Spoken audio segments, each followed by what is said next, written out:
and welcome back to the 2024 FIA Motorsport Games for the last day, Neil. It's the Gold Rush Day. It's very exciting. It's good to be here in Valencia at the Circuit Ricardo Tormo.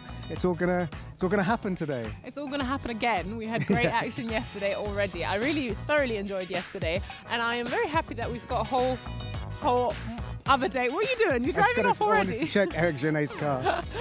Yeah, we thought we'd set up in front of the garages. It's still quite quiet in the paddock, but we know that will change. Yesterday was absolutely buzzing, especially with the fans. I have to say, I was surprised about the commitment. They were there from morning till evening. In theory, they'll be coming again today. And if you're anywhere near Valencia and you haven't got your tickets, come today because it's going to be crazy. One of the reasons that it's quiet is a lot of the activity right now is happening out on the rally stages. But today we've got everything. We've got karting, we've got auto slalom, we've got GTs, we've got touring cars, we've got rallying. Yeah. We've got everything, and all the gold medals have to be completed today because tonight is the closing ceremony. I think it's a great spot to have a look at what we did yesterday, what was going on yesterday, and then we'll come back and tell you more about what's happening today.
So the great thing about the FIA Motorsport Games is that it's the only time in the motorsport calendar where the drivers race for their country. So of course you can see this is one of the touring cars, Tomlinson representing Canada. You've got Turkey over there. Team Great Britain, the Team UK over there, Spain, Brazil, Czech Republic, and that's just this small touring car sort of parc fermé before they are going to head out onto the track. So it's very special. It's a unique event. We heard yesterday that the goal is to have 100 nations with 1,000 athletes represented here at the Motorsport Games in the future. That is ambitious, but it's great, isn't it? And it's well on track. You know, this is the third FIA Motorsport Games. Started in Rome at Vallelunga in 2019, went to Marseille at Le Castellet in 2022, and each time it's been an exponential rise in the number of athletes, the number of countries, the number of disciplines. There's 26 different disciplines this year. Almost impossible to get your head around that they're all happening at once. Some are here, some are at the Aspar circuit, which is about 15 kilometers away, and then there's rally stages and karting and off-road, and it's a brilliantly organized event, and every single one of these drivers and athletes wants gold. Of course they do. Of course they do. To take home the trophy at the end, and we've already got 82 nations competing. 17 of those are here for the first time, so it's really cool to see smaller nations, young people, the youngest contender being 8 years of age. You have to emphasize that because that to me is just crazy. But it's been great fun witnessing all that happening, and it's basically it's history been written. Yeah, it's lovely. You know, some nations, so every single nation has their own FIA members club, the ASNs, and they bring a team here, and some have only like one athlete competing in one category. But one of the key things which is really interesting, unlike the Olympics, because this is the Olympics of motorsport, unlike the Olympics, a country can only field one driver in one category. So you can't, Spain have got lots of athletes, but they can only do sort of one driver or one team in each category. They can't sort of field a crew to try and lock out the grid and lock out the podium spot. So it really is about choosing the right driver to put in the right category, right from 8 years old in karting and cross cars, all the way through to historic rallying, where, you know, some of these amazing 70s and 80s rally cars from the Group B era are competing with some of the original rally drivers. You know, the youngest person is 8, oldest is 70. So, as you can hear, Neil's got all the information. He's been very excited, and I think we should get started, shouldn't we? Absolutely, yeah. That is the sound of a French touring car heading off to get ready for their race, which is coming up a bit later. But I think rallying is happening somewhere else. Somewhere out there in Valencia, and we will have a look at yesterday's highlights from the rallying right now and catch up with what's been happening.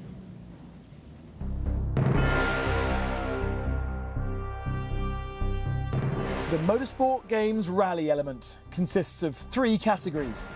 Rally 2, the 4-wheel drive final step to WRC.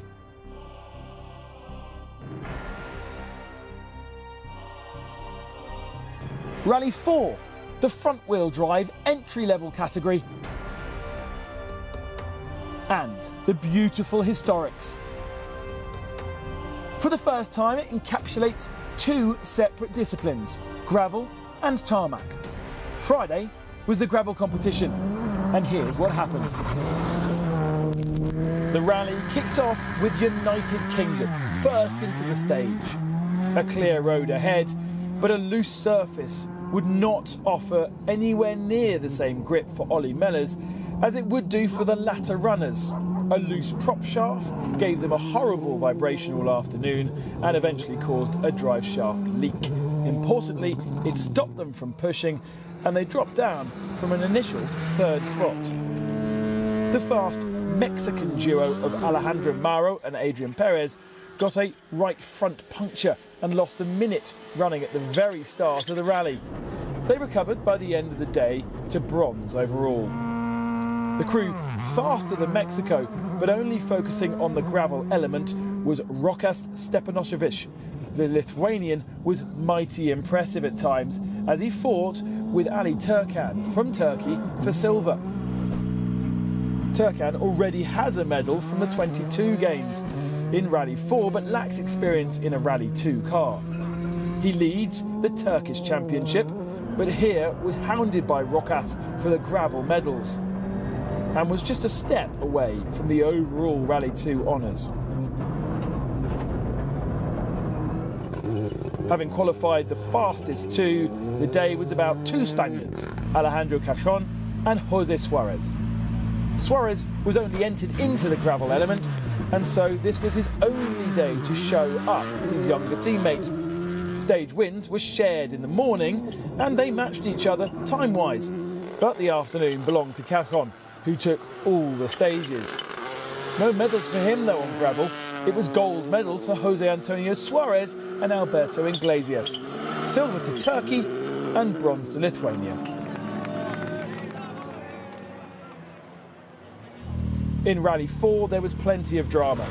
Turkey's hopes ended just 4 kilometres from the end of stage 1, Karim Kaziz stopping his 208 with a broken drive shaft. Portugal's Hugo Lopez had a strong morning, as expected, showing his gravel experience. The rougher sections, though, of stage 2 were less to his liking, especially this particular junction. The car and gearbox didn't like that impact at all, and it was worrying if he could get back to service. He did, and in the afternoon was strong again until the last stage of the loop. That retirement offered Luis Eduardo Steidl from Brazil the opportunity for 3rd. He was quite solidly ahead of the rest and inherited bronze medal, even after damaging the front right and picking up a puncture on the final stage of the loop. Out front, the fight was between 2 men. I say fight because Spain's Sergi Perez certainly had the upper hand.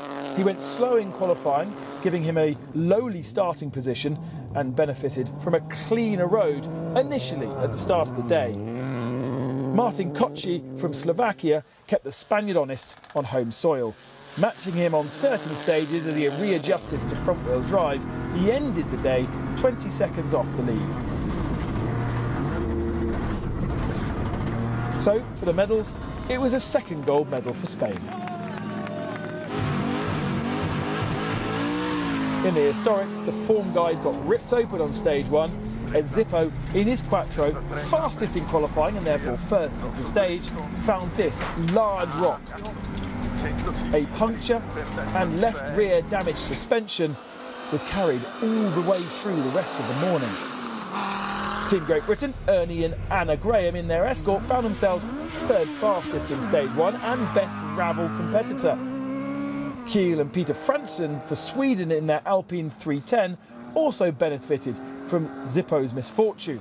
They were in touch with second for most of the day, but best by a huge margin, the legendary Toyota Celica of Ben Mellers and Alex Lee, who took a minute advantage before lunch and doubled it after lunch.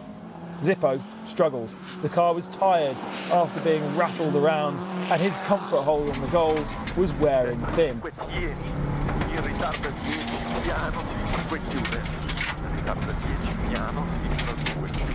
It was Ernie and Anna Graham that were hunting him down, taking 33 seconds in the final gravel stage and returning to the circuit, stage 7, as rally historic gravel leaders, but by just 0.3 of a second.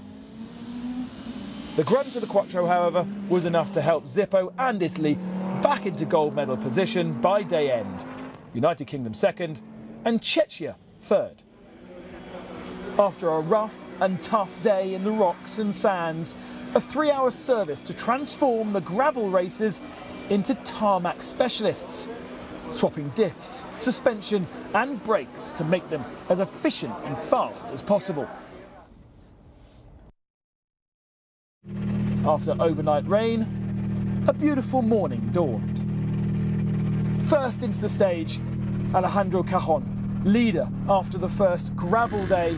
He knows these tarmac roads and has the team and confidence and great support from Team España.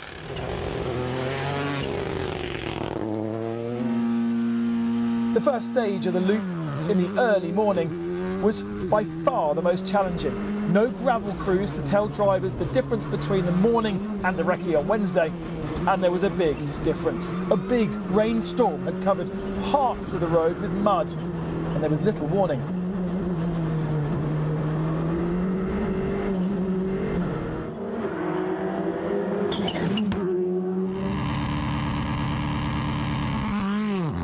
Ali Turkan came into day 2 happy after minor skirmishes on gravel and looked forward to a day with more grip. Parts of the stage, though, lacked grip.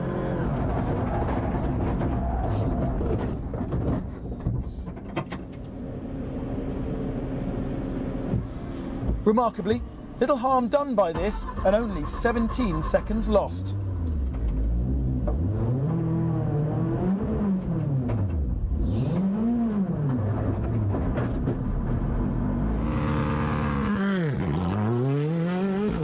Germany sat on the edge of medal honours overall, but was only able to compete one stage before retirement. This left Team United Kingdom in 4th, hopeful of a recovery after mechanical woes on Friday afternoon. Ollie Mellers completed the morning loop, but retired after the first stage of the afternoon.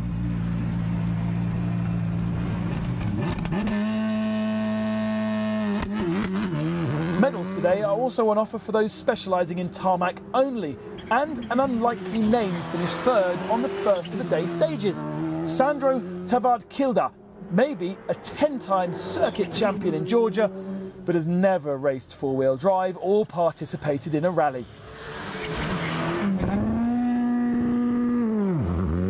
Eventually he was overcome by Danish champion Kenneth Madsen, who spent the morning on terms with the silver in Rally 2 tarmac, but as the day went on, he had to settle for bronze. Third overall, and a spot in the medal stage was assured to Team Mexico, who also had a strong day matching Team Turkey's pace, but unfortunately yesterday's puncture deficit carried over to today.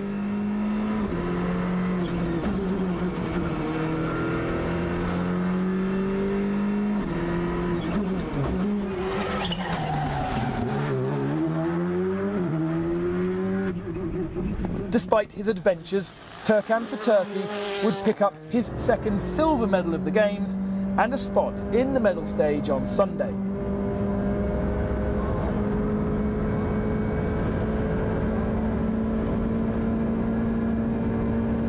Well, Cajon, 2-minute advantage overall, gets wiped out for tomorrow's medal stage, but at least he could celebrate his first gold in tarmac to join Suarez's yesterday for Team España. It was an incredible day. Yesterday we did a really good job on gravel. Today was on tarmac and we get the gold medal for the Spanish Federation. Tomorrow we have the finals here in the circuit, so let's see. We are going to try my best and get another gold medal for Spain. Tomorrow we start the zero. The person that won here in the circuit is the gold medal. So let's see. We are going to try to do our best and let's see tomorrow. Rally 4 saw a plethora of new drivers enter for a day on the asphalt. Drama already in stage 1 in the overall battle. It was just a 2-car contest between Spain and this guy, Martin Kochi for Slovakia. Stage 1 of the day though, 10 kilometres in.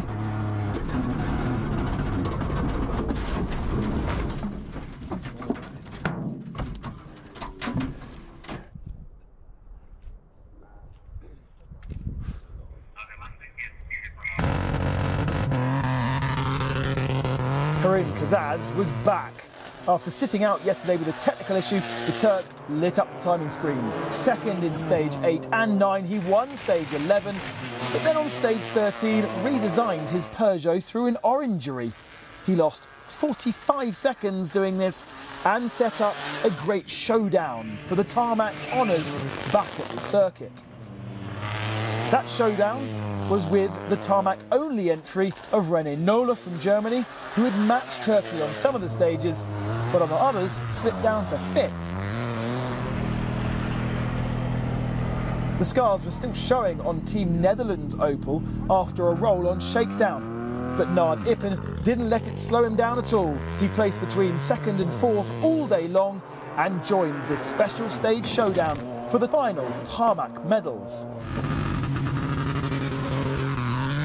The story got even more exciting when, on the last stage of the loop, actual third position Greece, who had been strong in third all day long, crashed out. This blocked the stage, red flagged the stage, neutralising the fight. Qualifying for the medal race, Brazilian crew Luis Eduardo Steidl and Germany's Tom Kasser, who had to cope with a stone in his brake caliper, making it sometimes hard to stop. At the head of the overall, Sergi Perez. Uncontested, local knowledge, Luis Moya in a helicopter hovering over him. The young 20-year-old had all the comfort he needed to take most of the stage wins and a second gold. But for silver and bronze, it was a fight.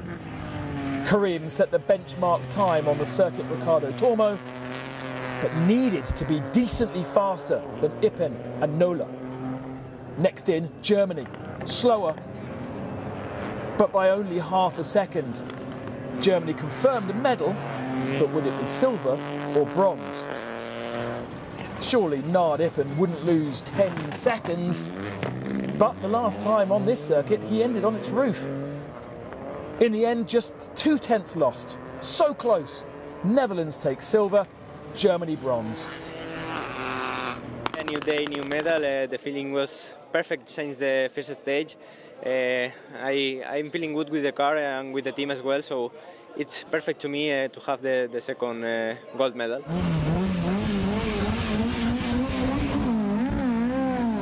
Plenty of beautiful historics in the entry for the tarmac section.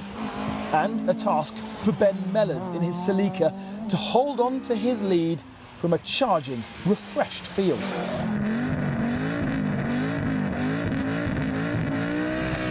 Not least Zippo, who is now on his preferred surface. He had 2 minutes to find, but over 6 stages, would it be possible?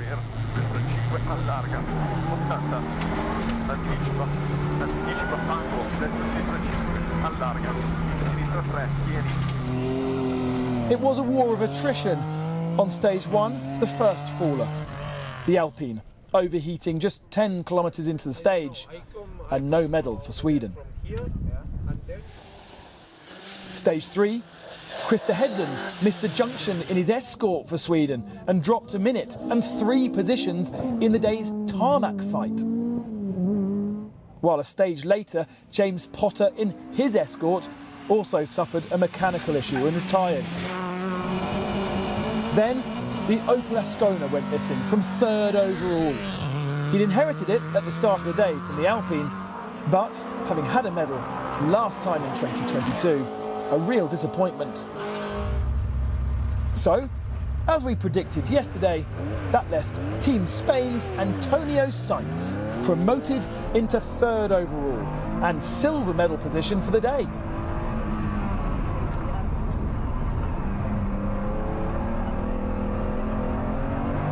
The smile was back with Carlos Sainz Sr.'s brother, who will feature in the medal race for the 2nd time running. At the head of the overall field though, Ben Mellers only won a single stage on tarmac, but crucially kept the advantage to over a minute and a half from his main challenger. No dramas for Zippo, but perhaps also because he knew that clawing back the time to the head of the overall wasn't necessary, as it would be wiped tomorrow. He was still gold medal winner for a 2nd time, today on tarmac.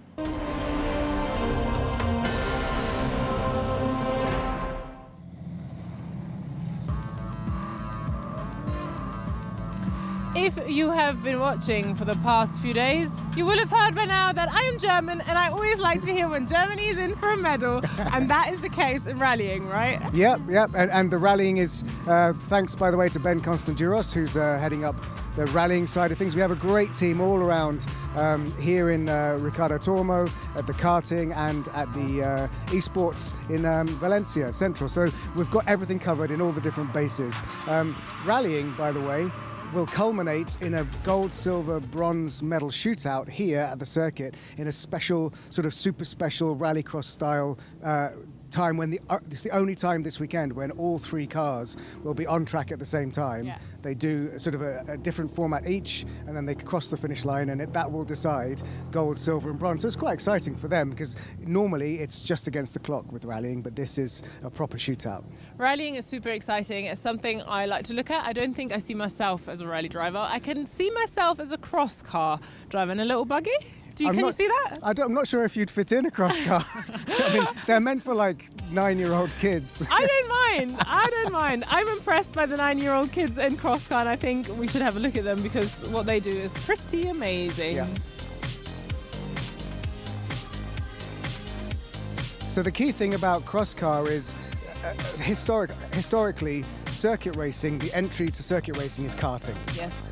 But in recent years, to try and encourage more off-road athletes, cross car is the way in. So if you want to go into cross-country rallying like the Dakar, or if you want to go into stage rallying like the people competing here this weekend, or if you want to go into rallycross and all the other off-road disciplines, the FIA have started to invest a lot more in getting kids to, get in one of these buggies, get in one of these cross cars, and compete against each other to learn the different skills required for throwing a car sideways, learning those skills. Because historically, it's quite often the sort of northern European countries who have gravel roads, that if the kids are allowed to drive around on the gravel roads in their parents' cars, that's how they learn how to do rallying. But cross car is a brilliant way to come through into off-road racing. It's also the category where we have our youngest contender.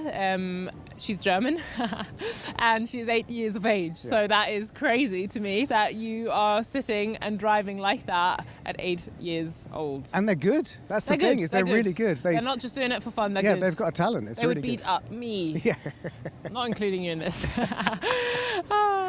We had a fantastic day yesterday and we ended on some high speed, but it was virtual high speed. Yeah. It was the esports categories that were up for medals, and they had their final last night. That was what we ended on. It was fantastic. So let's have a look at esports GT, some highlights from yesterday. I think that's the thing, isn't it? Sometimes in these, like the top three, make it through competitions, you get a winner that perhaps maybe found fortunate circumstances to get there. Rodriguez, a deserving champion. Yeah, no news, good news. I'll say that once again. We look here at the highlights. You can see actually that early drive-through penalty for Morocco was contact with the United States. Here's a battle when Greece got amongst it as well, with Estonia next to them, Australia in the mix there as well. Look at that, 3 wide into the hairpin. Fantastic to see that. And this is what we were talking about, the fact that even though these races are 1 hour and we've been doing half-hour races much earlier in the weekend, the drivers didn't change their approach. They didn't back off in any way. They continued to push as hard as possible, and it provided excellent racing, great entertainment for us all to watch, and we hope to obviously do it again next time here at the FIA Motorsport Games. But the action is far from over. Paul will have some interviews for us in a moment's time, and then we have the Formula 4s on iRacing as well, where, let's not forget, it's only a 15-minute sprint race. It's going to be absolutely crazy to take medals here, but Germany made it work in the pit stops. That's what got them ahead of the Czech Republic. The Czech Republic came in at the same time as Brazil, just a few laps later,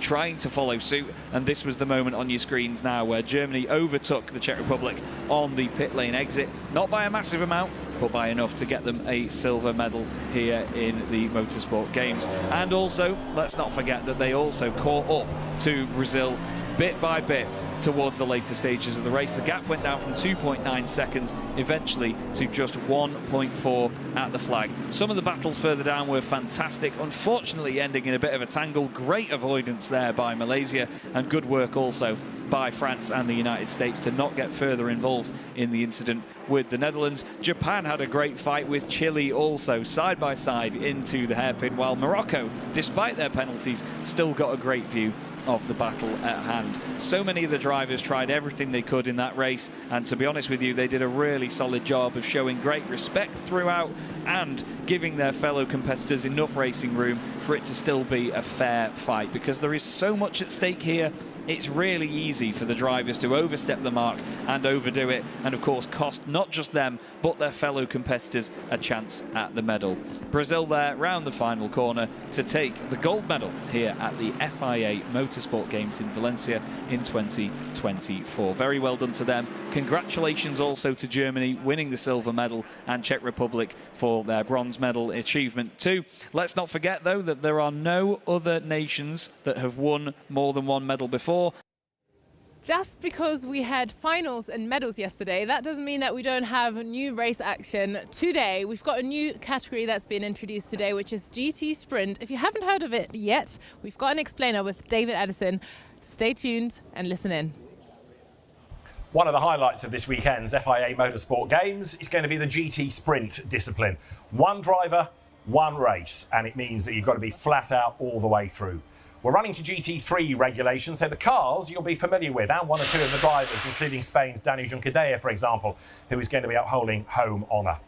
But it's down to the driver, it's down to the team, and it's down to being absolutely flat out. The balance of performance will make sure that all the different brands can compete equally, but without a co-driver to worry about, and just that one driver doing, first of all, a Super Pole competition for the best grid position, and then the race on his own, you're going to see who the fastest guys are around the Valencia circuit. I'm looking forward to that one, something new, bit of a pace change. Yeah, definitely, because yesterday we saw the proper kind of endurance driver swap. This is driver, car, go. I think it's time to jump into some live action. We're going to go into the commentary booth. David Addison live at the GT Sprint now.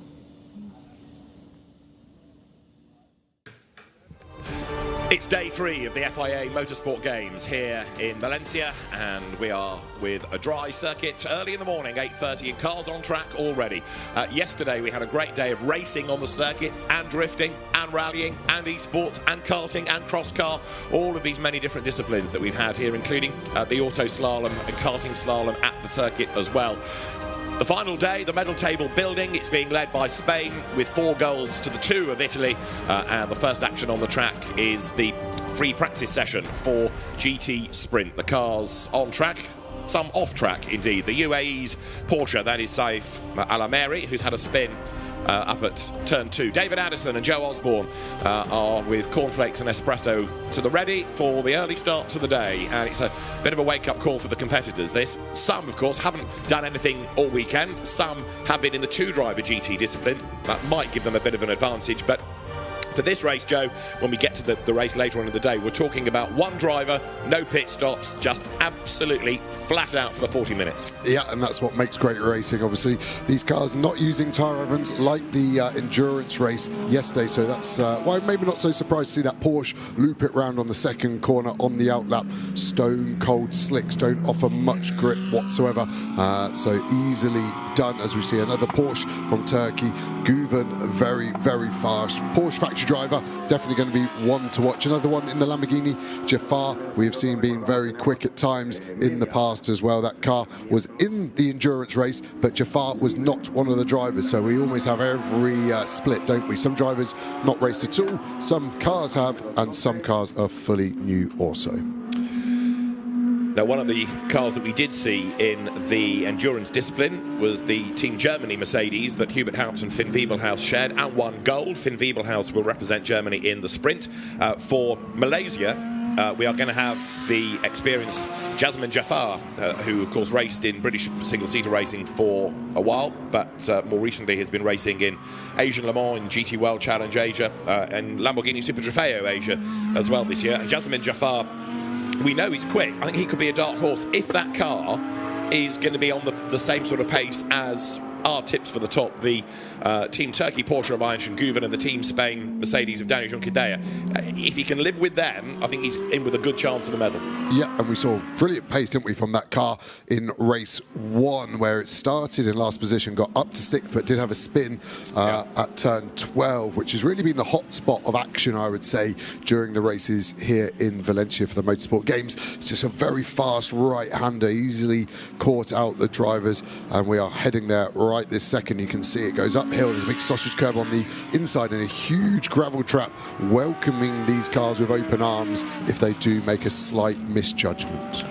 Now, this session is not a qualifying, it is a free practice period. It's a half-an-hour session for them just to dial themselves in, get the cars set up. When we get to qualifying, which will come a little bit later in the morning, we have one normal session, and then the order of that dictates the time and the order in which they are released for Super Pole, that double lap shootout. So it's another interesting quirk. You know, we've had some categories where it's one qualifying session and a qualifying race for the medal grid. We've had others where it's a combined average qualifying session for just one race. And here we've got a qualifying and a Super Pole, and then the 40-minute race. Now, for Spain, this has got to be one of the favourites for a gold, hasn't it? Daniel Junqueira, he's won with Mercedes in World Challenge Endurance Cup in Europe and the Intercontinental GT Challenge powered by Pirelli. In comes another of the Mercedes, the Haupt racing car of Team Germany's Finn Wiebelhaus, winner of gold in the endurance race, if you like, the 2-driver GT discipline yesterday.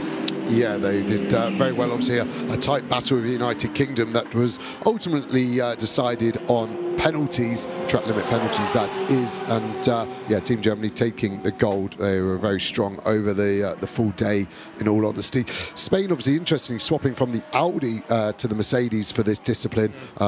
Obviously, Junqueira being a Mercedes factory driver, that was always going to be on the cards, but all the other nations sticking with the same manufacturer that they were with yesterday. Now, a bit of a quirk is a sentence we need to try and practice a few times. This is Darren Lung in a Ferrari. Normally we say BMW, that's the sort of car in which he won British GT Championship last year. Class winner, the bronze category in GT World Challenge Europe Endurance, Sprint Cup this year. He's been driving for the BMW brand within the World Endurance Championship as well. But for this weekend, he goes to Ferrari. Yeah, a real big change, and I say that really in terms of its severity, because it couldn't be more different to the BMW, how it generates its lap time, that Ferrari. The BMW, very quick in a straight line, maybe not the most nimble in the corners. The Ferrari, the complete opposite, engine, the other end of the chassis as well. So Darren's got a big ask here this weekend. He's definitely maybe got an eye on next season, and that's his motivation to try something new towards the end of the season. I spoke to Darren this morning. He was a little apprehensive, but a fair bit of smoke coming out the rear right there as well. Couldn't really see where that was coming from. It didn't look like tyre smoke because it was coming out of the back of the engine deck. Hopefully for AF, of course, with that car, that's just maybe the engine oil finding its level. Obviously, the teams check everything in the morning. As things start to warm up, the levels might change. Obviously, high G-force as well around T14 at the end. But it's stopped now, hasn't it? So we only got one little view of it, a little bit more there again. To me, it doesn't look like tyre smoke because it's quite blue, which normally has the tinge of oil in it. So just look to the rear right as it comes into shot under the brake light. You can just see it starting to come out there. Like I said, maybe just an oil breather, but that isn't what Darren Lung would want at the start of this session. No, indeed, but if it's happening sort of through corners, it does give the impression, as you say, of oil or something sloshing around.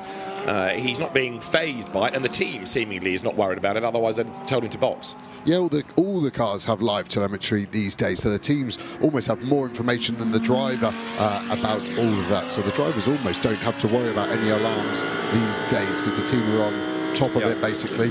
As we go on board in Audi R8 into T14, turning a little bit early here for Team Lithuania. We obviously had Lithuania with two other drivers, so we are just getting up to speed at the moment. You can see moving around a little bit down the straight, just trying to generate a little bit more tyre temp on a pretty chilly morning. At the moment, we're only at 13 degrees ambient track temp, just below 15, so it will take 2 or 3 laps to get these tyres fully in the window. Yeah, a lot cloudier this morning. There is a bit of a threat of rain for later on in the day as well. As you look at the Team Lithuania Audi, it is Elemantas Naviskauskas who is doing the driving duties for his nation in GT Sprint.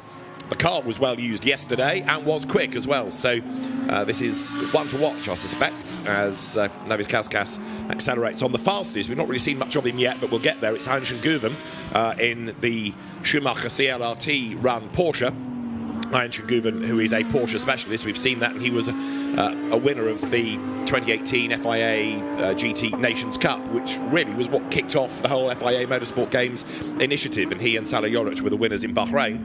But he's quickest at the moment in this single driver format from Darren Lung. We've not really yet got a time out of Finn Wiebelhaus nor Danny Junqueira. They are keeping their powder dry, to use the old cliche. But Team Turkey, which has been busy in the rallying disciplines, certainly has a really good chance of a gold medal in GT Sprint. Yeah, currently 7th in the medal chart with 2 silvers. So they, with a gold medal here, could really lift themselves up, and I think they've got a very good chance of it in that Porsche, as we just see it coming shot just on the fastest lap of the race, 31.7. So still a little way to go to the fastest times that we potentially could see. I think in qualifying a low 1:30 from what the teams are saying. Heinz Guven, who is a double Carrera Cup France champion, winner this year of the Bathurst 12 Hours, and has, although made his name, if you like, in these sort of single driver style races that the Carrera Cups and the Super Cup, Porsche Super Cup he's adapted into a very, very good multi-driver endurance racer as well. So probably one of the first people out of Turkey to really put themselves on the international racing map, and with due justification as well. Red Bull back driver as well, Heinz Guven, and he does definitely start as one of the favourites here. Yeah, it looks like he's backed out of this lap, maybe just going to give the tyres a little breather. His lap, interestingly, 31.7. Like I said, I don't think that's going to be the ultimate pace in qualifying, but it is 2/10 quicker than anybody went yesterday in the qualifying. But obviously the highest graded driver were silvers, so Guven being a platinum is the shiniest metal you can get in the driver grading. So let's just watch, let's see if he starts to build it back up. So it's a lovely layout in the Porsche, isn't it? Look at the big number in the middle, that's the gear. That's all the drivers worried about. The small number above is the speed, that's irrelevant. The faster you go, the bigger that number gets, but you're already trying there. Then the lap timer. So you can see we're going to back off. Our fastest was a 31.7. This lap's going to be a 36 by the looks of it. And then we go again, 36.0. So his best lap on the bottom right, 31.7. That's his target. The number to the left of that is his delta. So at the moment we're 300ths down. We're a little bit quicker through turn 1, half a tenth, now falling down all the way to first gear. Hard on the throttle, See the rev lights just all go blue when they wanted to shift up. They meet in the middle, nice and metronomic. It's well thought out, that Porsche dash. They've been making a race car for quite a few years now. I think they know exactly what the driver wants, able to run second gear all the way through, hard on the throttle, using the quirky engine position of the Porsche to aid the traction, really open in the corner up there. We've not seen people use the entry curve. You just see the flash of light to the right, that's the traction control, just saying I'm active. If you want to use me more, then attack the throttle, then hard on the brakes, all the way down to second. I would anticipate, get the front in, hook up the curb, out of the corner, unwind the lock, and then you can start to see what we've got through the sector. At the moment, I think we're just starting to see the car lose a little bit of rear grip, and that's why we're seeing the traction control start to move around. The Porsche layout, really nice. Got the rear view camera as well in the middle through turn 12. And then all the buttons on the centre are sort of emergency buttons. You can see the driver ID number here. Just because there's one driver, that's going to stay number one. That isn't a position indicator, which would be helpful to us, but at the moment isn't. Out the last corner, how are we looking? This lap, if I'm looking at his delta, should be a 31.8 would be my prediction. And he crosses the line, and he does a 1 minute 31.8. So the delta is correct. Great lap from Guven. And that was a 10th down on his absolute best of the lap before. Finn Wiebelhaus has now gone second for Germany, 96 thousandths between them, and Darren Lung, who is third fastest, has now brought the Ferrari into the pit lane. Engine cover off and one or two slightly concerned faces. We saw that smoke. The AF Corsa team well versed in running Ferraris, but you could argue better it happens in a free practice session than qualifying or the race. But there's clearly something, because they wouldn't be doing all of this if they were happy. If you were driving a car for the first time, David, at a track you've never driven, what would you want your free practice to go like? Like clockwork, absolutely, without any dramas whatsoever. And I feel a little for the AF Course team, because they've attacked this event completely correct. They were running the United Kingdom yesterday and Japan yesterday, and Darren Lung today in a third car. So it's not even like they're trying to use the same car to make their life easier. They've given him a completely fresh car that would have been prepped, but this is essentially their shakedown this morning. Yeah, true. So just a little unlucky there as we cut to Team Germany, who have now gone fastest on a 31.3, so 0.3 of a second quicker than Porsche with Guven and Team Turkey, and that's quicker than his qualifying yesterday as well. So it's obviously very quick this morning. Now, as you look at Germany, we're still getting a bit worried about Team United Kingdom. Darren Lung in the pit lane, and Antonia Rankin is down there watching all of this. Whether she's joined in or not, I'm not sure in terms of helping, but she does at least have news. So, Antonia, we're worried about this Ferrari. What can you tell us? Good morning, everyone. Yeah, Darren Lung in the car number 91 is having some oil issues. It seems that there's just a leak somewhere. You'll see on your screen the mechanics are furiously wiping around everywhere. It doesn't seem like it's too big of an issue. Hopefully they'll get to the bottom of the leak and Darren will soon be on his way.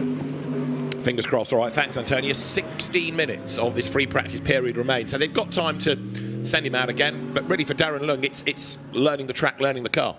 Yeah, luckily he got a few laps in to wake himself up. So although they weren't full push laps, he'll now just be thinking about those laps in his mind, sat in the pits going, well, actually my break point for turn one compared to the simulator was miles out. I need to focus on that. So yes, he's not pounding kilometres in, but mentally he'll still be getting something from this as we see Team Germany pit after doing the fastest lap. So they literally went out, popped a lap in and had come in, and that's the positive for Wiebelhaus, having a full day yesterday in that car. Yeah, they've got all the data, they've got all the setup. It's a car he knows anyway from racing in the ADAC GT Championship in Germany. It's a team he knows because of racing with it in the German GT Series. So Finn Wiebelhaus and I mentioned Guven, 3/10 split them, but it's only free practice. So you get the feeling anyway, don't you, that when we get to Superpole and it matters, up will be turned the wick. The slowest at the moment is from Chinese Taipei, 22 of Peter Yang, Carrera Cup Asia, GT and touring car racer. Just ahead of him is Saif Alameri, who's been racing in initially the Toyota GT86 Cup, but Porsche's and the Creventic series more recently. And Danny Junqueira is the dark horse in this, in as much as he's got himself up to third, but there is more to come. Whether he wants to sort of nail it a pole lap in this, I rather doubt, because he's just getting himself played in. Yeah, I think he's about to do a lap that's probably going to put him P2, maybe split Team Germany and Team Turkey. But it actually looks like he's coming into the pits, which surprised me slightly, because this would have improved his lap time on his first two sectors. But yeah, he has boxed, so I think sometimes there's some mind games going on here. If you're confident, which obviously Juncker would be with the package he's got. Mercedes, run by HRT, is a very strong package, of course, so maybe he doesn't want to show what he's got until qualifying, when it's much harder to respond for his competitors. The Chinese Taipei car doing really well there. Turn 5, getting up to the apex curb, kicking up that little bit of dust, just showing you how hard they're all pushing. Track limits very prevalent on the exit of turn 6 as well there. Even that huge curb, trying to dissuade the drivers of running wide, they still want to open that corner up into 8. Can they get the car in? This is where you see a car, if it's got a little bit of understeer, really struggles to rotate, but looking good so far for Chinese Taipei. All over that curb, you can really take some of the angle out of it into 11. This is the corner where we saw some great action yesterday. Team Germany, United Kingdom doing very different lines as we cut to Juncker getting pushed back into his position after being, like I said, on a push lap and looking very good all the way through the first 2 sectors. So Danny Juncker is currently the 3rd fastest, as we're getting an absolute best sector from earlier on. Improvement also coming in sectors from Peter Yang, or Yang Liao. But now Danny Juncker, as we see, in the pit lane, and he is 0.6 of a second away from the top time, but it's only free practice. So at the moment, what they're trying to do is get the cars dialed in. The GT Sprint qualifying is at 10:25, so they've got, effectively just under 2 hours from the start of this session to the start of the next, and it could be that the track is a little bit warmer by then. That said, the very thick grey cloud we've got this morning doesn't give any indication of braking, so I think we're in for a cooler day and possibly even a wetter one. Yeah, it's a completely different outlook, isn't it, today than yesterday? And we were surprised yesterday how long it took to dry with the overnight storm. With it being that much colder, all the teams just getting their tyre pressure data. We saw a couple of interesting things in the race yesterday, didn't we, of Team China and Team France showing the mechanical failure flag, the meatball flag, and we do now know that was definitely for tyre pressure issues on the grid. They were below the minimum, so they had to come in and prove that they were then above, but that just ruins your race. So if it's a bit cooler today, your starting pressures will have to be a bit higher to make sure you don't fall foul of the same fate those 2 cars did. Well, that had to be done during the race. It was discussed rapidly in race control, should we get them in at the end of the formation lap, but the race director pointed out that at least one of the cars in question was on the other side of the grid, so it would have to cut across the traffic, which just would not have been safe. So the safer way was to bring them in during the race itself, but I think after yesterday the team as well are now aware that they do need to adhere to the regulation on the tyre pressures. Now, you're on board with the Lamborghini. This is Jasmin Jaafar. He is currently 5th in the times, and he's gone green in the first sector. In other words, a personal best. So Jasmin Jaafar looking good as the drone chases after him. Now dropping down towards turn 8, which is a corner that goes on and on and on. Then there's the quick kink at 9, left at 10, left again at 11. This next sequence of corners, hard on the brakes, down through this hairpin, and then you've got the short straight along to the really exciting corner of turn 12. Yeah, that long right at 11, any understeer hurts you. 12, my favourite corner of the lap here at Valencia. You can see how much curb he used on the inside. His right-hand wheel's popping up in the air. Easy flat round the kink at 13, but look how much the road drops away. Spot your apex on the left, hook it up to the inside, but be careful of track limits all the way to the white line, but not beyond. Look at the rev lights, completely different dash layout to the Porsche we had earlier. We've seen some track limit warnings flash above us. That's car number 8, and that's the car we're on board. So we were getting warned as we're on board into 1, 4th gear through here. So a difference to the Porsche out wide. I don't like the dash layout quite as much as the Porsche. There's more to look at as a driver. Down to 2nd gear, down to 1st. So same as the Porsche for the slow speed turn number 2. Are we flat through 3? I'll go quiet. Easy flat, V10 screaming all the way. Hook up the curb on the apex of 4. A little bit too wide for my liking there. Opens up the entry nice, but then look at the oversteer. Have we worked the tyre a little bit too high? I can spot his delta as well. At the moment, we're 1/10 and a half down on our best. And so what are we going to get out of this corner? Can we get a good exit? Watch the delta grow. It's the rectangular box on the right-hand side above all the green. No, it's 2.5 tenths down now. Falling. And as a driver, it's the worst feeling in the world. That time is lost forever. The next time you'll see it is when your eyes close on your last breath of your life. And it literally feels that important. But we have had a good exit out of 8 into 9. just watching the Delta flow. The problem with the Delta as a racing driver is when it's good, it's your best friend. When it's bad, you don't want to believe it, and you start to sort of doubt yourself and maybe even overdrive. Look at the curb we're using at 12. I love that. I haven't seen many GT cars using it, more of a touring car style. Now a little bit wide on the brake point, so I think that's going to make it harder for the brake zone, and that's the problem. 13 naturally compromises your brake point for 14, and we didn't just open it up quite enough, in my opinion, and that's why we had that snap of oversteer, and we're still getting the warning flag a lap later. Good lap from Jafar, but it looks like to me that the rear tyre maybe is being overworked more than that Porsche. It was a 33.5, his best was a 33.3. The 2/10 on the Delta did not lie again, did it? So he was down by those 2/10 of a second as we got just under 9 minutes of free practice to go. Germany from Turkey, as you look now at the UAE Porsche of Saif Al-Ameri. He is currently the 8th driver in the classification as the Porsche accelerates now up towards the timing line. He improved in the first sector of this lap, and the middle sector was a little bit slower. He breaks the beam, and we await the lap time to be confirmed. It is slightly slower, 4/10 down on his earlier best. But here you've got really the need to learn about a GT3 car, the need to learn about the track as well. Yeah, there's so much to take in. It would be sensory overload. It's a track that's getting used more and more these days. 25 years old now, Valencia, but it's not the most common test track for a lot of GT drivers. For example, I've probably been here 4 times in my life, whereas somewhere like Monza, Paul Ricard, I've been 40. So it really doesn't get used as much. So there's not many drivers that have been here organically before. Just want to shout out to Darren Lung, actually, who's obviously back on track, which is mega. But one thing that's probably even more mega for him is actually his pace. Now 1.6 seconds off of his last lap being his best, a 33.0. I think that is a strong effort from a bronze-rated driver. That is, I think, going to be above expectation for himself. After he was a little nervy this morning after I spoke to him, but that is a mega job. So congratulations. But he's a shiny bronze, isn't he, Darren Lung? He has done so much racing, considering that he only started in 2021 in the GT Academy, the Ginetta Championship. He went into British GT, won first time out, won the championship in 23. This year he's done a lot of World Challenge Europe, WEC, Le Mans. British GT on occasions. There is no stopping the guy. So he's done so many miles, and he's always had good co-drivers to learn from as well.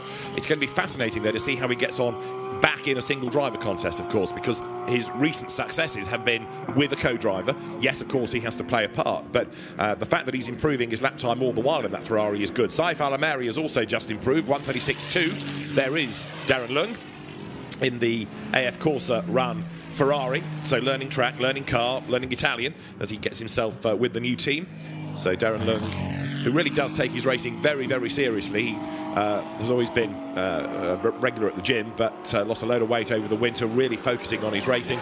Recently made a member of the British Racing Drivers Club as well, which illustrates the success he's had over the last couple of years. Yeah, Mega improves his lap time again, 32.8, so now 1.4 seconds behind the fastest of Wiebelhaus. So there's no stopping him at the moment. You're right with his training. Makes me feel guilty. Every day I go on my Instagram and Darren Lung has just bench pressed 900 kilos one-armed and then done a 500-kilometre race on one leg. So Wiebelhaus back out, currently still fastest, getting a bit of traffic in front of him from Lithuania.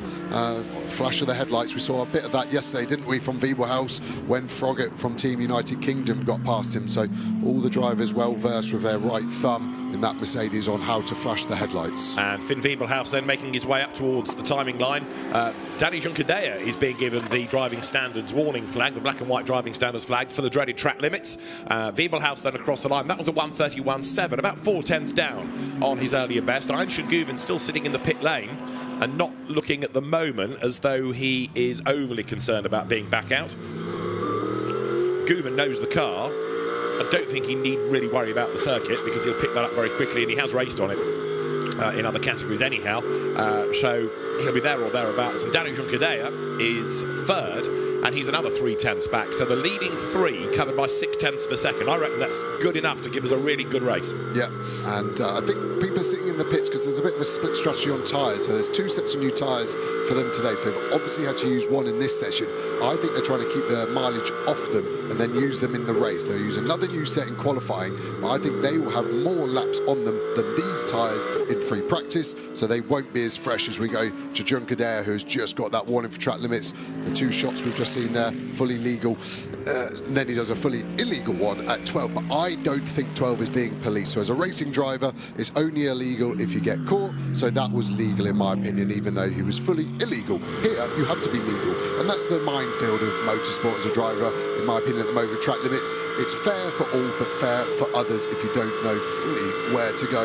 On board looking super relaxed. A couple of cars leaving. It's a hard pit exit. Jafar there doing well, staying out of the way in the Malaysian Lamborghini around turn 1. That's probably just on the limit of legality. One wheel has to stay in contact with the track or white line at all times. Mercedes only going down to 2nd gear at turn 2 there, so slightly longer ratio.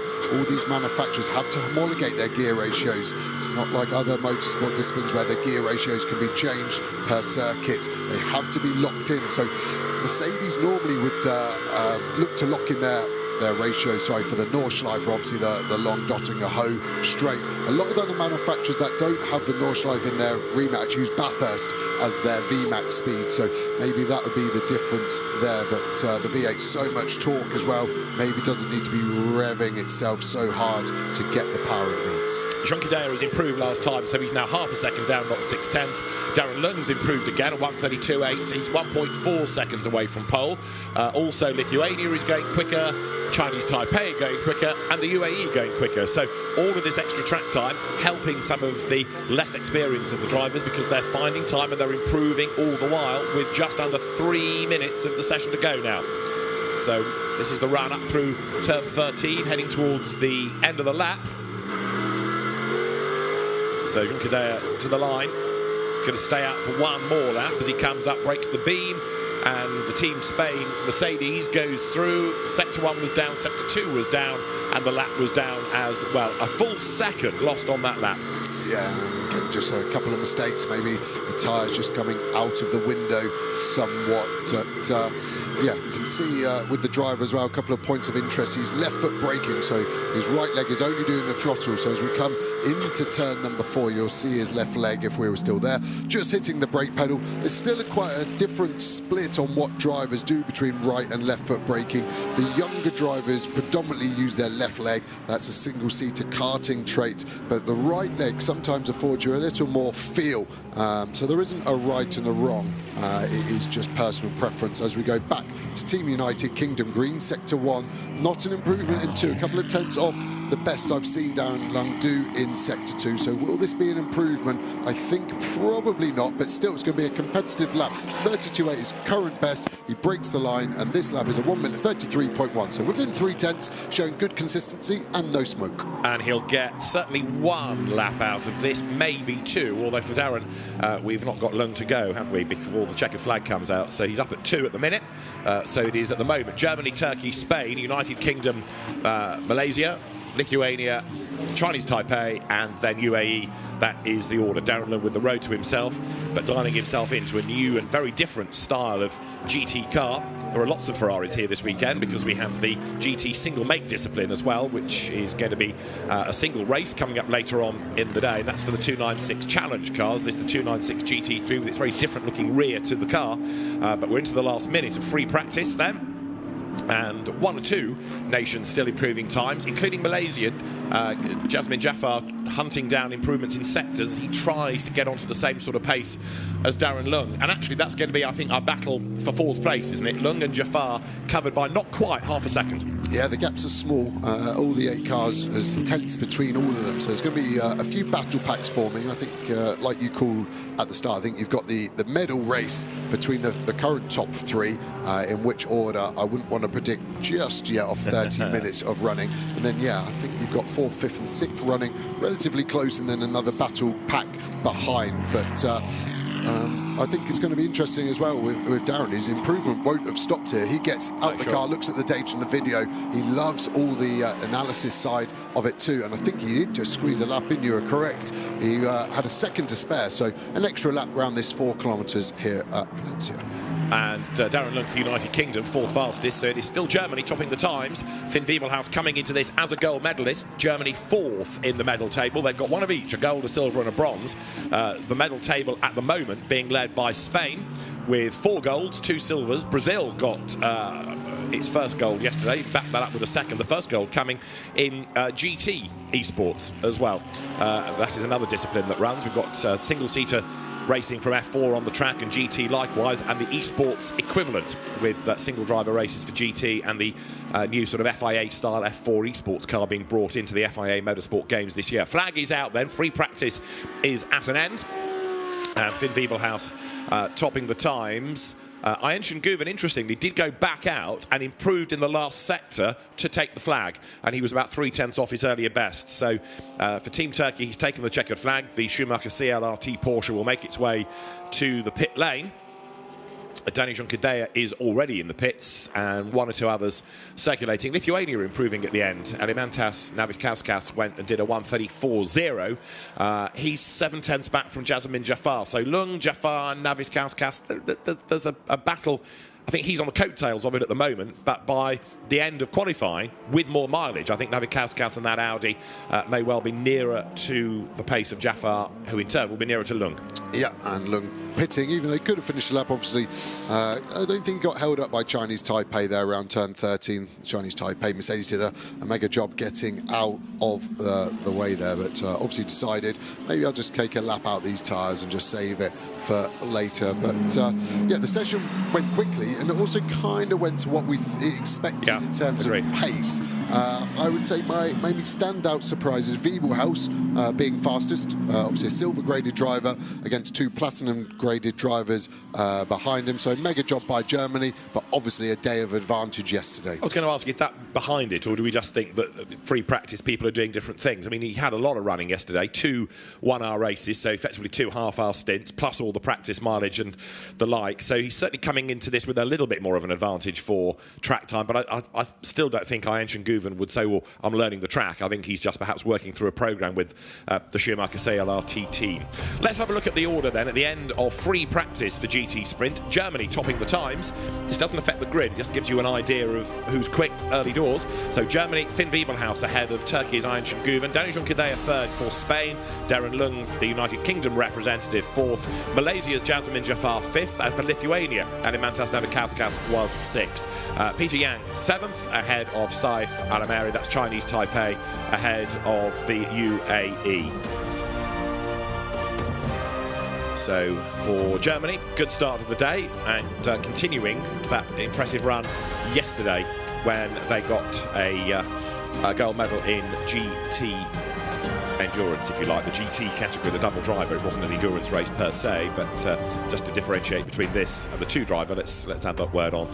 So Germany from Turkey. It's going to be fascinating, not just when we get to the qualifying session, but to Superpole, and that is always a joy, isn't it? Because it is effectively all eyes on one driver. It is him and the clock. There's no restriction. It is just the bravery of that driver and how precise they can be. Yeah, it's the purest you ever get it as a driver as well. No traffic, a new set of tyres, low fuel, especially early on in the morning as well. The track temperature for Superpole would still be relatively low as we see drivers getting out of the car.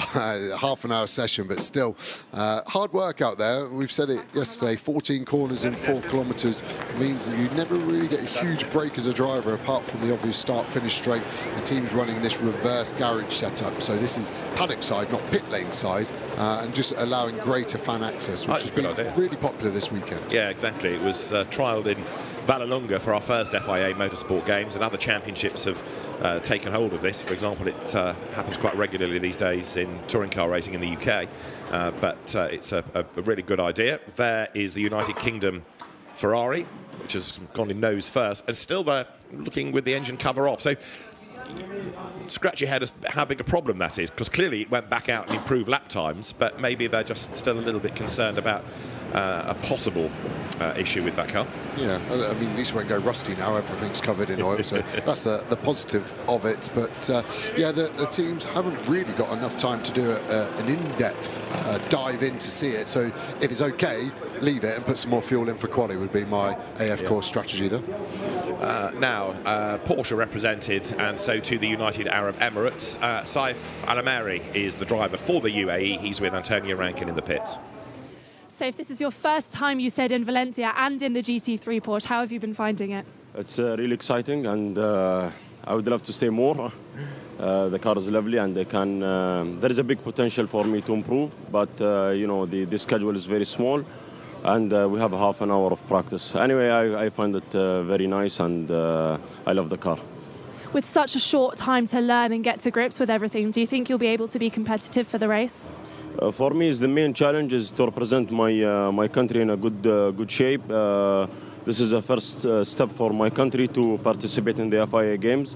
I hope to represent in a good way and encourage more people into this. So many drivers have talked about their pride in representing their country. The UAE is so underrepresented in motorsports. This must mean a lot to you.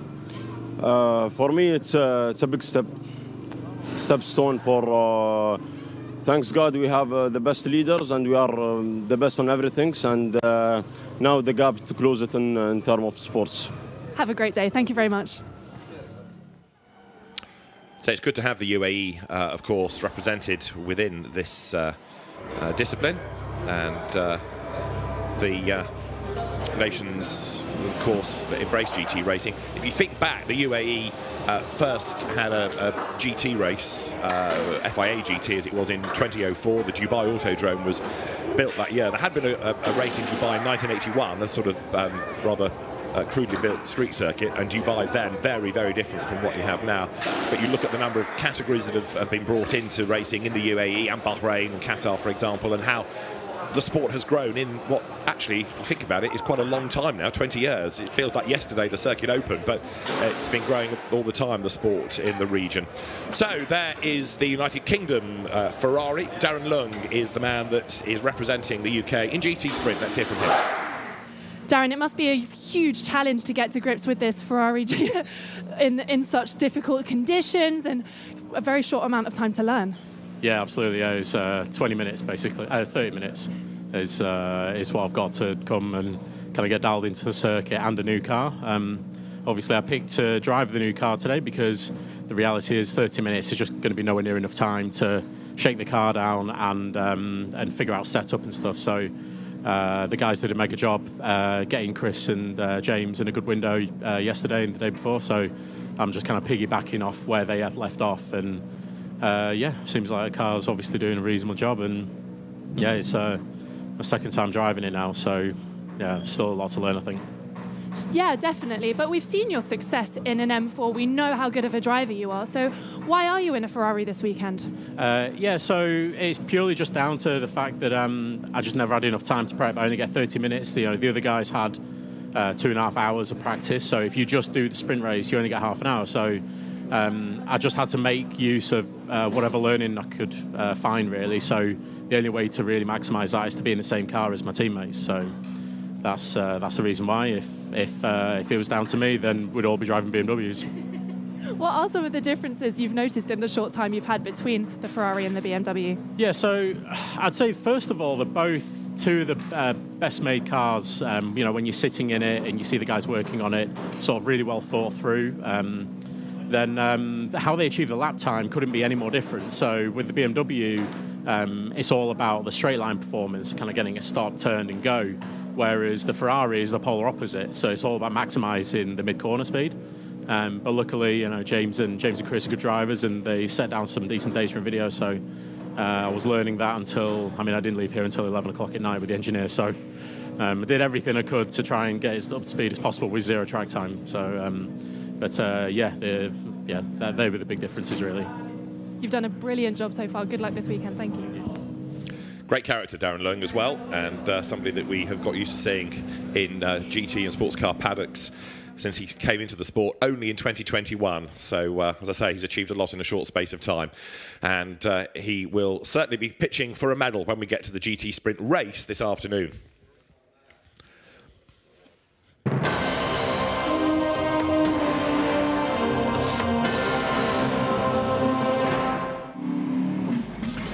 Free practice for the GT Sprint discipline began with a flash of the lights from Team Turkey at Spain as they almost came to blows in the pit lane, but contact averted, and Malaysia was out on track as Jasmine Jafai in the Lamborghini was trying to improve a lap time and get himself used to a GT3 spec Lamborghini, having raced in Super Trofeo this year. Chinese Taipei's Peter Yang was on track yesterday and using that experience to good effect, and Saif Alameri, new to the track and new to GT3, had an early spin but was able to recover. He managed to get his lap times down over the course of the session. Others, though, just got faster and faster, and it was always looking good between Germany, Turkey and Spain. Lithuania, a little bit further back in the times, 6th in the end for Lithuania. Darren Lung had early smoke, bit of an oil leak, but that was easily sorted by the AF Corsa team. He was sent back out and using the setup from his teammates from the GT2 driver discipline of yesterday was able to get quicker and quicker. Danny Juncadella, though, for Spain, the home nation and the medal table leader going into Sunday morning, ended up third fastest. Team Turkey second, courtesy of Ayhan Şengüven, and he's many people's tip for gold. We'll find out later on if that is going to be the case. But the top time claimed by gold medal winner of yesterday, because Finn Bieberhaus for Germany won in GT, and he wants another gold in GT Sprint. And he's gone the right way about it with the fastest time in free practice for GT before we get to qualifying and Superpole later in the morning. So what we're looking down on now is the karting, slalom and auto slalom area. This is called Electric Street, and it's a core part of the FIA Motorsport since launched in 2019 at Valencia in Rome. And it's really important to the category. Karting slalom is for drivers 14, 15 and 16 years old, and already around us the competition is getting quite sort of tasty. You can see the semi-finals are about 5 minutes away, and these are the karts that they're using, electric karts. That's the go pedal, that's the stop pedal, and they're really keen, and this is crucial. Like Dorian Pan, who's a F1 Academy Le Mans driver, competed in this category in 2019, so it's very much the beginning of a step of a ladder that can get you all the way to the very top. I'm in a kart. I'm not going to drive it because I don't want to use up the battery, and Kayana can talk us through a little bit of what the actual course looks like. Who's over there? The actual course is a low to medium speed course, so I thought I'd take a look. So it starts quite straightforward, not literally because it will be a slalom, so it goes kind of like this, right? That makes sense, yeah? So this is slow to medium speed. And then it gets very confusing. So you see all the cones over there. I have no idea how to get around there. So I'll just skip that and skedaddle over here, and they'll come in here. So it's all about precision, right? You have to have speed, but it's more about precision because each cone that's tipped over will add seconds to your time. They'll come through here, I assume, come through here, and then they stop, and the time is being stopped. Neil, I don't know if you want to try that, but that's how it's supposed to go. Well, I mean, it's easier when you've got electric power, but I was good. I was very impressed with the way that you demonstrated that. And as you can see, people are getting ready, taking it very seriously. The semi-finals, Hungary, Netherlands, Poland, Germany are in the semi-finals. And the way that it works is male driver, female driver. That's how the teams break down. They have a go against the clock and against each other, and then they get out, change cars, have a go against the clock, change driver, and the winners will go through to the final and gold, silver and bronze medals. So that is karting slalom, and then the course is similar but slightly wider because there's also auto slalom, which is an electric SUV, Hyundai. So the activity is really building here. It's a really nice atmosphere because this is the karting is happening. Kart racing and kart endurance happens at the Aspar circuit, so that's elsewhere. But this is really where the teenage kicks are happening, and they're already doing some sighting laps there. So as we build up to the semi-finals at 9:15, let's have a look at what happened in the finals of the Esports F4 with our commentators Chaz Draycott and Paul Jeffrey. Let's take a look at a few of the highlights. It started dramatic, it ended dramatic. Yeah, it was just dramatic all the way through, but Brazil made a great start and actually broke away in the opening laps, and then before you know it, Switzerland once again and Singapore right in the mix. You have to really feel for them, to be honest, Paul, because they were so close, and then they both fell by the wayside come the end of the race. Yeah, really, really fabulous stuff. Lots of competitive action all the way through the field. And again, it needs saying, we always say it, a big shout out to all of our drivers that took part in this race. All of you are champions. Only 3 drivers, of course, will be able to take the gold medal and the silver and the bronze. And it is Brazil that are at the head of the pack. In a few moments' time, Chaz is going to go and speak to our winners up on the podium once we've found out exactly who they are and on the podium as well. Such was the frantic nature of the final few moments of, well, actually I say the final few moments of the race, the final few moments of the eSport aspect of the FIA Motorsport Games, such was this being the last race of the day here at the beautiful Museum of Arts and Sciences here in Valencia. Looking at the highlights though, you can see on screen, it was pass after pass after pass. Nobody was safe at any given time. You really don't want to be leading like 1960s Formula 1 cars at Monza. You don't want to be the lead car in the pack because you're going to come under all of the pressure in the world. And again, we saw that one slipstream, so very important. There was a little bit of contact at the bus stop chicane, unfortunately, which took a few of our cars out of contention. Such is the nature of close pack racing. That was a spin for the Swiss entry, if memory serves me correct. Unassisted, all on their own. Drivers did well to get away with that one. In fact, the Swiss entry, I tell a lie, sorry, is up there. There we go. Pirouettes the car, a little bit too aggressive on the curb, and that put pay to their chances. Then it all built up to the final few moments of the race. 3 wide for the run down to Le Combe. We've said that one before, and I dare say we'll say it again in these cars. But look at this battle pack, headed by Brazil for the run up to the bus stop chicane. Everybody squabbling for track. Great bit of driving from Brazil, sliding the car to cover off the line, and then everybody's off track as well. Real pandemonium further back. And even from that view, on the second time of asking, I still can't quite be sure exactly who got that second and third position for the silver. Now the action is well underway. I can hear the That's a good impression of hey? an electric cart. Of an electric cart. Congratulations to Brazil for picking up the F4 Esports medal. Thanks to Chaz and Paul doing a great job commentary. That's all happening over in central Valencia at the Science Museum, the Ciudad de Artes y Ciencias. It's been really, really great. The 2 different, so bringing together Assetto Corsa and iRacing for the 2 different categories in esports has been a big step for the FIA Motorsport Games 2024. We've come from virtual to electric.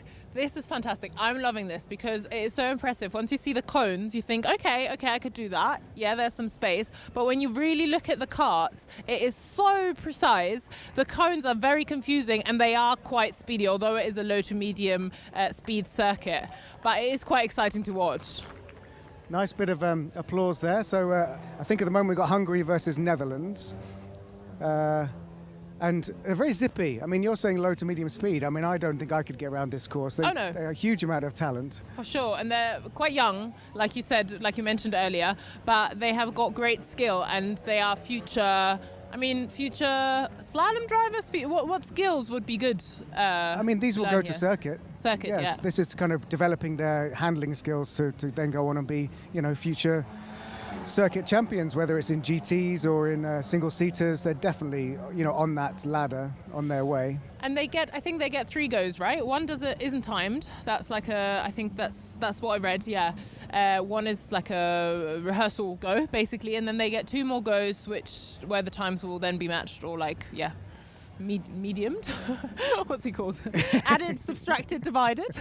Averaged. Averaged, that's the word.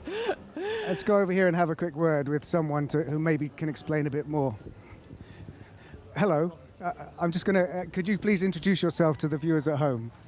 My name is Kevin Abrung, ambassador for the Dutch Federation, and proudly presenting Olivier and Senna today.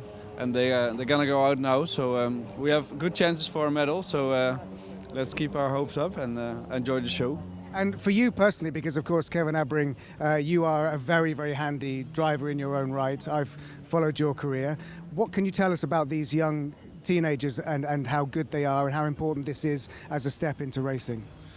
Well, I think in the end it all starts with go-karts. I mean, this is the first way of competition and trying to beat other people, trying to be more clever than others. It all starts in a go-kart. It's quite accessible. It's obviously low budget, and today we see competition on the highest level with youngsters with exactly the same material, and this is really good. So they have to obviously improve their driving skills, but also the further you go throughout the heats, the more the mental side is important as well. It's not only important to be quick, but you have to be clever. So let's see how we get on. And overall, the FIA Motorsport Games is a rare opportunity to race for the national flag. How has Team Netherlands been going this weekend? How are you feeling about the overall performance of your guys? So far, it's been great. We had a silver medal yesterday with the Rally 4 guys. We don't have guys on track, unfortunately, and we still have really good hopes in the kart course. And then obviously our slalom boys and girls. So far I'm a happy guy, but we need some medals today. Okay. Thank you, Kevin. Good luck. You're welcome. Thank you. So that's really good insight there, both on the karting slalom as well, but generally Kevin Abbring, a great peddler in his own right. But he's clearly got his eyes focused very firmly on the Dutch team. Yes, and I've observed a little bit. The preparation rituals differ from let's go, like ramping up and being like, because you need both. You need like a lot of adrenaline to go through there, like high focus, but you also need to be very precise and focused. So it's interesting to see how the different teams prep their contenders, either with like a zen kind of approach or like a go, go, go. And it really is, karting slalom is the mixture of zen and go, go, go, isn't it? Yeah, definitely. And there's obviously penalties for touching cones. I saw this driver touched a couple of cones on the way. So obviously they try and get the fastest time, but then they get time added at the end. Yeah, per cone they touch. And then there are other things that get penalised. We can see the German team waiting patiently for their turn up next. Do you think they're too much in the zone for us to have a word with them, or should we leave them to get in the zone? Habt ihr Lust, kurz mit uns zu reden? Ja? Ihr fahrt gleich, dann nur 2 Worte. Wie fühlt ihr euch? Seid ihr ganz entspannt oder ist es ein bisschen Adrenalin gepowert? Ja, also ich bin schon ein bisschen aufgeregt, aber es geht eigentlich. Ich freue mich natürlich auch. Bei dir genauso? Auch Adrenalin ein bisschen durch das Blut? Na klar, also man weiß natürlich, wo man hier ist, aber in der Runde kommt es dann halt auch nur auf den Track und auf das Kart an. Und man muss sich halt auch nur darauf konzentrieren und alles andere ist dann in der Runde egal. Viel Glück. So I just asked them if they're feeling calm or a little bit full of adrenaline, and they said of course they're excited, they know where they are and it is important, but what it really comes down to is the track and the kart, and they can trust their skill, which is good. To be confident, right? Thank you, and thanks for translating. What I was thinking is that the actual timing screen is just around there. So I was just going to go and have a look and see how they're getting on. You go have a look. Okay, I'll stay here with the carts. Okay, let's have a look. Because I like. Because everyone's to see gathered the real around version. the timing I'm screen. super impressed by what they're doing, and I've watched 3 goes and I still don't know where to go. So I'm very happy that I can stay here, because the cones, I might have to ask in a minute when someone's off and has a minute more to chat to me. The cones must. I don't know, there's 2 different coloured cones, the stripy ones and then the ones laying down. Yeah, I have not wrapped my head around it yet. But that's okay. I'll find some expert who can explain it to me. And Neil will have a look. Oh, you've had a look at the times? So for what I can work out is from the first 2 races, Hungary are leading, but it's close. Okay. So I think this might be the decider. Okay, I think the German flags are coming out. We'll make some space for the races. So it's Germany against Poland next? It's quite nice they stick the flags on the cart. I love that. It's adorable, but it also helps a lot with recognising who is karting. But the great thing is that they know that they're getting all exactly the same kit. Yeah. Everyone gets in the same cart. No one has any sort of preference. So Poland is setting up here, just on one side. And Germany on the other side. And Germany on the other side. Neighbours. I'm just going to go and check again. Karting against each other. Okay. Well, I'm rooting for Germany, of course, as you might have already figured out. So I'll go over there and see what the Germans can do here, what damage they can do, but hopefully no damage. No damage to the carts or the drivers, but just a bit of damage to the times. So getting ready into the cart, getting all set up. The flags are in place. Testing the brake and the pedals. I don't want to talk too loudly because they're probably in the zone. It's funny when it is so quiet before it starts, isn't it? Yeah. Because also the cars are quite quiet because they're electric. Yeah. So it's not like that race noise that we're used to on the big circuit from non-electric cars. Just coming straight from the GT Sprint, Yeah. which is very, very loud. Loud. Kind of the pinnacle of volume. Right, okay, we've got Team Poland set up, we've got Team Germany set up. And off they go. So it is pretty straightforward, like I said at the start. It is around, and then they kind of reverse back into the lanes that they came from. Neil, have you understood the track yet? And is there a meaning to the different coloured cones? The two tracks are an exact mirror. Yeah. So you can visually assess which car is ahead, and I think at the moment the Polish car is ahead. Because they go around and then they go back into the same lanes again, don't they? It's like, so they go around the same cones a few times. Yeah, so when there's an actual series of corners, the lying down cones point the direction you need to go around that cone. But then the actual sort of standing up stripy cones are a sequence that you have to go through. And then as they come to the end, so yes, I think Poland were quicker. That one, yeah. We just need to check if they had any penalties. And they have to stop in that box, a full stop. For me, it looked like Germany touched one cone there. Does that count as a penalty? Yes. Yeah. That'll be 3 seconds, and they were slower. Yeah. So. But they've got another go, so it's not all over yet. We're gonna have a look at the Tory cars because there's some medals up for grabs at Touring. Yeah. So I think that's worth a look. Over to Touring cars now. The grid of nations for the touring car race formed here at Valencia. David Addison and Joe Osborne trackside. Well, it was a really lively race yesterday and 1 or 2 spots of rain in the air. Now, the cars have gone to the grid on slicks, but this could be very interesting indeed if the overcast skies decide to open up. Yeah, just walking back into the commentary box then, they're big raindrops. They're not that often. It's not heavy rain, but they are big. So if it does start to come in a bit heavy, I think it's going to get wet very quickly. Sorry. And yeah, super interesting race yesterday. This car doing a jump start, safety car, still having a 5-second penalty and still won by more than 5 seconds. Was a great job by Montenegro. So you're quite right. There's a lot of stories in the race all the way down the field. It was a great race yesterday. Yeah, we had Turkey out with transmission failure, Britain out with damage, Canada out with a puncture, and Germany out with turbo failure. Let's join Antonia Rankin for a weather update, though. Yeah, guys, it's hardly beautiful sunshine on the grid here. As all of the cars are lining up, it's starting just to come in with a bit of a shower. I think we're due to have this for a little bit longer, so it might be a bit of a damp race for these guys. They're going to need to keep their lines straight and stay on track. Antonia, thanks. Well, I've gone to the grid on slicks, but if it does start to change, the race director is going to have to think about intervening. I'm not saying he will. You could argue on the one hand that if it rains and they're on slicks, then on a safety procedure, you need to intervene. You could also argue that it's up to the teams and the drivers to elect whether they need to go a bit slower or go for a pit stop. But we'll see.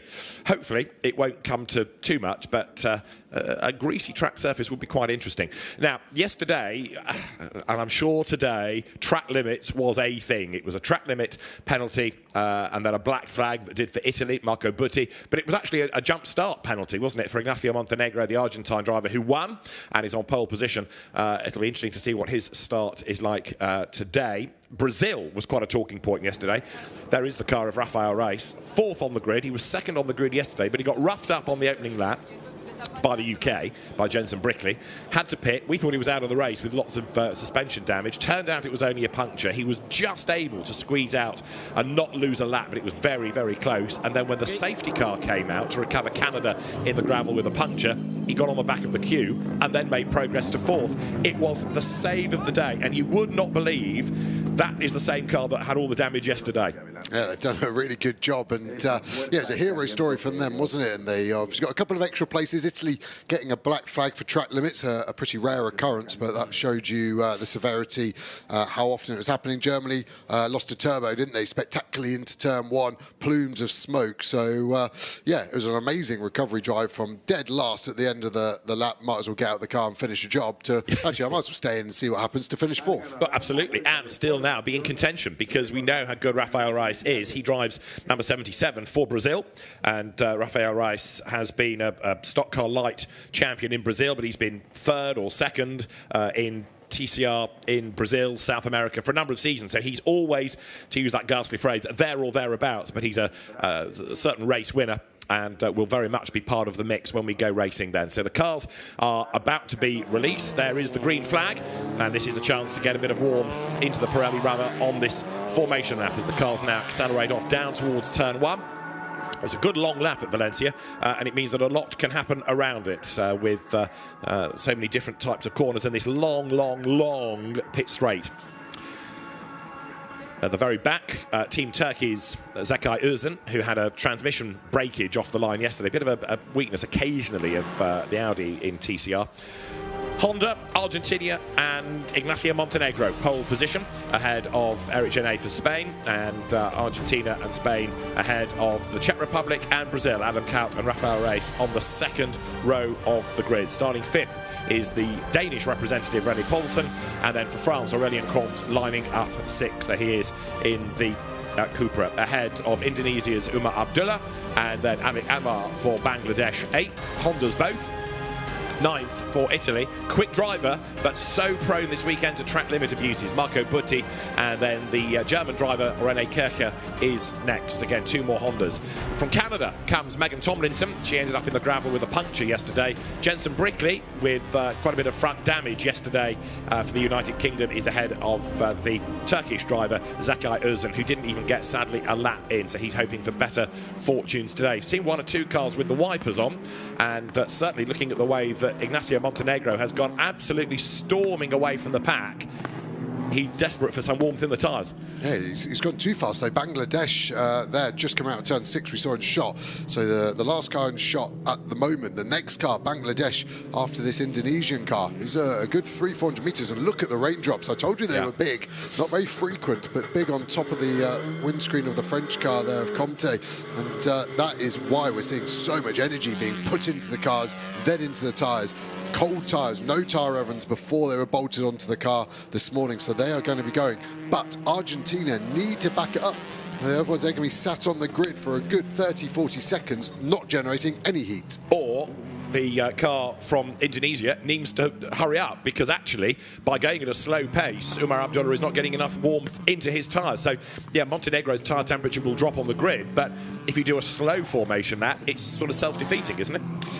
Yeah, the gap is diminishing as well now, so it's not as dramatic as it could have been. You're correct in it, but being static, there is no energy. So going slower is some more than 0, obviously, without stating the obvious. But it shouldn't be a drama, but this is going to be very interesting. We know how leery these cars. We had that great drift, didn't we, from Team Brazil in qualifying. So I'm expecting some fireworks from the rear end of these front-wheel drive cars. The United Kingdom is under investigation for not respecting the start procedure. So the UK may have transgressed a regulation.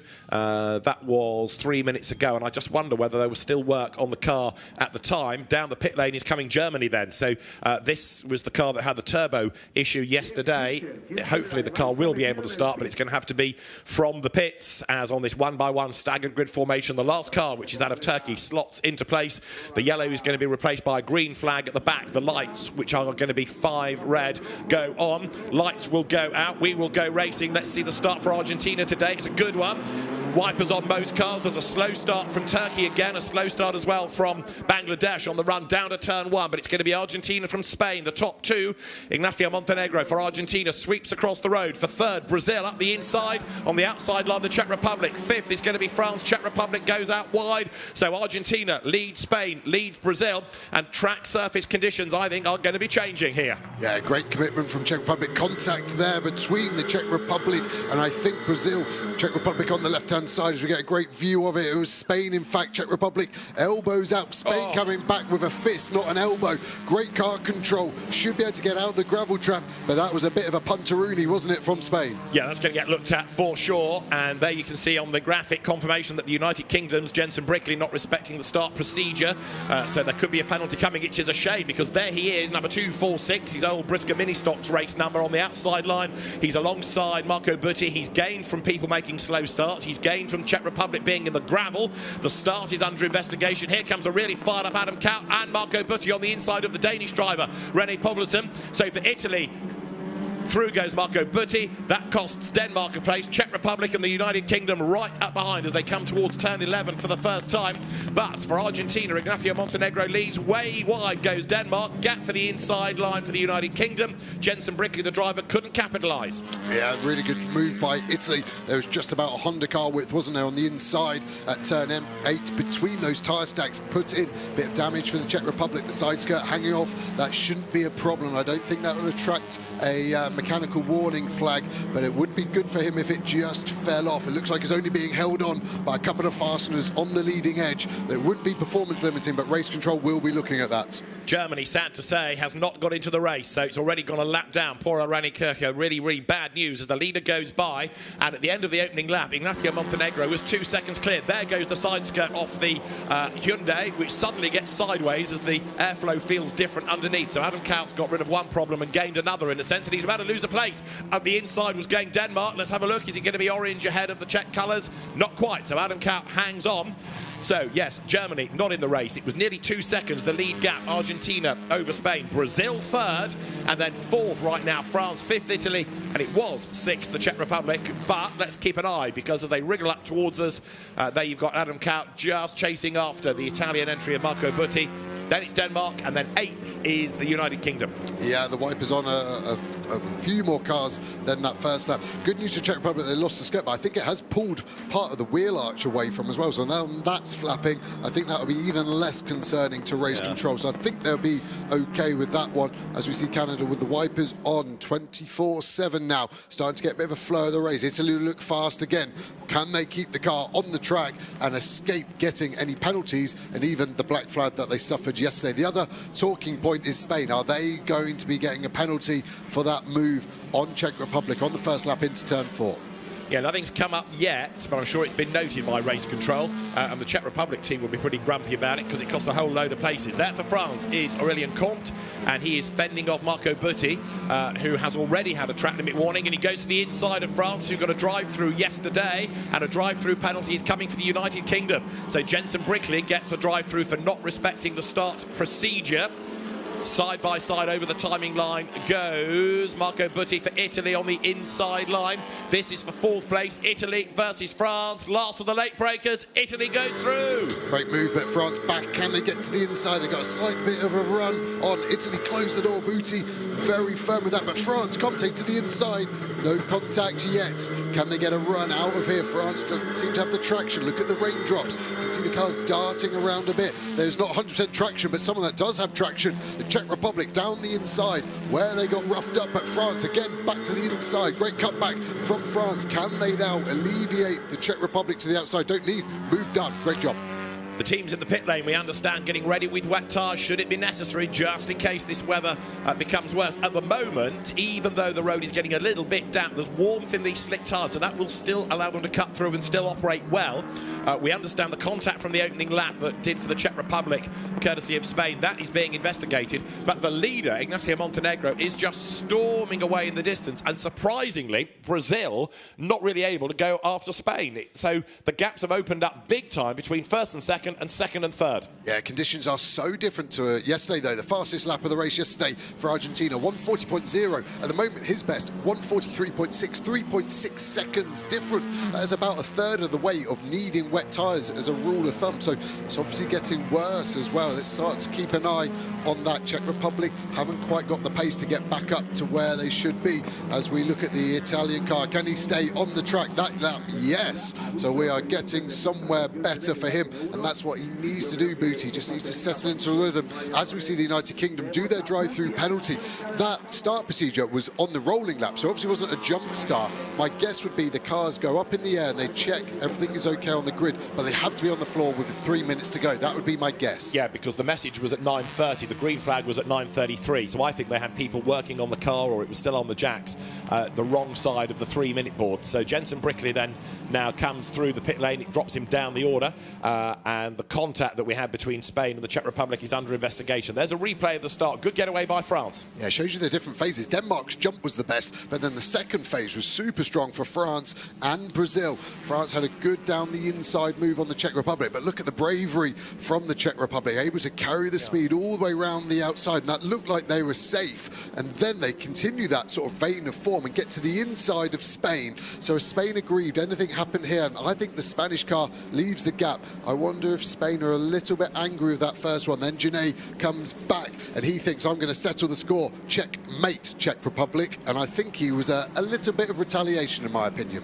Yeah, because he was never alongside, was he? So that was a definite bit of contact.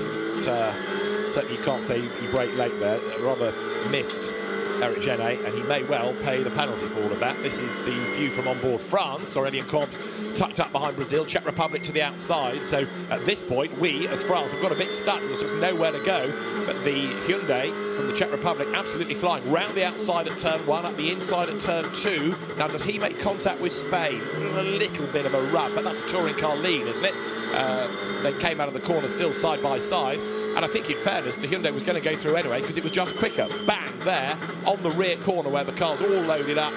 It was a good save by Czech Republic, but I do feel that for Spain, here it is again, Eric Genet has got a case to answer. You can't blame that just being on missing a braking point or the wet road. Yeah, it's a good professional foul, wasn't it? Oh, look at this. Italy up the inside of Brazil for third place. Eases them out. Like you said, a touring car allowance of contact is higher purely on the front-wheel drive nature of these cars. But look how slippery it is on the entry. Italy carrying too much entry speed. Does well to save it. Pace looks good, though, and already building a gap over fourth place Brazil now. Marco Butti yesterday got a black flag for track limit warnings. At the moment, thankfully, he's only got one. So hopefully, the message has got through today. Disappointing that Brazil is dropping back. And here is how we saw Italy tee up the move, darting at the last moment up the inside at turn 2.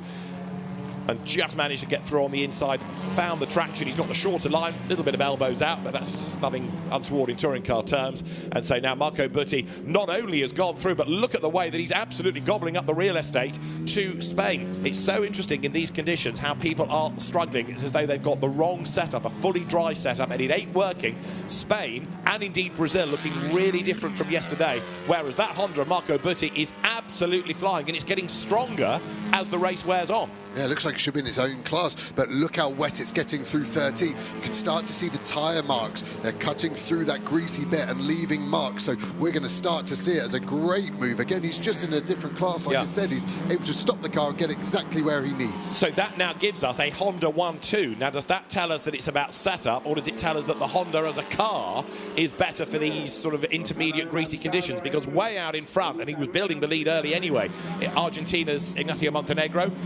Meanwhile, Megan Tomlinson is involved in an Audi battle. That's Canada versus Turkey. And as they come to the line, Turkey has gained a place then. So from the back of the grid, Zekai Uzun now up into 9th place, going nicely. Ahead of him, it is Indonesia's Umar Abdullah as they come now down towards turn 1. Abdullah just ahead of the two Audis there, but going nicely.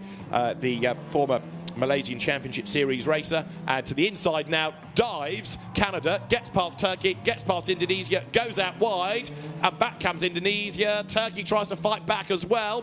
Megan Tomlinson from Canada ahead of a really sideways Team Turkey's Zekai Uzun there, but good driving that by Megan Tomlinson. Lost out, but fought back brilliantly. Yeah, went to the inside and sent it. Nearly got 2 for the price of 1. This battle between the red and white nation flags is ebbing and flowing. It does look like Turkey have got the pace to the inside of Canada. There's just about enough room. Is there going to be contact on the exit?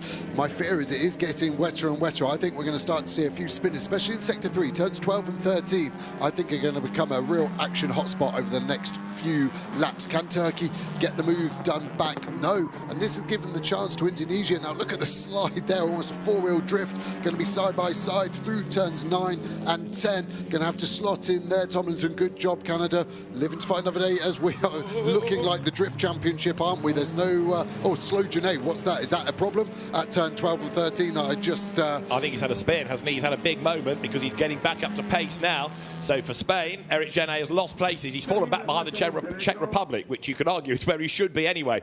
Over the line come the leaders. Now, that gap is 4.4 seconds, and last time around, Italy, 7/10 of a second quicker than Argentina. This, with 19 minutes and a regulation lap to go, is building up really nicely. Third now Brazil, fourth France, fifth Czech Republic, and there is Janae sideways, locks up the fronts, locks up the rears, drags the nose round again, but it's cost him a lot of places. Yeah, I predicted it, didn't I? I said it was coming. It was just getting that much wetter. I knew it was going to be a problem for the drivers. Luckily here in my warm, dry commentary box, I can see the difference across the lap, and Sector 3 is getting more rain, or getting the rain first, but it's definitely wetter there as we see Canada pit. I can't see... Drive-through, track limits. Already. Yeah. It's quite impressive to get 6 track limit warnings so early on. So it's now a 2-car battle over 8th place. Indonesia still with the advantage over Turkey, who have just got the most sideways driving car ever. It won't be fun right now for Özcan, but when he looks back at this, he would have had the race of his life. The Turkish colours work really well. We've seen them this morning already on a GT car, and of course on the sideways Audi again. They look really good. Now, it doesn't hang on to it. He can, but this is enabling the Indonesia entry to get away just a little bit. Umar Abdullah. We said it looks good as a drift car. Here it is in super slow-mo. Lots and lots of opposite lock in that, and just being able to drag it back. Zakai Özcan.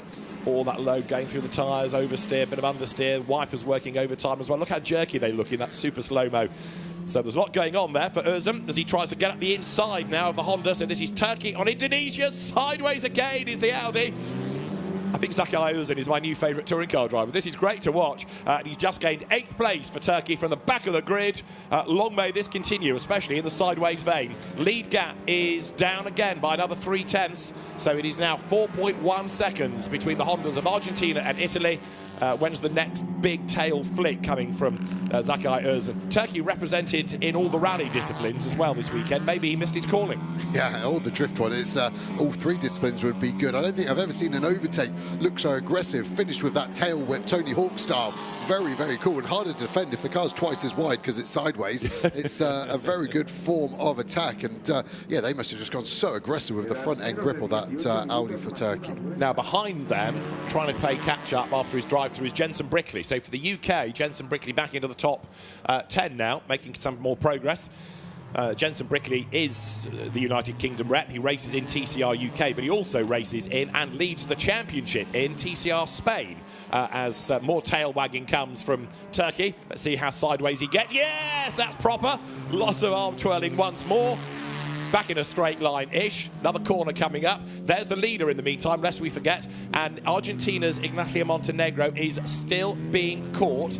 Another 10th lost within the first sector of this lap, and you can see how much closer Marco Butti for Italy is coming.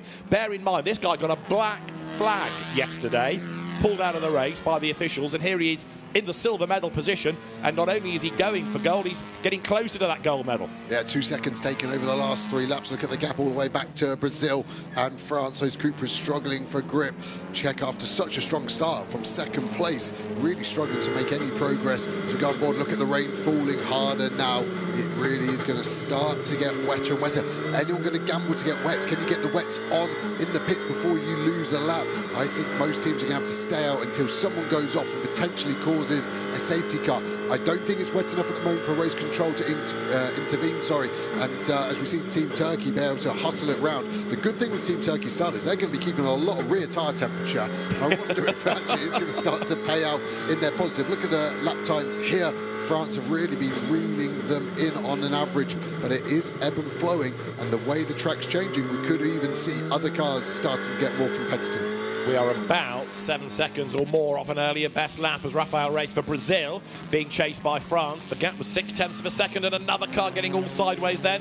So Rafael Race hangs onto a big slide, but the Cupra Leon then being reeled in by the similar car, hustled along by Aurélien Comte for France. He was 6th in the qualifying race, Brazil 4th, and right now they're fighting over 3rd place. Trying to say to the viewer at home, how does this car feel? Have you ever aquaplaned on the road? It feels like that. Have you ever driven on ice? It feels like that. Have you ever walked into the bathroom barefoot and slipped on some water? It feels like that. That is the grip level. Every single corner around here, the car is just sliding underneath you. Look, through turn 3, that should be an easy turn 2, sorry, no, 3. Should be an easy flat kink, but the cars can't even stay on the line they want. And then into 4, the rear kicks out as the road drops away. You just lose the camber. Again, great control, but this is getting harder and harder for all of the drivers out there. Great to watch, isn't it? And right now, Ignacio Montenegro's lead gap is coming down and down and down. Another half a second lost last time, so it's building up nicely for us. Marco Butti behind him has got a track limit warning, but only the one. So at the moment, he's the right side of officialdom, if you like. There are the leaders then, and let's see what the gap is going to be this time as they break the beam. Through goes Argentina, through goes Italy, and the gap is 2.9 seconds. On that lap, 7/10 pullback. So Marco Butti here is on an absolute mission. But bearing in mind that he started on the 5th row of the grid, so Butti has sliced his way up from 9th, and he's now in that silver medal position. Yeah, and he's really coming. He's got so much experience. His CV is obviously all-encompassing, so I think that's just the advantage he's got here. Spain struggling in the background coming out of turn number 1. How does the French car look? Able to keep it a bit tighter around turn number 2 than Team Brazil. Brazil a little calmer than the previous lap. How's it at 4? This is where we're seeing the drifting. They're going off the normal dry line now, looking for grip. The wider you go off the typical racing line, there's a little bit more grip there because it's not worn down. There's not the rubber, there's not the oil put down, so we're going to start to see cars searching for grip. Looks like they're missing apexes, but they're looking for the grip to get them more traction and give them more lap time. But at the moment, it's looking a little fairer between France and Brazil. There doesn't seem to be a massive overlap in pace, but Italy definitely have got the upper hand, and I think there's going to be a battle in the next couple of laps. Absolutely right. Bearing in mind how far up the road Argentina was earlier on in the race, it's been quite a drive by Italy. Every time you look, that Italian Honda is getting nearer and nearer in the first sector of the lap. 4/10 pull back in the second sector of the lap. 4/10 pulled back. This is a really impressive job done by Marco Butti, and they have got just the dream setup on that car. It may not have worked right at the beginning, but it's come alive, hasn't it, in the last, what, 4 or 5 laps or so. And because he can't use the exit curbs because they're slippery, he's not getting as many track limits. I think that's been the problem for him all weekend. Qualifying lost 3 laps, and he started in 9th yesterday. Then for Sunday Fun Day, he has suddenly found his pace and found his cooling. But new slicks ready, they won't be the tyres of choice, that's for sure. No, indeed. 1.9 seconds now is the margin, so you've got just under 12 minutes and a lap still to go. And there is Marco Butti as he comes then out of turn number 2. What's Ignacio Montenegro's feelings going to be? Because every time he looks in his mirror, that Italy Honda is getting larger, and he knows the threat is coming. So that nice, satisfying lead that he had when life felt quite cosy earlier on is disappearing. But there's a bit of smoke out of the back of Italy now. That didn't look good, did it? It looked like unburnt fuel. The colour of it, very dark. So hopefully just because they're running a bit slower, maybe engine temps, but I think I might be wrong with my hoping judgment there.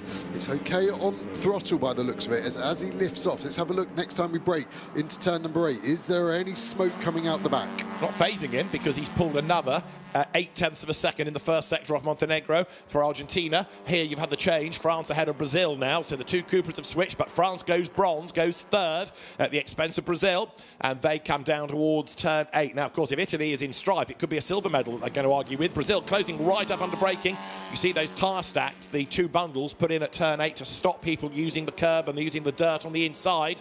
Ahead of them, the lead gap continues to drop, but only a 10th gained, interestingly, in the middle sector. France wide, Brazil back through on the inside. France looks for the undercut once again.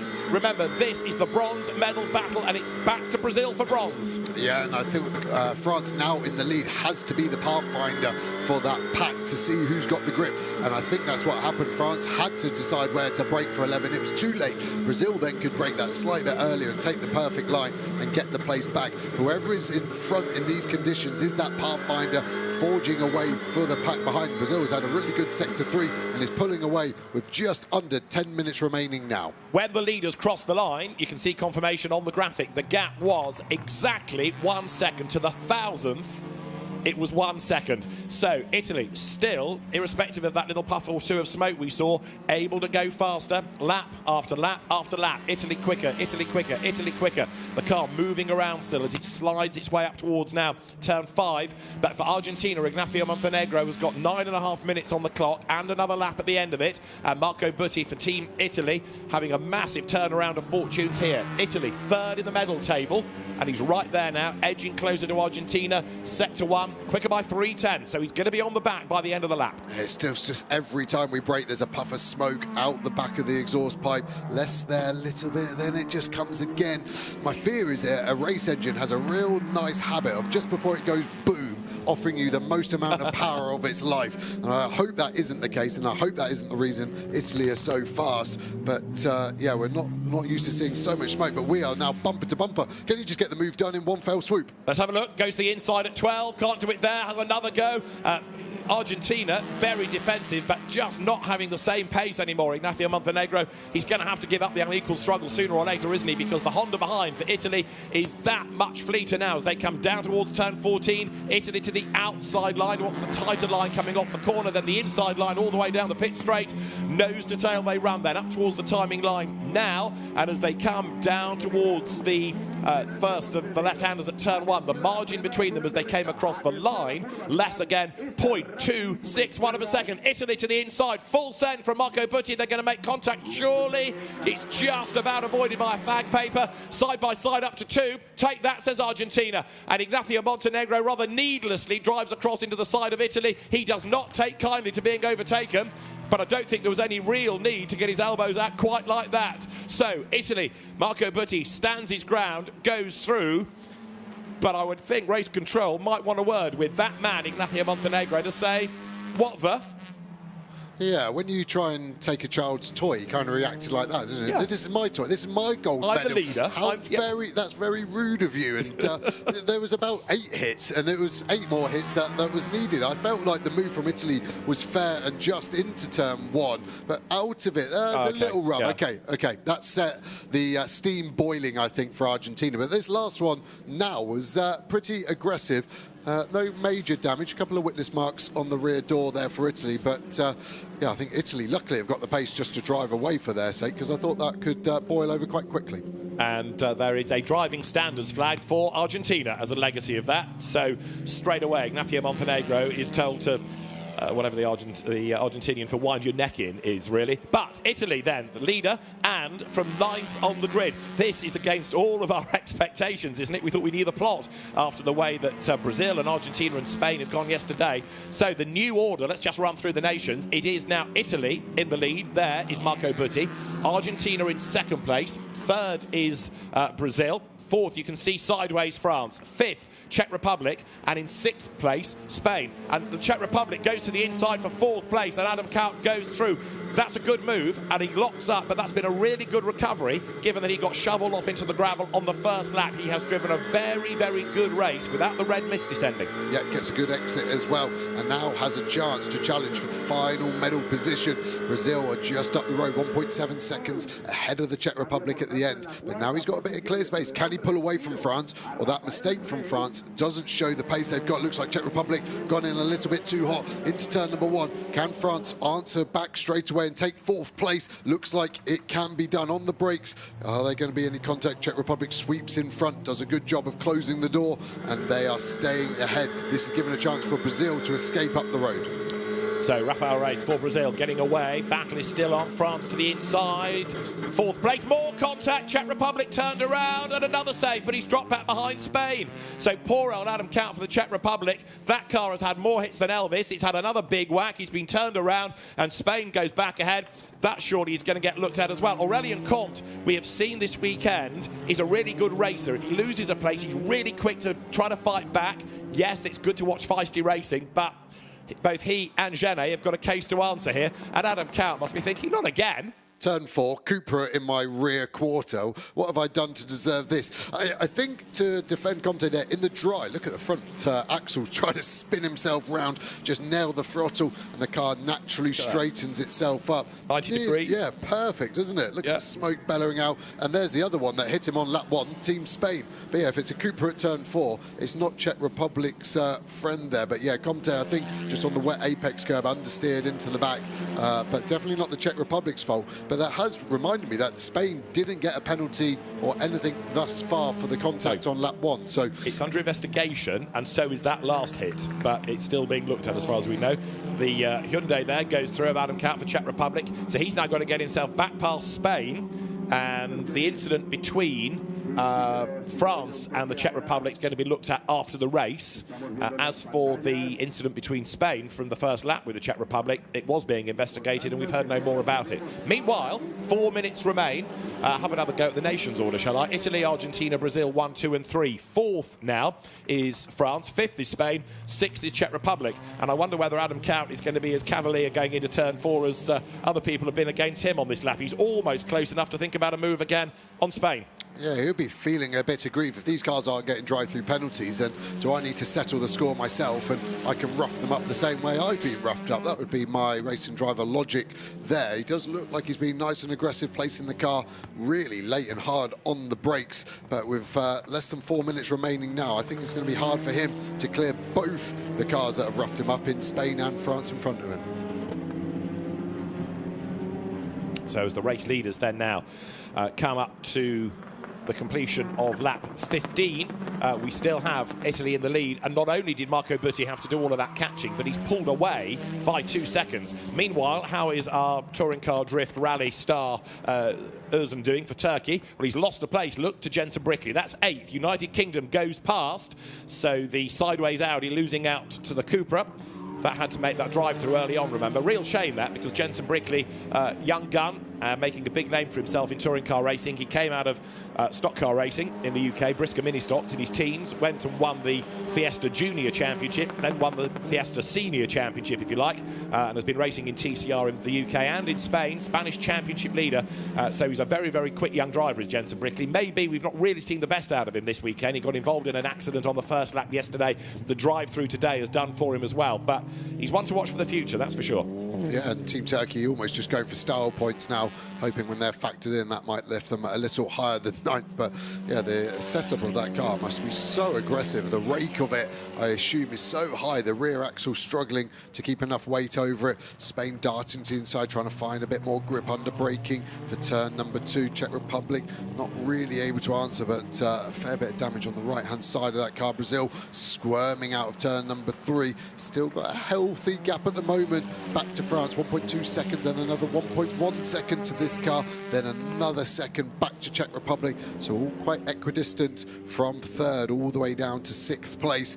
Doesn't look like either of them have a massive pace advantage at this moment in time. Lap times have dropped away all the way now for these guys into the 149s, into the 150s. That is 9 seconds a lap slower than they were doing yesterday in a full dry race, but this guy seems to have relished the conditions. It's been absolutely spellbinding, hasn't it, to see the pace that he had up from 9th on the grid. I know there was a few incidents on the first lap that played into his hands, but how different it looks now compared to the start, when there Argentina's Ignacio Montenegro was just driving off into the distance, and he's been caught and passed and has been utterly powerless to do anything about Marco Butti. So the initial suspicion was that it was the Honda. I think it's definitely whatever the Italian team has been able to put on that car as a setup, and it has just absolutely clicked for these conditions. They have got the best weather app of anybody in the paddock, I reckon.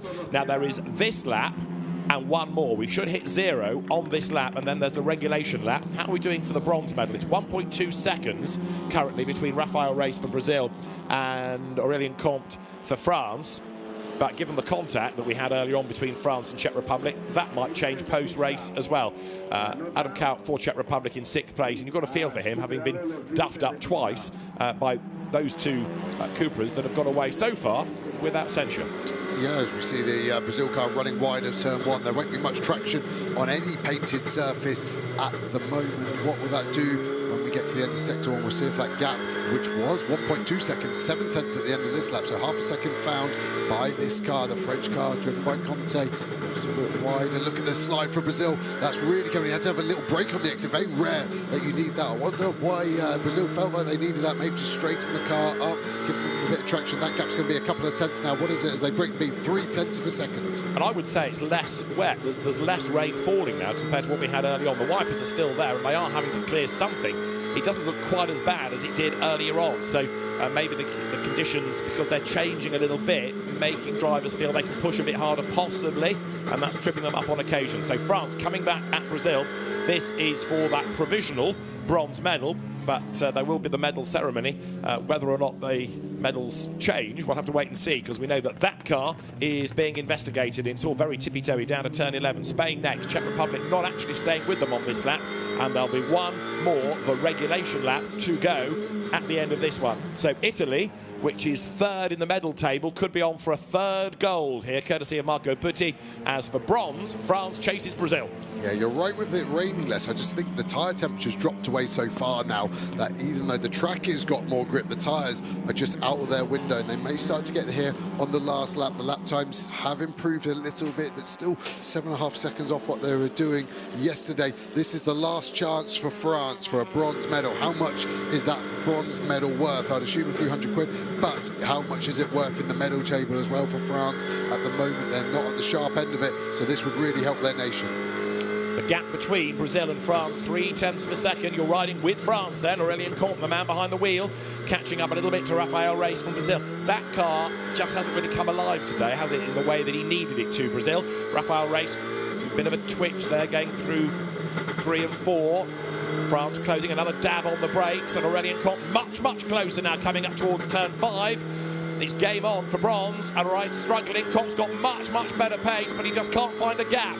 Whether he's going to make his own gap, we'll find out, because there's half a gap on the inside there. There's contact between the two. Brazil goes wide. Here comes Spain up the inside as well. France goes bronze. France goes 3rd, but Spain's got the momentum. Eric Genet then, who's also under investigation, right up behind Comte for France. He's going to have a look on the inside into turn 8. No, he's not. The door is closed, but a great battle for bronze then, and Brazil coming back at the pair.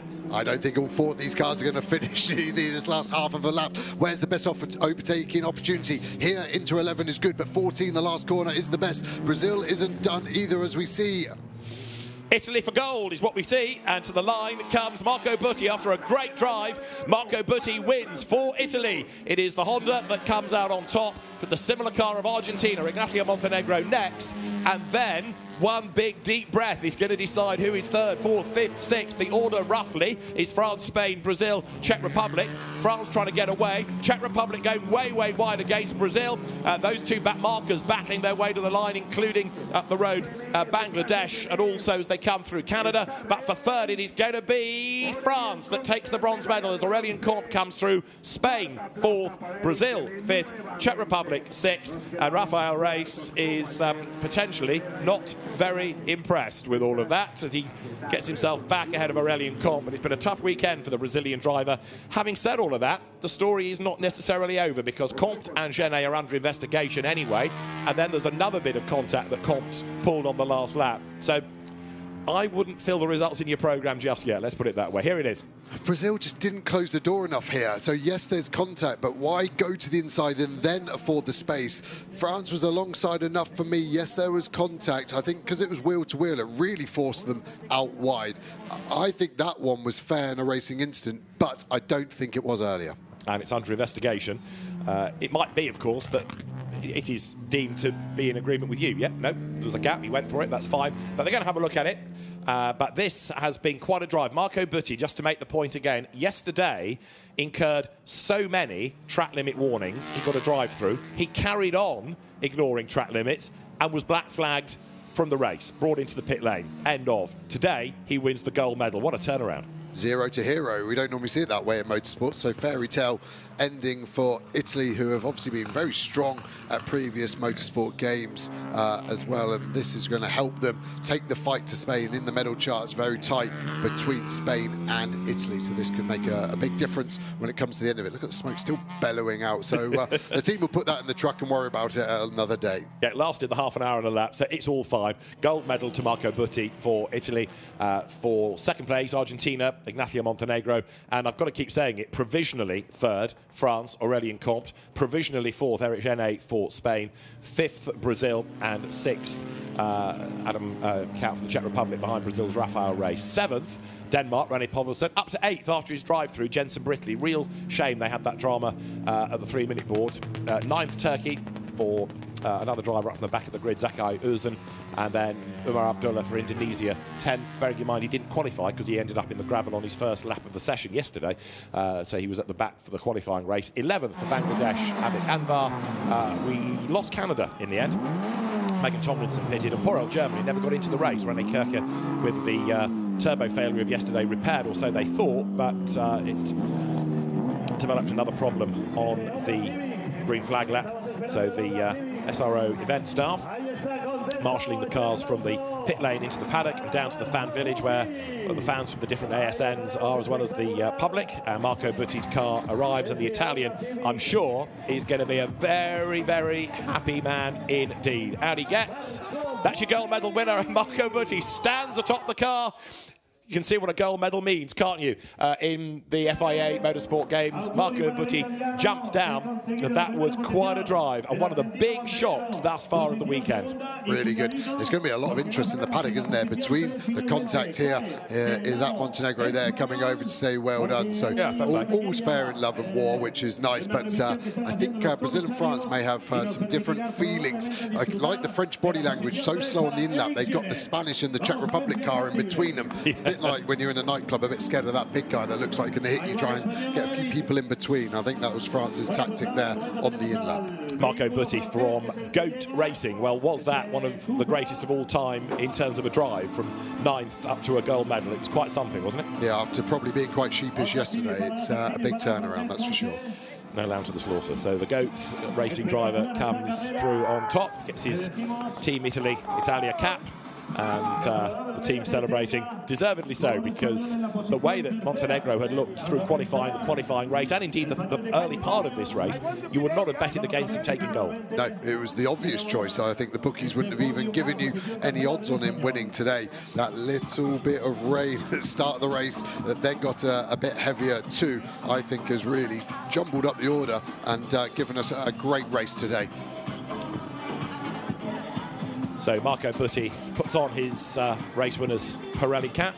He will make his way to the podium in due course. But we want to have a word, don't we, with the Italian. Antonio Rankin is down there with, I'm sure, an overjoyed Italian. Antonio. Marco, you were absolutely incredible. Can you talk us through that race?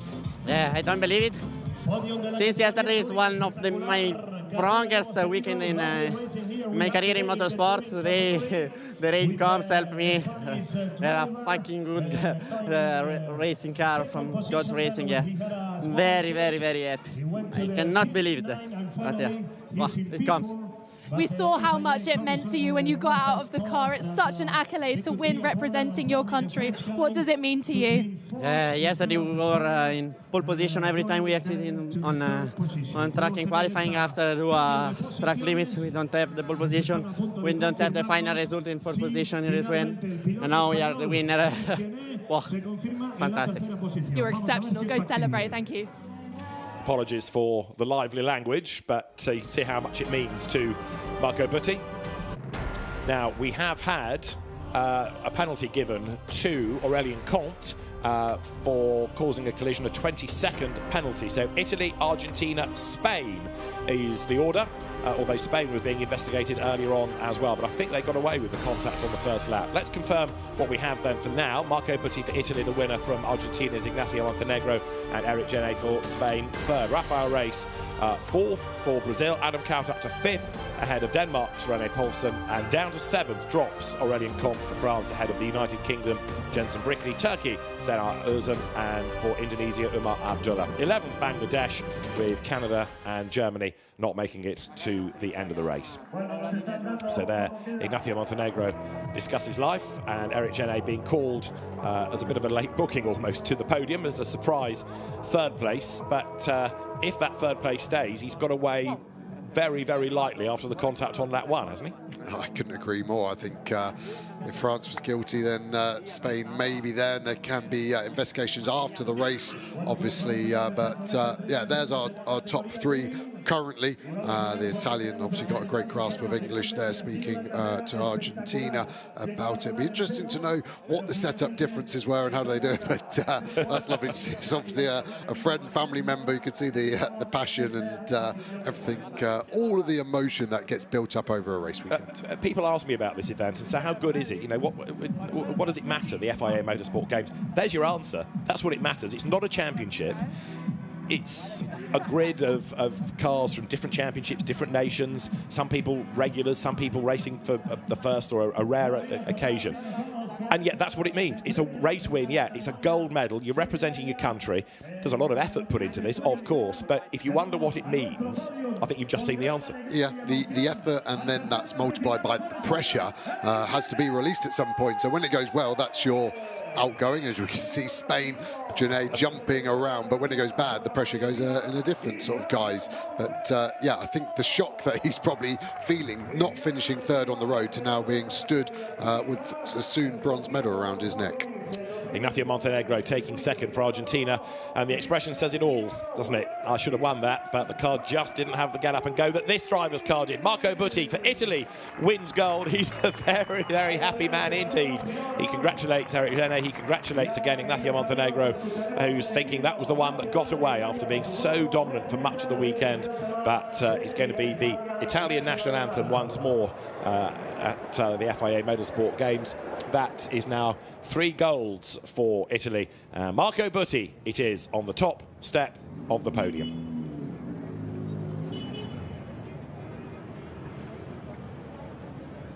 Escucharemos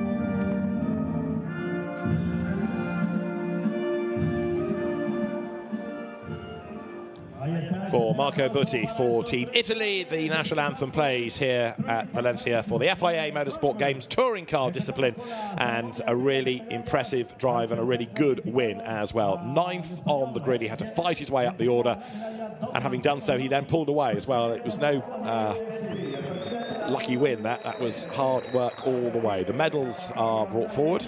Marcello Lotti, who is the instigator, the creator of the TCR rule set, hands over the medal to Eric Genet, who is absolutely overjoyed with that. Eric switched this year to touring cars after single-seaters. If you've got a very long memory, you might remember his father racing in British Formula 3, Formula 3000, and then going into track racing a long time ago. Eric's uncle is Marc Genet, who of course has the link with Ferrari, Formula 1 team these days, and a very happy family indeed. The silver medal goes the way of Ignacio Montenegro, and then the gold to Italy, to Marco Butti, and you've got to say that was really well deserved. Yeah, really, really good. Such a turnaround, like we've said already, and obviously with my unbiased opinion, it's the best national anthem as well, isn't it? It belts out, and every Italian always proud to sing along with that national anthem.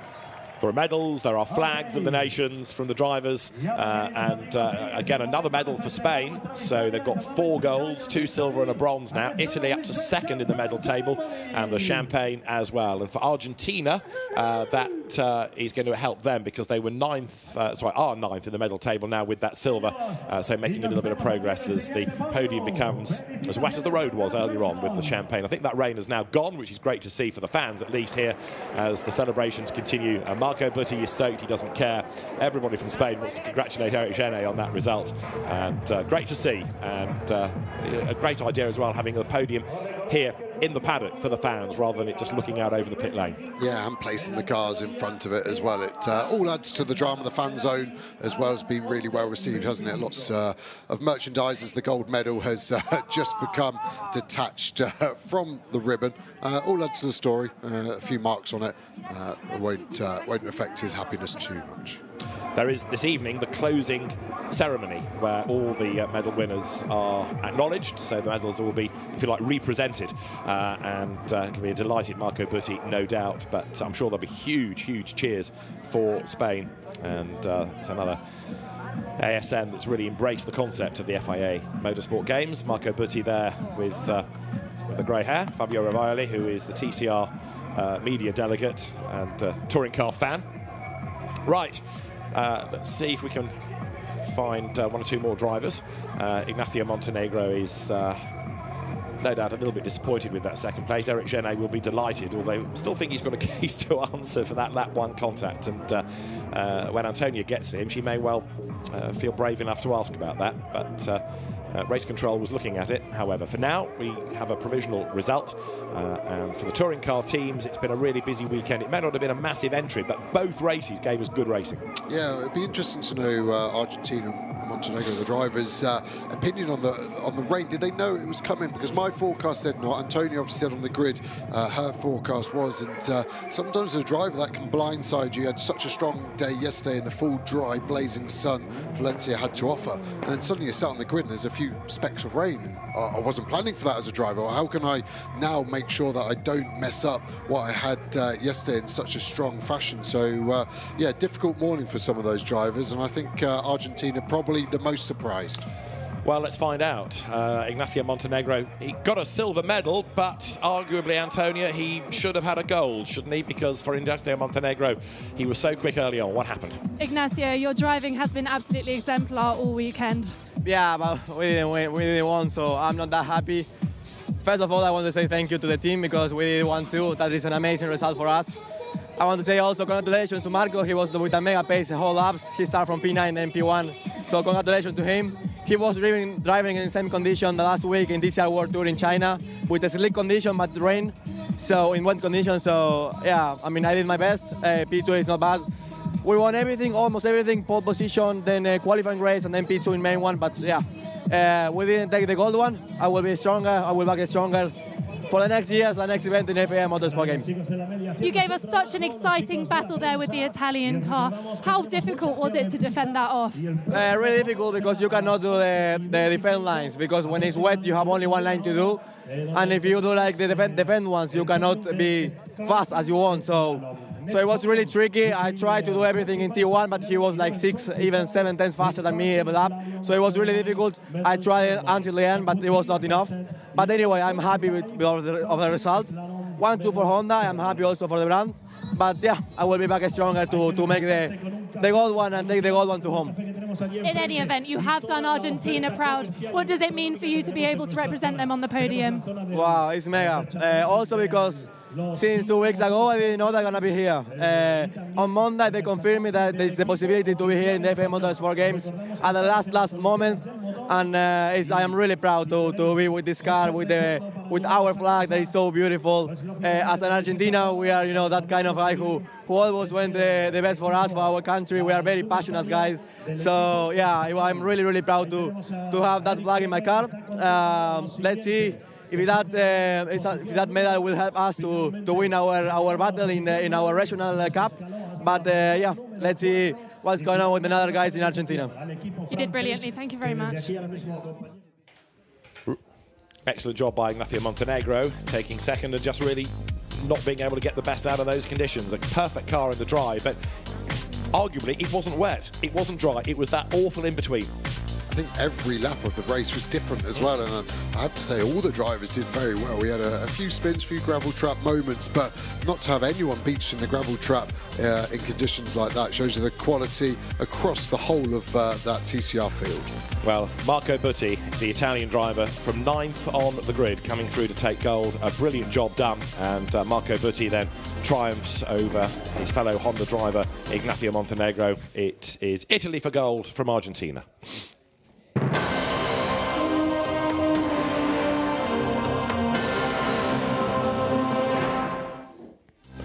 Touring car is always one of the most eagerly awaited disciplines at the FIA Motorsport Games, and the 2024 medal-winning main race did not disappoint. Good start from Argentina from pole position, Ignacio Montenegro leading Spain. Good start by France as well, but then the French car found itself boxed in at the first corner. The Czech Republic had made a demon getaway, and around the outside went Adam Kaut to gain ground, taking a place from Brazil, but then he was bashed sideways by Spain. Eric Genet went through, and it was a good recovery by the Czech Republic, and he'd have to do it all over again later in the race. The story, though, was initially all about Italy, as Marco Butti, from 9th on the grid, charged his way up the order. Took a place off Brazil with his elbows out, but the Honda was absolutely flying as Butti then relieved Spain of 2nd place. Italy chasing Argentina for the gold medal.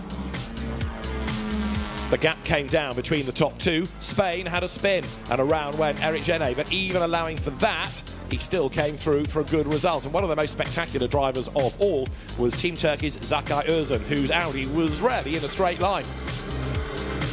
Brazil was struggling late in the race. France on the attack. Aurélien Comte, the driver, making his way through on the inside. But then he ran wide down at turn 11, and that gave the place back to Brazil. And their battle would continue all the way to the end. For the race lead, Italy and Argentina. A little bit of contact, followed by more contact, as Ignacio Montenegro did not take kindly to losing his lead. But his Honda never had the same pace as that of Italy. Then, last lap, fight for third. The bronze medal would go the way of France. Briefly, Aurélien Comte up the inside, but he was penalised for that. And so Eric Genet, who'd had contact on the first lap and a spin, came through and took the position. Adam Kaut had been knocked sideways a second time in the race by France, and so he would come charging up the inside as well in his recovery. This had been that moment earlier on. France to the inside, and bang, through they went. Adam Kaut recovered, but he had a really tough race as Marco Butti came through to score the race win.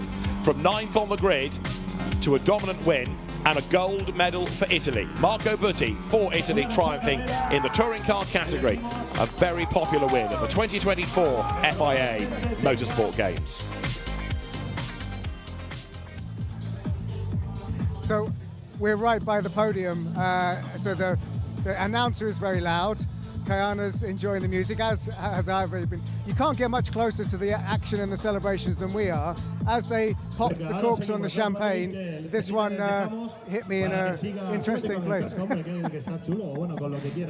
So that was moments ago, but we're pretty. So I've got a souvenir and some slight bruising. Eric Genet is about to be interviewed by the announcer up on stage, but we're going to have the GT Sprint qualifying very soon. But let's bring in a guest. Jeanette Tan is coming to talk to us. If you could just explain to us, obviously it's really nice to see younger drivers coming through, which is a big part of the FIA Motorsport Games. Tell us about your role and how important developing drivers is. So I'm the race director for the Formula 4 Cup this weekend.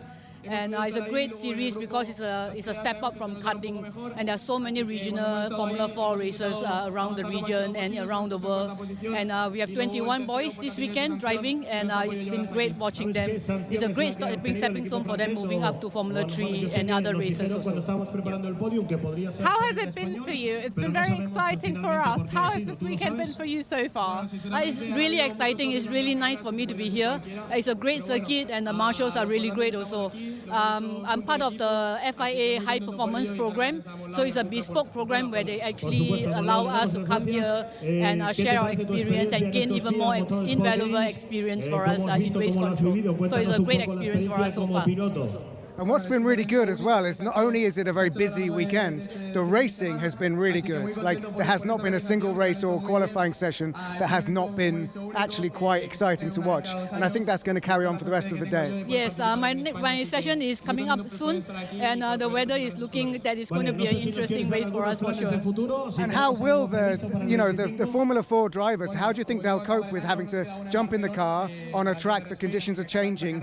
You know, some of them will be less experienced than others. Yes, but we have one qualifying in the wet session, so I'm confident they can do well for sure and put up a very good race for us. Thank you very much. Lovely to meet you. It's fascinating. It's fascinating. It's also very loud here. I hope everyone heard us okay. The Spanish like volume, don't they? They like it loud. They like a party. We continue with the motorsport action. You can hear. In Valencia circuit, Ricardo Tormo. It's a constant party. It's a constant party, isn't it, Neil? So we are... Obviously, this has just been a gold medal ceremony. So Italy have moved up the medal table, I believe. So Italy just won touring cars. Butti was the winner. So I think that puts them into second behind Spain on gold medals. Brazil got a bronze, so they're in third now. They've dropped down from second to third, but Spain are leading. I think it's not the most recent table, so obviously that was... So Germany are in fourth, Belgium in fifth, United Kingdom are in sixth, but they do not have a gold medal yet. But yeah, that gold medal moves Italy up to second. I'm happy to see Germany up there. How are you feeling about the United Kingdom in sixth? But there's so many medals still to be confirmed during the course of today, and which nation will go. Let's join our sterling team of David Addison and Joe Osborne up in the commentary booth for GT Sprint. Qualifying underway for GT Sprint, and drivers this morning, when they did free practice, had a dry track, if a cold one.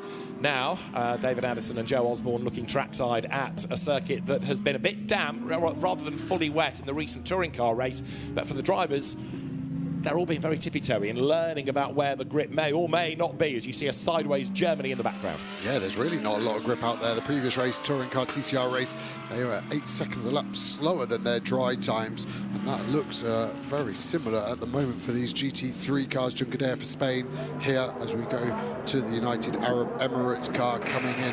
Change of tyres there. What are they putting on? Is it another set of slicks, or is it a set of wets? It is a set of wets. So the UAE are saying that is too slippery and I need to get some wets on. The Super Pole information about going in reverse order is, I think, going to be even more important than ever, because the track is only going to be drying at the moment. So the faster the track gets at the end of that session, the easier it will be to be on pole position. So I think this session is going to be pretty frenetic, trying to get a lap time. But at the moment, I'd say the lap time is going to come towards the end as we go on board with Team Turkey. We ran on board with this car in free practice. I can still see some raindrops falling on the windscreen, but not as heavy as they have been for the last hour. So I think the track should be drying. Even though there's drops of rain, they are evaporating quicker than they're falling. But Turkey and Arjen Guven struggling to find any grip whatsoever. They look pedestrian, don't they? Jafar in the background for Malaysia. Big snap of oversteer there. That's a purple sector 1, 1.8 seconds quicker. But that is a good 5.5 seconds slower than what they got to in the full dry conditions this morning.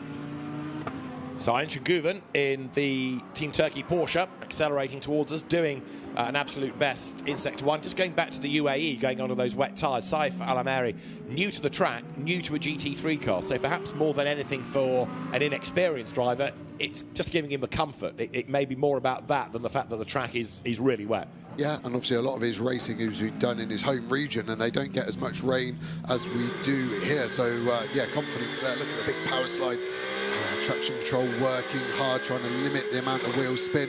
Are we going to use any of the curve that we saw him use yet, or tried to at turn 12, and then a snap of oversteer made him migrate away from that apex, even through the easy flat 13. It's definitely not easy flat at the moment. Fully cold tyres, remember, on these cars at the start of all of these sessions. Tippy-toeing into 14, a lot of understeer on the way in, then normally oversteer on the way out, a bit more balance on the throttle, I think, for the Porsche there, but definitely tricky. It's going to be the fastest lap of the session at the moment, a 2-minute 0.4, and that is a good 29 seconds slower than the best this morning. As to the pit lane comes Finn Wiebelhaus, who had been looking good on his lap, but Bales, even they did an absolute best middle sector. So Finn Wiebelhaus and also Dani Junqueira for Spain. Now, both of those cars, different nations, obviously, but ran out of the same team, Haupt Racing team operating both cars, and they both decided to come in. Now, is that because they don't feel it's worth persevering? Is it because they need a tweak to the car? Are they going to let other people be out there and help to dry the road for them? Downside is it's not the biggest of grids, so actually there aren't that many people drying the road, and if you're not out there, you're not adding to the number of cars. Yeah, I think they're going to put wets on. I think with the lap time being so far off, and with only 12 minutes remaining, there are the wets to the left of the shot. I think they're going to have to bolt them on. Not particularly much urgency is the only oddity in this. The track is declared wet, so they're allowed to put them on. I can't think of a reason why they're not getting them on as quickly as possible to give both Germany and Spain in these Mercedes as much time as possible to set a lap. I'm drawing a blank on why they're sat there doing nothing. Now for the United Kingdom is Darren Lung in number 91 Ferrari. We normally see him in a BMW, but as he was making the point earlier on in the day, when you've got relatively little running, half an hour of free practice and then straight into qualifying, it would have taken a long time, he felt, to get the BMW dialed in as he would like it. So the easiest thing to do, therefore, is piggyback somebody else's setup. So the setup is what Chris Froggatt and James Cottingham have used Friday and Saturday in the GT discipline. He now uses that setup in a car that he doesn't know, and then just to add to the complication, he's given a damp track. Yeah, I think you've got to get on wets. I think the UAE here, the first car we saw put the wets on, has really shown what is possible. As we start to get some sectors, we'll be able to see there. But there we go, purple sector 1. That shows you slicks are not the option. And Germany, Spain needs to get those tyres on and get back out there. So does Darren in the United Kingdom car, was on slicks. He needs to come in and get those wets on if he wants to be at the sharp end of the grid. Yes, it's his first time out in the car around here, but very fast in free practice 1 for Darren Lung in the United Kingdom car. Ayhan Guven is also doing purple sectors in the Team Turkey Porsche. Now, when we were on board with that, it looked very Larry, so interesting to see what tyres he's gone on. Absolute best sector 1, now absolute best sector 2 from UAE. And Ayhan Guven, the fastest man on track, he's done a 1:56.1, but we'll see how that lap time compares against this. Now, in terms of tyre, what Guven is on, this will give us an indication, because we know this car has gone onto wets, and Saif Alameri for the UAE comes out of turn 14, heads up towards the timing line. It is a 56.1 to beat. He's going to beat it, but by how much? Good old gap, a 1:53.3, so that is 2.8 seconds. Yeah, so every sector a wet tyre has done is purple, so it's a clear illustration of that. Running a little bit wide at turn 1, careful of the exit curb there, can be very, very slippery as we see Spain venturing back onto the track as we go very deep on the brakes.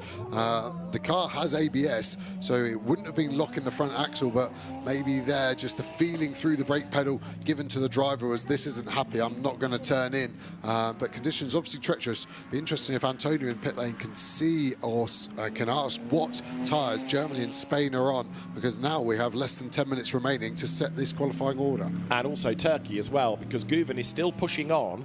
Is he on slicks and trying to get them up to temperature? I can't believe if he were on wets, he would be slower than the UAE. Agreed, he's definitely on slicks from the onboard we saw, and the tyre temperature is now getting there.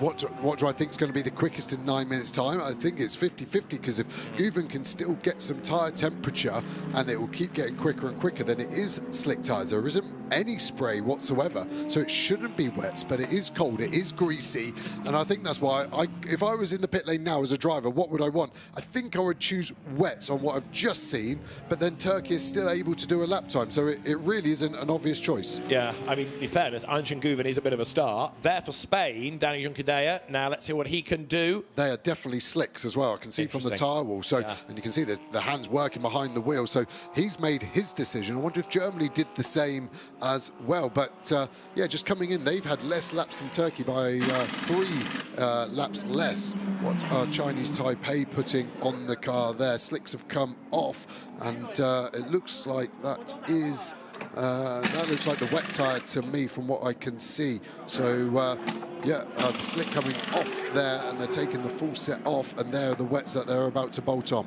Right, OK, so Chinese Taipei at the moment slowest. We need a lap out of Germany as well. That's Danny Juncadella, Spain, going through onto a flying lap now. It's worth following this. You can see how tippy-toey it is, even down to turn 1. Yeah, the driver's really not any confident under braking at any point of this lap at the moment. The purple sector's being traded between the Porsches, between UAE and Turkey. Juncadella in deep there, almost all the way off, but then Turkey taking purple sector 2. So is it a story of part of the lap is quicker on wets and part is on slicks, and whatever percentage has the higher skew is the tyre that you should be on at that point? But Juncadella, zero grip to him at any point at the moment. How's his first sector looking? Not particularly quick at the moment, and yeah, the time is draining away at an alarming rate for some of these drivers. It is indeed, isn't it? As up towards turn 8 comes Spain. So Ayşengüven back to the top for Turkey. 1.3 seconds to the good last time, 1:52.020. But in fairness, he has been out there from the start, working that car, working those tyres, and he is now in the pound seat, whereas Saif Al-Ameri's last lap was a 55.2, and he's going slower in the middle sector of this lap as well. Juncadella a little bit quicker than he had been. He needs to be as well. Others are in the pits still trying to deliberate. This, remember, gives you the order for Superpole. It's the Superpole time that determines the grid. But right now, drivers just wanting confidence, never mind a good time. Yeah, just another factor I've just thought about is that Superpole's straight after this. So if you are going to do Superpole and slicks, do you put slicks on now in this qualifying session to get them warm, and maybe qualify lower down than ultimately if you're on a wet tyre? But Superpole is where it matters as we go on board with Juncadella. That blue screen on the centre part of the console, I actually went and spoke to the team about what that was, because I've not seen one before. And they're telling me it's the tyre energy. And so when I asked them to elaborate on that, they simply couldn't or wouldn't. So you can see the number is low. When it was good, it went green, and when it was bad, it went red. So we're starting to look at that a little bit more. But these are all the teams working hard at all times to make sure they're at the front end of any technology available. So maybe something we'll start to see more and more in GT racing is tyre energy. You heard it here first. Indeed so. Finn Wiebelhaus, gold medal winner yesterday for Germany in the Hauptrun car. Jasmine Jaffar has been doing purple sectors for Malaysia. Saif Al-Ameri has done purple sectors before he pitted for the UAE, and Ayşengüven has done the best lap of the session right now. Juncadella second, Finn Wiebelhaus here for Germany third, but the margin 4 seconds between the top two, but only a tenth second to third. In other words, Spain to Germany. It's those three nations that are going to be arguing over the medals. They're going to be arguing over pole position as well in Superpole. Here is Germany then up towards the line.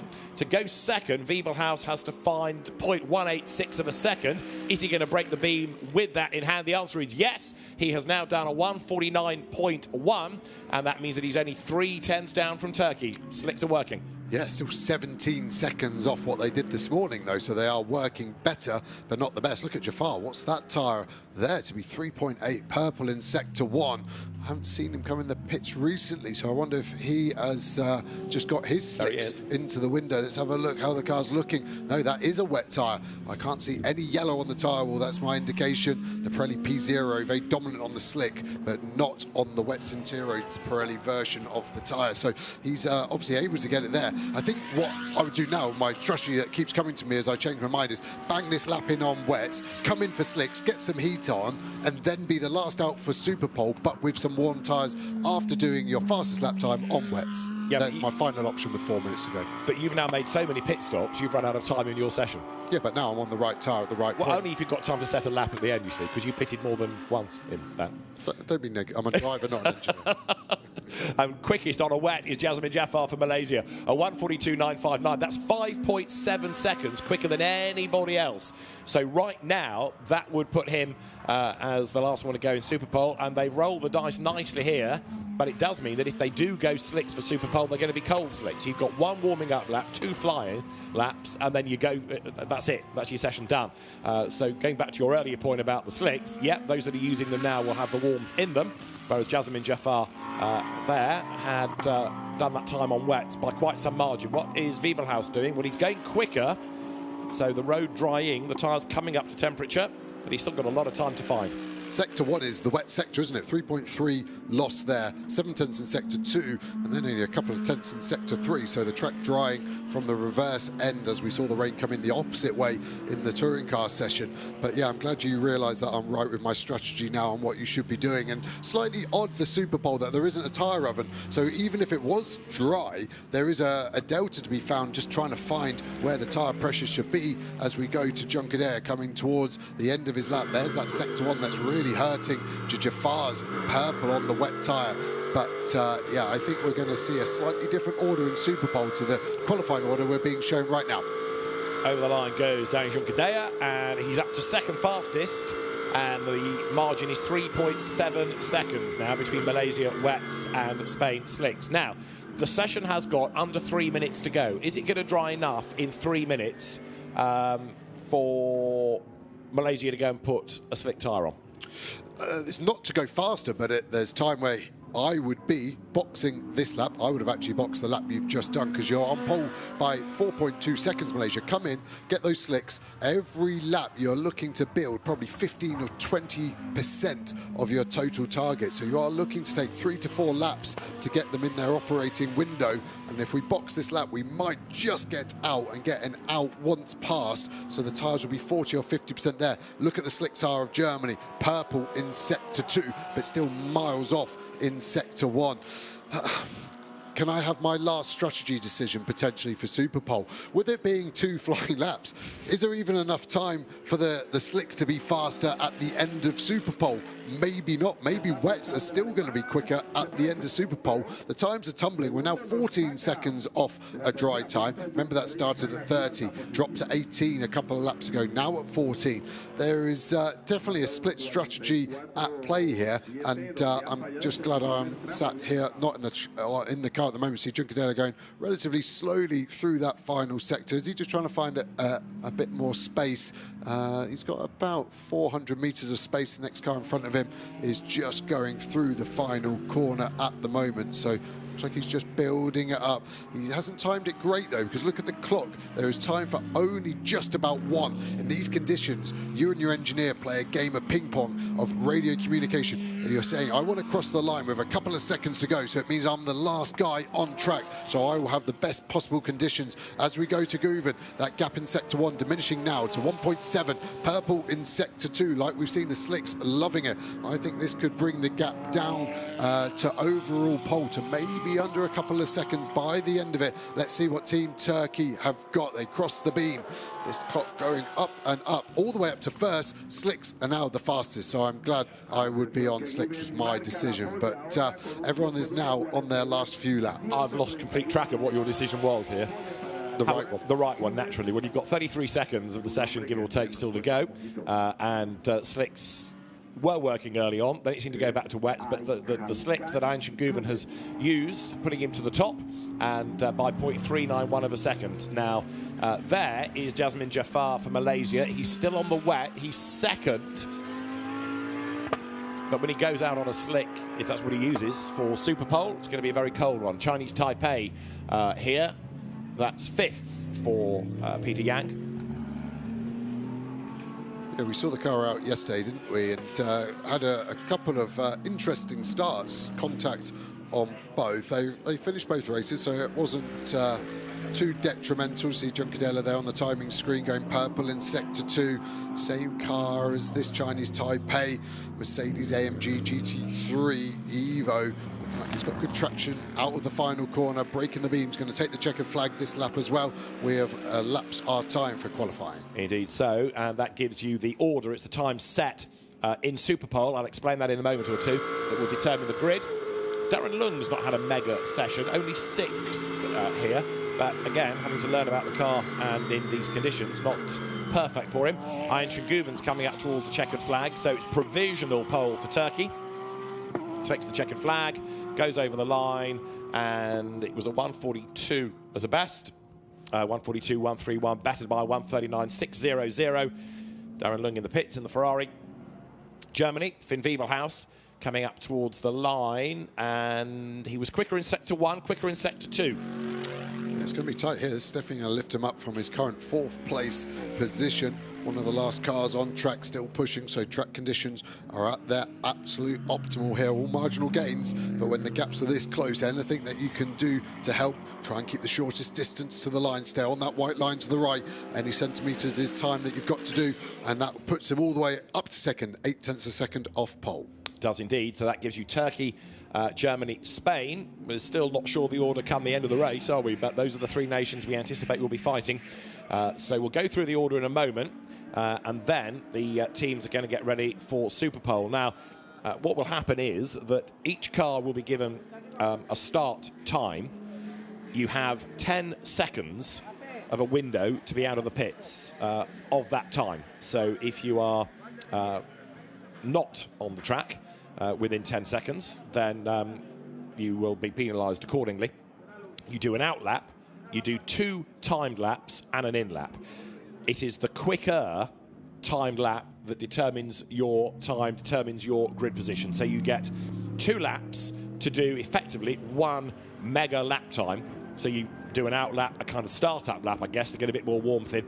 Then you really go for it, and then an in lap. And it is the times out of Super Pole that will determine the grid. What has just happened is the order in which they will be released in reverse has been determined. So this is the order of how they qualified. From top to bottom, Turkey, Germany, Spain, Malaysia, Chinese Taipei, United Kingdom, UAE and Lithuania, but they're going to go in reverse. So Lithuania will be out first from the UAE, United Kingdom, then Chinese Taipei. Malaysia will be the next team away. 6th to go will be Spain, then Germany, and then it is going to be the Team Turkey Porsche as the last one to go. And it's going to be another enthralling look as we see the cars one at a time out on track. Ayhan Şengüven for Turkey, Finn Wiebelhaus for Germany, Dani Junqueira for Spain, Jasmine Jafar for Malaysia, Peter Yang for Chinese Taipei, Darren Lung for the United Kingdom, Saif Al-Ameri for the UAE, and Alimantis Navikauskas for Lithuania are going to be the drivers. Yeah, so the UAE did a fair amount of changing. It started on slicks, went to wets, went back to slicks. So a lot of sighting laps there for what's about to come up. But yeah, just 2 opportunities to post a lap time. Very stressful, very high pressure for the drivers. 1 track limit on any of those laps means that lap is null and void. So potentially 2 slight misdemeanors in running a little bit wide, and you're not going to set a lap time.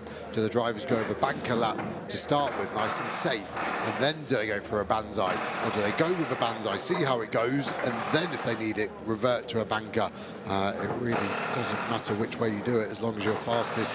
And yeah, a lot to think about for these drivers. Condition-wise, teams will be monitoring tyre pressures, just making sure they're in the right window. They'll be having to start them slightly higher than they would for a normal session because it's so short. Why is that? Well, the tyres take a while to warm up, and the pressure follows that suit as well. So easy to get wrong, hard to get right. So the team's getting set for Super Pole and still deliberating what to do in terms of the right tyre choice.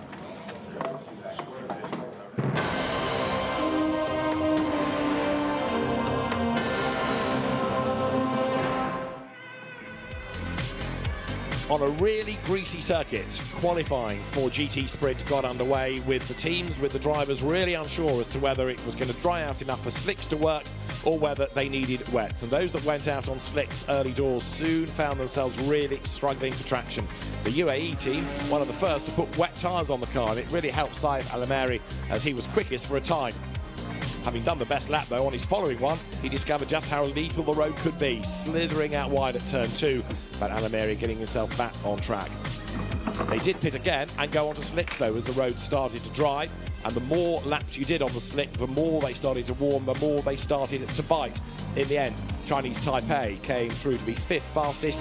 4th, after doing the time on wets, was Malaysia. The early confidence just not there on the slick tyre for Jasmine Jafar.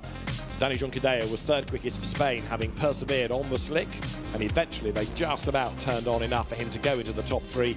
Behind Germany, Finn Wiebelhaus taking the 2nd fastest time, and the top time went to Turkey. Ayhan Şengüven persevered to get the heat, to get the warmth, to get the confidence through those slick tyres, and after a pretty leery start, Turkey quickest in qualifying before Super Pole.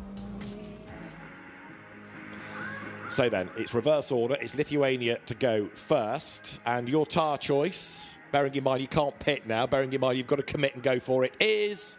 Pirelli, I would say.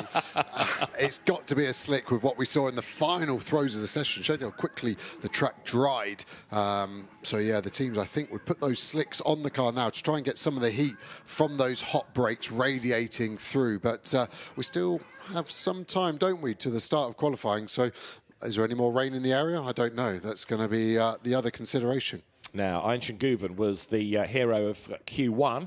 Einstein Guven fastest, and he's with Antonio Rankin.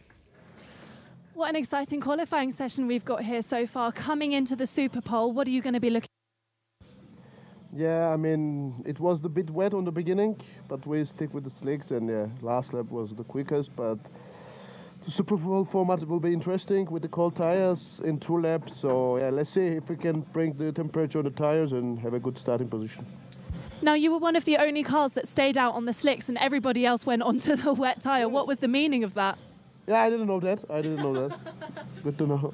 Yeah, I mean, we stick to plan. I know it will come in 1 point, so I think it come the last lap. So I didn't know, but props to the team. Clearly the right decision. Best of luck in Super Pole.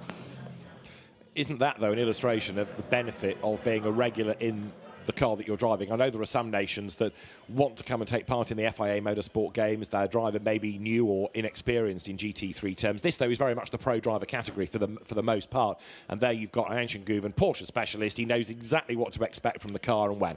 Yeah, it comes across almost arrogant, but he didn't mean it in that way. I didn't know. It doesn't matter. He didn't even ask the question. He was that confident. Yeah. He was on the right tyre at the right point that he just hacked around, betting faster and faster until he got to that last lap, and that was enough for pole position. So job done. Why stress yourself with what everyone else is doing if you are adamant you're on the right path?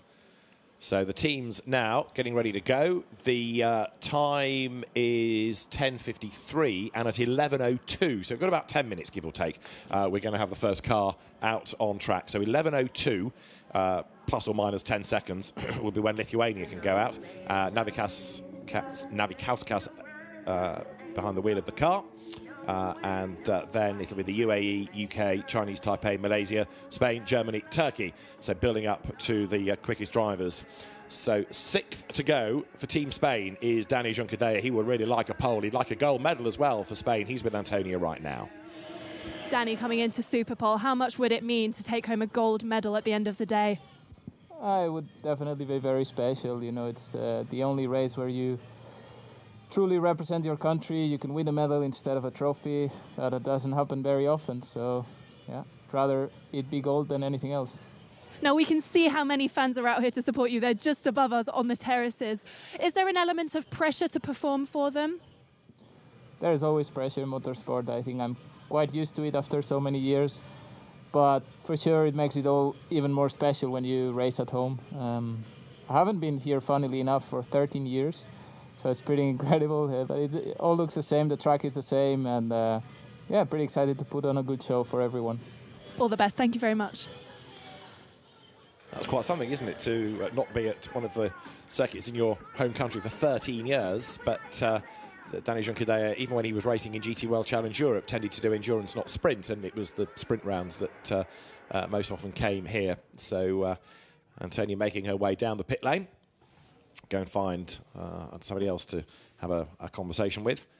Finn Wiebelhaus at the other end of the pit lane, just next to Dani Juncadella for Spain, of course, was a gold medal winner yesterday, and that confidence will be there. But a really interesting entry. Good to see one or two of the drivers that perhaps we don't see enough of in Europe, like Jasmin Jaffar. You know, he raced in World Endurance Championship, raced in the UK in his junior single-seater days, but there's so much racing in Asia these days. He's certainly been busy, but you know, there's so much of it, it doesn't all get on the radar. Yeah, that's the whole nice concept of the FIA Motorsport Games, isn't it? To welcome everyone from across the globe. Here you have the United Arab Emirates as well. Like Malaysia, a lot of racing going on in every corner of the globe now. But to be able to consolidate it over one weekend and bring everyone together is a super great concept and idea.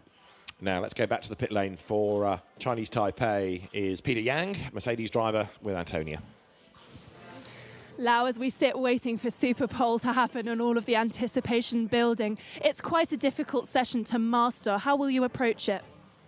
Yeah, for this track right now, I think the weather is kind of cold, and it's hard to get the hot temperature with the dry tires. So I think it's hard to improve for the lap time. So I'll try my best for the quality. Thank you.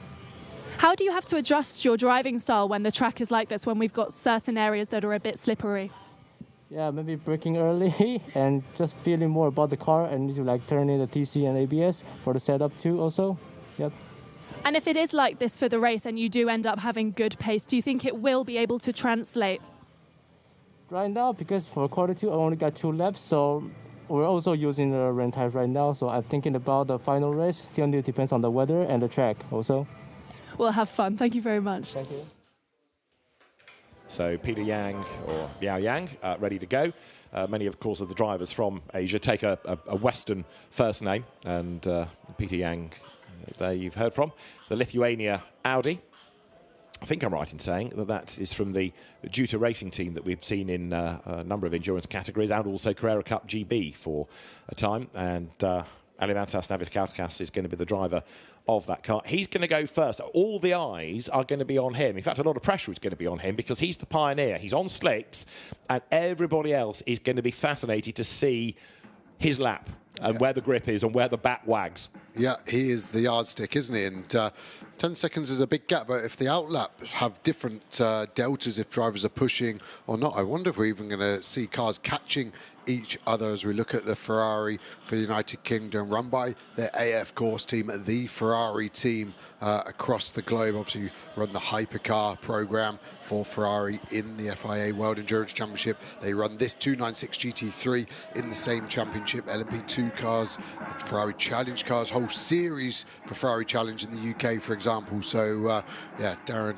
Lung for the United Kingdom has picked a very strong team there for his Ferrari exposure in the GT racing. So as we look down the pit lane, let us go back to the pit lane. We've been talking about how good it is to see Jasmine Jafar back racing. Well, let's hear from him. Jasmine, first of all, we've got a fantastic atmosphere around this weekend. Have you been having fun? Oh, it's been an incredible event. I think from the opening ceremony right out to race day, it's been swarming of people, and it's been great. How is it to represent Malaysia? It's so nice to see you guys at the forefront of GT racing. Yeah, it's my first time actually, especially for the GT team. No, I really enjoyed it. I feel proud carrying the flag, and the competition is very high, so I'm looking forward to see what we can plan out. Have you ever raced here before? I have a long time ago in Formula BMW and Formula 3. It's been a while since I got back, but it's nice to rekindle back the memories. So some fond memories of the track then. How will that lend itself to the race and to Superpole coming up? I think the weather has been a huge challenge. It's changed drastically the last couple of days, so we have to adapt as quickly as we can with choosing the right tyres and temperatures. Now, the modern GT3 car that you're sat in now has quite a lot of aerodynamic capabilities. Does that relate a lot to the single-seaters that you've raced in before? Yeah, it's a lot more relevant now. There's a lot of aids as well, traction control, engine braking and so on. Yeah, we've got to find the right setting to suit us to get that performance. Thank you very much. Best of luck. As I say, really good to have Jasmine Jafar back in, if you like, a European environment, but he's been busy in the GT World Challenge Asia, in the Asian Le Mans Series. He did, of course, have a few seasons in the World Endurance Championship and, go back to its original title of the time, the Blancpain Endurance Series. We saw him in a few years ago. So Jasmine Jafar for the Arrows Racing team for Malaysia is going to be ready to go very shortly. He'll be the 5th driver out on track, as here at the Valencia circuit, we're nearly ready for Superpole. Cars in the pit lane, clock ticking on down. We're about a minute and a half away from Superpole. Superpole for GT Sprint at the 2024 FIA Motorsport Games. Each driver will go individually. They will have an outlap, 2 timed flying laps and then an in-lap, and it is your better lap time that will count for the grid. What has gone before is irrelevant in the sense only of it giving you the order for Superpole. It's the time, the better of the 2 times set now, that will sort out the grid. Yeah, and conditions changing as well. And we saw good overtaking yesterday's GT race, but it is a track where grid position is very imperative. So everyone will be max attack, making sure they're getting some tyre temperature and then pushing as hard as they can. But let's just remember the track limit issues around here at Valencia. Everyone's going to be wary of going too fast, too wide out of some of these corners. Drivers staying in the cars. Interesting, isn't it, that although they've had sort of 10, 12-minute break, nobody really has ventured out, gone for a walk, stretched their legs. They've all stayed in the car, staying in the zone.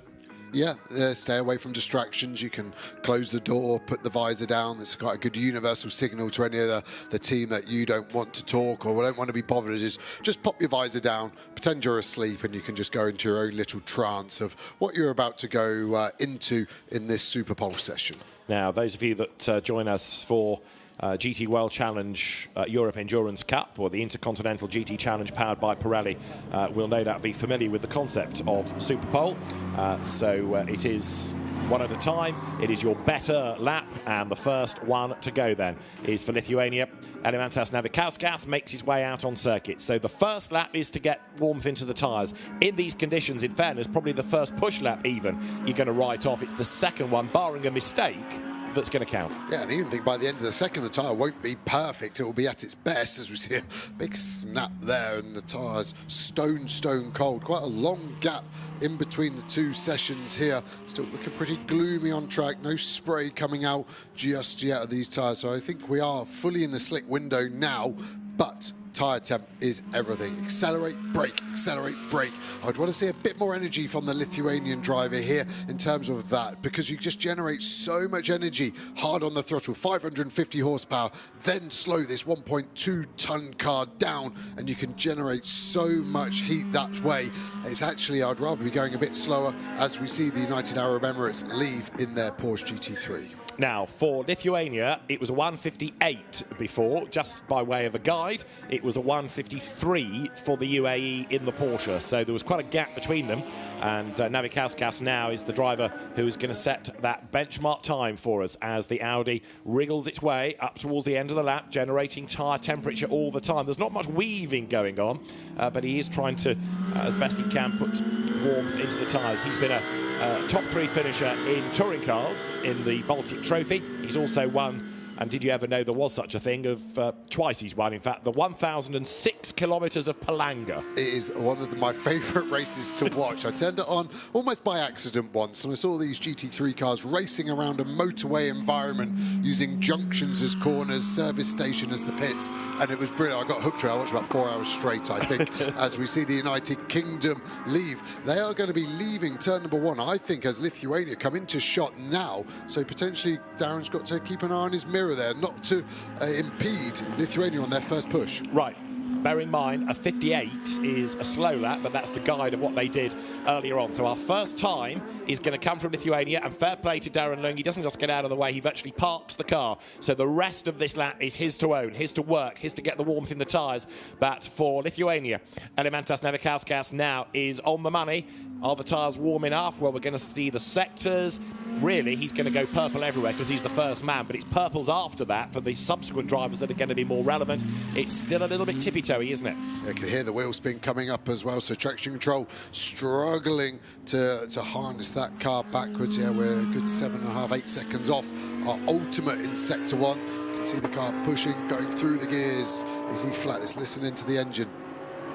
Sounded pinned through T7, so confidence there at high speed. The downforce that Antonio was talking about to Jasmine Jafar, so good in these GT3 cars. So as you get above 100 kilometers an hour, it exponentially grows that downforce grip, and it really gives you a lot of confidence. Navikauskas is under investigation for his pit exit time. If he didn't leave within the 10 seconds allowed, then that may well be a penalty brewing up. So Elemantas Navikauskas, the regulations are quite clear. You're given a start time, and that's the UAE in the gravel. So he understeered off there, didn't he, in the qualifying session, Saif Alameri, and the UAE in the gravel. That, I fear, would be a red flag. There's a yellow flag being shown. They're going to give him time possibly to try to dig the car out. The one decent thing about wet gravel, no, red flag. I was going to say it compacts and sometimes you can reverse out. Well, what does that do? Because Navikauskas has had a lap I'll go to my regulations in a minute, but here, Joe, coming up, a replay of how the UAE got it into the gravel. It's at turn 2 again, but you can see the 11's on the line, the witness marks. He's had a big lockup, presumably. Yeah, that shouldn't happen. We said about it in qualifying earlier, didn't we, that he didn't turn in because it looked like he felt like it was locked up, but the ABS has either been turned off or has failed. Watch him hit the brakes, front's just locking fully, and as a driver, it is impossible in a modern GT car to feel it. The cars are designed from the ground up to have ABS, so the brake master cylinders are so powerful that it just doesn't give you any feel as a driver through the brake pedal. So the first time you know you're locked up is you either see the smoke or you realise the car's not turning, and there isn't enough time to then release the brake pedal to get those front wheels rotating and able to turn in. So yeah, I'd love to know why the ABS wasn't working, but it definitely wasn't. Should a red flag take place during Superpole, the following principles will apply. I won't bore you with all of them. All cars must return to the pit lane. Cars which have finished their first flying lap, which no one did, which was Navikauskas, because he got across the line. He's been given a lap time. He will be able to do 1 flying lap, but not 2. I say no, he didn't, because I thought Race Control did a very good job throwing the red before he got to the line, but maybe... He's crossed the line twice, so he must have done an outlap and 1 flyer. Yeah. He's been shown as doing 2 laps. I just thought the red flag normally neutralises the timing to stop drivers trying to get to the finish as the red comes out, but... yeah, I think he's the one that's been hard done by the most. I can't remember in my short memory of a red flag during a Spa 24-hour Superpole. So this is quite new to all drivers and teams. It is, isn't it? So he's under investigation anyway for the pit exit time. But Elementas Navikauskas having a 1:47.323. Now he's been given that time, but let's just see whether or not the lap should have been timed. There's the red flag. Yeah, so he comes up over the line and he actually lifts, doesn't he, before he gets to the timing beam. So he would argue, therefore, no, that lap shouldn't be counted and I should go again. Yeah, I wholeheartedly agree. Did everything perfectly there. Red lights were on early. Couldn't have made pit entry. I think I could see him think about it, but it probably would have caused an accident as we see the Porsche leaving the scene of his accident, so to speak. Not too much gravel coming out of it, but shaking it.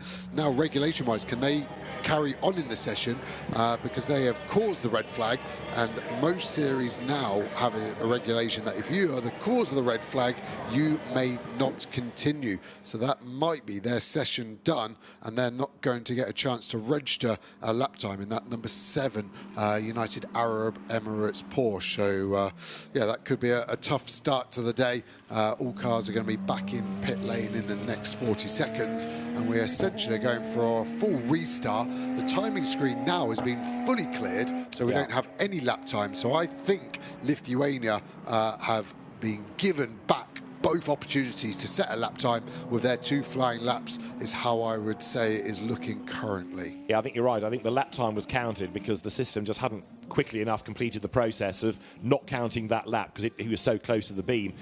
So he had been given the lap time, but you're right, it's all been reset and he will go again. So a 1:47.323 was with a big lift anyway. I'm just looking at the regulations to see whether the UAE car is going to be allowed back out, and it is not telling me that. I guess it either will or won't be, won't it? And they'll find out that way. A nice detail I've just spotted on this car is actually on this side where we can see on the door is written in Arabic, and on the left-hand side written in English. So they're very accommodating to all the viewers at home there. Yeah, I think that's pretty much common on most, isn't it? On one side, you've got the nation in the language of the country. So you'll have Germany on one side, Deutschland on the other, for example, and it's a kind of thing. I've realised on day 3. Yeah, well done. You're not here just for your looks, you know. So I'm impressed that you knew what it said in Arabic. Down the pit road comes Saif Al Ameri then for the UAE.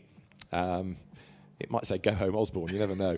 But Saif Al Ameri causing this red flag, and now the team will say either you sit there and we'll go again, or forget it. Yeah, there'll be communications between the teams, Director Race Control via the SRO app, just asking the question if they're not sure. If it's not in the regulation, you'd have to ask. It's definitely not worth just going out hoping for the best, because that might really peeve Race Control. We may even attract a penalty ahead of the race as we look down at that Porsche team, getting to work, just speaking to the driver, maybe just checking where that ABS setting is. There'll be lots of different settings allowed on that. Generally 12 settings of ABS on the Porsche, so and one of them being off, and maybe it just got flicked off in the interlude in between the sessions. Now the UAE has been given a new start time. The first car will be out at 11:14. It's just gone 11:11. So the UAE has been put back in the list and not therefore withdrawn, if you like, not taken out. The regulations say if there is a red flag, all cars must return to the pit lane. It doesn't specify that if you are the cause, you don't go back out. It doesn't say you can go back out, but it doesn't say that you can't.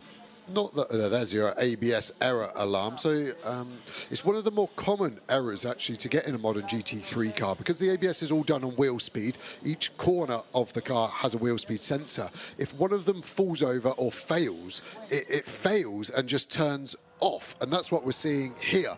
It just locks the fronts, car doesn't turn, and by the time we've realised it's too late to release the brake pedal. So maybe the alarm was on the dash, driver didn't quite spot it, but yeah, the reset process and those front tyres as well are going to be horrible to drive. I think that's why it was demonstrating with his hands, and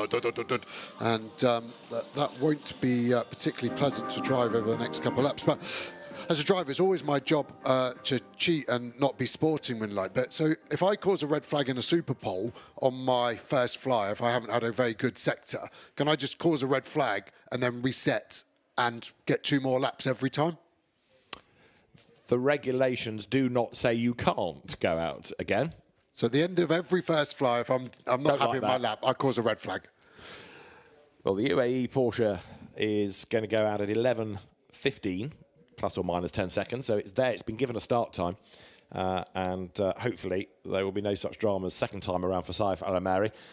You've got the idea of this, though, now. You've got to push. And it is possible just to overstep the limit ever so slightly. Last one to go will be Ayhan Şengüven for Turkey. First one back out will be Lithuania, who does kind of gain an advantage. I know some of the temperature's gone out of the tyres, but at least he's had a look and a feel of the circuit. Yep, he's got the hottest out of all of them. United Kingdom, the same as well, and Chinese Taipei as well were also out there. So slight advantage to those guys. Marginal gains, probably 5-10% warmer tyres than the cars that didn't get out at all before that red flag. Yeah, I think it's definitely a positive worth having in your back pocket. So there is the Porsche, which lots of people sort of look at with a pointed expression.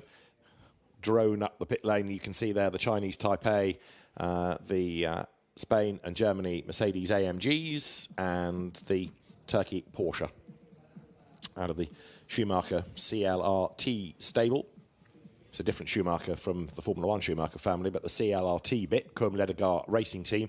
And as a squad, they've had an incredibly busy season running Lamborghini Super Trofeo cars, running GT4 Alpines, running Carrera Cup, running Porsches in GT World Challenge Europe. Now this, the team has just taken on a huge amount and had some great results over the course of the year. It is 11, 14 and 15 seconds, and that's late out of the pit lane, isn't it? Because now it's 11, 14, 22. You've got 10 seconds to get out of the pit lane. They're late again.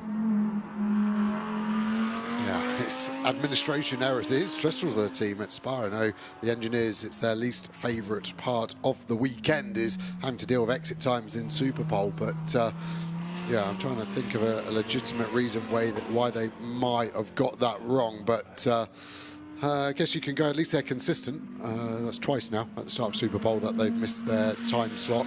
It isn't negatively affecting anyone apart from we've lost a bit of time of the session, but we should have plenty of time for everyone to get their lap in. Porsche is back out, so they've been allowed on their way. Hoping the ABS is now working. The drivers will always like to just check that little left foot brake just to give the brake a pump to make sure it feels all right, and then a hard stamp to make sure that the car is stopping in a timely manner. Cars which cross the pit exit line before or after the time they should have left the pits will be given a penalty by the stewards, which will be equivalent to the time by which the car missed the window. So if you're 10 seconds late, you get 10 seconds added, 4 seconds late, 4 seconds, and so on. It will be equivalent to the time by which the car missed the window and will be added to the car's fastest lap. So if you're late out by 20 seconds, you're going to have 20 seconds added to your time. It's not 20 seconds from the time, it's the end of the window, which is 10 seconds, if you see what I mean. So you've got 10 seconds grace to get out. Anything over and above that is going to be added onto your lap time. Ultimately, it may not happen for our graphic in this, because it will have to be ratified by the stewards. They'll have to check all the data, what is the clock right, so on and so on. But I think straight away Lithuania here is on the back foot. Yeah, I can't wait to talk about that regulation at a dinner party. It was interesting and harsh in equal measures when... an interesting one for you. Relatively, I guess. That when we saw a jump start in the TCR race that only got a 5-second penalty, being 5 seconds late for your slot and attracting the same seems harsh to me, but what do I know? I'm thinking. Navikauskas for Lithuania then, on track. Now he can push. This is the flying lap, the first flying lap. He almost got a flying lap in, didn't he, before? He was credited with it, but it shouldn't have been done. So Navikauskas now heads up towards the exit of 4 and 5. This little short straight. Car working hard. We're getting more warmth into the rubber as he accelerates around this lap. Of course, he's going to go purple, purple, purple on this lap because he's the first guy through the timing beam. On track, you've got, as you've seen, the Porsche of the UAE now starting a flying lap as well. So interesting to see whether it's going to be Audi or Porsche, whether it's going to be Lithuania or UAE doing purples. Yeah, Lithuania's purple 2 seconds quicker than their first attempt, so it shows you more confidence, more grip coming from the track. Now it's getting to a drier and drier state, so it'll be interesting to see where that goes. Lithuania, pit exit time under investigation. Well done, David. Very exciting news for you and you only. Coming through into the final sector, through turn 13, flat all the way through. Where does he pick his braking point? A little early for me, just because the car wasn't fully straight. And I think we've got a bit more time there if we get a chance on this second lap to keep pushing. We're going to be breaking the beam. What's this going to be? Probably a 142, 143, 141.7. I think we're going to be about 8 seconds off by the time everyone's done their first lap. But he should go quicker. Now for UAE, Alameri not as quick in sector 1. He's gone green, not purple. Really, every sector you do has got to be purple, hasn't it? It's got to be better than the guy before, or guys, it's got to be better than the lap before as well. And it's green and green for the UAE. This is Darren Leung then. He's heading to the end of the first sector for the United Kingdom. The second lap is going to be the one to look for now for Lithuania. So he has a 1 on the left of his graphic because that is his position. He's the only person from whom we've had a lap time, but that is going to change in a moment as the UAE comes up. Purple again for Lithuania. 141.7 to beat for Alameri. The UAE Porsche does a 142.207. Yeah, I think Chinese Taipei going to beat that by the looks of it, but maybe going to catch them. I bet that UAE Porsche feels like it's holding onto a jackhammer. Those front tyres must be vibrating horribly. Look at the United Kingdom. Darren Leung, absolute best sector 1, and Navikauskas has therefore not been able to do a purple in the first sector, and the Porsche's off again at the same corner. In and out of the gravel goes Saif Alameri. He is having a nightmare up at turn 2. Purple for Navikauskas in sector 2. Darren Leung is in sector 2 as well, and don't forget Leung is doing purples on his first lap on cooler tyres than the Audi has got for Lithuania. Yeah, he's doing a mega job. This is going to be a really good showing, especially by the time he gets to that second lap. Interesting to see why the Porsche struggling so much at turn 2. That's 3 times we've seen him really struggle to get the front of that car in. So I can only assume he's struggling with a braking reference as Lithuania finished their last lap, 138.9. Good to get sub-minute 140, but I think Darren here is probably going to be mid-136s, 137s, maybe. Where do we cross the line? 136.6. Great lap from Darren, and he's got 1 more to go. He has, so he's quicker than anybody else on his first lap. So, yep, as the road dries, the road's getting quicker. He will go faster again. Saif Alameri has, because of that moment, gone slower in sector 1. So his second lap is virtually an abandoned one. For Peter Yang for Chinese Taipei, first push lap, so he's going to go well in the first sector, but he's slower than others in the middle. So you kind of, with respect, ignore what's going to come from the Chinese Taipei Mercedes in terms of pole position. Another lock-up from Alameri. Don't forget, he's never raced GT3 before. This is all new. Is he going to get to the end of the lap? He is, but he's really not enjoyed this Super Pole competition. The lap time for the UAE is a slow one. It's a 146.359. So he will count his first lap. The Lithuania lap, that 138, he's going to have potentially a penalty added to it anyway. Right, what does Darren Leung do? 136.685 last time, and he's heading down to turn 11 here. Yeah, I think he's on track for a 1:33 if we can keep the final part of the lap tidy on board with him. Now looking great, attacking the throttle hard, coming into turn 12 as we cut to Chinese Taipei, getting into the apex. Nice, coming out on back to Darren, T13, coming into the final corner. 2 purple sectors, 1 corner to go. Car looks great, balance looks nice. Can you get the car into the apex? Team United Kingdom happy, out he goes. Up to the line, so the time he did on his first lap was a 1:36.6. It should be quicker, it looks quicker, and as he breaks the beam, it is quicker, a 1:34.488. Really good job done by United Kingdom's Darren Lung, 1:34.488. Jasmine Jafar, though, for Malaysia, he's pushing, look, green and purple. Yeah, really good early pop as well. He's still got a lap to go after this one too. Bit of traffic in front, is that going to affect him? Nice, way too wide out the last corner. That lap will be deleted to track limits, I'm sure, for Malaysia. And the team manager of Lithuania being summoned to race control for the pit exit investigation. So I think he's banged to rights rather than being investigated. Peter Yang for Chinese Taipei, heading up towards the end of a second lap. He's on wet tyres, I'm pretty sure, from what I can see from the outside there. So they've obviously thought they're not going to get the heat in. That's Malaysia, Jasmine Jafar in the gravel. That's going to be another red, isn't it? That's at turn 1. So Jasmine Jafar has dropped it. And look, Danny Junkadea had done 2 purples, but I fear the red flag is coming. Can Danny Junkadea get across the line? No!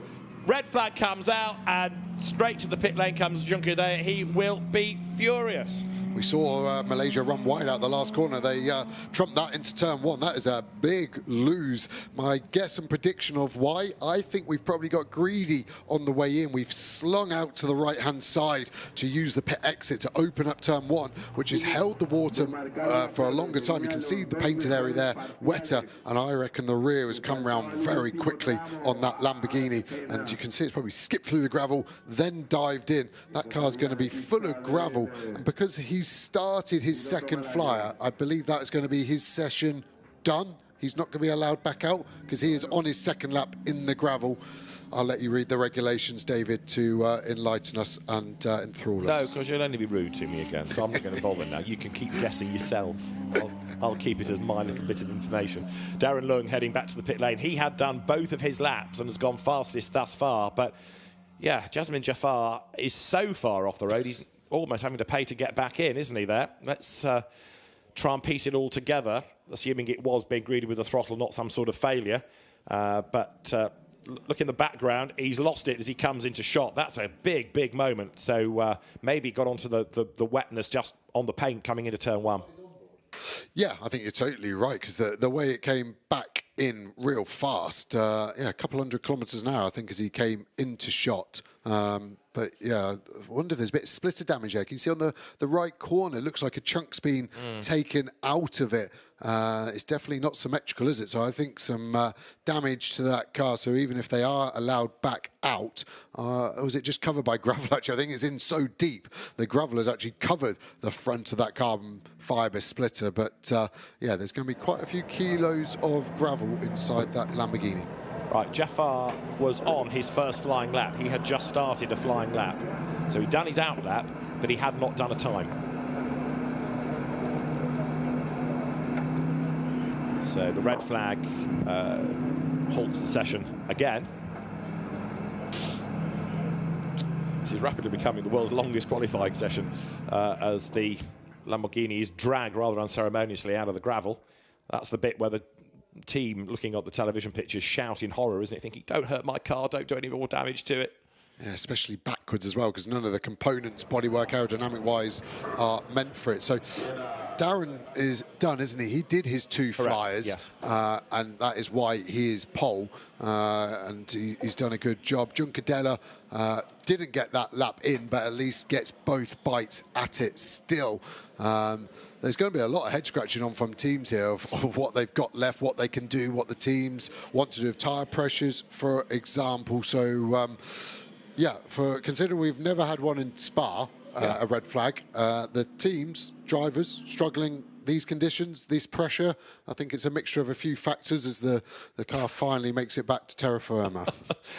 I'm laughing because poor old Jasmine Jafar has had his lap time and next lap time cancelled turn 14 for track limit offences.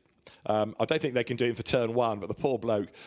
So he ran wide coming onto the pit straight, and it's the current and next lap at turn 14, because obviously you run wide there, you get all the momentum for the next lap. So you do a good one that you're finishing, and it helps you for the next one. But it's all a bit academic anyway, seeing that he then plunged into the gravel. Yeah, he was second, wasn't he, with the lap that he lost with the track limits. But yeah, that's efficient as we see the car pull away, dropping gravel everywhere. I assume he's going to drive backwards into pit exit. I assume that's what the marshals... No, they've told him to turn all the way around, so we've got to do a full lap here, probably 3.7 kilometres still to do, spraying gravel all the way around this circuit. Drivers will be looking at this, just seeing as they attack for the first couple of goes they get it, is it going to be affected by some force majeure gravel?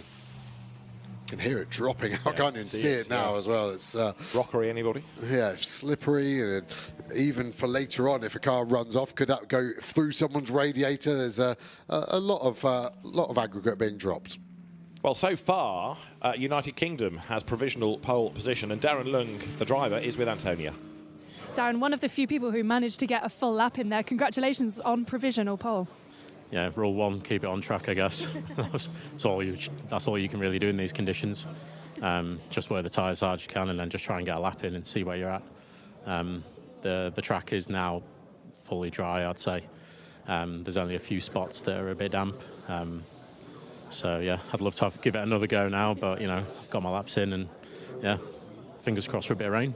Would you say that those wet patches are the main challenge on a circuit like this in these conditions? Because we've seen some people struggle with getting the tyres up to temperature.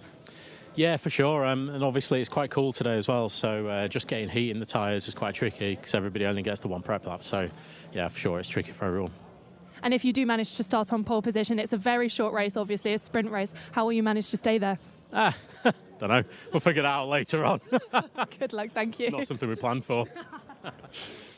Darren Lung being pretty self-deprecating. Bearing in mind he's a bronze driver, really. He's taking on manufacturer factory pros here. That's quite something. But he's a very shiny bronze, is Darren Lung. He has done a huge amount of racing this year, and he's been a very fast learner, never mind being a very fast driver. Yeah, in a real short time, and another one of those Ginetta students and graduates that's gone all the way through. Obviously, British manufacturer Ginetta, a huge racing scene in the United Kingdom, and give her a great platform for amateurs like Darren with zero racing experience to get into motorsport and then go all the way to the heady heights of the highest available GT World Challenge, FIA World Endurance Championship. It's yeah, been a meteoric rise for Darren Lung. There is Finn Wiebelhaus, who is one of the young guns, burgeoning talent in GT racing. He's had a sensible year, really. He's quietly got on with a domestic championship and is yet to sort of go, if you like, onto a fully international platform up until this weekend, where he's adapted very nicely indeed. Yeah, seeing Chinese Taipei talking there, the engineer and the driver. Just probably talking about the choice on tyres. They're happy enough with their job, but yeah, I think they're the only car that went on wet. So just listen to that. It's pound coins, euros, dollars falling out. There'll be a fair bit of damage underneath that car, I would have thought, to the floor, the diffuser. Putting a bit of fuel in it, so they think they're going again, would be my cue. Also quite interesting to put fuel in during qualifying.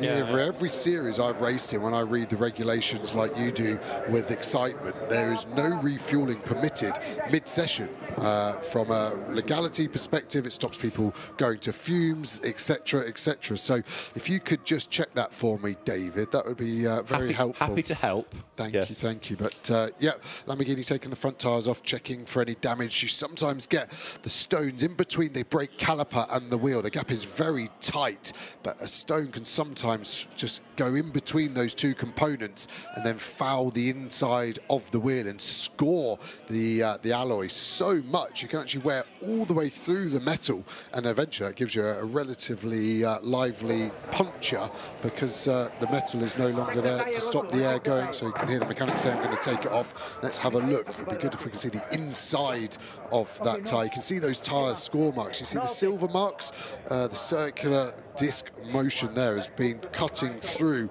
They don't look too bad, but as a driver, I'd rather not see it and the team just tell me it's okay, to be honest, on that one. Would you like to know what the regulations say? Please, I'm waiting. That's why I paused. Refueling is not permitted. So I was right. No fuel can be added during qualifying. Oh, we make a great team, don't we? Don't we? So you're not meant to refuel, but they have. The one lap that he'd done initially was done for track limits. Then he calls the red flag, but he's going to go back out again. And then the stewards for the GT sprint, headed by very experienced race official Richard Norbury, will go through the regulations and the FIA code and everything else and work out what can be done and what should be done. But first of all, we need to get the session back underway. Pit exit will go green at 11:32, and the start time for the United Kingdom, for who's going to go out first? Well, Malaysia will be 11:34, won't it, if they're going to allow him back out. So the pit lane will be open in about a minute. Yeah, and the marshal. Chinese Taipei did 2 laps, but we need Malaysia ? Spain to do 2, Germany to do 2, and Turkey to do 2. Sorry to talk over you, Joe. No, you're right. Chinese Taipei just got it in, didn't they? Spain didn't get any in, and Malaysia were on their second when they caused the red. So are they allowed to go for that second like United Arab Emirates were because it was on their first? I would say they are allowed to go again, in the same way that the UAE was allowed back out. But for only one shot at it. Yes. So you get 1 out lap, 1 push, rather than 1 out, 2 push, because they did their first, but lost it to track limits. Yeah, if you cause the red on your out lap, you get both. The nice bit was that Jafar with Malaysia was about to lose both his laps with 1 track limit at T14. That second lap he went off wasn't going to count. So by causing the red flag, he's now given himself a chance to get a lap time that would have counted because he was about to have 0 laps counted out of his 2 from 1 track limit at T14. I don't suppose you can count a lap either side of a red flag, can you? No, because exactly. there isn't really any benefit because you've been in the gravel and you've also been in the pits in the meantime. Anyway. The clock is ticking on down. There are only 19 more minutes of Super Pole left. Good. And only 4 cars to go. Malaysia, Spain, Germany, Turkey. And the pit exit is now green. So Malaysia have got just over a minute plus the 10 seconds of the window to be out on track. They've obviously been busy sorting the car. Hopefully that they've had that communicated to them. It looks like the car controller there in front of the last car towards pit exit is ready. So they should be ready to go. So hopefully the car will fire up shortly and will carry on its way. And hopefully we don't get the 3rd red flag of this short qualifying session. Just define short for me, will you? Right, so it is going to be Malaysia at the front of the queue, ready to go, and their pit exit time for Malaysia is 11:34. It is 11:33 and 40 seconds, so they now need to get the engine fired up. The car controller, looking at his watch, will hopefully release the car within the appropriate 10 seconds to get it down the pit lane. The fans enjoying themselves, even if they've got an empty track to look at the moment, but they're going to see cars with GT stars at the wheel back out on track to determine the pointy end of the grid. Right, Malaysia on the way, and the car goes over the pit exit line, bang on 11:34, so that was very nicely timed. Must make you very happy that. So he's just going past the scene of his crime. You can see the tyre marks all the way from turn-in to apex, now across the shot into the gravel where he just got pulled out. So we've now got some time to build some tyre temperatures, but again, I think they'll be quite flat-spotted. They were rotating a small amount as we were going backwards, but yeah, this is going to be hard for Jasmine Jafar here from Malaysia to set a lap time that I think he would actually be happy with in hindsight. So Jasmine Jafar to do a lap time, but of course the veracity of the lap is up for grabs, isn't it? Because with that refueling question mark, nothing has yet come up saying that's under investigation. We're kind of jumping ahead of ourselves here, but we saw the fuel go in. The regulations say you can't, but anyway, it's not for us to apply penalties. The gravel's still spinning out the back of the car. So that could be another one that doesn't really feature on the grid. This will, though. This is Spain. This is Daniel Junqueira. And even though he's not been here, what did he say, for 13 seasons? Welcome back. And can he crown all of that with pole? Yeah, he's got a good chance. Great package underneath him. As we look at the Lamborghini, almost Dick Dastardly style, wasn't it? Dropping gravel behind it for all its competitors to slip upon. It should be fully clear by the end of this lap. But yeah, tentative outlap from Jafar. Not really much weaving going on. possibly just starting to feel the car. Is it okay after that excursion? He did have that in-lap to check, but yeah, until you really push, you won't know as a driver. Yeah, Jasmine Jafar for an outlap. He's being ever so circumspect here, isn't he? Only now, as he comes out of turn 12, I would say, does he pull the pin. But the rest of the lap had been so cautious, possibly making sure there wasn't any gravel in any awkward place. But this still doesn't look like he's absolutely committed, does it, to turn 14?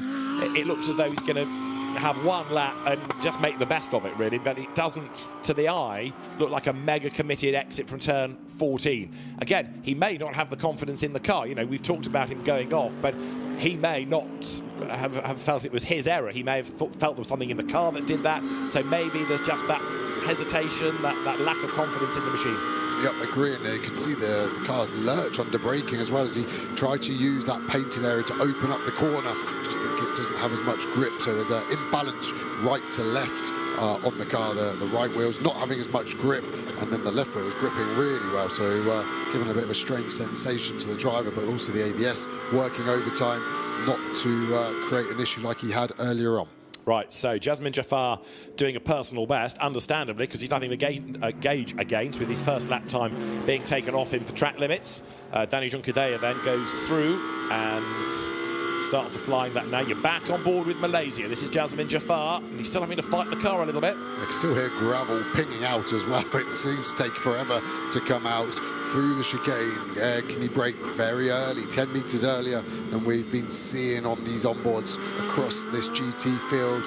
Out of the corner into T12. Is he going to sweep across? Juncadella goes purple in sector 1. There is Juncadella. This is going to be a fast lap if we can keep this pace up. In a way, that second red flag has helped the last three to go, hasn't it? Because the road has been drying while they've been sitting in the pits. As here comes Malaysia, Jasmine Jafar down towards turn 14. He's up the curb. Remember, anything in the 134s, 35s is good at the minute. And it's a 33, 34, 35 as he goes across the line. That's second fastest, 135, 357. Juncadella now through sector 2, 2 seconds up on Darren Lung's fastest lap at the moment. So where's this going to put them? Is this going to go sub 32? I think it possibly would. I think pole still could be a low 31. Juncadella still one more lap to go, of course, to improve on this lap time that we're about to set. And of course he had a look at the track earlier on his way up towards the red flag, so his first lap time is going to be a 131.918 then. That's fastest so far by 2.5 seconds. Danny Juncadella is the fastest. Now you've got Finn Wiebelhaus, and he's doing exactly what he has to do, and that is go purple. Purple, perfect, lovely start to his second day here at the FIA Motorsport Games. Sweeping out wide, confident over the curbs. You can see how much later he's braking than Jafar there. He was past the apex curb of turn 10 before he brakes really nice and tight as well. Using the road on exit, was that legal? I'll let race control that. Open up 12, use the curb on the inside. Don't dip a wheel in the gravel on exit. Follow the shortest distance round 13. Then release the lock. Try and get a straight line for 14 breakdown. Slight lock up there. Interesting, just a puff of smoke from the Mercedes. Legal at 14 as he blasts to the line. Right, so Danny Juncadella's time is the one Wiebelhaus is aiming for. It's a 131.918. He's going to do a 131.652. Fastest for Germany, 1 minute 31.652. Ayşen Güven, Team Turkey on track. Juncadella on his second flying lap, and purple. About to come through sector 2 now. Not an improvement, still up overall though, so this could be enough just a bit. We were wide there. Do you hear him have to breathe out of the throttle because he would have been wide into 14 now. Straighten the wheel, hard on the brakes. Release the brake once you're happy. Pick the throttle up if you're not going to run wide. Straighten the car up. Balance look good. What's he got? 31.9 his own best. 31.6 to beat. And Danny Juncadella will cross the line. 31.4, that's pole position. Danny Juncadella, 131.435. Ayşen Güven is on his first flying lap. Finn Wiebelhaus is on his second. So Güven had gone quick, but Wiebelhaus better still. Güven's first flying lap is going to put him where? He needs to be in the low 31s. It's a 131.5. He's gone second fastest. So we're waiting on 2 more lap times. One for Wiebelhaus coming up, hopefully for him in around 24 seconds. Guven, one more chance as well. Coming through sector 2, this is good at the moment. Nearly a tenth and a half up to take pole position. Car skipping over the curb. Titanium skid blocks on the Mercedes, always dramatic. Kicking sparks out of the back of the car into the last corner. Keep it legal, Germany. What's it looking like? Track limits okay. Pushing to the line. 1:30.14 to beat. Can he do it then? Up to the timing line comes Finn Wiebelhaus, a 31.2 pole position. 1:31.240, fastest for the moment, because Aenshin Guven is still on track. Guven is now third, bearing in mind he's relying on his first lap time.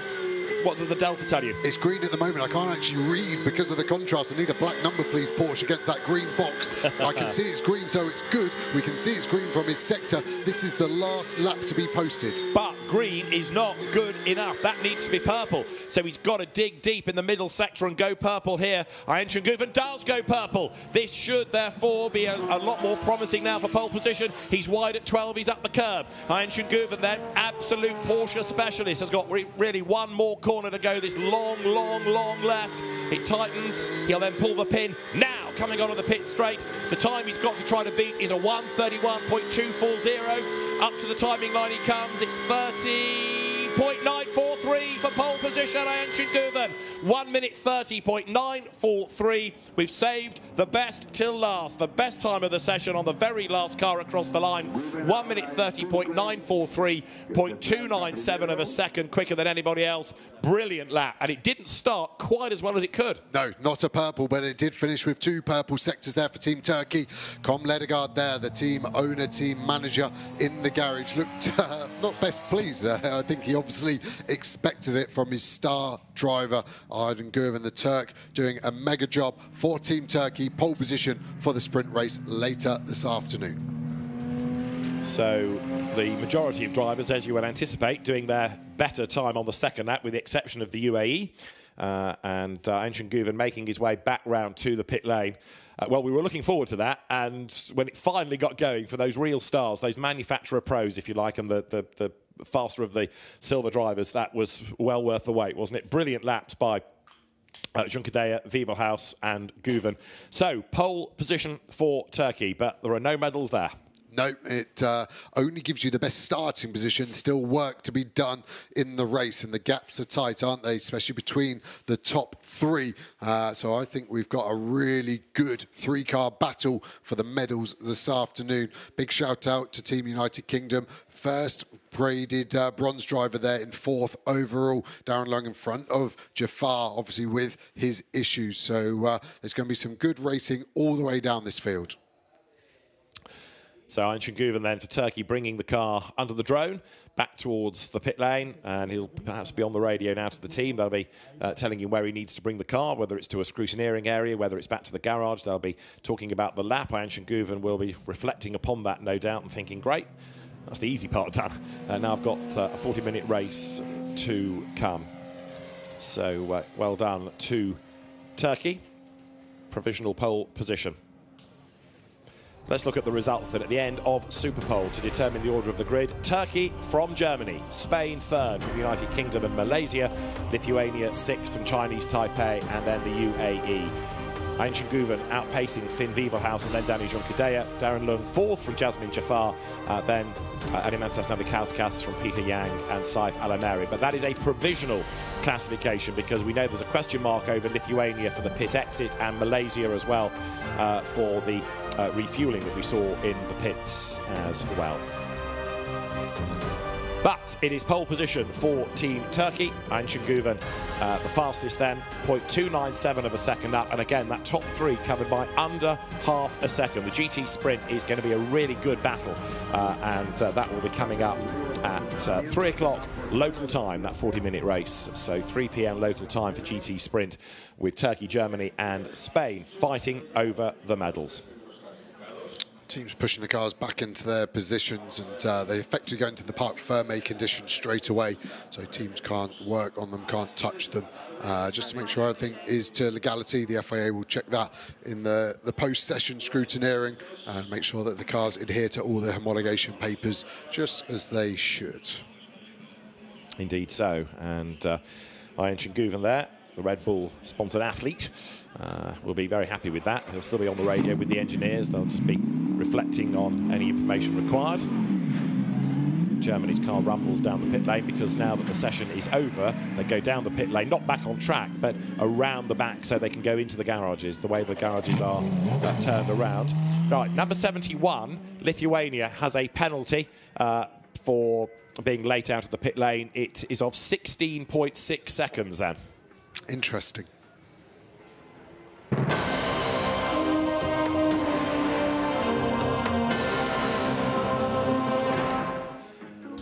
Super pole for GT Sprint was a twice interrupted affair, but Lithuania was first out a little bit late in fairness, and straight away race control was on the case.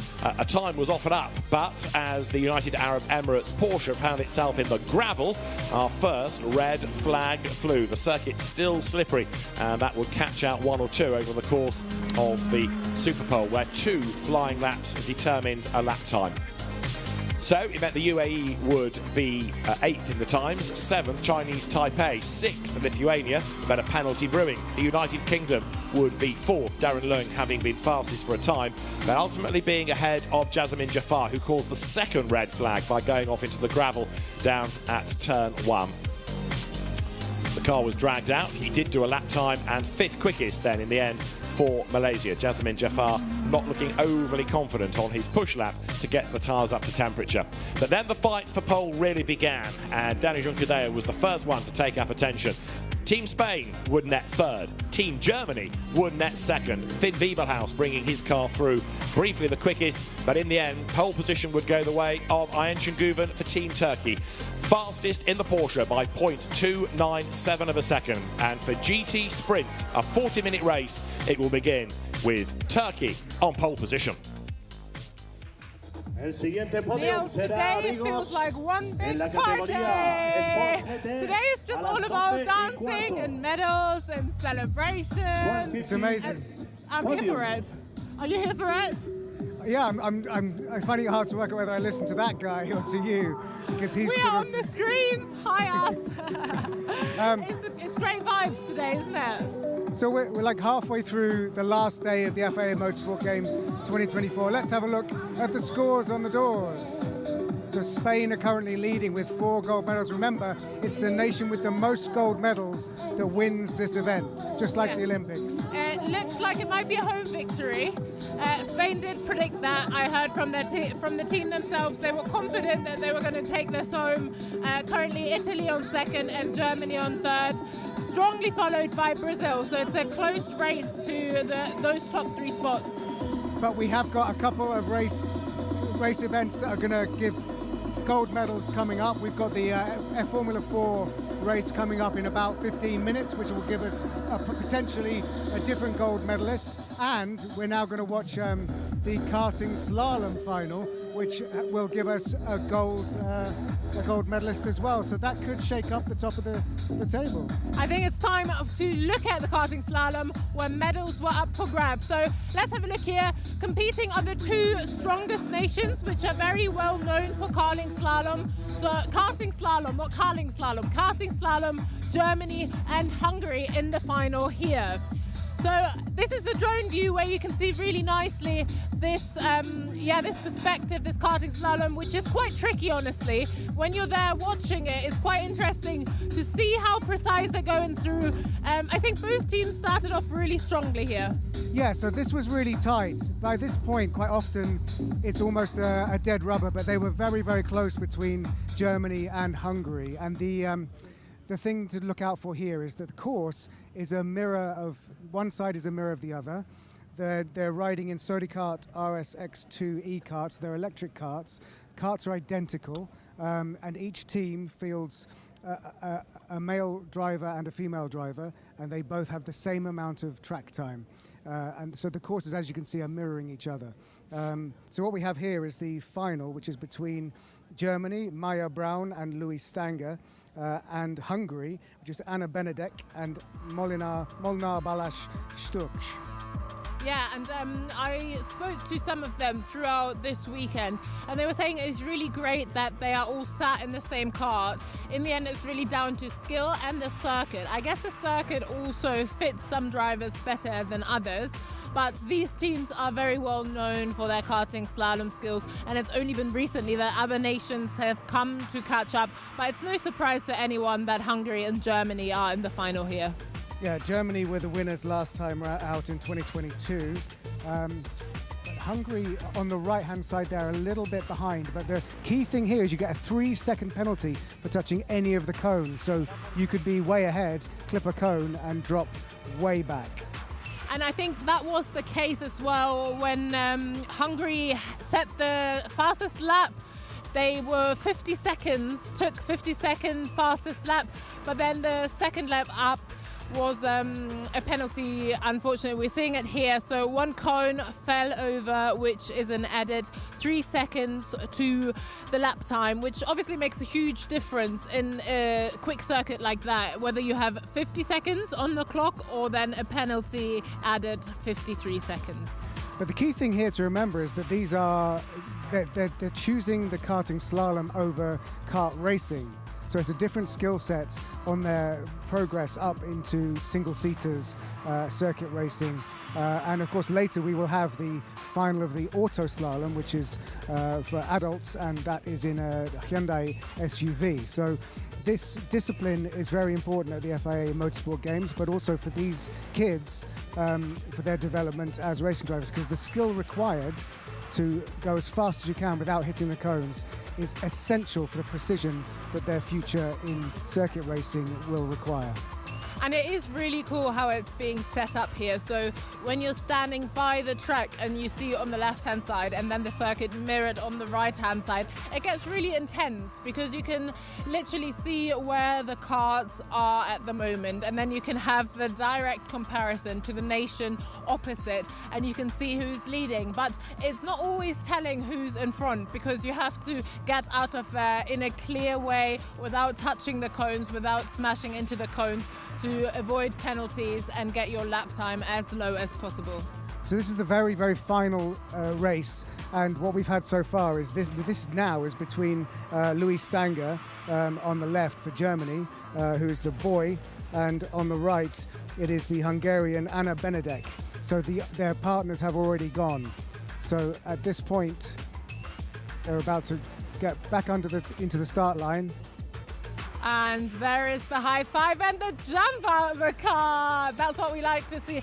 Honestly, the emotions are very high, well deserved. It was a close race. It was not at all obvious which nation was going to take this one home, but Germany landed the gold medal in the end. Yeah, gold medal for Germany, which we will update the medal table with shortly. But that was really good because coming into that, the Hungarians looked stronger right up until that last race. So in a way, the Germans pipped them at the post. Yeah, fantastic reception from the teams here, and I think we should definitely try and get in there and speak to them. Okay, why don't you go in German? Herzlichen Glückwunsch, ihr habt die Medaille für Deutschland. Wie fühlt ihr euch? Wie war der letzte Durchlauf? Ich komme überhaupt gerade nicht klar. Ich bin so erleichtert. Die letzte Runde hat sich angefühlt wie ein Fiebertraum. Es war einfach nur, die Gedanken waren einfach nur, bring's jetzt nach Hause. Und es hat geklappt. Und ich bin so erleichtert, ein Riesenstein ist gerade von meinem Herzen gefallen. Manchmal ist es ja so, dass man mit dem Adrenalin alles vergisst. Ist jetzt gerade alles weg oder bist du noch hochkonzentriert? Oh, ich glaube, bei mir ist alles gerade weg, weil ich bin einfach so erleichtert, dass wir es jetzt endlich fertig haben und dass wir es auch wirklich geschafft haben. Jetzt dürft ihr feiern und es genießen, oder? Auf jeden Fall, und das machen wir auch. Herzlichen Glückwunsch und ganz viel Spaß. So they both said they're completely overwhelmed. They were absolutely excited, and he was saying the last round felt like a fever dream. So he just has to take a breather, chill. And she was also saying she's just forgot what happened. They're super excited and they were like, we just have to bring it home. Und sie haben es geschafft. They brought it home to Germany. I'm very proud of them.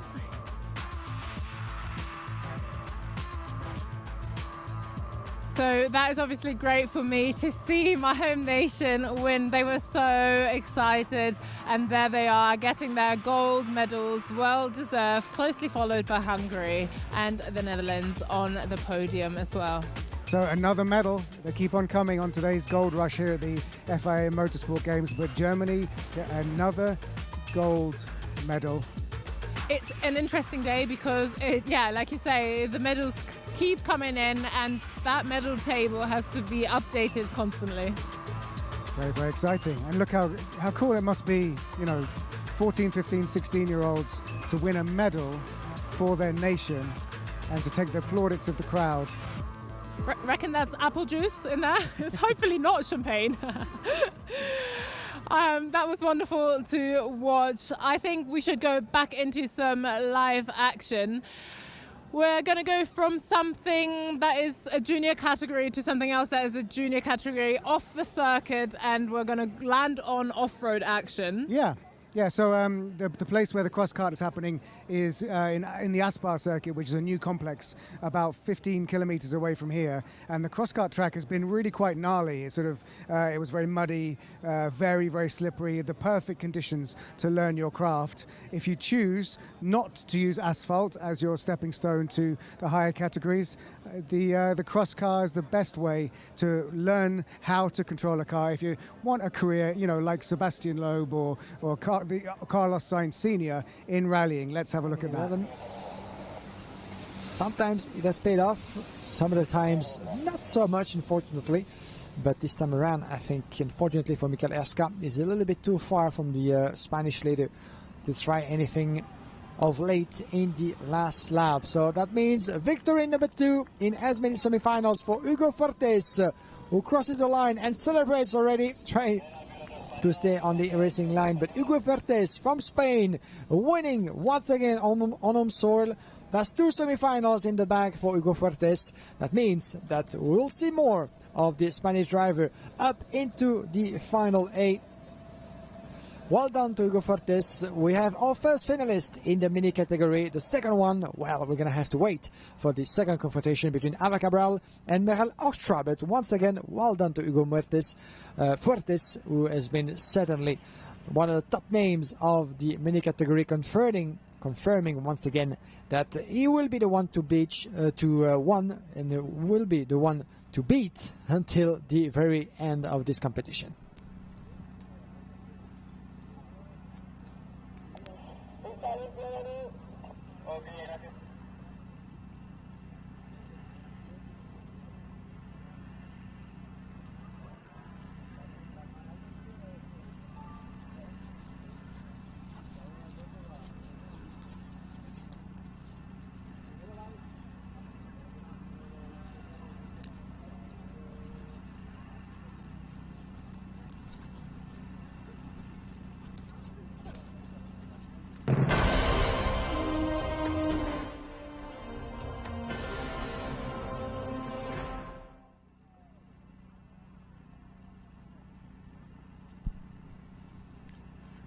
Ava Cabral and Merel Ostra, Canada against the Netherlands.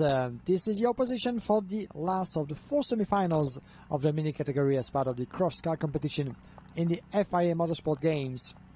Ladies and gents, we have our first finalist in the category for the final 8.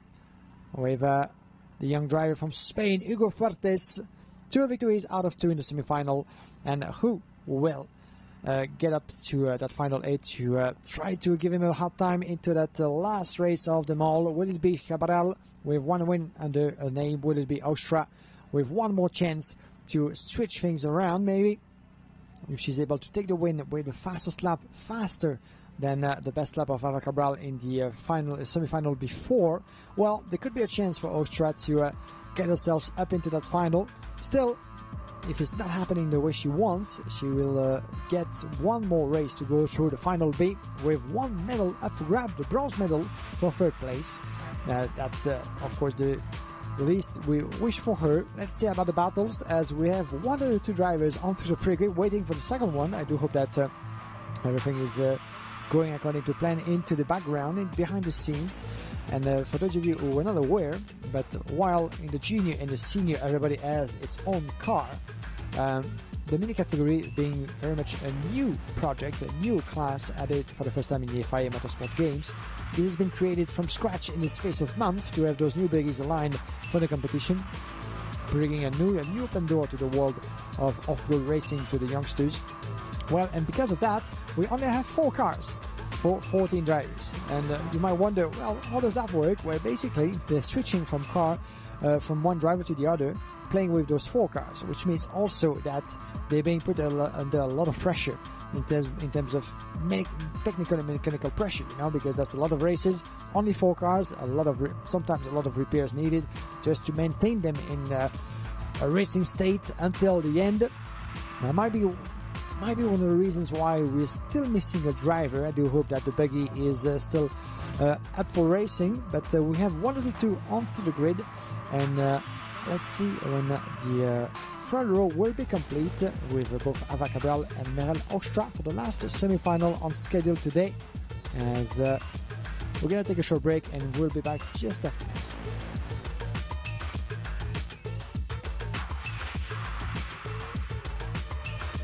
Well, thanks to the team over at the cross-car track. While we wait for that to get underway, let's bring you some drifting action. Amazing, obviously. Completely not caring like the slalom guys did about whether they hit a cone or not, but they will get penalized. Some superb action here in the Nissan 240 SX and the BMW E92. Representing Brazil is Rafael Marinho and Nasser Al-Harbi Urias for El Salvador. And the drifting has been one of the standout events here at the FIA Motorsport Games 2024, and it's all about the style and the sideways and the proximity and making sure you hit the zones properly. So some of those cross-car mini drivers might choose to progress to drifting because a lot of the same skills of being able to do a Scandinavian flick, throw the car sideways, drop the clutch and spin it around are the same skills that you need for drifting.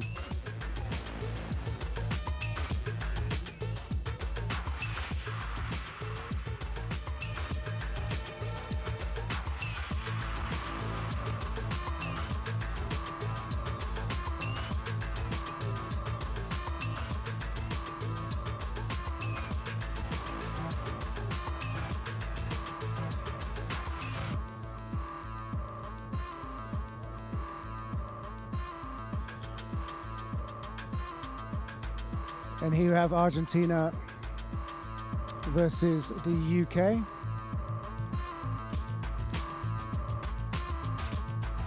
Rodrigo Gallo in the BMW E36 M3. And Louis Edwards in the other BMW, slightly different chassis, the E36 Coupe.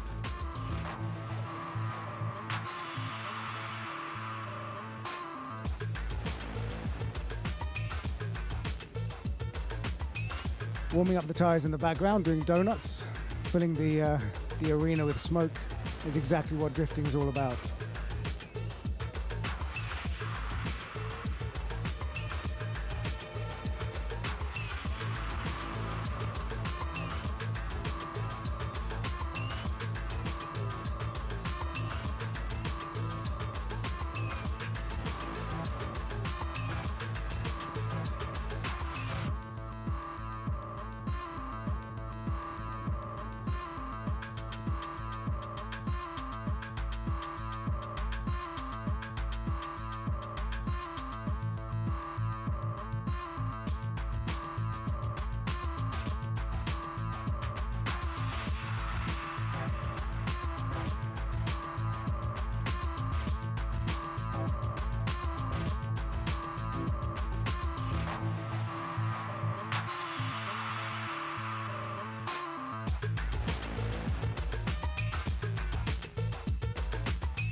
So Peter Dumbrek here, racing legend, and of course got a very important job, driver standards stewards. Advisor, yes, that's right, yeah. Yeah, so basically I sit with the stewards. I'm not officially a steward, but I sit with them and guide them in directions when there's an incident on track and 2 drivers come together or a driver makes a mistake, or then I give a driver's point of view, what happened there and what I think should happen. And at the end of the day, the decision is made by the stewards, but I'm there just to kind of give them a helping hand. And I think it's it's a service that's put across most of motorsport now. It's more and more with Formula 1, Formula 2, Formula 3. Now GT I'm doing this weekend, and single make Ferrari Challenge. So yeah, it's an interesting side. You know, you'd almost say that I've gone from poacher to gamekeeper. We were just watching some drifting there. I mean, to get your sort of clinical circuit racing head around how they have to throw the car around and judging whether they did something right or if they clipped a cone, would be quite hard for you to sort of step into the shoes of having to do driver standards for something like drifting. Absolutely, yeah. I don't know that much about it. I've been fortunate enough to drive a couple of drift cars in my time. Because I drove for Falcon tyres for a long time, and they're a big supporter of drifting. So, but the actual rules and things, I'm not so sure. I think the only thing I really know is that if both cars are together, real close, that's what you want. Absolutely. Now, in terms of the GT racing we've seen this weekend at the FIA Motorsport Games, every single race has been good, and that sort of pole shootout for the GT was really, really good. So, what's the sort of secret to being able to pull all these different drivers, nationalities, teams from different national championships together to make sure they all actually know the rules? Well, obviously there's a rule book for each category, and it's quite thick, and the stewards pretty much know it back to front. The competitors need to, or the team managers at least, need to know it. So sometimes you can see them come unstuck on certain regulations, and again, that's not much to do with me. I'm kind of out of that one, thankfully, because it can be a minefield. But I just concentrate on the driving itself, and of course I want to see close driving, and you know the touring car race, for instance, which I'm not looking after, but real close racing, and it's good to see, and to, you know, I think as a driver, to support your own nation, your own country. It's quite a strong pull, you know. Everyone's very nationalistic, really, to their own country. So it's so good to see so many nationalities here. Yeah, it's huge, and it just keeps getting bigger. You know, it's something that obviously the FIA are pushing to grow this year. You know, every 2 years gets bigger and bigger and bigger. But yeah, just some of the nationalities that have come, maybe with one driver, maybe two drivers, just for the odd category. It's such a good thing to see because it's bringing everyone together. You're absolutely right, and to see classes of motorsport that even I didn't even know existed, and here they are under sort of on one track, and of course the rallying goes out and rallies around, and the Esports is happening in Valencia city itself. So yeah, it is a pretty impressive event. Lots of people here, and if this can gradually grow over, as you say, every 2 years, then it will be, you know, I think there's a bright future. Thanks, Peter. Peter Dumbreck there, talking us through all things GT. So why don't we have a look at the highlights of the GT main race that happened yesterday with our commentator, David Addison.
great highlights there from yesterday's GT race. A bit of carnage, which I've heard is quite typical for GT.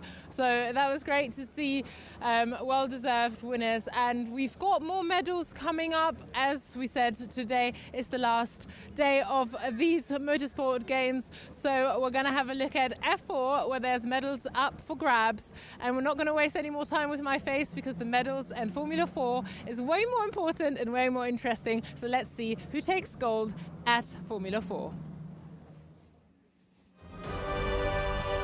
Formula 4 medals are up for grabs here at Valencia in the 2024 FIA Motorsport Games. FIA Formula 4 is a hugely important category. It's a globally recognised single-seater category in which everybody on this grid has the same car, engine, tyre combination. Tachio chassis, 1400cc turbo Abarth engines, Pirelli rubber, and a really interesting race in prospect. Italy, the winner in 2019. Italy, the winner in 2022. Italy, not represented in 2024, so a new nation is going to take gold. But just to illustrate how important a category, what a good springboard this is, the winner 2 years ago, Juan Andrea Kimi Antonelli, now with a Formula 1 future at his feet. The FIA Motorsport Games bringing competitors from all over the globe and down on the grid.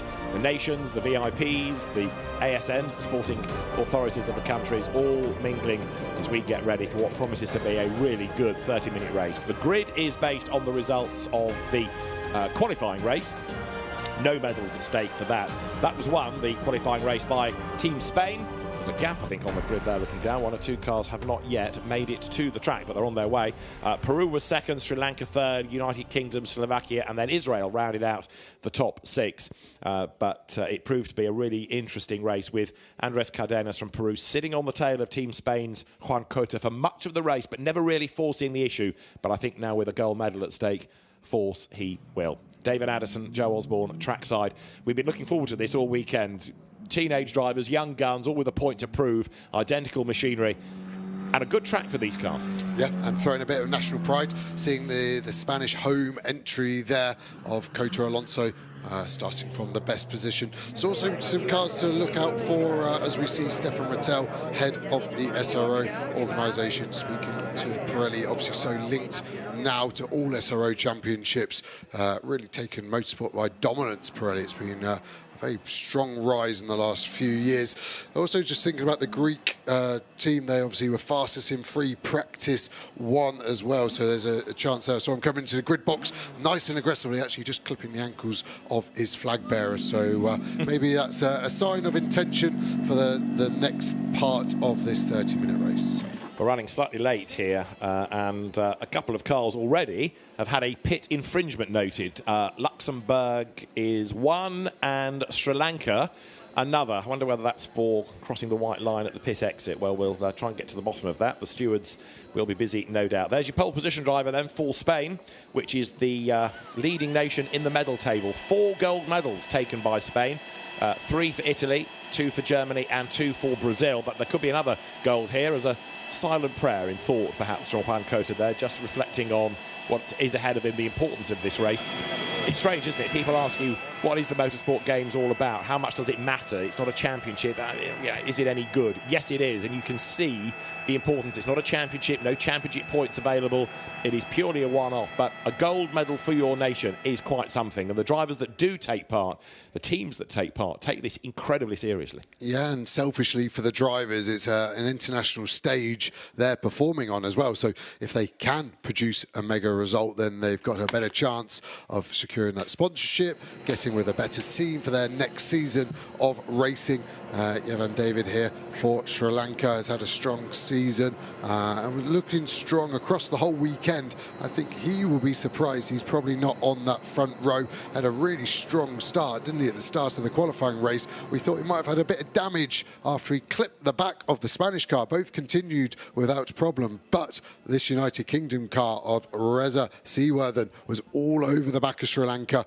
Reza there with his one-off helmet for the FIA Motorsport Games. Have done a mega job, managed by Edge Management as well there. Phil Glue helped so many drivers like him all the way through the ranks. Eddie Reynolds too, helping these young drivers go from F4 now in the nice logical path all the way to F1, just like that young man, Kimi Antonelli, that you mentioned earlier. Yeah, Reza Seaworth, one of the taller drivers in F4, kind of folds himself into the car. But Spain on pole position. Juan Cota is the driver of the Spanish entry, the man from Madrid. Carter turned Formula 4 racer. 15th in Spanish F4 last year, 4th in this year's championship. So made good progress. There you're looking at the Slovakian entry of Matus Riba, who used to be a hockey player for Slovan Bratislava before he followed his father's footsteps into motorsport, karting, and then this year he's been in Formula 4 in Spain, in the UK and Italy, and the Central European zone as well. So he's been incredibly busy a man to watch, I think, when we go racing. Let's go to the grid because Antonio Rankin is with Stefan Rattel. Stefan, on the final day of the Games, what an incredible event this has been. Yeah, it's been very, very successful, and this is our best race in terms of the number of cars in circuit racing today. And if you look at all the nationalities here, to see Sri Lanka and Peru on the third, fourth position, it really shows that these FIA Motorsport Games are about bringing the whole world together. It's what we wanted to present, and that's what we presented. It's so wonderful to see so many countries involved and succeeding in these games. How much, from your perspective, goes into organising that and bringing everyone together? I mean, it's been a 2 years organization, and the last 6 months really with the team being here permanently and on different sites. You know, we have here Ricardo Tormo, the circuit, and we have also Aspar, where we had the as you know, the karting and the cross car, and in the center we had the esports, so different sites. And for the TV production, for you guys, it's been a lot of work, I know, to coordinate all of that, but at the end it's a very good show. Oh, well, we've had so much fun, and you must be so proud of yourself and your team with SRO. I'm proud of my team, most importantly, and very happy of the work we do with FIA, because it's really FIA together with SRO to put this event together. Great, thank you so much. Enjoy the race. Thank you. So, yeah, Stefan Rattel, who came up with the idea of a Nations Cup for GT teams, and that was held at Bahrain in 2018, and then thought, well, why don't we do something similar for other categories, and we could make a kind of Olympics out of it. And when Stefan has a good idea, there's no stopping him, and the FIA Motorsport Games in 2019 was born. F4 was one of the key categories. We had touring cars, we had F4, we had GT, we had karting, slalom, and the Digital Cup, as it was then called, which was esports, and boy, how has it grown since then. Ariel Alkin there for Team Israel. He's been a bit of a curate's egg this weekend, really quick in free practice, but then he got a grid drop for the qualifying race, made a whole heap of places, like 5 of them on lap 1, and couldn't do any more. Yes, real yo-yo performances at the end of the sessions, as we see Japan actually out of the car. It's not a regular in single-seater racing. They normally like to stay in, stay focused, maybe just in a bit of adjustment of comfort as well there. Like all the headbands that the Japanese team are wearing. I think quite combative with those, aren't they? Ready to go. Good team gear addition, actually. Makes it easier to spot which team is yours if you've got that. As pit stop race would be extra helpful. But obviously these F4s, no pit stops, just a straight 30 minutes flat out. And yeah, again, we've seen pace from Japan at times. I think they've got a chance of a top 6 today if they can get their headband down, and off they go. It's Tosai Moriyama for Japan. Used to be a Honda supported driver. That support came to an end at the end of 2023, but he's still been one of the front runners and a podium finisher within Japanese F4 this weekend, this season, I should say. For Australia, it is Griffin Peebles who lines up on the grid. He won the Formula Winter Series for F4 cars during the winter months in Iberia and has been racing in Spain, 9th in Formula 4 this year. He's also had the occasional outing in Italian and Spanish and UK. Going back a season, came out of karting.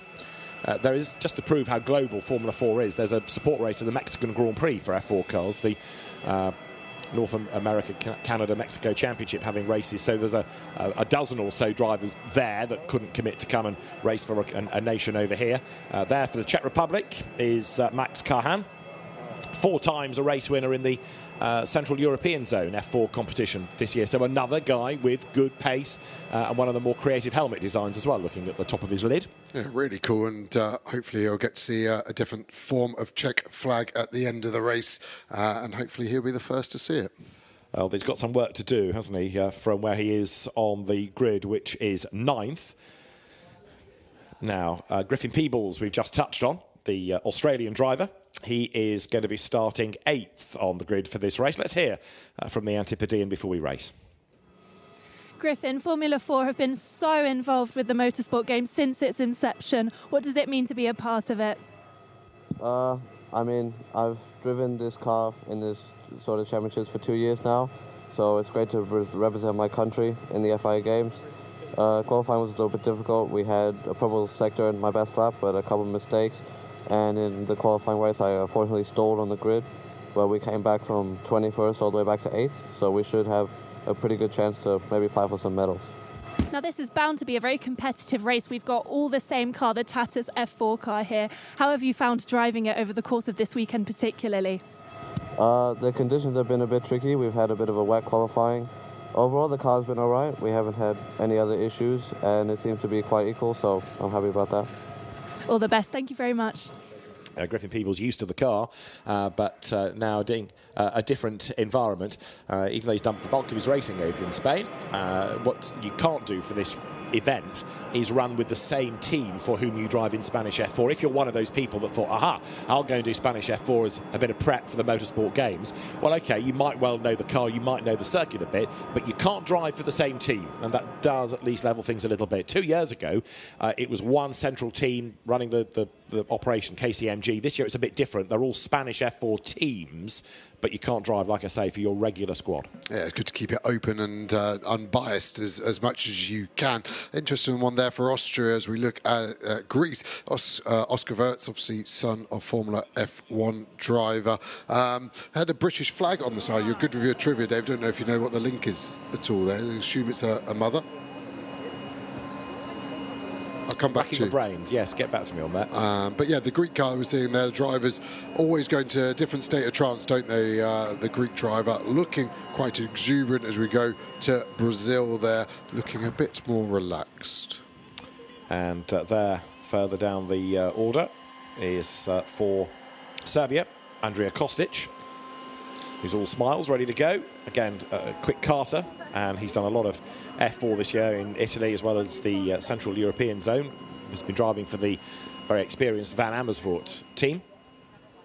So the grid now starting to clear. We've had the 3-minute board, there'll be a 1-minute board, and then the formation lap. Now 30 minutes, it's quite a long race, and I shall yawn with my mouth closed, I promise. But tell me about tyres then and the regulation for that and how you've got to look after them all the way through the weekend, Joe. Yeah, so these guys have been on the tyres since qualifying. So they've done qualifying, done a qualifying race, and now they've got to finish a 30-minute race. That's the lifetime of the tyre is right at the end. So they'll be safe, but they won't be fast, that's for sure. And we saw, didn't we, at the end of an FP2 session, that the tyres were going down to canvas after a few big lockups. And obviously that's easier done as the grip starts to fall away. So I expect that to be the nature of the race. I'm going to see a hard and fast start, frenetic while the cars are close, and then I think it's going to go into a slight tyre management phase, and then a second phase as people start to lock up. So if you can wake yourself back up, David, I think the tyre element of it is going to add a huge level of excitement. Indeed so, and we'll see how that management plays out. Would a team change the corners that the tyres have been on, or just completely duplicate what they did yesterday? You know, if one's a bit more worn than the other, would you switch a corner over? Yeah, it's a really good point, because here at Valencia there's a lot more left-handers than right-handers, so the front right would be the most punished tyre, followed by the rear right, then the rear left, then the front left. So yeah, the teams will be picking those tyres, they'll be looking at them, checking which has got the least amount of graining, which has got the biggest amount of rubber left, looking through the wear marks on the tyre. So yeah, that is a very good option for these teams. The 1-minute board has been shown. The grid is now cleared. The last engineers stay there to fire up the engine. Then they will make their way from the track. And they hope that for the next half an hour, they're not going to be needed, because if they are, it means the car's got a problem. So there you can see the grid, as I say, everybody, same car, engine, tyre combination, different teams operating them, and some drivers have been really quick learners. Spain could be on for a 5th gold here on home soil. There is the orange car of Juan Cota at the very front, and the final marshal will have the 15-second board, and they will scurry to the pit lane, and the drivers on instruction will then be released And we are within that last minute, so in the end of the 15 seconds, the red light will go out and the green light will indicate that the green flag lap can be underway. For Team España then, Juan Cota is on pole position, but the pace yesterday of the Peruvian, Andrés Cardenas, who was the gold medal winner in Karting Sprint Junior 2 years ago, was really impressive. I think it's going to be a good fight between those two, and there was one car a little bit sluggish away there. Yeah, Sri Lanka, you can just see on the right of shot, fighting its way back to get up to third. The United Kingdom staying out of their way. As long as you're going back to last place, you can reclaim your spot, but what's the last thing you'd want to do as a driver on your practice start is stall.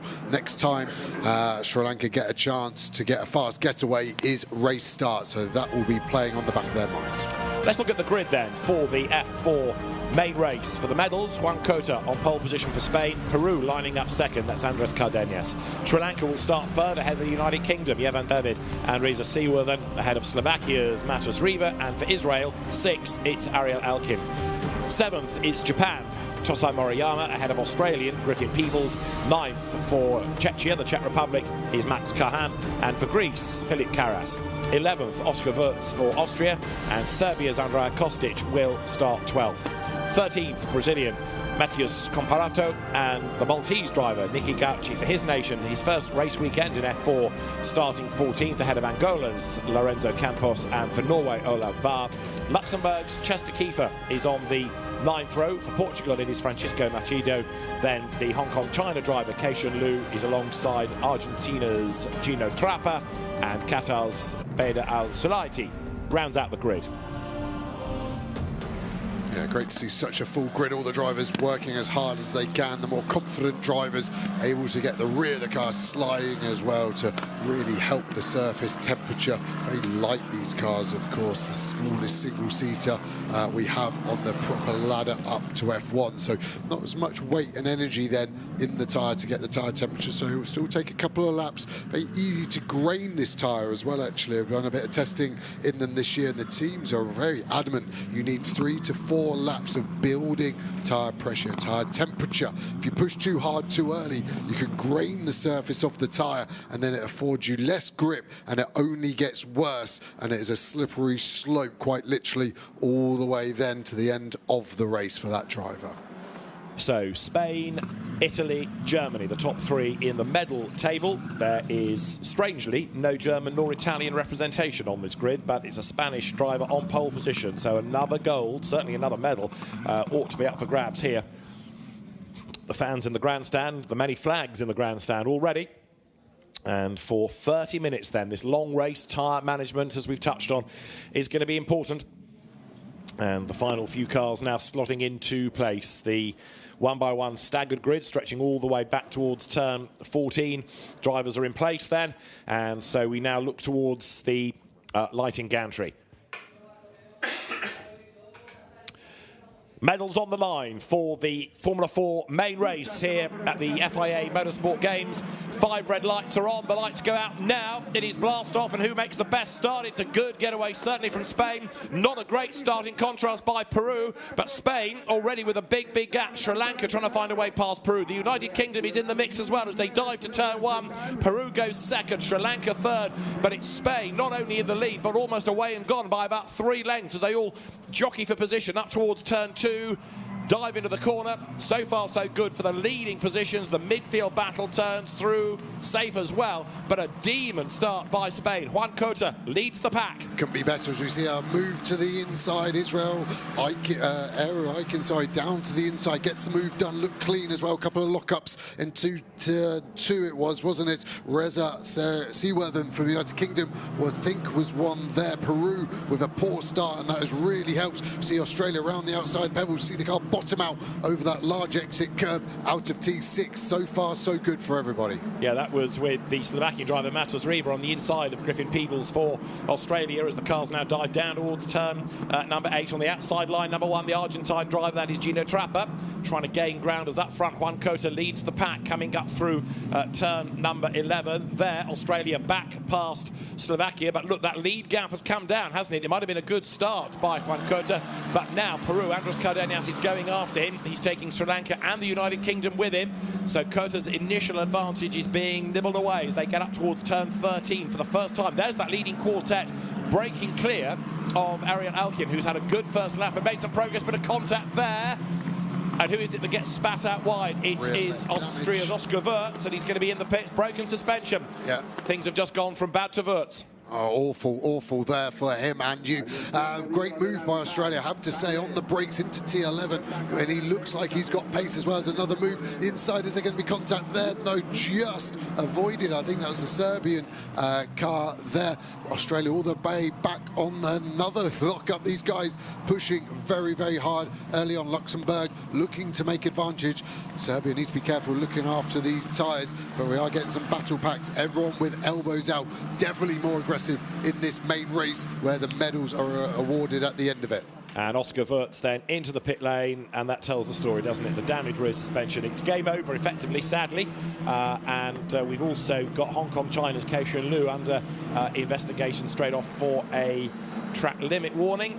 So, race battle is on lap number 2. It is Spain from Peru, from Sri Lanka, from the United Kingdom. And I would offer you that the UK is just dropping off the back slightly from that leading 3, but there are other battles lower down to keep an eye to, including there you can see the Czech car of Max Karhan trying to get itself into the equation. Oops, more contact as he gets there into the back of Greece's Philipp Arman, and out of the race definitely now is Karhan, and the Czech Republic car is in the gravel, and I think Greece is going to be out as well with rear damage. Yeah, it just looked like the Czech Republic a little bit too desperate, tried to mirror that move that Australia did so well the lap before, but the Greek car just put it to the inside, and that left nowhere for the Czech car to go. I expect a safety car to be coming. I don't think we're going to get it this lap, but it probably will be gone, because I think that car, we start to see cars running very wide in the background, and I could barely see Peru. They are that tight to the rear wing of Spain and for the lead. And the yellow flag is at turn 11, where the car of Czech Republic's in the gravel. Change for the race lead, because up the inside, oh so nearly goes Peru to get the place.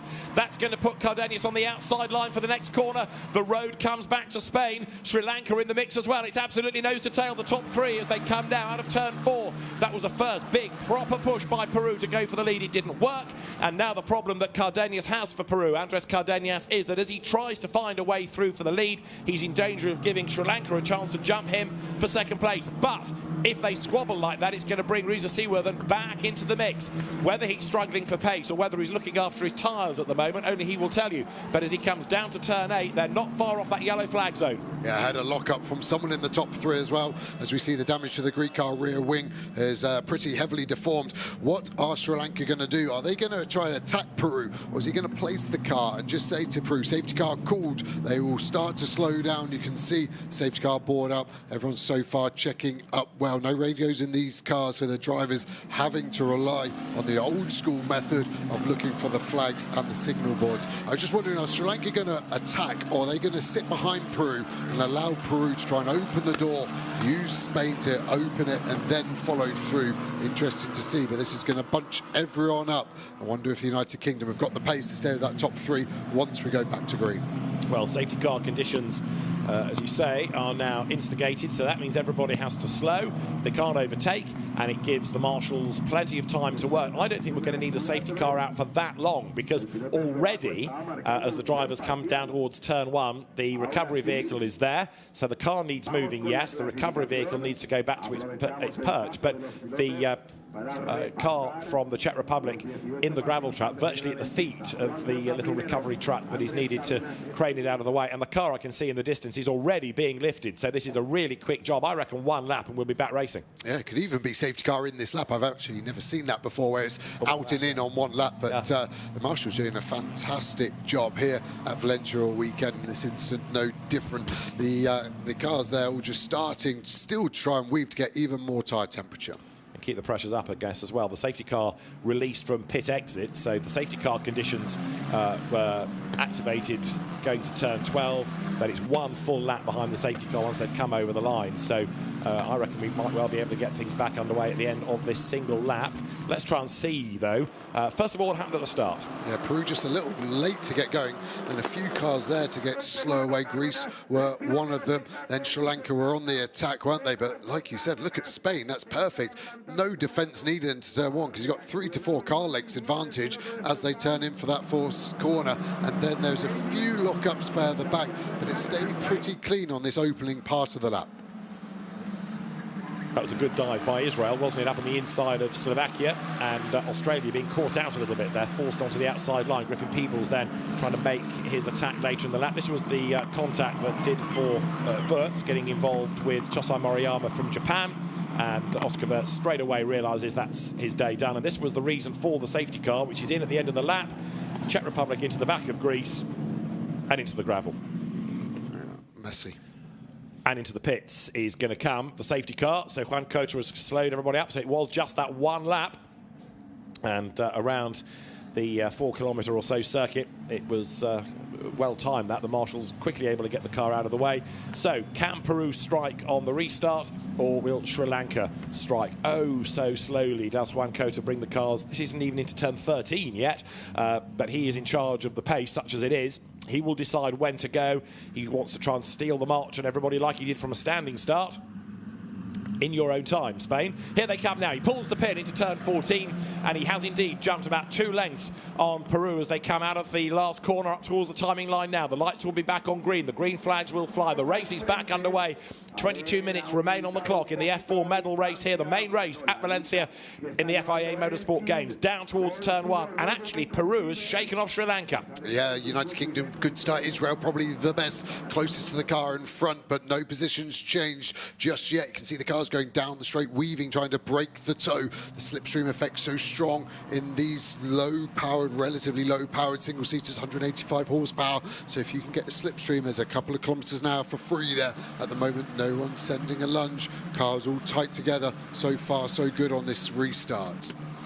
And there's Spain, again, having tried to build that gap. It is now looking a little bit more like just the two of them, because Sri Lanka trying to fend off the UK. Yevan David just ahead of Reza Seaworthen as they come up through turn number 6 now. And Juan Cota, the race leader for Spain, still conscious of where Peru is. He has got a little bit of daylight between him and the Peruvian entry, but he had that on the first lap of the race, and it was soon nibbled away. Brazil versus Portugal there on the inside for Brazil. Matheus Comparato, and he hangs on to that place. So a good move, keeping him ahead of Francisco Machido. Yeah, quite aggressive with the defence, Brazil on Portugal there. Not losing too much time though, are they? Staying with Kostic in front of them at the moment. But if you start to defend, you will lose time. Cars sweeping out wide, using the curb, exit curb there, can bottom out these F4 cars. We saw a couple of snaps of oversteer. It will get better as the race goes on because the tyre pressures build. The tyre effectively has a higher tyre wall, so you don't bottom out quite as much. Bit of a slide for Peru out of the last corner. Got to look after these tyres. Still 20 minutes of this race remaining, even with that safety car intervention.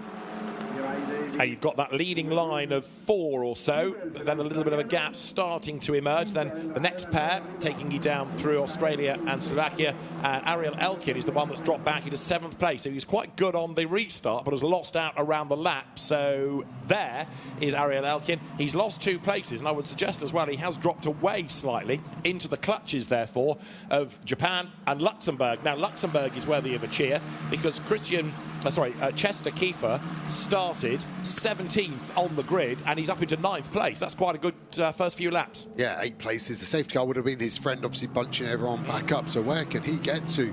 Already well inside the top 10. Pace looking strong. Japan is next on his radar. We saw how aggressive Japan were on Austria at turn 14. So maybe he needs to bide his time, make sure the move is clean.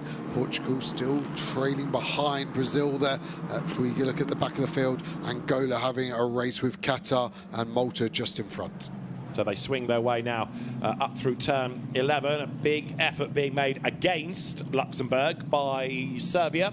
So that's still 9th and 10th. Luxembourg, Chester Kiefer having gone through the lap before, but now coming under renewed attack. Chester Kiefer, who has been racing in the French Formula 4 Championship, winner at Lebanon, winner at Spa as well, and coached by Stefan Dowdy, former sports car and GT racer himself. A big lock-up there comes out of Chosai Moriyama's Japanese entry.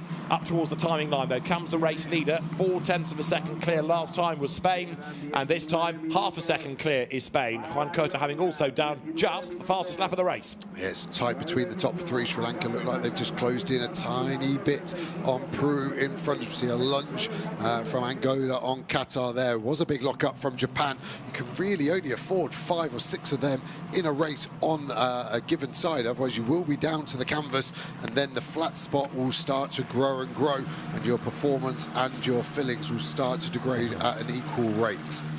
So still, in these early stages, people arguing over position. So we've lost, sadly, Greece, the Czech Republic and Austria. But the battle of nations for the young guns of single-seater racing continues. Spain ahead of Peru, ahead of Sri Lanka. They're going through. In number 14 is Kai Shun-Lu for Hong Kong, China.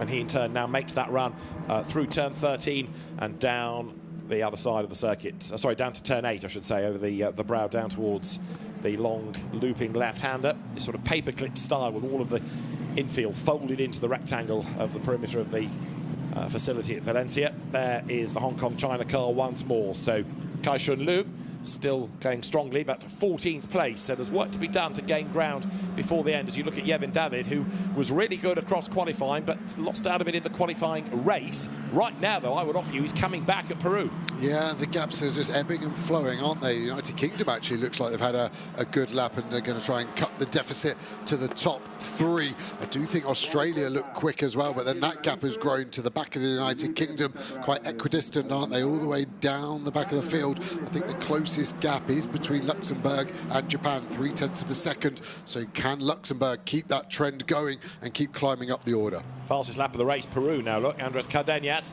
quicker than anybody as he brings the gap to 0.528 of a second against Spain. Yevin David for Sri Lanka getting away from a sideways Seaworthen there. Reza Seaworthen hangs onto a big slide, but there's not much suggestion of tyre management at the moment. They're all still pushing hard. Yeah, I think they're flat out. I think the big snap for United Kingdom there, Seaworthen, was he just used too much apex curb and the floor bottomed out, took the weight off the wheels, and it snapped round. You could see him violently have to give it a load of left hand down to stop the car over-rotating and putting him into the gravel trap.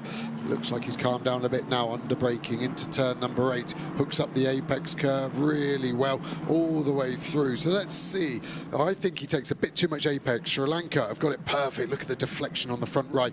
Reza there just cutting it even more, and then it unsettles the car. Look at his hands all the way around. Over 90 degrees opposite lock, snaps back to the position he needs to stop the car from spinning out. Great car control, great camera work, and it really shows you the energy and action involved in these Formula 4 cars. Reza Seaworthen with a big lock-up coming out of turn 13 into 14. He's been a race winner in the British F4 Championship this season, but has fallen off the back slightly of Sri Lanka this time, as the lead gap last time was 0.528 of a second. Spain to Peru, it's down, it's 0.453. It's game on now, isn't it, with about half the race to go. We've just approached 15 minutes. Yeah, last 2 laps for Peru have been brilliant. United Kingdom, we see Portugal on the inside of Brazil, both speaking the same language. Can that language barrier mean that they don't hit each other? They look good at the moment. Brazil giving space to Portugal. Argentina to the inside as well. Brazil looks like they're going to lose 2 spaces in 2 corners. Indeed so. Brazil drops back then because Argentina goes through.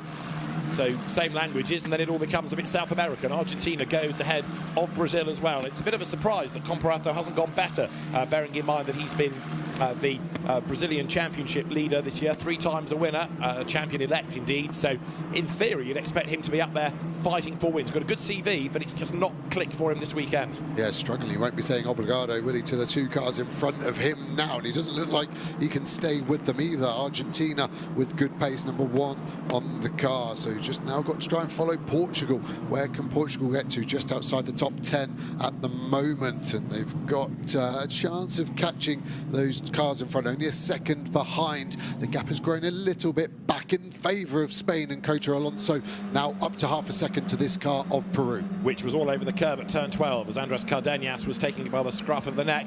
Yevin David for Sri Lanka staying with them as best he can, possibly just waiting to see if they get themselves together and delay each other or even trip over each other. But of course now into the second half of the race, 14 minutes to go. He's running out of options. A flying lap is about 95 seconds.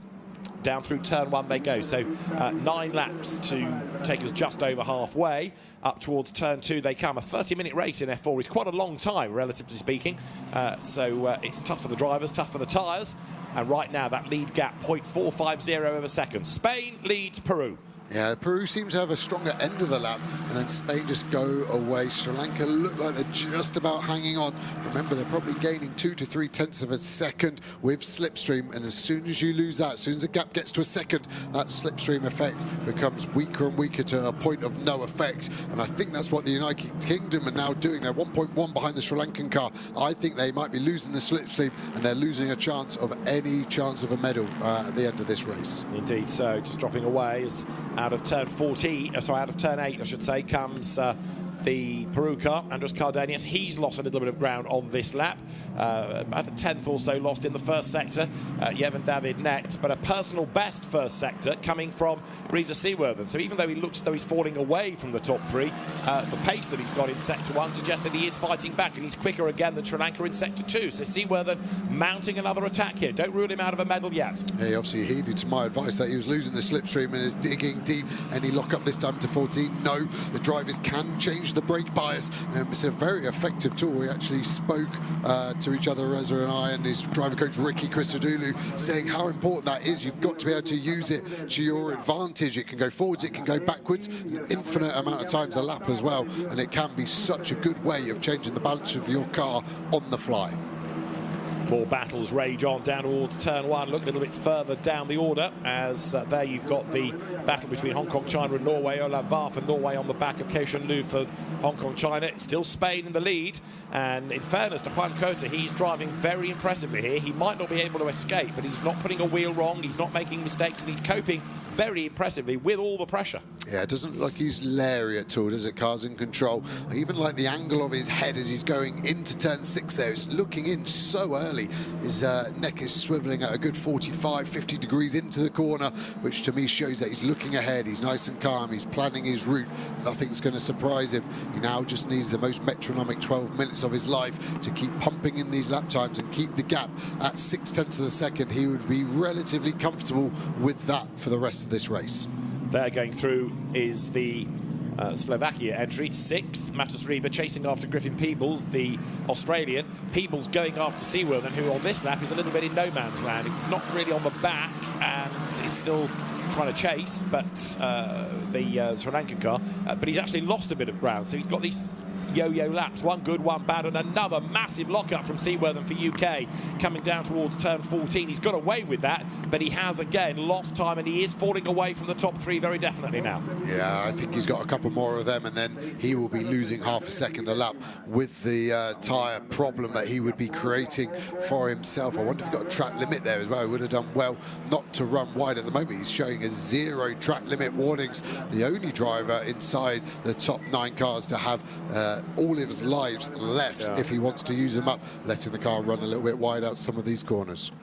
And Spain on this lap getting away, 0.6 the margin. Remember, it was down to 0.4 and we said it was game on. It's up to 0.6 now, and Andrés Cardenas fighting the car, looking as he goes even wider than normal out of turn 5, as though he's having to work that bit harder now even to stay with the leader, never mind think about the attack. So Juan Cota now perhaps is just going to be able to turn up the wick. Maybe he's looked after the tyres that little bit better. I suppose if you're in the dirty air of being in second place, you are inevitably going to use the rubber more, aren't you? Yeah, going to use the front tyre a lot more, you're correct, with the wash from the car in front, have to add a bit more lock to get the same amount of steering rotation from the car, because you are lacking that downforce, because the air that's hitting the front part of the car over the wing isn't as dense as the clean air that is afforded to Cota Alonso. And I think he's trying to drop the hammer, isn't he? Up to 0.8 now after the first 2 sectors on this lap. He'll be looking at his pit board as well, just with time remaining, just planning out how he wants the last part of this race to go. And I think there's a battle brewing between the United Kingdom and Australia, because Griffin Peebles is shaking off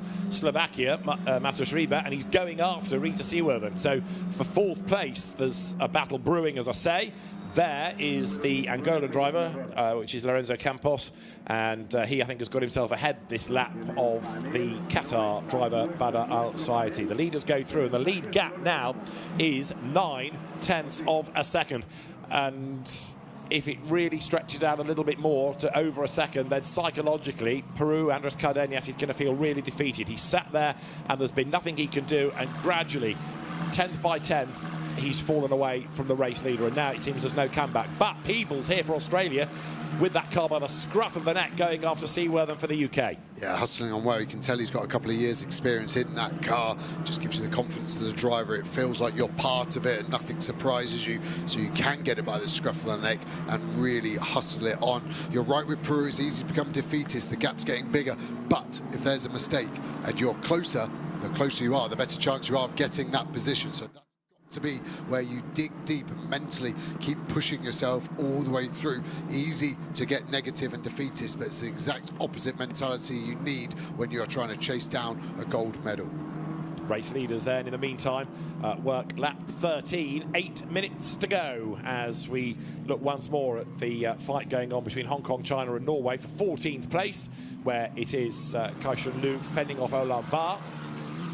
And behind them, trying to join them, is Nicky Gauci, the Maltese driver, who, when we saw the cars in free practice, was having spins. Indeed, he was tagged into a spin, in fairness to him, but he had his own dramas. But he has very quietly got on with the job over the weekend and has just got faster and faster and faster. First time he's been in an F4 race this weekend, having never raced the cars he's tested, but not raced before. But for Malta, Nicky Gauci has been quietly impressive over the weekend. Yep, the rate of improvement was very good and very strong, so he should be proud of himself, and it gives him a good chance next year of seeing where he should be and where he should be going in his career. So many good F4 championships around the world. It's almost quite overwhelming for some of these drivers to work out where they should be placing themselves at which point of their career. Make one wrong move and suddenly your path to F1 suddenly seems a lot more uphill.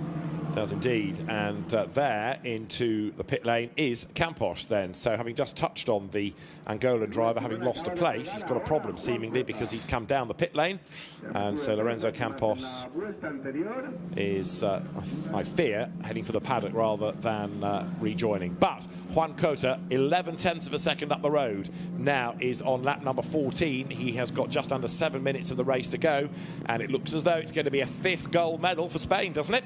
Yeah, it really does. They've done a mega job all the way through the race, and it's just flowing to them even more. Just getting a pit stop penalty of 1 second for track limits to car number 3, currently in 17th place, the Qatar driver Al Sutari, and it's going to be probably a pit stop and go, isn't it? We had that, so that is a big penalty. That's going to be 30 seconds lost, and that may give a chance for Angola to get back in front. They obviously just did their own pit stop. Leaders go by, so you've got now 1.3 seconds. Spain to Peru, 3rd is Sri Lanka, 4th it is the UK, 5th Australia, 6th Slovakia, and as the drivers turn now through turn 1, gaps just starting to open up a little bit. The qualifying race was rather more frantic than this, but maybe as 1 or 2 drivers have learnt a little bit more, they're able to put that to good effect, and they're in for his pit stop. Penalty to be served is Qatar's Beda Al Sulaiti. He'll drive down the pit lane, he'll do that stop and then rejoin, and there's a black flag there, I notice. We've got Argentina being given a time penalty as well, and is it for, yes, track limits again. Yeah, the Angolan car, isn't it? Car number 20. I don't know if they've already served that and that's why they were already in the pits, or that's the second time the Angolan car is going to have to come in to pit lane as we go with 5 minutes remaining of this race. The United Kingdom has stopped the rot, haven't they? And they haven't gone into the clutches of Australia there, so they've done a good job to rally their pace. But we have a 5-second time penalty coming for Sri Lanka in 3rd place. Yevon David has been given 5 seconds for track limits, and now make that 10 seconds. Yevon David has been given a 5 and then a 10. Same for Argentina, 5 and then 10 for track limits. There's another penalty in the mix for Kai-Shun Liu, and he's got a final warning. But for the man in 3rd place, 15 seconds worth of penalties. Well, that's going to give the UK a bronze medal. Yeah, we saw the UK lose a gold medal yesterday on penalties to track limits. I have to say, as I mentioned earlier, Reza Seawortham with 0 track limit warnings. That is incredible discipline. Yeah. And I would say that was probably a strategy from the team.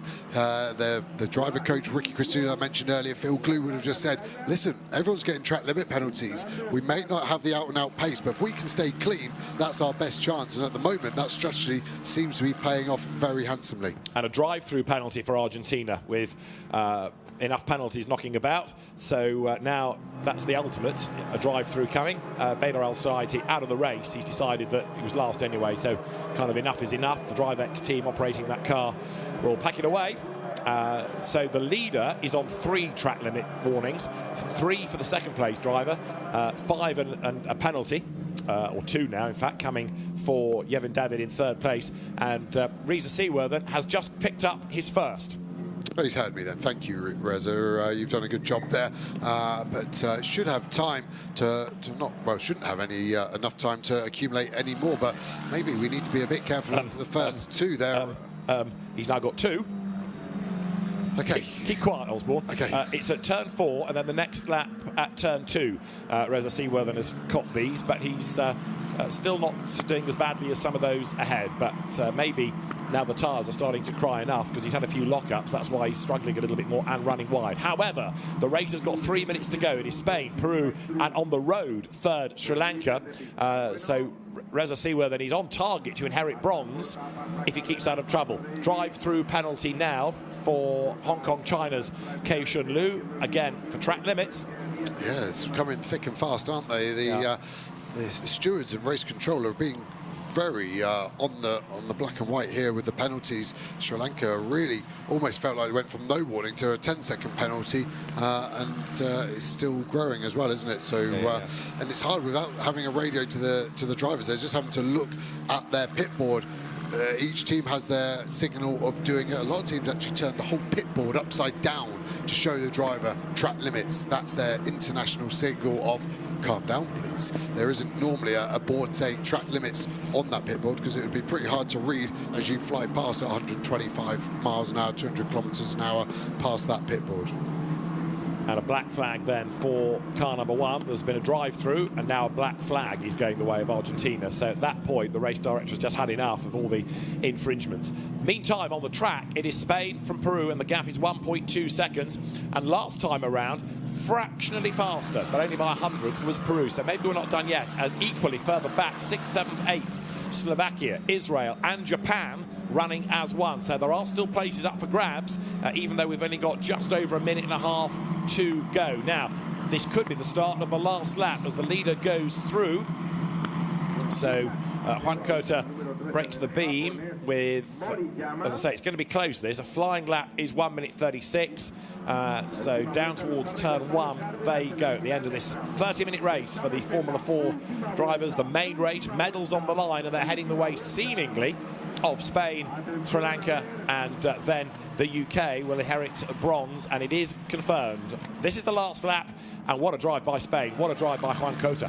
Yeah, got a great gap. He can now just afford just to hit his marks a little bit more relaxed. Doesn't have to worry too much about being on the limit, finding the last part of that lap time. You can see this front right tire, the graining, the middle band looks darker. That's because it's a rough grain. So he's done so well to keep this pace up. Maybe he's just pushed a little bit too hard at the end, and that's the problem. United Kingdom, I'm not going to talk about your track limits, but they haven't got any more than the 2 that they got in quick succession after I said they were doing a great strategy of getting 0. It is going to be gold for Spain. For Juan Cota, it's going to be P1 at the end of this lap, isn't it, as he comes now out of turn 8.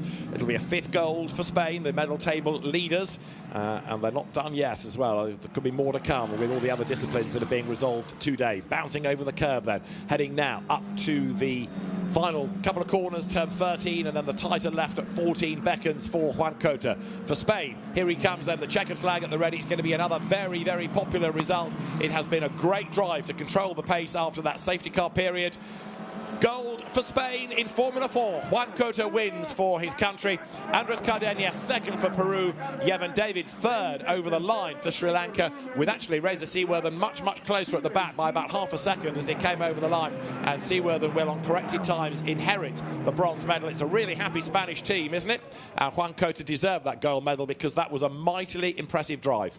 Yeah, really, really good. I can't think of a single point of that race where I think he put a foot wrong. One of the most dominant starts, great safety car restart, great pace all the way through, and pretty clean and tidy on his track limits warning. So 10 out of 10 from me for Cota Alonso and Spain. They've been the dominant nation so far in their home hosting of the Motorsport Games, and Formula 4 seemed to be no different whatsoever there. So yeah, the final results: Spain, Peru from the United Kingdom. So in the end, it was a battle of Paddington Bear between second and third, wasn't it? And United Kingdom will be happy with that bronze medal. Yeah, for sure. And in the end, that penalty, or 2 penalties of 15 seconds for Yevon David, dropped him to 11th place. So because it was, you know, one consistent line of cars, 15 seconds worth really, really hurt. Keishun Luke ended up 15th after his penalties, and still the order is being amended on the timing screen, but we know it is going to be then Spain from Peru from the UK, and there is a very happy Juan Cota. Just running wide like all drivers are taught from an early age, just to get the pickup and just to help with the weight of the car, to help the ride height of the car. And obviously you see it all the way up through to Formula 1. One of the reasons they think George Russell struggled to get through post-race scrutiny at Spa this year, wasn't it? Just didn't have time to get pickup because they turned them straight into the pit lane after turn number 1. So yeah, there's not too much pickup at the moment. Track have done a good job. Sometimes you see drivers, if they're super desperate, even going off the track onto the runoff, trying to find the really dirty parts. But yeah, they should be fine as they come into pit lane at the end of a very good 30-minute race. So there are still 1 or 2 positions to confirm, but the top 3 we have had confirmed on the message line: Spain, Peru, United Kingdom, the medal winners, and that is Peru's first medal of the Games, I'm correct in saying. It is, for the United Kingdom, a 2nd bronze, to go with 2 silvers and a 5th gold for Spain. So the host nation is looking very good. I think it was Italy, wasn't it, that was the winning nation 2 years ago in France, but in Spain it could be a home win, looking at how things are panning out thus far. Peru got the fastest lap, but then in that second half of the race, Andres Cardenas just did not seem to have the pace, did he? And he fell away. Yeah, faded, maybe just peaked a little early, pushing hard. You see the fans, family, teams waiting for those first 3 cars to make their way to this stage podium. It's a great thing to have in motorsport. Definitely adds a lot more drama. So the provisional result: a win for Spain by 1.3 seconds from Peru and United Kingdom 3rd, Israel 4th, Japan 5th, and Luxembourg 6th. And bearing in mind that 17th was where Luxembourg started, Chester Kiefer was probably the driver of the race. Australia 7th in the end, ahead of Serbia, Slovakia, and then Portugal. Sri Lanka, with many penalties, 11th, ahead of Norway, Malta, Brazil, and Hong Kong, China. Argentina was black flagged. Retirement to the pit lane for Qatar, Angola, and a crash sorted out Greece and Czech Republic. So it was a lively start and a very, very well measured drive by Spain. As out of the car now comes a very, very happy Juan Cota. And again, people say, does the FIA Motorsport Games matter? You reckon he's not happy? You reckon that doesn't matter to him? A delighted driver, a great drive. And for Team Spain, it's another gold. And the enormity of what that means to a young driver looking to make a career in single-seater racing and get to Formula 1. There's all the evidence you need. Yeah, pure ecstasy, isn't it? He can stay calm for 30 minutes and then suddenly you get this emotion, so much emotion you can't see the flag in front of your face trying to be handed to him. There's a few of the Spanish flags being there and he lofts it above his head. And yeah, great to see the raw emotion from him. And just a really, really good defensive drive, wasn't it? You know, he didn't make a mistake. All right, there were, 3 track limit warnings in a 30-minute race on a 14-corner circuit. And he withstood the pressure. He was able to control that restart really, really well, get away, didn't abuse the tyres, didn't push too hard too soon and lock up and make a mess of them. That was a very, very impressive drive indeed. So we know that Spain has a pretty decent history of good racing drivers, good Formula One drivers, whether it's been a Carlos Sainz Jr. or Fernando Alonso. And for Juan Cota Alonso, to give him his full name, he could well be finding himself moving rapidly through the ranks, because that has put him not only as a winner on Spanish soil, but a winner on a very, very evident global platform. And the Spanish motorsport body, the ASN from Spain, have been really proactive this year, it feels, and you could see that with how many people Cota Alonso was having to thank, all there from the governing body. The governing bodies can do so much for you as a young driver. They obviously get quite a lot of funding, and they can then place that money with the talent they think's got the best chance to go all the way through the top. So yeah, again, this is why the Motorsport Games is great, bringing all the ASNs together and see who is the most committed for their nation. So the drivers then will, for the top three, head to the podium. A bit of frustration maybe for Reza Seaworthen from the UK that he couldn't quite stay with the top three, but a medal goes his way anyway. But again, having to adapt to a new team and a new circuit, and up against people with a bit more track knowledge at least. I don't think I've ever seen so many thanks have to be paid. So obviously a popular lad, and yeah, it's a good mark after a race to see how the team reacts with a driver. Some drivers not always as popular as others with the team, depending on how they've been over the weekend. But I think Cota Alonso seems like a lovely young man, and the team definitely see the same. The FIA just weighing him there, making sure everything is okay. That will be added to the car weight, and yeah, everything suddenly gets a bit serious when the FIA man is stood over your shoulder. With his scales, yes, it's not for Weight Watchers, that. It is for the regulations for the championship. Photographer Jacob Ebery in the red jacket behind, the official photographer for the event, and earpiece is out. Antonio Rankin is there ready to have a word. He's had to join the queue, I think, to get to Juan Cota after all the people he's had to go say thank you to. But we have our race winner. We have gold for Spain, and Juan Cota it is who is the race winner. Antonio Rankin is with a very happy young man. Juan, you were absolutely incredible. Can you try and put it into words what it means? No words for me. Here, lots of people here come to support me from all parts of Spain, my family, my team, my federation. I just want to say thanks to everyone. I want to dedicate this victory to my beautiful father. He will be supporting me since I have 4 years. And to my mother, he recently got out of a serious surgery, so he's getting better and better. So thank you so much. I'm sure they'll be so proud of you as your fans are here today. What does it mean to represent Spain on a platform like this? Yeah, I want to say thanks to all the people here to come to see me. It's amazing to have so many people here to support me here on the podium, around all the track, and people taking me photos or something. It feels amazing. Go celebrate. Well done. So Juan Cota will be given a very loud reception, I'm sure, in a few moments, once yet more photographs are done. Jacob Ebery say, do that P1 finger salute that always sells a good picture. So Juan Cota responds, and they're in super slow-mo from early on in the race when he was under attack. He's a happy driver. Juan Cota, then the victor, and coming through for that gold medal. And I think we're going to hear a lot more from the personal Madrid driver. Team Spain then takes a 5th gold to add to 2 silvers and a bronze. It's being a really good weekend for the host nation, embracing the FIA Motorsport Games in style. Spain victorious in Formula 4.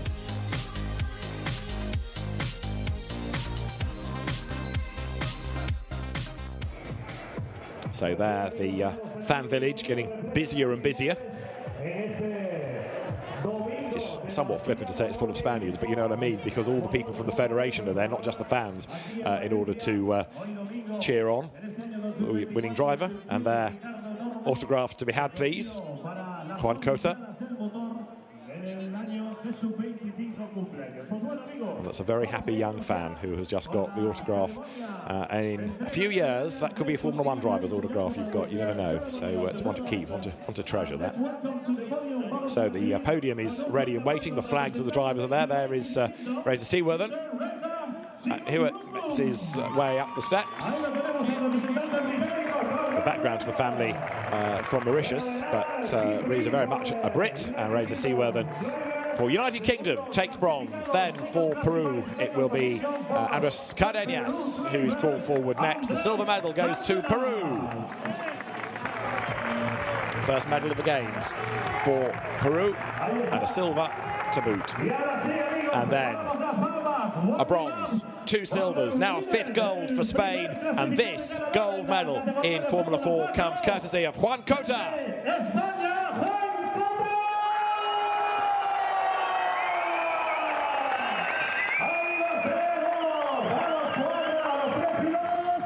You reckon the Spaniards are happy? Juan Cota on the top step, a gold medal winner, and a great reception for the F4 race winner. Juan Cota very proudly awaits his national anthem.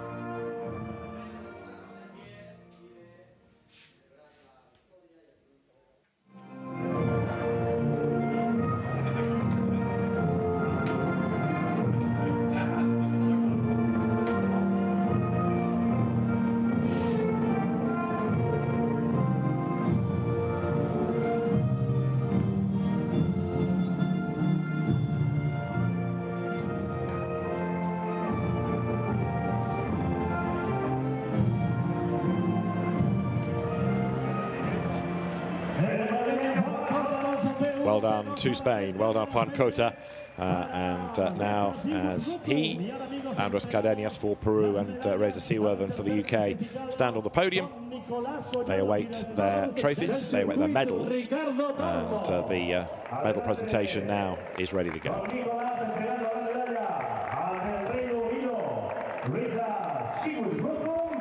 Bronze medal for Reza Seaworthen. All smiles. Tough race, not quite having perhaps that last 10th to stay with the leaders. Yeah, I thought we were going to see a bit more of an attack early on from him, but it sort of died in the middle and then came back to him, didn't it, towards the end. It was an ebb and flow race for the United Kingdom in that one. Indeed so, as their silver medal goes to Peru, and then the bronze medal, and a huge cheer, no doubt. The bronze to the UK, silver to Peru, gold medal to Spain and to Juan Cota.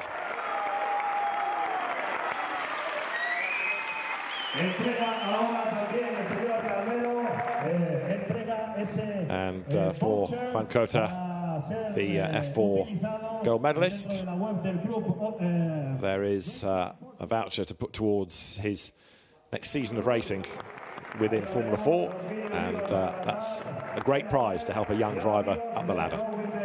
Great prize, annoying to pay in at the local bank though. I'm sure there'll be a happy team that will take that off you. So then the 3 drivers huddled together on the top step for the group photograph, and a very, very good race for Spain. And Juan Cota just dominated that, didn't he? He looked so, so strong. And interesting to see how drivers' fortunes have fluctuated a bit over the weekend. You know, people who've looked good in free practice might have struggled in the races. Others have just got better and better. This is where Reza Seaworthen is able to strike and attack with the champagne. Whether they're old enough to drink it is a moot point, but they're certainly old enough to spray it. So congratulations then to Reza Seaworthen for bronze, silver to Andres Cardenas, and gold medal winner Juan Cota.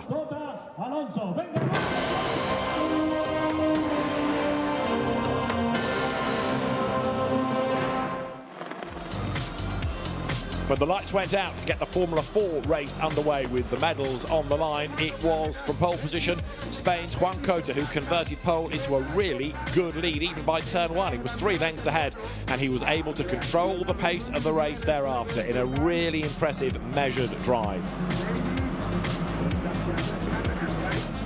The opposition caught up on the opening lap, but there was drama in the pack as well, where Japan and Austria got together, and that ended the race immediately of Austria as Oscar Wurz, crab-like, limped into the pits. More drama. Greece being attacked by the Czech Republic. The rear wing done on the Greek car, and the Czech Republic's Max Kahan into the gravel. That triggered a safety car, and on the restart, having stacked them all up behind him, it was up to Juan Cota to pull the pin and then sprint clear of the opposition. That he was able to do as the battles raged on lower down. But when we got to the last 10 minutes of the race, it all became about track limits. And Argentina, number 1 there, was one that got many a penalty and ultimately a drive-through. In fourth place, there was a sideways, Reza Seaworthen, but he would get bronze after the man ahead of him from Sri Lanka copped 15 seconds worth of penalties. But an impeccable drive by Juan Cota, who in the second half of the race just steadily built the gap to come through victorious and take a 5th gold medal of the Games for Team Spain. Gold in Formula 4 to Spain and to a delighted Juan Cota, who was able to celebrate in style at the podium after a really important career victory. A gold medal in Formula 4 to Spain and to Juan Cota. Now we're back in a familiar position, but it's changed a little bit. We took the cards and we sized them up, and now we've got electric SUVs doing the slalom behind us. Yeah, it could not be more different from the single-seaters. Thanks to David Addison, Joe Osborne and Antonio Rankin for bringing us that fascinating and sort of penalty-strewn Formula 4 race. On the subject of penalties, one thing that is very key to look out for, if you weren't watching earlier when we were doing karting slalom, which is the sort of junior category of this electric street section of the FIA Motorsport Games 2024, they have to get from A to B through a slalom course as quickly as possible without hitting any of the cones. And they are in big vehicles, which makes this not easy, let's just say. So these are electric Hyundai Kona N-lines, so it's quite a high-sided SUV. So as you'll see as they swing around, they're just basically road-going electric SUVs. So you'll see it lurch from side to side. And they're really testing those tyres, because I don't know if you heard the screeching in the background. They're taking these cars to the maximum, I would say. Yeah, absolutely. The sort of roots of this is kind of auto test, but this is taking it up a level. It's auto slalom. And now where we are in the competition, this is the final. This is the showdown for the gold medal in auto slalom. And what I can tell you is that someone is going to get their first gold medal of this Games, because we are Estonia versus Slovakia. So as far as I can work out, neither Estonia nor Slovakia have a gold medal yet. So one of these teams will get their first of these Games. So what you can see fabulously here is that both cars are competing at the same time, right? So they set off at the same time, do the circuit in roughly 1 minute, or just under 1 minute, actually. In around about 43 seconds was the last lap that I can see on the scoring board here. So it takes them 43 seconds to get around the cones, and the nice thing is that you can see both cars at the same time when you're stood here, and it makes it seem like you can see who's in front, but obviously only the car without penalties will have the best time, because per cone touched or tipped over, 3 seconds will be added to the time. Yes, so the way that it's working is course 1 and course 2 are mirror images of each other. So technically they are covering exactly the same distance from start to finish and exactly the same number of turns, but if you're on course 1, you're going left. If you're on course 2, you're going right. That's how mirrors work. The rules of the game are that each team fields one male driver, one female driver, and they go against each other, and then they swap over and go on the other side. So we are in the thick of the competition now. In a minute I'll go and check the board to see where we are, but it's very close between Slovakia and Estonia in the auto slalom final. So we are just really close to the drivers here, which is great, seeing them get settled in, just doing the last settings in the car, because obviously male driver and female driver have different preferences in this car. This car is completely road legal. You might have seen it before, and it is quite a big SUV, to be fair. It is a sporty car, as you can see when they're doing the slalom. I think it looks very fun to drive. At first when I came here I thought it looked less impressive than the karting, because obviously the karting looks faster because it's smaller vehicles, but actually when you follow them around the track and you properly follow how sharp these corners are, let's just say I'm glad I'm not in that car. I'm not a passenger and I don't have to navigate the slalom, because I think there'd be a lot of cones tipped over if it was me in position. So we're just getting started here here for another lap.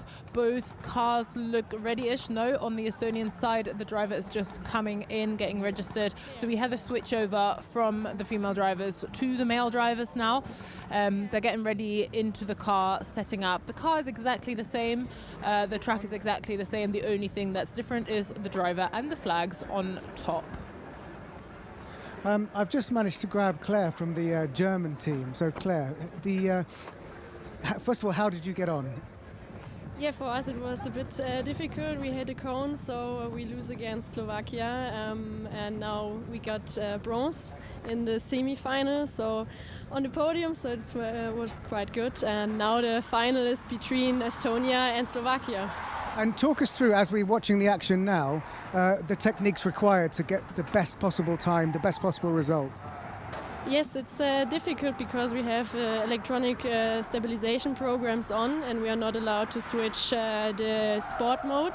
So yeah, I think it's the best option to drive really, really smooth so that you're not regulated too much by the ESP. And yeah, we will see who will be the fastest at the end. I guess maybe you hope that Estonia would win because it was Slovakia that knocked you out. Yeah, but last time we won again Slovakia here at the FIA Motorsport Games in 2022, so I'm cheering up for Slovakia, honestly. Yeah, so you competed here before, you got the gold. Tell us, in the wider context of motorsport, how important auto slalom is for those people that don't understand about the discipline. Yeah, I think auto slalom is a really important discipline because you learn a lot of driving. So yeah, I think it's the basic of driving, and this is the best opportunity to learn what the car is doing. And yeah, it's also a really, really tight I don't know the English word for this. So yeah. And what's your mindset? Like, are you more worried about hitting a cone or more worried about the speed? More about hitting a cone, because it is 3 seconds on top. So if you're really equal in driving with the other nation, it's not possible to get faster. Okay. Claire Schornborn, thank you very much, and congratulations on your bronze medal for Germany. Thank you. Just as a little information on environment. So obviously this morning we had a few showers, slight showers. The track has dried up now, so it would be a cool street here. Not street, it's not a street, is it? Cool circuit, which would be dry, which I can only assume makes the conditions much easier for the slalom, because it already looks quite slippery as it is. And yeah, a lot of brake control needed on these sharp corners, but so far it looks speedy, and I have not seen a lot of cones being touched recently. But Neil, I'm back with you now. Hey. Oh, hi, Karen. How are you finding it? It's quite impressive, isn't it? Yeah, I did my own little slalom just to try and find you, and I did hit a few cones on the way. Did you? Yeah. So you're not very well suited for this? Yeah, I got several 3-second penalties. What's really great about this is that all the teams just intensely watching their drivers. It's like there is no actual pit wall, but it's the equivalent of kind of the pit wall in a race, with everyone kind of scrutinizing the performance of their drivers. Very interesting what Claire was saying is that you're much more concentrated on not hitting a cone than the speed, because of course the deficit of a 3-point penalty is far greater than losing a tenth here and there. So no matter what you're seeing from above or the action, how close they seem to be, 3 seconds would put you halfway down the course. And another thing that she mentioned there was that they can't change the sports setting in the car, and it's electric cars, obviously. So I can assume that when you maybe are a slalom driver, but you're not used to the electric setting and you're not used to this particular car, that is an added challenge to this race. And they obviously have to get used to this car. We're just looking at the scoreboard. There was a penalty there for the Estonian team, and it looks like it's going to be a changeover of drivers now. So the female driver for Slovakia, who is Michaela Dorčíková, is coming out, and the male driver for Slovakia, David Nemček, is going in, while the other way around is Christian Halikmägi from Estonia coming out, and Marta-Liisa Meindorf going in. What's interesting, what we can see on the scoreboard as well, is that the Estonian team, in theory, has the faster laps in comparison to the Slovakian team. So they're on average maybe 1.5 seconds quicker, but they have had several penalties. So the third go was 2 penalties, so 6 seconds added, and then the last goal that we just saw now was 1 penalty, so another 3 seconds added, which obviously then averages to a higher lap time in total compared to Slovakia at the moment. So yes, Slovakia currently leading. And we can jump in and have a quick word with you. You've just stepped out of the car representing Slovakia. How was it for you? Well, it's the finals, so of course it's a lot of pressure. But we are trained, we are racing drivers, so we know how to deal with it. And here the target is not to hit a cone. And so far, yeah, it's the end for me. So I'm happy I haven't had a single cone throughout the whole competition, which is really good.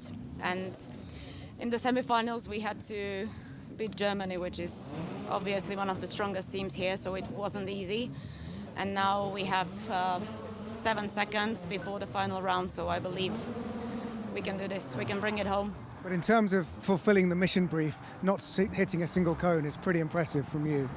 Yeah, we had some practice, and we practiced with much narrower gates, which I think helped me a lot, because honestly, I never drive an SUV. I don't like SUV cars. I drive as small as possible cars and as fast as possible, and never electric. So this is something completely different. So the practice was super important, because at least I got kind of hint where the car is.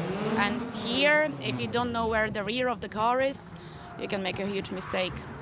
Now, talk us through tell us about your teammate and how he's doing currently in that car, the white car, which is on course 1.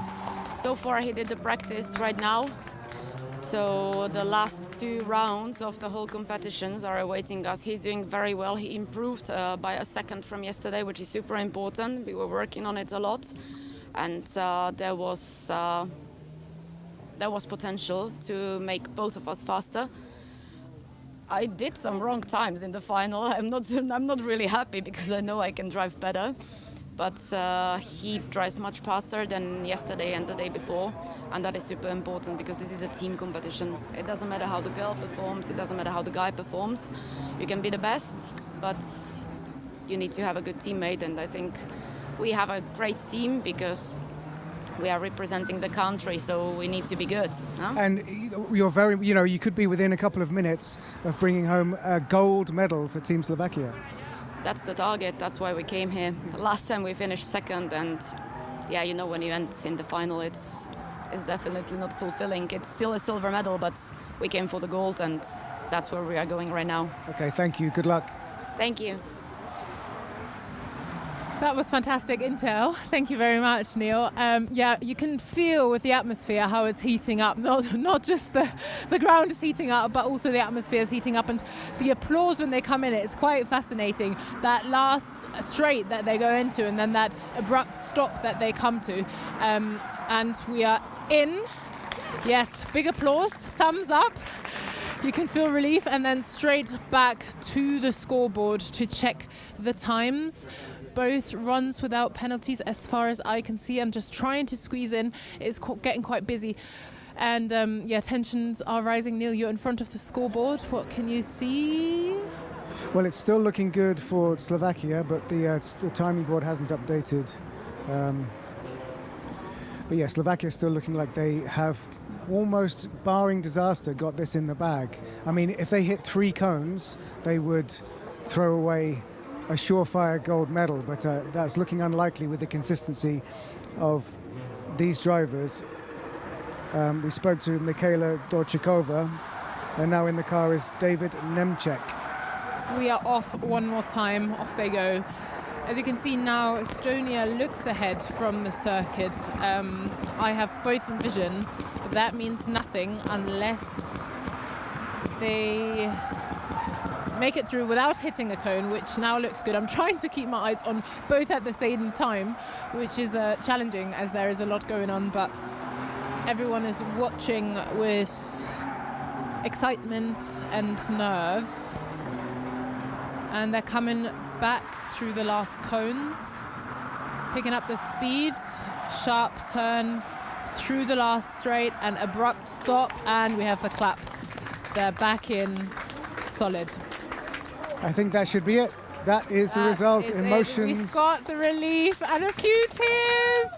Oh, fantastic. They're so happy. Congratulations to the Slovakian team. Look at them. Emotions are rising. Let's give them a moment. Oh, fantastic. That's got me right in the feels. That has.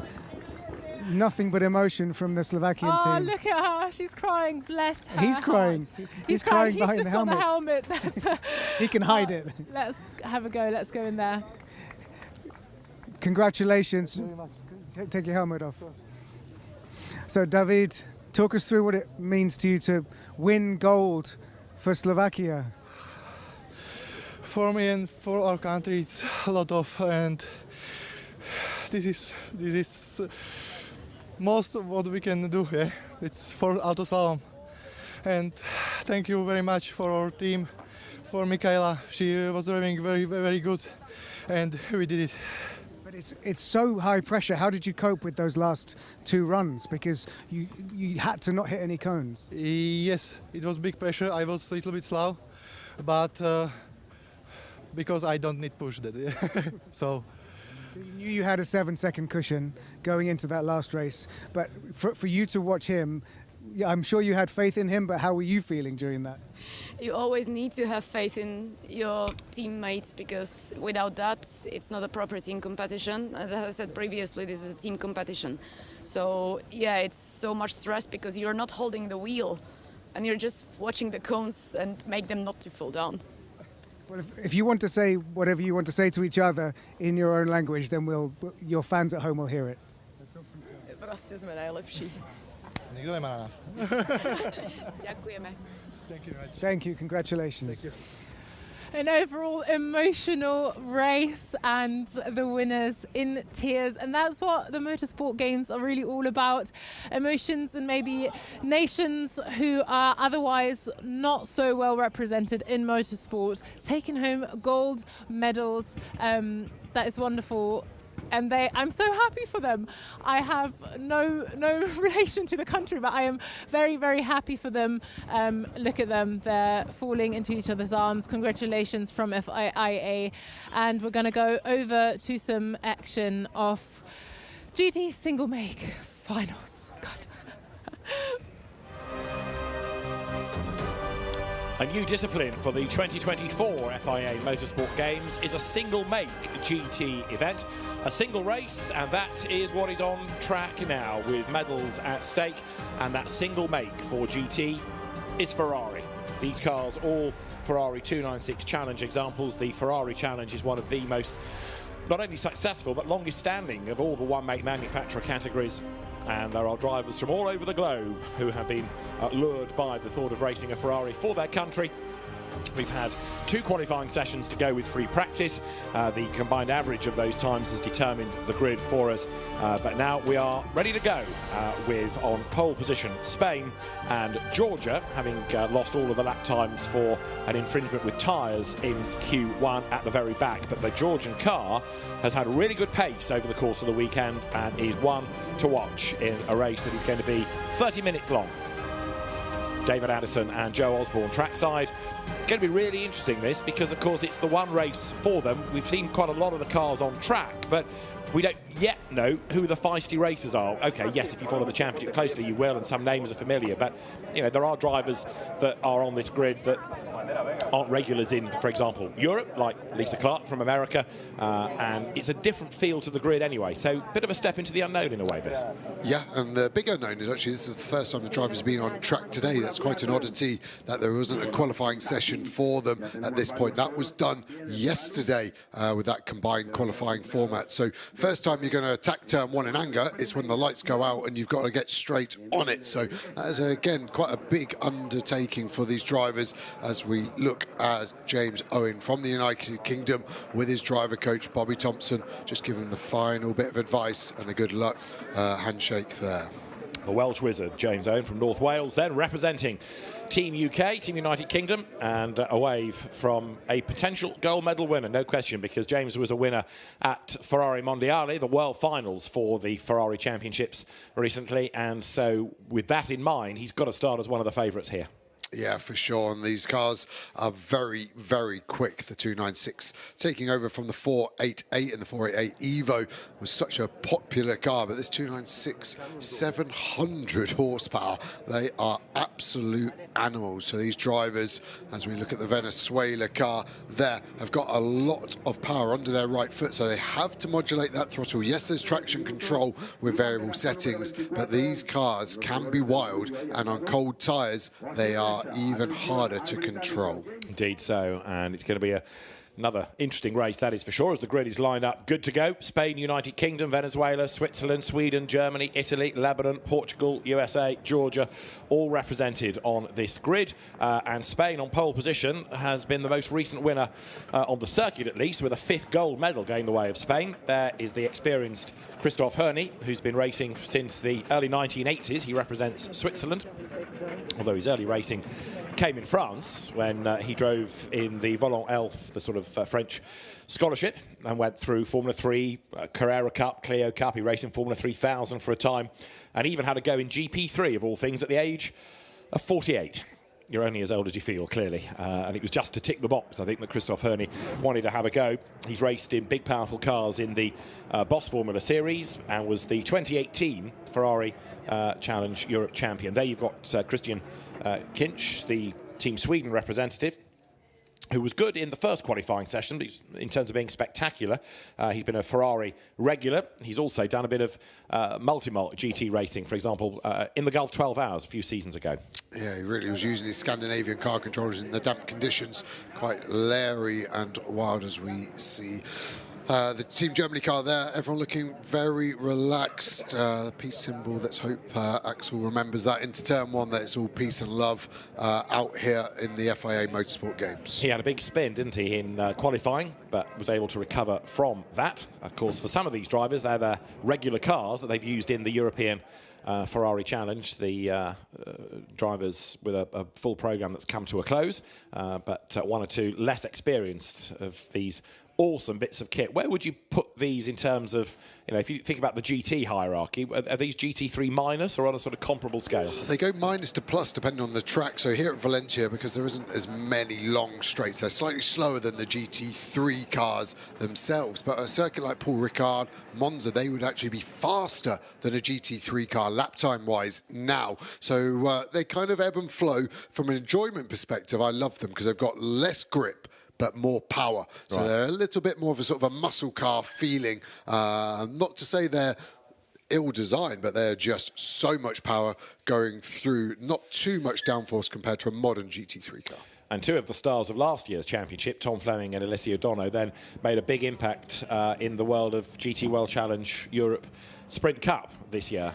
So it is not just a gentleman racers category, it is a springboard, if you want it, to international GT racing. Therefore, the Lebanon is Talal Shaya, who's been racing both in the European and the North American Championship, and raced actually in the Iberian-based GT Winter Series at the start of this year as well. So looking down from the drone onto the grid, Antonio Rankin is down on that grid and has found Christian Kinch from Team Sweden. There's his car just disappearing underneath us. Antonio is next to the car with Christian Kinch himself. Christian, as you just said, this is equivalent to an Olympic world final. Is there any pressure on your shoulders? No, it's just enjoy. I mean, it's unbelievable to be here and to be actually representing Sweden in an Olympic final. Fantastico. It's so lovely to see Sweden be represented. If you could make it onto the podium, what would it mean to get a medal for your country? That would mean a lot, even though I have to say today is going to be a tough one. We have some really good drivers here, but you never know. You say there's a chance, huh? You say there's a chance. Well, have fun, and I'm sure there will be. Best of luck. Thank you. So therefore, the USA is Lisa Clark, Racer Mom, as she calls herself, but a very accomplished Ferrari racer in the States and does make these occasional forays to Europe. She came to race in the Ferrari Challenge race that supported the Le Mans 24 Hours last year. And from Ferrari Beverly Hills, Lisa Clark will be one to watch, most likely battling with Portugal. For me, the fascination is going to be to see how quickly the Georgian driver, David Kajaya, gets himself up through the traffic, because Kajaya has looked really, really rapid over the course of the weekend. There he is at the back, condemned to the back because of the car running a set of tyres in the first qualifying session that were not marked for this event. The team said, well, you know, we made a mistake, but there's no performance gain. And the scrutineer said, but you broke the rule. The rule says tyres only for this event. You used a different set. Therefore, I'll refer it to the stewards. And they said, you're right, exclusion. And so the grid is based on the average of the 2 times you set, one in Q1, one in Q2. With no Q1 time, he was always going to be mired at the rear. Yeah, he's definitely at the wrong end, so it's going to be an interesting race for him. Pretty interesting career as well he's had, so a good character to have on the grid for Georgia there. But yeah, for sure, I think we're going to be seeing him coming through. I think Sweden as well. We spoke to Kinch, very relaxed in his demeanour, not quite as relaxed as his whole helmet concept going on was quite stressful to me, though. No paint on it's fine, but tank tape holding up the visor, bit tank tape on the front with some strapping. And yeah, anyway, it's hope his race is cleaner than his crash helmet. And we are almost ready to go then for the rolling start. The pace car as it is at the front, the teams now making their way off the grid. Many of these teams operating different nations' cars, so, you know, 2 or 3 for a given team. If you take the very successful German Metal Motorsport squad, for example, they are looking after Spain, Georgia and Germany. James Owen for the UK, Licky Mori Team Engschler, looking after that car. Engschler has as a team anyway been involved in the championship this year for Luca Engschler, who's also been in the DTM and the GT World Challenge Europe Sprint Cup. But James Owen has been benefiting from the help of the Engschler team. Luca son, very accomplished driver, and so is Franz Engschler, the man behind that team, touring car champion himself of many, many years standing. Right there on the gantry, we're ready with the green flag. The pace car as it is set to accelerate away, and then on instruction from race control we'll be in business there. The pole car for Team Spain. And very nice and cleanly, no clutches in these 296s, so just select first gear and pull away. Everyone so far getting away well. Still quite chilly here, ambient temperature 15 degrees, track temp slightly lower, actually, 15 as well, sorry. So they are matching each other now. Not too much wind to talk about either, so pretty pleasant racing conditions in all fairness. So let's see how long it takes them to get some tyre temp, who's going to be aggressive, warming these stone cold Pirelli tyres up to their operating temperature. So down they come through turn 1. There at the back is the Georgia car of David or Data Kajaya, and you can see Alvaro Ramos for Portugal. Let's look at this grid then, ready for 30 minutes of racing. It is Ivan Velasco for Spain and James Owen for the United Kingdom on the front row. Lining up third is Angelo Fontana for Venezuela, and fourth for Switzerland it is Christoph Hörni. Fifth on the grid is Christian Kinch for Sweden, and sixth for Germany, Axel Sartingem. Seventh is where you find Italy's Paolo Scudieri, and eighth for the Lebanon, Talal Shire. On the fifth row for Portugal, Alvaro Ramos, and for the USA, Lisa Clark, and for Georgia at the back is David Kajaya. He is most definitely going to be a man to watch, and you might think, well, can he do it from 11th? He's got half an hour in which to do it. It's a long race. Yeah, one safety car period as well gives him another chance to strike while everyone is bunched up as well. We go on board with Axel Sartingem. Had a good couple of laps in qualifying before he had that big spin that you said about David. And that maybe in the back of his mind as well. It was into turn 14, fast point of the circuit, did well to not go into the gravel. But yeah, all of these little plays over the weekend stay in the back of the mind as a driver. And so Axel Sartingem will be another man to watch. I know he's got some work to do from 6th on the grid, but he's another previous champion. He won indeed in 2023, not only in the European Coppa Shell category, but also in the Ferrari World Finals, Ferrari Mondiali. So in a way, it's a surprise that Axel Sartingem is only 6th on the grid. But with all the experience, he's one to watch. Of course, these new cars, the 296 Challenge, taking over from the 488. And they look somewhat different in challenge spec from the GT3, don't they, with that much bigger rear wing draped over the back. There at the rear is David Kajaya for the Georgian nation. And so now, behind the Formula One safety car, they come out of turn 13. They get themselves in that 2x2 formation, ready for the start. The lights on the gantry are red. Safety car is about to dive for the pit lane. And then if the starter is happy, the lights will go to green. In bails the pace car now. And 1 or 2, like Christoph Herney for Switzerland, creeping out on the side as the lights are about to go to green. It is blast off now. Christoph Herney tries to get a gap on the outside there. Certainly committed. 2 wheels off the racetrack, but James Owen for United Kingdom says, oh, no, you don't. And the UK round the outside to grab the lead. That was really brave stuff. James Owen way off the road. He's going to come back on and hang on to the race lead. Did he gain an advantage by being off the track? He was able to use all of the runoff, certainly starting in for Germany up the inside there to try to gain ground against Venezuela. So, UK, Spain, that's the order, with Germany having made a decent start and Axel Sartingen up into 4th place. They're down to 5th, Christoph Herney, who got hung out to dry a bit for Switzerland on the outside. A weird start from Spain. They weren't over their grid box. They were having little bites of each other going up to the line, kissing mirrors, the United Kingdom and Spain. So I do agree that James Owen ran off and maybe gained an advantage, but Spain were nowhere near in the position they should be as they came under the start gantry. We go on board with Germany. After a good start, we see the Lebanon starting to mount an attack on Italy. Sorry, that's Georgia, isn't it? They started in 11th. I think they're a couple of places up already. Spain looking fast. Venezuela, Germany, Switzerland, Sweden, Italy. There's the Georgian car, already made up 3 places, in fact. Has had a really, really good go. Lebanon, the car behind them, from Portugal, from the United States. Georgia, can they get down the inside of Italy? No, it's not an overtaking spot. Normally into 12, you need to set it up into 14 now.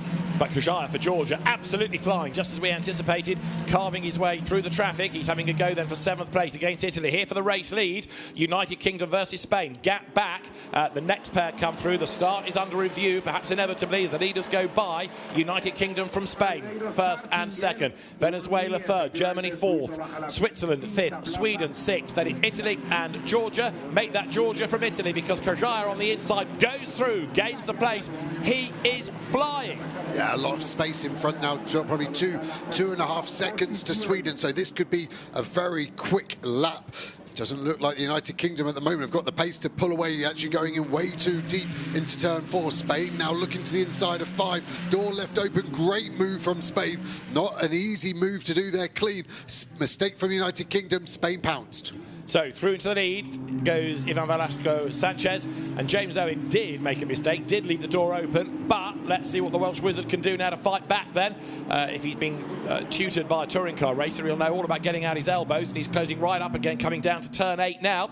So through they turn, but the Spanish car, remember, qualified on pole, and straight away looks like he's just edging away by a couple of lengths. So James Owen needs to regroup here, have a think, see what he can do, and try to claw back that lost ground, because right now Spain charging away up front. That gap is growing. Yeah, look at the black marks they're leaving as they accelerate out of 11. Spain with one in the mid-corner, the UK with a huge drift out as well. So tyres still coming up, drivers pushing hard. Look at Georgia looming behind Sweden. I think it's only going to be a lap and a half until that Georgia car is on the back of Kinch in the Swedish car. As we look at it turning in, a little bit loose, a little bit too wide turning in. Can he keep it legal on the exit? Yes, he can. Remember, track limits are very prevalent here at Valencia. You don't want to use your lives up too early. But the trouble is for Georgia that as long as he's trying to work his way back onto the tail of the top 6, the very, very quick leader for Spain, Ivan Velasco, is getting away. So he's not yet caught the pack, but he's got to get through it. So it looks as though catching for the win is going to be unlikely unless we have a safety car. They're going out of turn 2, and the lead gap is 11/10 of a second. Ivan Velasco has done the fastest lap. Look at the Spanish cars, very over to the inside. They should be going over the grid boxes, and he is definitely not doing that. Owen brakes later, tries to carry the speed to clear the Spanish car, which he does, but in doing that, he does run wide, chops across the front, then to close the door. Look at Germany down the inside of Switzerland, nearly going for 3rd place as well. Georgia have already made up 2 places by the time they come to turn 2. Spain looking to get back on the aggressive through turn 3. Then Switzerland having to tuck in behind Germany, and then they all went to single file. Interesting, but clean start. And 2nd place, United Kingdom, falling away. Now James Owen looking as though he's being caught by Angelo Fontana for Venezuela. There they are, look, the Union flag on the front of James Owen's car, but he's dropping away certainly from that race lead car. and Ivan Velasquez-Sanchez building up the gap. 4th and 5th, Startingen and Herney getting themselves together, and it won't be long before there's a fight for 6th, I don't think, because David Kajaya for Georgia is almost up with Sweden's Christian Kinch. There, Venezuela, and the battle is on for 2nd place, isn't it? Owen falling back into the clutches of Fontana. Talked about track limits already. Spain have already had 2 track limit warnings already. That is going to be, I would say, I'm happy to say, impossible to get to the end of the race without getting a 5-second penalty. There's only 3 more opportunities before that's going to happen. And if you've already used 2 in 3 laps, I'm not sure you're going to be able to rein that in. Spain need to be checking at where they're letting the car run to on these corner exits going wide. Georgia now on the back of this 4-car train. And this is what we've been waiting for, isn't it? To see the pace, the progress of David Kajaya to get through the traffic as you look at Germany, Switzerland, Sweden, Georgia running together 4th, 5th, 6th, 7th. Whilst for 2nd place, they're almost nose to tail. James Owen is just being able to fend off the advance of Angelo Fontana, but for how long remains to be seen, as there Kajaya for Georgia, up for the back of the grid now, onto the tail of Sweden. Up front, Spain out on its own. The car of Ivan Velasquez-Sanchez pulling clear of everybody else. Here comes Kajaya then to give a tough time to Christian Kinch from Sweden through turn 8. And that line of cars ahead of him there for the taking. And were he to get through the traffic rapidly, a medal does beckon. Yeah, Sweden defending a little bit into turn 8, not super aggressive yet. Georgia, the body language of the car that we saw running out to the gravel on the exit of turn 5. The car looks fast and is fast as we follow Switzerland through turn 12, bouncing over the curb through 13. Can Georgia line up a move into the break into 14? Difficult to do, but looks like getting to the inside, which Switzerland also do. Was that 2x2? Is Georgia now through into 3rd in this little back? Germany dropped behind Switzerland. So Switzerland is up to 3rd and Georgia is ahead of Sweden as well. He's done it. So David Kajaya has gone through, and whilst Germany's regrouping, Georgia looks for the inside line. David Kajaya thinks and doesn't commit. The door was closing and he thinks discretion is the better part, because he gets a good run out of turn 1, makes the move on the inside. Does he into turn 2? He's going to have to brake very late, and he couldn't pull that off. So David Kajaya there having 2 opportunities, but he thought better of them. Doesn't want contact, doesn't want to risk a penalty, but he's crawling all over the back of Germany, and there is a little bit of a rub between the two.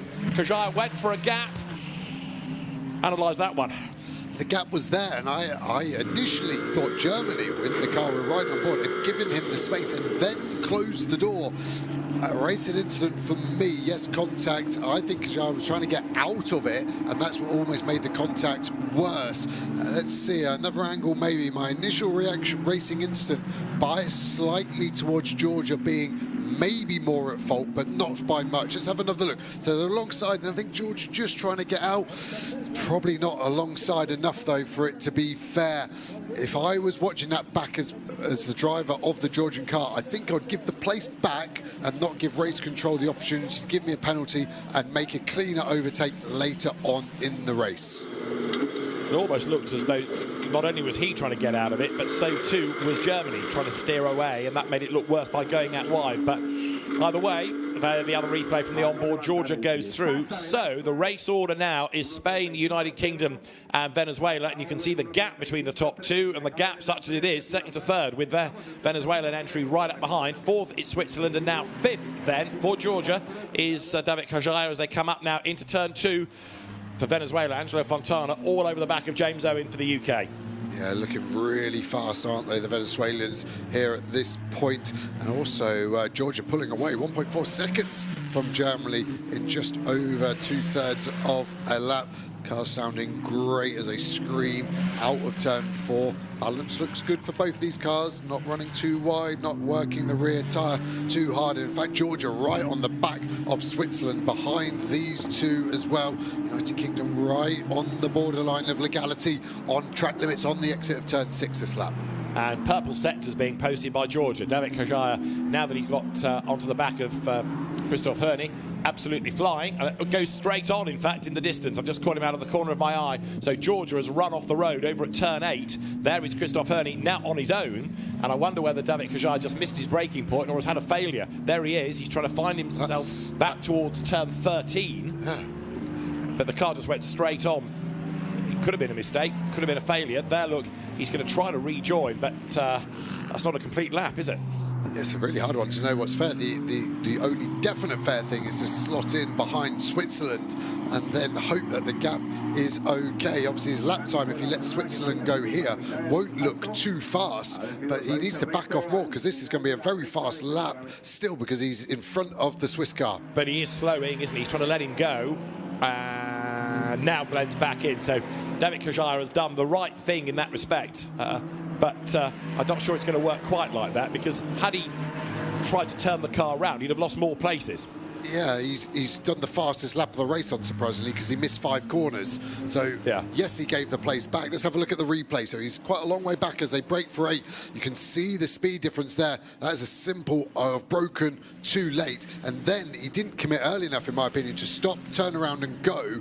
He's done his track work, though, because he is on a bit of a getaway there, isn't he, behind the tyre wall. I still quite can't work out how he then got all the way round the back of turn number 13 to rejoin. An odd decision for race control to have to make in the next few minutes. Yeah, I'm looking forward to what they call that. Track limits, not taking the full lap, gaining an advantage, because he certainly would have lost more places had he stopped and turned the car around. Anyway, David Kajaya has been a regular feature up in race control over the weekend, the Georgian driver, for myriad reasons. Let's see how this pans out.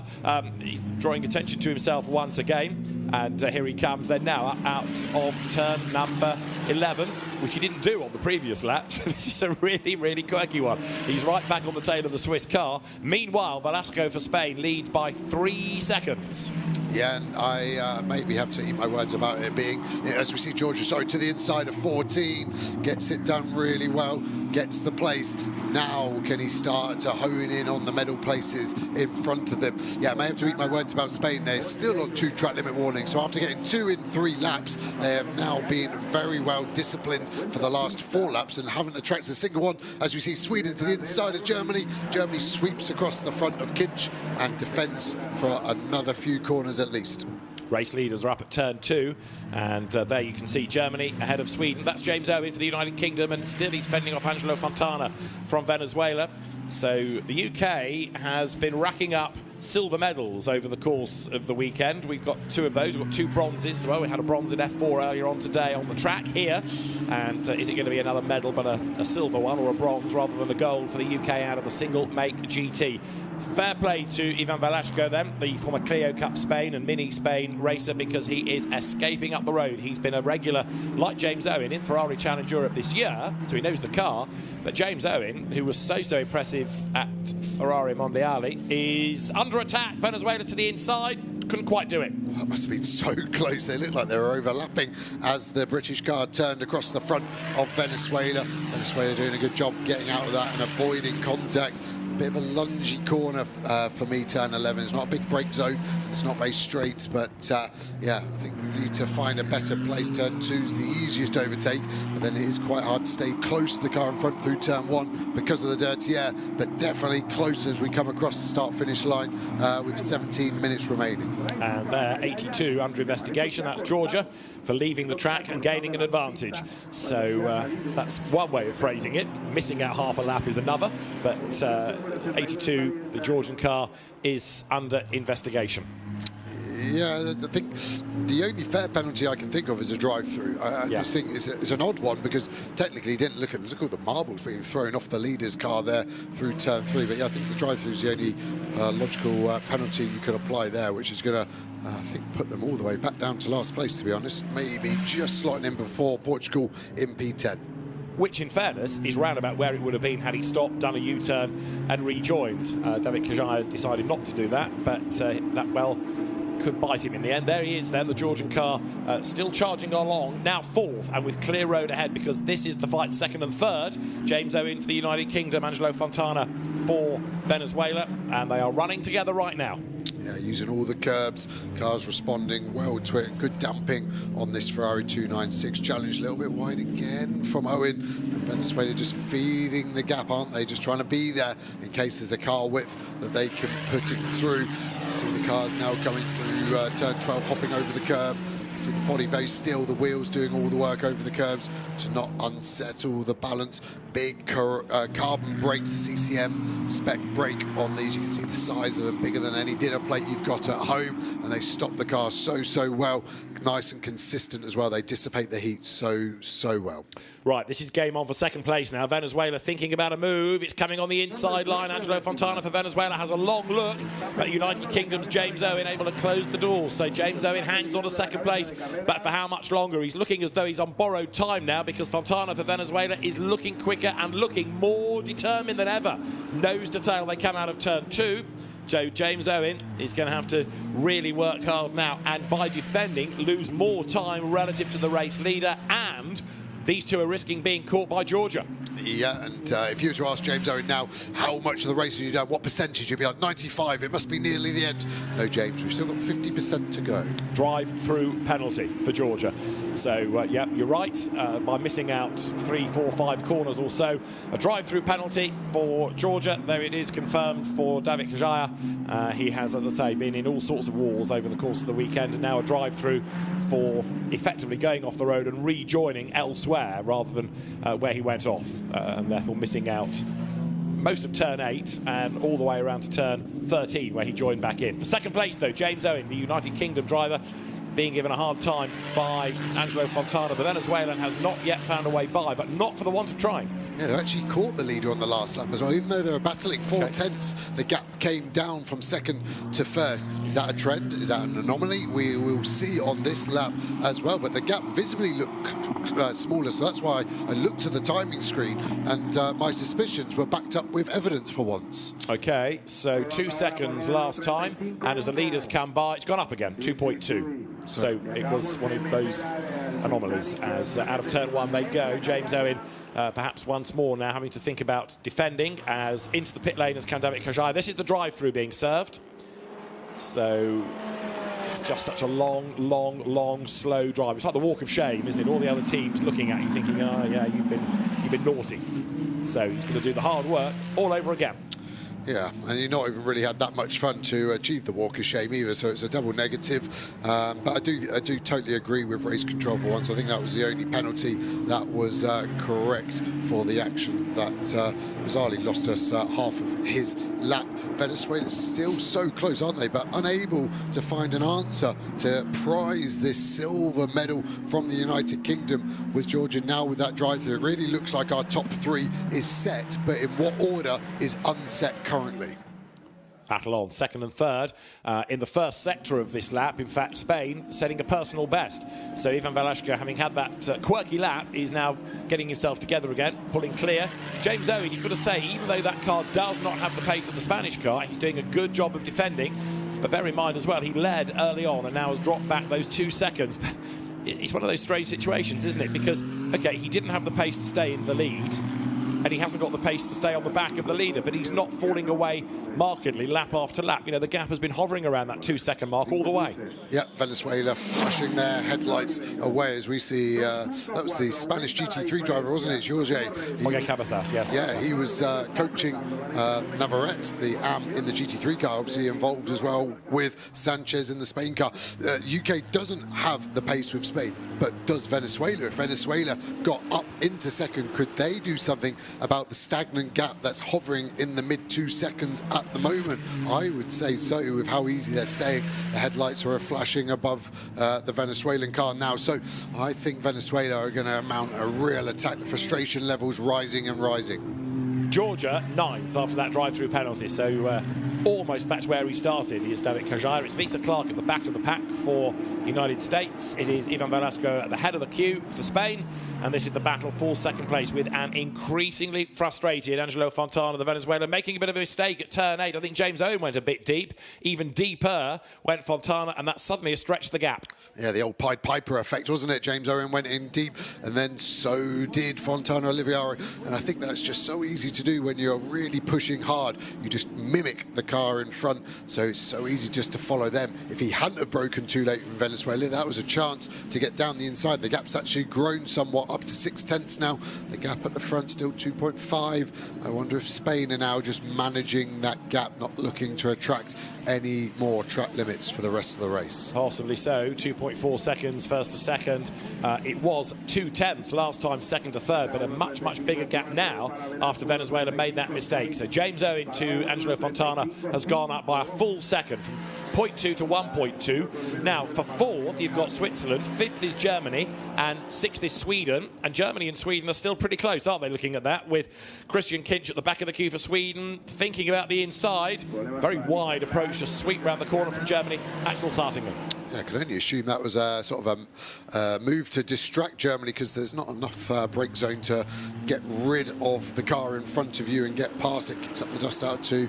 Yeah, the wheel spin as well from Kinch there, really hustling on well.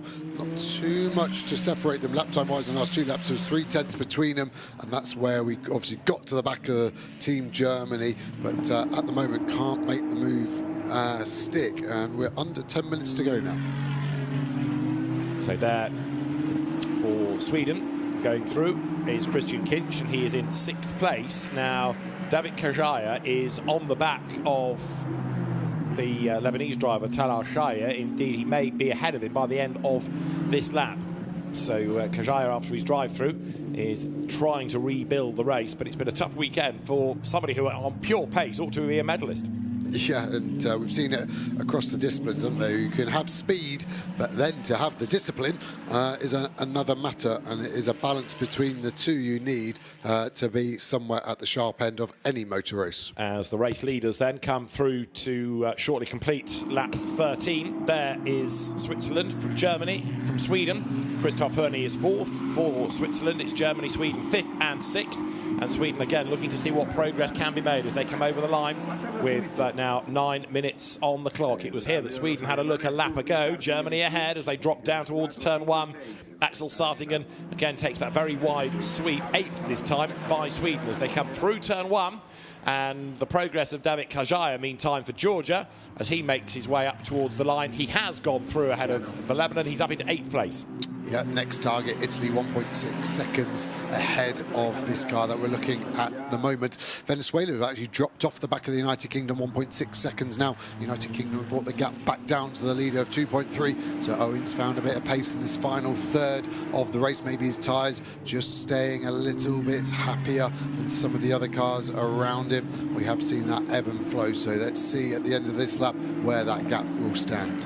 And the clock ticking on down with 8 minutes to go. But Spain, with 5 gold medals already, is looking for a 6th. Still Germany and Sweden, separated by not very much, 0.3 of a second. And David Kajaya, if nothing else, now is going to go for the fastest lap of the race because he's done an absolute best in the first sector. Interesting, isn't it, that finally James Owen has been able to shake off Fontana. We saw a mistake by Venezuela, but the gap opened up partly because of that, and it's opened up again. So it went up to 1.2 seconds. It's now up to 1.6. Is James Owen now, having, if you like, got away from Venezuela, being able to do much about the race leader? The answer is yes. He has just lapped a little bit quicker by under 0.4 of a second. So without having to think about defending now, James Owen is having one last push. 7 minutes on the clock.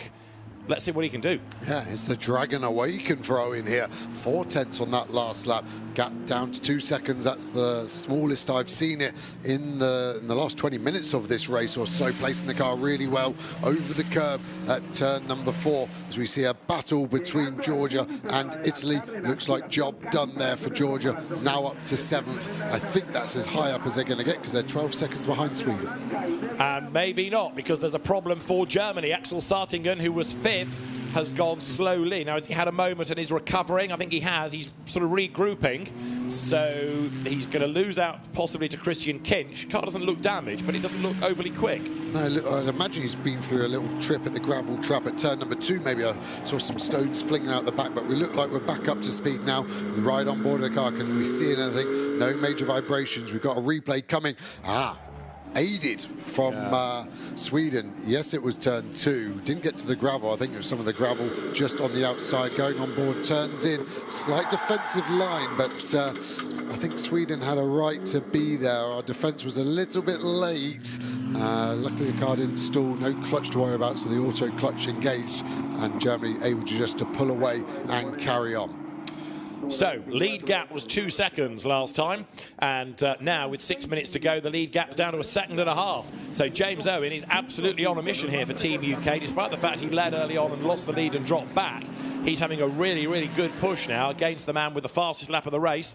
There is a driving standards flag to the leader and also to David Kajaya for not respecting the track limits, but with the lead gap down to 1.5 seconds, James Owen still on the charge. Yeah, we spoke about the track limits a little bit for Spain. Now he's under pressure. Is he going to have to start to push harder? I thought he was monitoring his lap times early on in the race, but now suddenly Owen is just pushing on. 9/10 of a second found in the last 2 laps alone. Car looks good, driver looks good. Spain getting tired, the tyres getting tired. What's getting tired? They look apprehensive on the pit wall for Team Spain. Not long left, but the pace deficit is definitely swinging in favour of the United Kingdom. Especially with this Damocletian driving standards flag for track limits over that car, the lead car of Spain. So Ivan Velasco, the former Clio racer, still leads, but you can see how much closer James Owen is getting. Now, why is the gap coming down like this? Is it James Owen going quicker? Is it Spain with a problem and going slower? The last lap was a 36.0, which is over a second slower for Spain, whereas James Owen's last lap was only about 0.3 away from his earlier best. He's been the more consistent. It does look as though the Spanish car is fading. Yeah, it was be interesting to see, is it corner speed? Is it straight line speed? What could it be? The obvious one to go with as we get the Temple point. Yet again, I assume he gets paid per point. And it just doesn't look like the confidence is there. Tyre pressures maybe have come up too high in the United Kingdom. Look at that graphic. 4/10, 5/10, 7/10. It's getting worse as a time loss for Spain. Gap now to 8/10. They nearly found that on the last lap, the United Kingdom. We have got a race on with 4 minutes remaining. Under investigation now are Sweden and Germany after the contact that we saw that turned around Germany, but it's even more important to monitor this situation up front where a slightly sideways Spanish car comes towards us then. So Ivan Velasco, I fear he's going to lose the lead on this lap because almost with him now is James Owen. Remember, Owen led early on and with a big flash of the lights once again to try to distract Spain. United Kingdom comes down towards turn 8 through this long left-hander. Road drops downhill a little bit here. Then you've got the kink at 9 and 10 and then another almost hairpin-esque corner at 11. Looking at the clock, 3.5 minutes to go, but James Owen is almost there now. And by the end of the lap, we'll perhaps be building up to challenge, start at 14 over the line and make it work at turn 1. What do you think? I think you're totally right in that one. And music to James Owen's ears, but fingernails down a chalkboard to Spain is, remember, this is +1 lap. So when the clock runs out, we add a lap at the end as well. So Spain will be going 3 minutes, not too bad, 2 more laps. Oh no, there's another lap. So we've got 3 more laps of this race to go. I think that's plenty of time for the United Kingdom to take their time, pick their spot and get that gold medal, which has eluded them so far in this FIA Motorsport Games by SRO. So the gap, 0.5 second, 0.518 as they came across the stripe. Now, of course, James Owen has done the catching. What can he do in terms of the passing? That's the difficult bit, especially if Ivan Velasco makes that car wide. They are going to have this lap and one more and the regulation lap, aren't they? So that means Velasco's got to defend for 3 more laps in a car that does not seem to have the pace anymore for whatever reason compared to James Owen. And I can't believe it's been tyres because Owen will have worked his by defending from Venezuela. Yeah, but the pressures could be different. Different teams running the cars under braking. This drone shot I love so much. Actually, a lot of coaches, myself now, starting to use drones to help coach because you get this bird's eye view and you can really illustrate to your student what's going on difference-wise. And here it is all under braking. Yes, you get the concertina effect, but the closing of the gap is a lot more extreme under braking than it is acceleration in that yo-yo manner. I just don't know where the United Kingdom want to try and get the move done. I've got a feeling it's going to be turn number 4, but it's a messy overtake as we've seen a lot this weekend at turn 4. But that Spanish car does seem to be moving around quite a lot more. It didn't have the bite coming out of turn 11. There's a lot more movement in it. Possibly now, Ivan Velasco is getting a bit more rattled, of course, and that's going to affect the way that he drives the car. James Owen sitting there, thinking about when to strike. He's got one track limit warning now to the 3 of the man ahead of him. So through they come, up towards the line. We've got less than a lap time left in the race, so it's 2 more to go. And now it is game on for the race lead. United Kingdom to the inside. James Owen for the race lead and for a gold medal, and he's done it at the end of the pit straight into turn 1. That all looks a little bit inevitable given the amazing pace that he's unleashed over the last few laps. Spain down to second, and so we're back where we started. James Owen going for gold in the lead for the United Kingdom. Great wheel-to-wheel, wing mirror-to-wing mirror racing. It was all the exit out of turn 14. Spain lit up the rears and didn't get the traction. We're seeing lots of penalties here. We're going to have to go through the order, aren't we? Well, one is Spain, one is Venezuela, but I don't see one of those being for James Owen. So he's got the lead, and his opposition is being penalised because second place in the race has got a penalty, third in the race has got a penalty. That's Venezuela. Sweden have got a penalty. Also, we've got one now for Paolo Scudieri for Italy having a penalty. We've got Portugal with a penalty, and we have got Georgia with a penalty, and that's all one side of the grid. Exactly. Everyone followed Spain. I said about it at the start. It looked like I was dobbing into the headmaster, but the Spanish car did not go over the grid boxes at the start, and everyone has followed him, and they haven't gone over the grid boxes, and the race control have gone, you're all guilty. Everyone on that inside row, here's a penalty. That is a big upset, and unfortunately for everyone behind Spain, I feel a little sorry for them because they followed the car, but you follow the rules, you don't follow the crowd. And so James Owen is still under attack from Ivan Velasco, but it doesn't really matter now because Velasco is going to get this 25-second penalty, which is equivalent to a drive-through in real terms. And perversely, he's fighting back as they come across the line and put a lap there on the other car. Down towards turn 1. Velasco makes contact with James Owen. Down the inside he goes. Owen goes off the road. Can he survive it? Yes, he can. Has he got damage? Let's see. The Spanish crowd delighted about that as their man is back up front. They don't yet know about the penalty, presumably. Maybe Velasco doesn't either. But he's rather robustly gone back ahead. But it doesn't matter because he's got this penalty.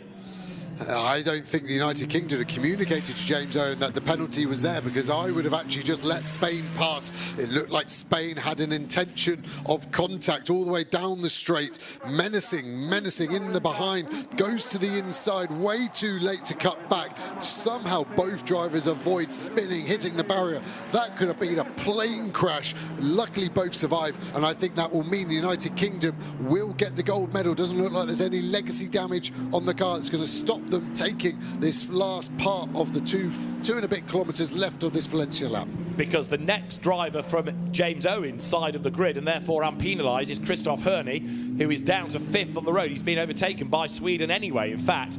So James Owen is a long way up the road now, but there, leading on the road again, is Velasco. It puzzles me as to why he was losing so much time and then had the pace to suddenly fight back. Yeah, sometimes it can be mentality as much as physicality with what you've got in the car. So what's our top 3 going to be? We need some quick math. Is it going to be United Kingdom, Switzerland, Germany with all the penalties being applied? I think so. The checkered flag is going to be at the ready as they will come through. So on the road, Ivan Velasco Sanchez wins, but it's going to be gold for United Kingdom. It is going to be silver potentially for Switzerland because all of these cars ahead are being penalised, and then for bronze, I would offer you Germany, Axel Sartingen, because 25 seconds is a very draconian penalty indeed. Here is Sartingen up towards the line behind David Kajaya.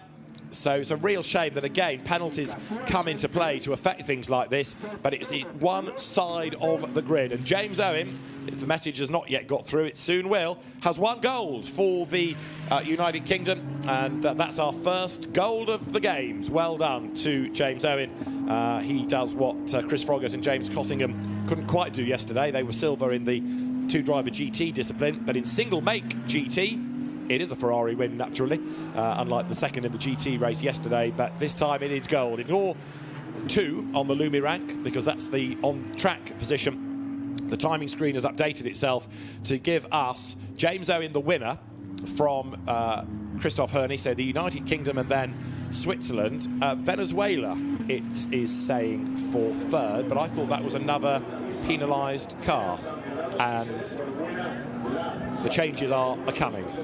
So right now we're having Spain put back to third, but we're not there yet. We'll confirm that as soon as we can. Yeah, I feel a little sorry for Germany potentially losing out on a bronze medal because of that spin they had with the contact with Sweden. If they hadn't had that, they would have been ahead of Spain after the Spanish 25-second penalty. So a lot to unwrap here, but a definite winner of a gold medal, the United Kingdom, with that witness marker damage on the left rear after the contact into turn 1 from Spain. What a race, and it really turned on its head with about 8 minutes to go, didn't it? Absolutely right, and we reckon we are good to say United Kingdom, Switzerland, Spain for the medals, but Spain is under investigation for the contact with United Kingdom at the end anyway, so we're not completely finished yet.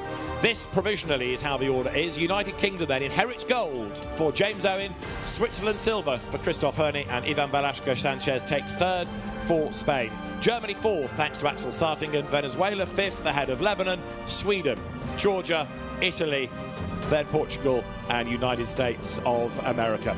That was a race that came alive towards the end, but what a shame that it's been another race affected by penalties. Not track limit penalties this time, but for the start. And the drivers on one side of the grid, all following the herd, but not doing what the race director had instructed. We'll probably get another replay of that start and you can have a look. But in the end, it is the United Kingdom that takes gold from Switzerland in second place. And provisionally, it is bronze for Spain. Well, there's no doubt about the euphoria at Team United Kingdom. And it's a rather different attitude for Spain. So for Nicky Molly Team Enschler, bravo. And the Welsh Wizard has worked his magic there. He was lucky not to end up with a lot more damage and be off the road completely after that whack in the back. But out he gets for Team UK. The gold medal winner is James Owen.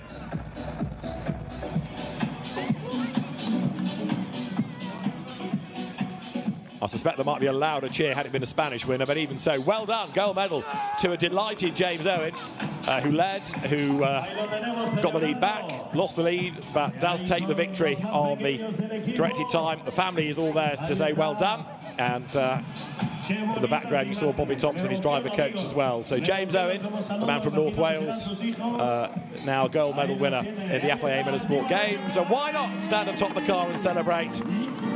It means a huge amount. There's the flag, and James Owen will be beside himself. Great drive in a really interesting race, but it's a shame that, again, it's been something that's been so affected by the decisions coming out of race control that were necessary because the rules weren't adhered to. But even so, you've got to feel for effectively half the grid.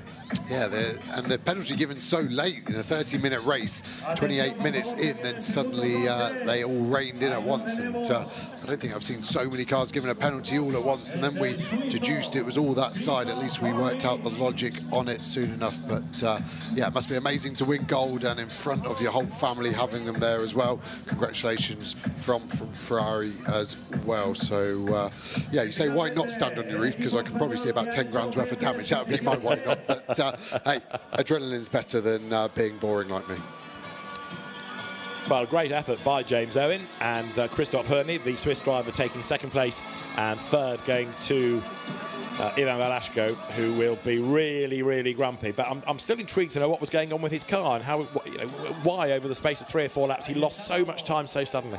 Switzerland on the roof as well. It's infectious. The Ferrari share price will climb even higher on the back of all the parts. It'd be also interesting to see the body language between United Kingdom and Spain as well, I think. Well, you might have to wait for that because Spain are now being investigated for crossing the finish line twice. So, penalty for the start, under investigation for contact, under investigation for possibly not seeing the checkered flag. The only part of the defence, I didn't physically see the checkered flag for Spain. It looked like they automatically applied the penalty and waved it to the United Kingdom first. Yes, he took it on the time screen because he was leading on the road, but my only defence of Spain is that I did not physically see the checkered flag either. But this is a lot for race control. Luckily, we have the head honchos from the FIA here on site, I guess. And there's a very happy Christoph Hörny, silver medalist for Switzerland. Well, we've got a gold medal at the United Kingdom's tally, and that's excellent news. And the man to thank for it is the winner. That's James Owen with Antonio.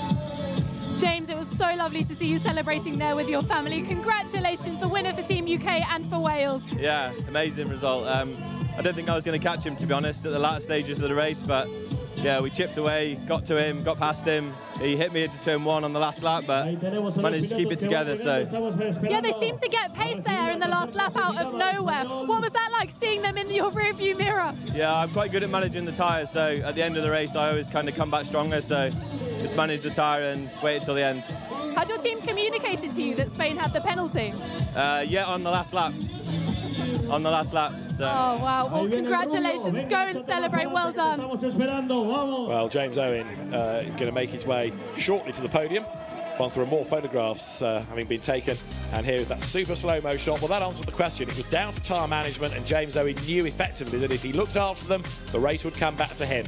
And he could just use them enough to fend off Venezuela and bide his time. So a really impressive drive for United Kingdom's James Owen, and he comes through victorious in the new GT single make discipline at the 2024 FIA Motorsport Games.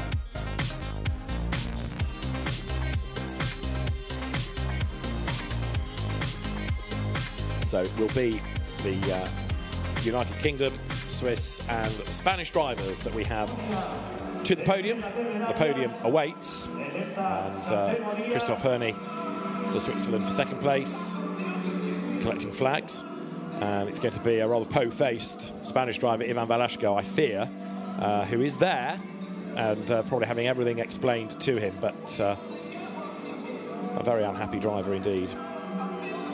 Strange thing in a sense that you get a 25-second penalty and yet still come third, but that's again masked by the fact that so many that followed him did. Quite a few drivers might want a word with him at the end of all of that, but anyway, we'll have a word next with the Swiss driver, Christoph Herney, because he's won a silver medal, and no doubt he's a very happy man as well. Christoph, congratulations. That race really was exciting till the end. Yes, really, I have a lot of pressure because I was a little bit limit with the fuel, and I tried to keep the maximum fuel, and everybody was pushing, and I need to really drive very clean to have no penalty to keep my place, but I'm very happy. As you should be. Congratulations, a silver medal for Switzerland. Yes, I'm happy because here it's a special race for me. It's the first time, it makes 42 years that I drive, and it's the first time that I drive for the color of Switzerland. Huge congratulations, well done. Vive la Suisse! Vive la Suisse! You can't help but get caught up in the atmosphere and all the characters in the paddock, and how much it means. 40 plus years of racing, first time he represents his country. You think to an old stage like Christoph Herney, it wouldn't really matter that much, but it does matter. It's amazing. I love that. I love that reaction, and great to represent Switzerland, and luckily had all that black tape over the OMP logos on his suit, so Seibelt from Ferrari don't get too angry with him. But yeah, I think he'll be surprised but overjoyed in equal emotions at that silver medal. Well, that is a bronze and a silver now for Switzerland. For the United Kingdom, it's our first gold, so that's going to help us in the medal table, and a second bronze for Spain to go with 5 golds and 2 silvers. So Spain is looking very good in the medal table itself, but bravo Switzerland, best result of the games thus far. And Ivan Velasco Sanchez, well, despite everything, as he stands there with Blanca de Foronda from the ASN's media department, the long-serving PR lady for Spanish motorsport, fantastic PR representative as well she is. He's still smiling, Ivan Velasco, so he has no qualms about being on that podium.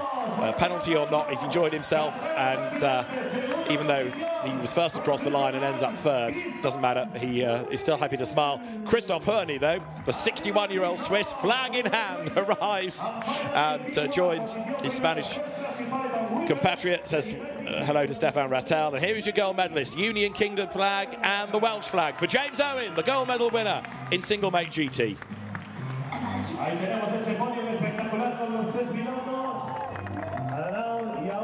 Team United Kingdom flags down below, and the Ferrari one mate single mate GT challenge has turned out to be quite a race.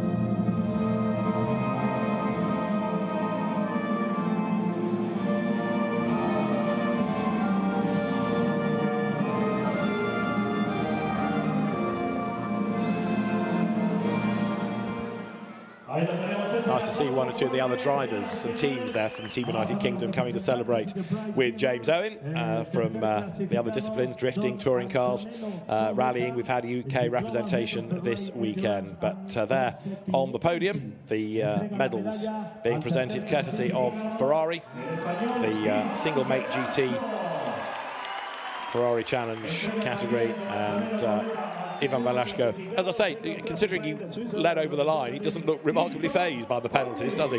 Whereas Christoph Herney is just elated for second place. Yeah, exactly. Contrast there. I'd imagine just a bit perplexed, to be honest, by the penalties that were given. So maybe he hasn't just processed it. Still a third place, which is brilliant. But yeah, this is the colour of the medal he would have wanted.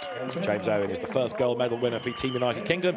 Stefan Rattel, the man behind this event, the man behind GT Racing globally, is there to present the gold medal to James Owen. And now there are going to be the photographs, everyone together on that top step. Then there's going to be the champagne. And it's been a really interesting race there. 30 minutes for single make GT. The Trofeo Pirelli Ferrari Challenge drivers posed for the photographs with Ferrari, with SRO, and now the champagne awaits. Let's see whether this is where there is revenge for Spain. James Owen is well versed with that, and he's the first one to get the cork out of the bottle as James Owen, Christoph Herney and Ivan Velasco Sanchez celebrate on the podium here in Valencia. Another cracking race at what has been a wonderful weekend of motorsport in the FIA Motorsport Games. Single mate GT, gold medal won by Team United Kingdom, and the driver, James Owen.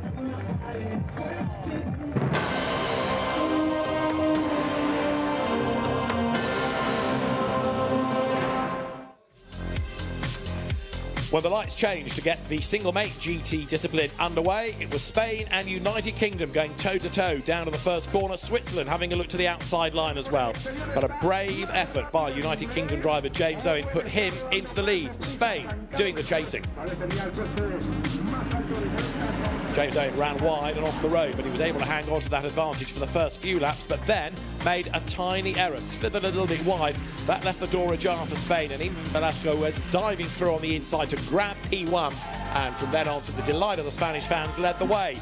But late in the race, James Owen's tyres came back as lower down the order, Germany and Georgia got together with a bit of a rub at turn 4.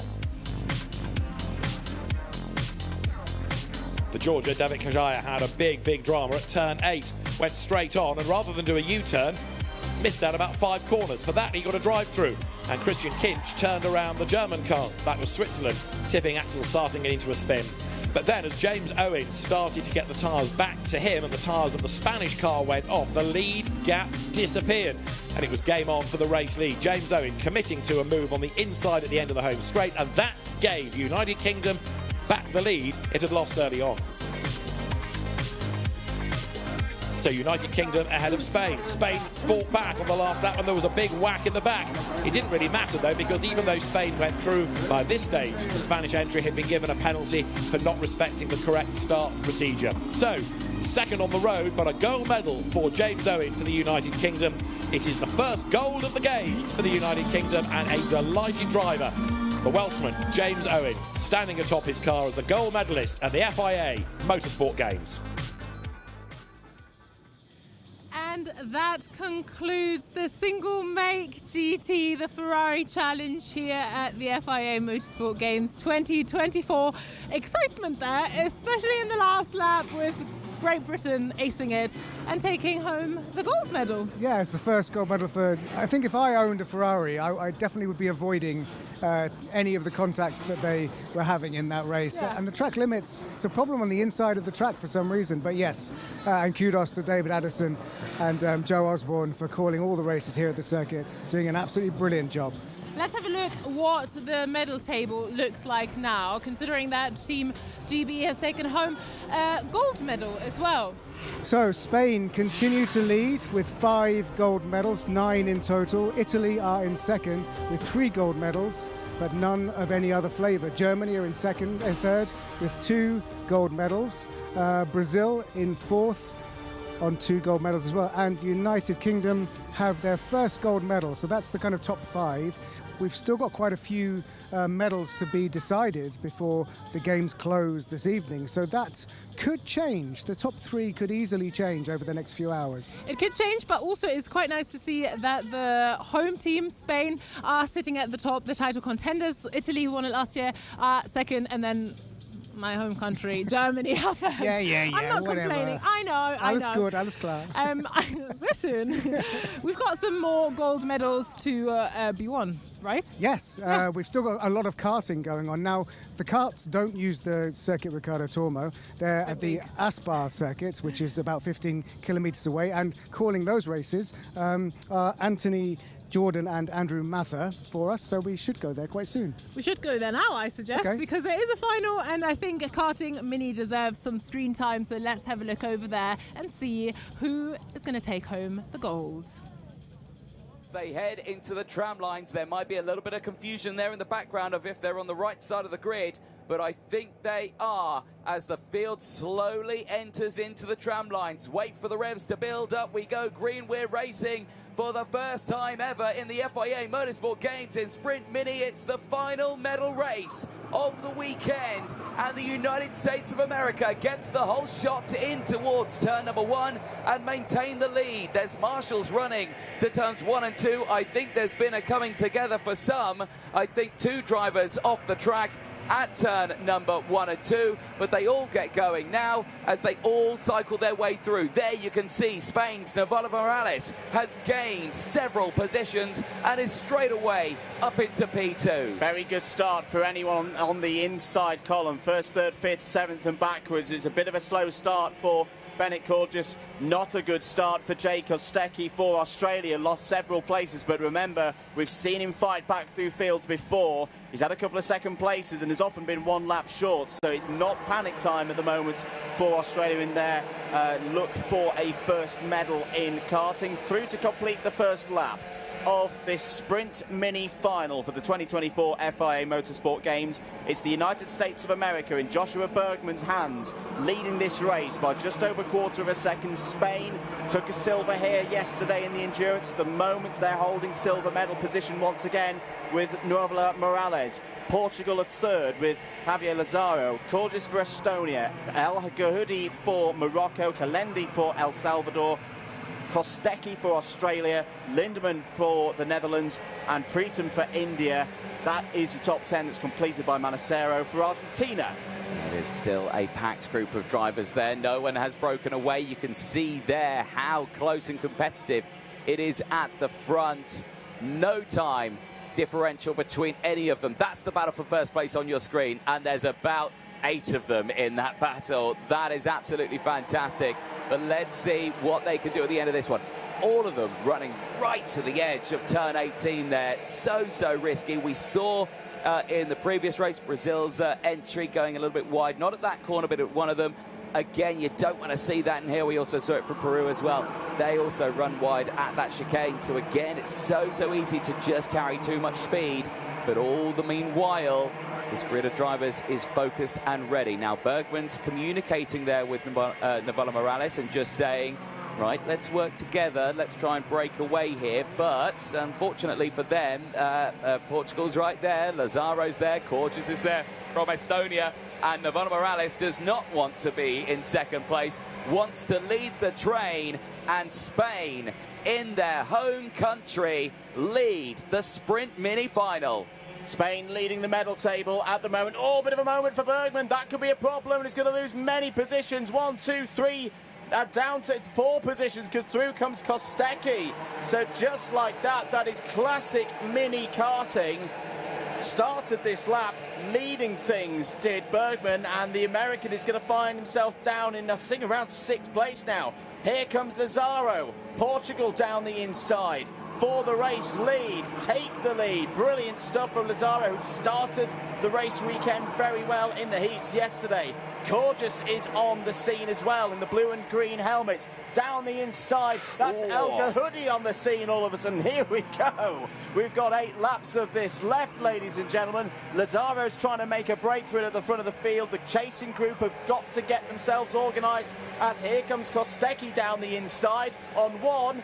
2. Brilliant driving from the Australian. We said to keep an eye out for him in terms of this medal race, and he's showing it again. Investigation flag for the 1-2-1. That's Italy's Nathan Latrian says Serbia are out of the race. That is Luca Mercura, who unfortunately will not be in the medals here today. That is a huge shame. It has been so competitive over this weekend, and unfortunately out of the medal final here in the Aspar circuit. The race continues though, the front calming down a little bit, but for P5, 6 and 7, the battle is most definitely on. El Gahoudi now leading that train. Lindemann there, Kalendi from El Salvador, Bergman from the USA is there. The pole sitter is down to 8th place now and is struggling to get back with that lead for drivers who are just slowly jumping away, and you can see there the frustration's kicking in now. He's hitting the helmet, he's saying, come on guys, you've got to think, we're losing touch of the leaders. It's still very much all to play for. We're not even into the second half of this race yet. Portugal, with Lazaro doing a great job at the front of the field. Portugal, at the moment, I don't think are on the medal table in any way, shape or form. So what a story this would be if Portugal could get their first medal and for it to be of the colour of gold. But there's still 6 more laps of this one to go. That's 5 down of the 11 scheduled. Lazaro's lead is just over 0.2 of a second. Morales for Spain in third. Morales in second. Kostecki in third. Kostecki has just set the fastest lap of the race for Australia. He won in a race last week in Italy in very testing conditions. Can he do so again? A 62.417 this time around. He's going to get a good run out of turn 6 through 7 and 8. But I think right now, Anthony, I would just be cautious. I would just hold position. This is, in some ways, we often say it about 2 drivers in a mini race working together to break away. Because of the uniqueness in terms of our racing in karting, I think you might see a 3 here. Because if you can get a group of 3 working together, you know you're going to get a medal of some colour. You'll just work out which colour it's going to be later on in the race. And they know how much of a threat Bennett Corges for Estonia is there in the 1-1-2. So I think even though Kostecki looks like he's got the best pace right now, unless there's an attack from Bennett, I can see him just working for the next couple of laps, push Portugal and Spain up the road a bit, give a bit of a buffer, make sure there's at least a medal of some colour coming their way. Yeah, exactly that. Well, again, now we're starting to see Lazaro and Morales start to work together here. It looked like they were dropping Kostecki just that little bit there. Now, he needs to be careful. He might have to think about maybe falling back to Corges just behind, them working as a 2 to try and keep up with this, because, again, you can just see how that now there's a kart's gap between the 2 of them. He's not getting the full slipstream, he's not getting the full tow as Austin Gibson from the United Kingdom becomes the latest driver to become under investigation in this race. You can see the group behind as well. They're now working well as a 3. That's quite interesting. Lindemann at the front of that for the Netherlands. El Gahoudi there. Bergman back on track, I think, with this trio. This could be interesting. We're going on to lap 8 now. The race is nearing an end. When it is a qualifying heat, you don't really tend to see anything until the very final lap. But this is the final, and it's a final of a one-off international event. We expect battles to be starting with 2 or 3 laps to go. Yeah, Joshua Bergman getting a little bit eager on the brake pedal there. He's just lost a bit of rhythm, it would seem, the American in the 139, which is a shame. It's also interesting to wonder what is Lazaro going to play tactically over the next few laps, because right now Portugal are in that gold medal position. It's a very subtle defence at the moment from Portugal. This is really good driving from Xavier Lazaro, because the bad thing to do right now in terms of getting some kind of medal would be over-defending. Corges at the moment is out of this. Corges is hoping that these top 3 start fighting as soon as possible. That's going to be the best, most likely option for Estonia being really back into play with a medal. 5th place battle is raging on as well. Bergman's got the rhythm back down the inside of Lindemann, past the Netherlands there for 5th place. 3 laps to go in the first ever final. Here we go. Here's the fight. Through goes Morales. Takes gold medal position. Portugal down into silver. Corges is catching as well. This is good news for Estonia. Estonia have won races already this week in similar circumstances. Back down the inside goes Lazaro for Portugal, retakes the lead. Brilliant stuff from this one. We did say it was going to come sooner rather than later.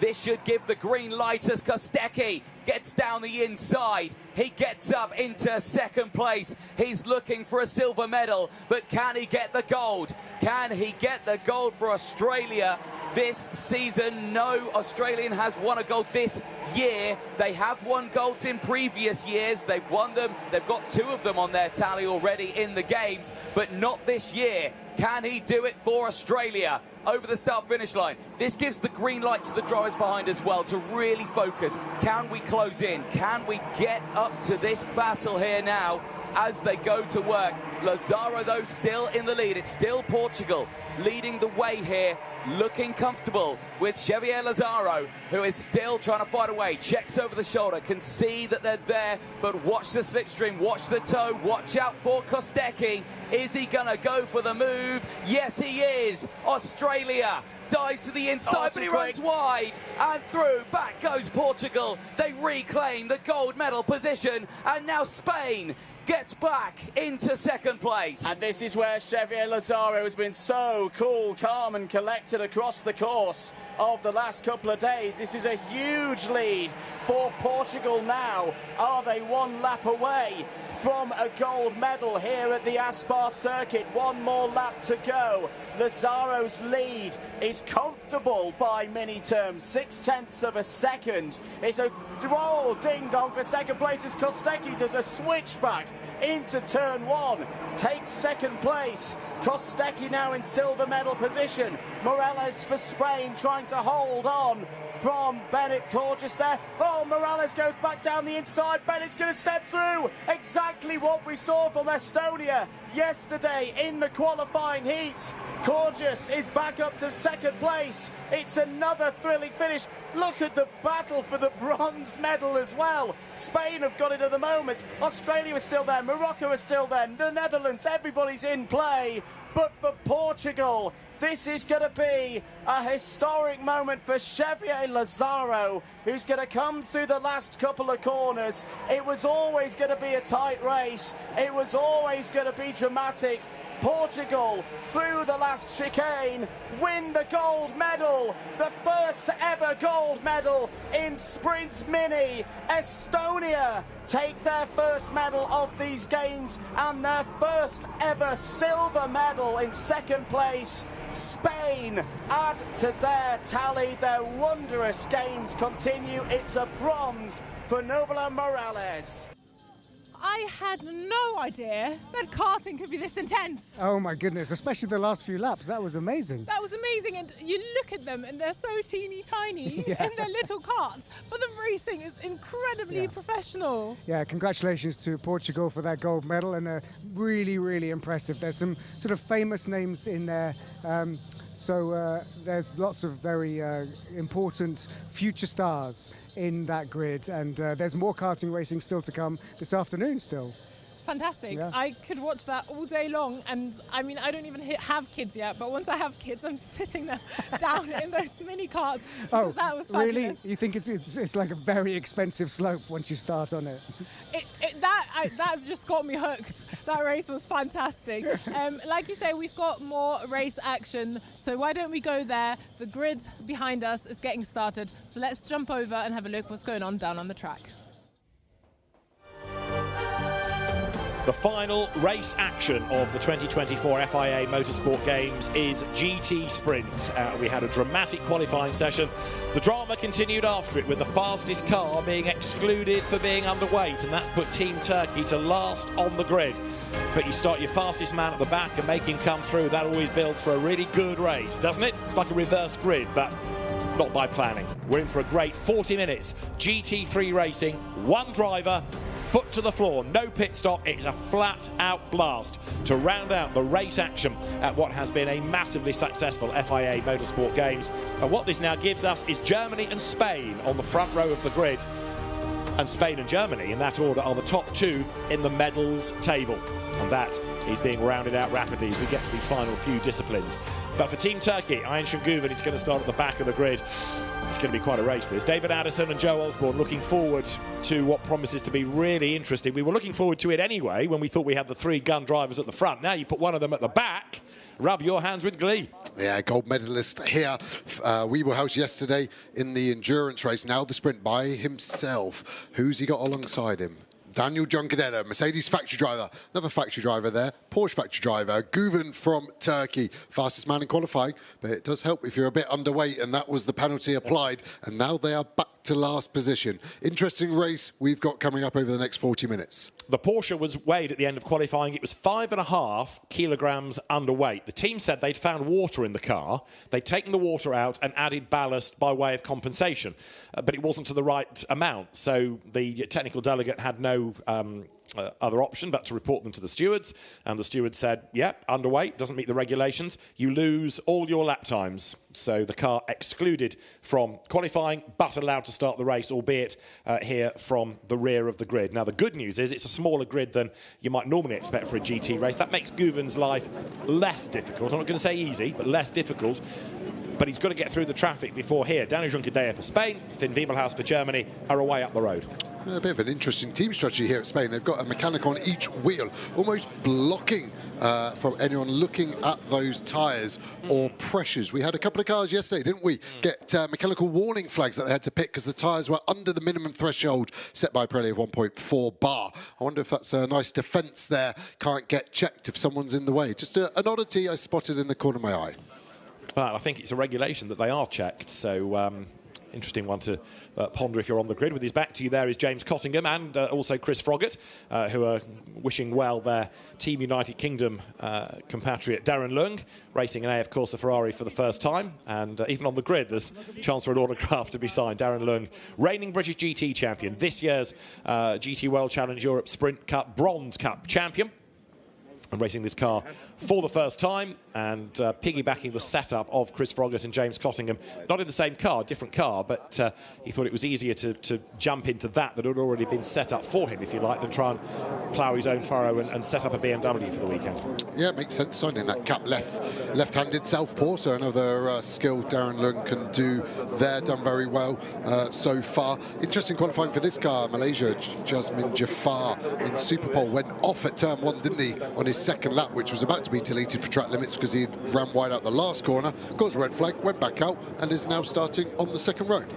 Indeed he is, thanks in part to Ayhan Şengüven getting off at turn 1. We did see the car be refueled, but nothing seems to have been reported about that, so that has either a blind eye has been turned or the officials weren't notified, but either way he is not given any penalty and he stays where he is in terms of the times. That's for Chinese Taipei is Peter Yang Liao, and that Mercedes AMG GT3 has done sterling work, hasn't it, with the endurance races, or the 2 driver races yesterday under its belt as well. Yeah, another Mercedes team with 4 mechanics spread around the car near the tyres. If Antoni's on the grid, it'd be amazing to just ask why.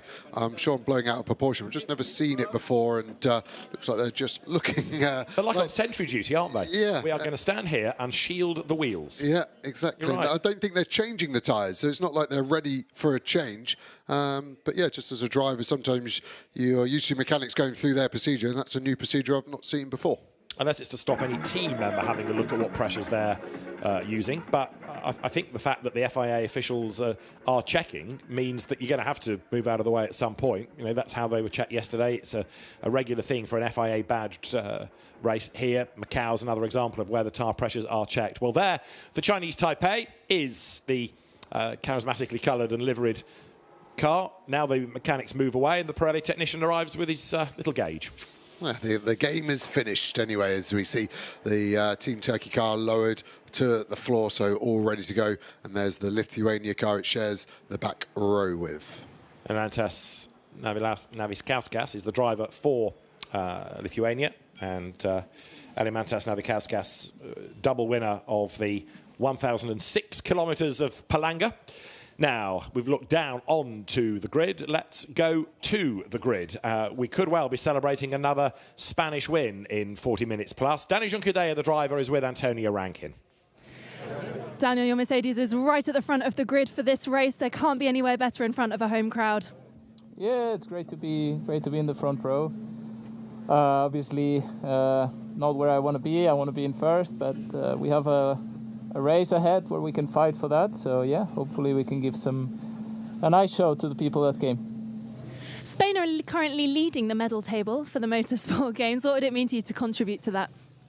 Yeah, it's great. I already saw we've been super successful, so that's also removing some pressure out of myself because I know all the guys did the job already, and I just try to deliver myself whatever I can, and hopefully we can stay right up there at the end of the day. All the best. Good luck. Thank you.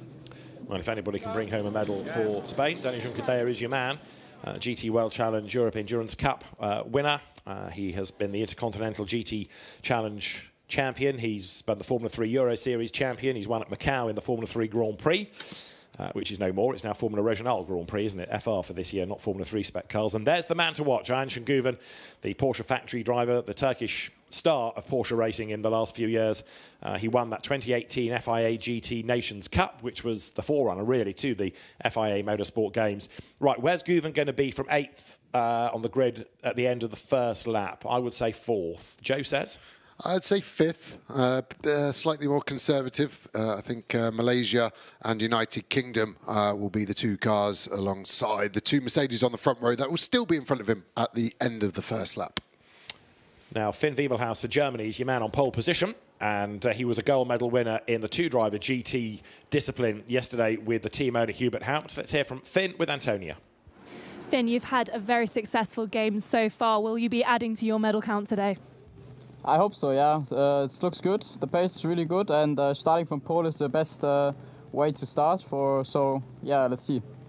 Germany as a whole team seem to be very strong at these games, second in the medal table at the moment. Do you think that speaks to your resolve as a team? Yeah, Germany was great here in Valencia. Now we try to push even more and get one medal more. So, yeah, looking forward to it. Best of luck. Thank you. So, Finn Wiebelhaus then starting on an inherited pole position after the Team Turkey Porsche of Ayhan Şengüven was excluded for being underweight. We're going through the countdown, as you can see, into the last 3 minutes there on the number of lights on the gantry. And now the countdown continues at pace with now the last minute to go. And the grid is being cleared. It's a shame that the entry is not larger, but I think what we have is going to really give us a fierce fight. And I have to say, I know it's a bit cruel for Ayhan Şengüven, but him at the back, or 8th, if you like, is going to make the race even more interesting. Yeah, it couldn't be better. That would have been my one dream, is to put him to the back first to last and then see what you can do. I think it's going to be a pretty tight battle between the two Mercedes, and I think that's probably Güven's best chance, that they do battle, slow each other up, and he can just creep up on the back of them over the next 40 minutes. Look at that run down to turn 1. As a driver, you're just focusing down. You get this tunnel vision. Can't see anything but the bit of track between the white lines, but it is a long run down here to turn 1, so there's a lot to be lost and a lot to be gained off a bad start if your momentum isn't quite right. And the 15-second board shown. The grid marshal now disappears, and the safety car, as it is the pace car, now sets off ready to lead them around on this final formation lap. The last race activity of the weekend. The track is not done yet because they're still rallying to come. More medals to be decided in the Motorsport Games. But right now, the GT Sprint grid blasts away. Down towards turn 1. Mercedes 1, 2, 3 at the minute, if you bring the pace car into the equation. And that Porsche at the back is going to be an absolute flyer, surely, in the hands of Ayhan Şengüven. That Porsche of the UAE had its problems in the greasy qualifying session, twice off the road for Saif Al-Ameri. Let's look at the grid, though, for GT Sprint. Germany and Spain at the front. Mercedes, AMG both. Finn Wiebelhaus and Dani Juncadella, the drivers. Starting third, racing a Ferrari for the first time, United Kingdom's Darren Lung, and for Malaysia, it's Jasmine Jafar. The Lamborghini driver ahead of Mercedes AMG pilot Peter Yao for Chinese Taipei, and Saif Al-Ameri for the UAE in his Porsche, ahead of Alimentas Navikauskas for Lithuania, Audi, and 8th for Team Turkey is Ayhan Şengüven in the Porsche, run by the Schumacher CLRT team. There it is. Now, the Turkish ASN, another organisation that's really embraced the motorsport games. They've had cars in the touring car discipline as well as GT sprint, and in rallying and in drifting, in which they have gone well. They are 8th in the medal table. Turkey has notched up 2 silvers. Ayhan Şengüven could get them a gold here. Ain't going to be easy, but it's going to be fascinating to see, isn't it? Yeah, it's going to be amazing to see what pans out. Another one there, we're on board, Darren Lung. It's going to be interesting to see what he can do. Bronze-rated driver, so amateur in this field. So he's the highest bronze starting here. He's been rapid over his ascent in motorsport, and he's a very, very shiny bronze, like we talk about. Here's one of the shiniest drivers you can get. Güven, he's a platinum graded driver, the highest you can get. And look at the cars in front of him. He's got no one behind to worry about, but he has got to get on with the job if he's going to want to get a medal for Team Turkey. And while he's getting on with that job and trying to get past people, he's got to be careful of track limit penalties, because we've seen people rack them up during the course of the day in 30-minute races. This is 40.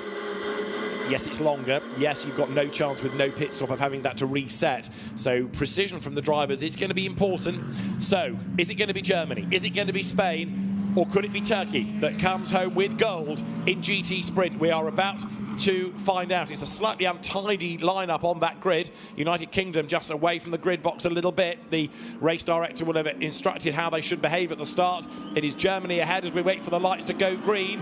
GT Sprint is go. Good getaway by Spain on the outside. Dani Jungadea nails the throttle. He's on the outside line for Spain. Germany to the inside line. Look at Turkey. 2 places gained already. Make that 3 into turn 1. The Mercedes go toe-to-toe. Spain wide. Germany will be in the lead. This the view from Malaysia as they accelerate up towards the right-hander of turn 2, and it is going to be just the UK in 3rd place, and this is Turkey in 5th already.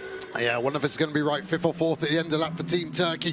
Big wobble for Riebelhaus there into turn 4. Rear tyres looking like they're not ready to push. Go back on board with Güven. Late apex trying to get a good exit out up the hill to turn number 6. Can he throw it down the inside on Malaysia? Looks like he's trying. Malaysia, Jafar closes the door. Got another opportunity now.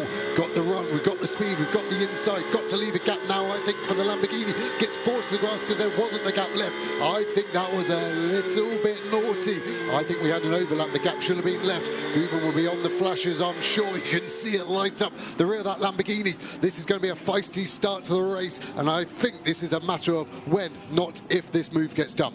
Malaysia all up the curb, coming down towards turn 11. Now Güven in the Porsche switches sides. Has he got the run? Again, look, Malaysia moves across. He is not for giving up the place, and Güven again gets his nose chopped off.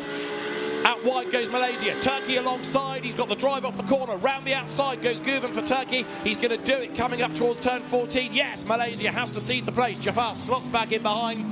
So that means at the end of lap 1, it is going to be Germany that leads Spain across the line. In 3rd place, United Kingdom, and 4th for Turkey, as over the line after a great first lap goes Ayhan Şengüven.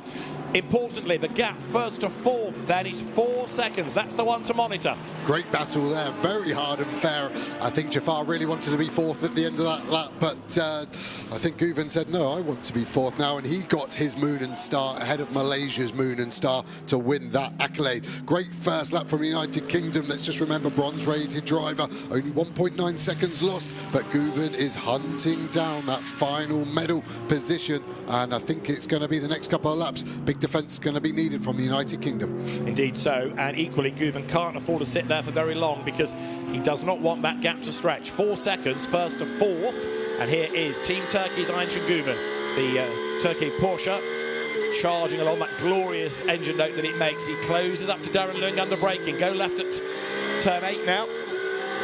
He's almost there, isn't he? Ready to pounce, but where do you try? There aren't that many easy overtaking opportunities, but this is one. Full send up the inside. Turkey goes past United Kingdom.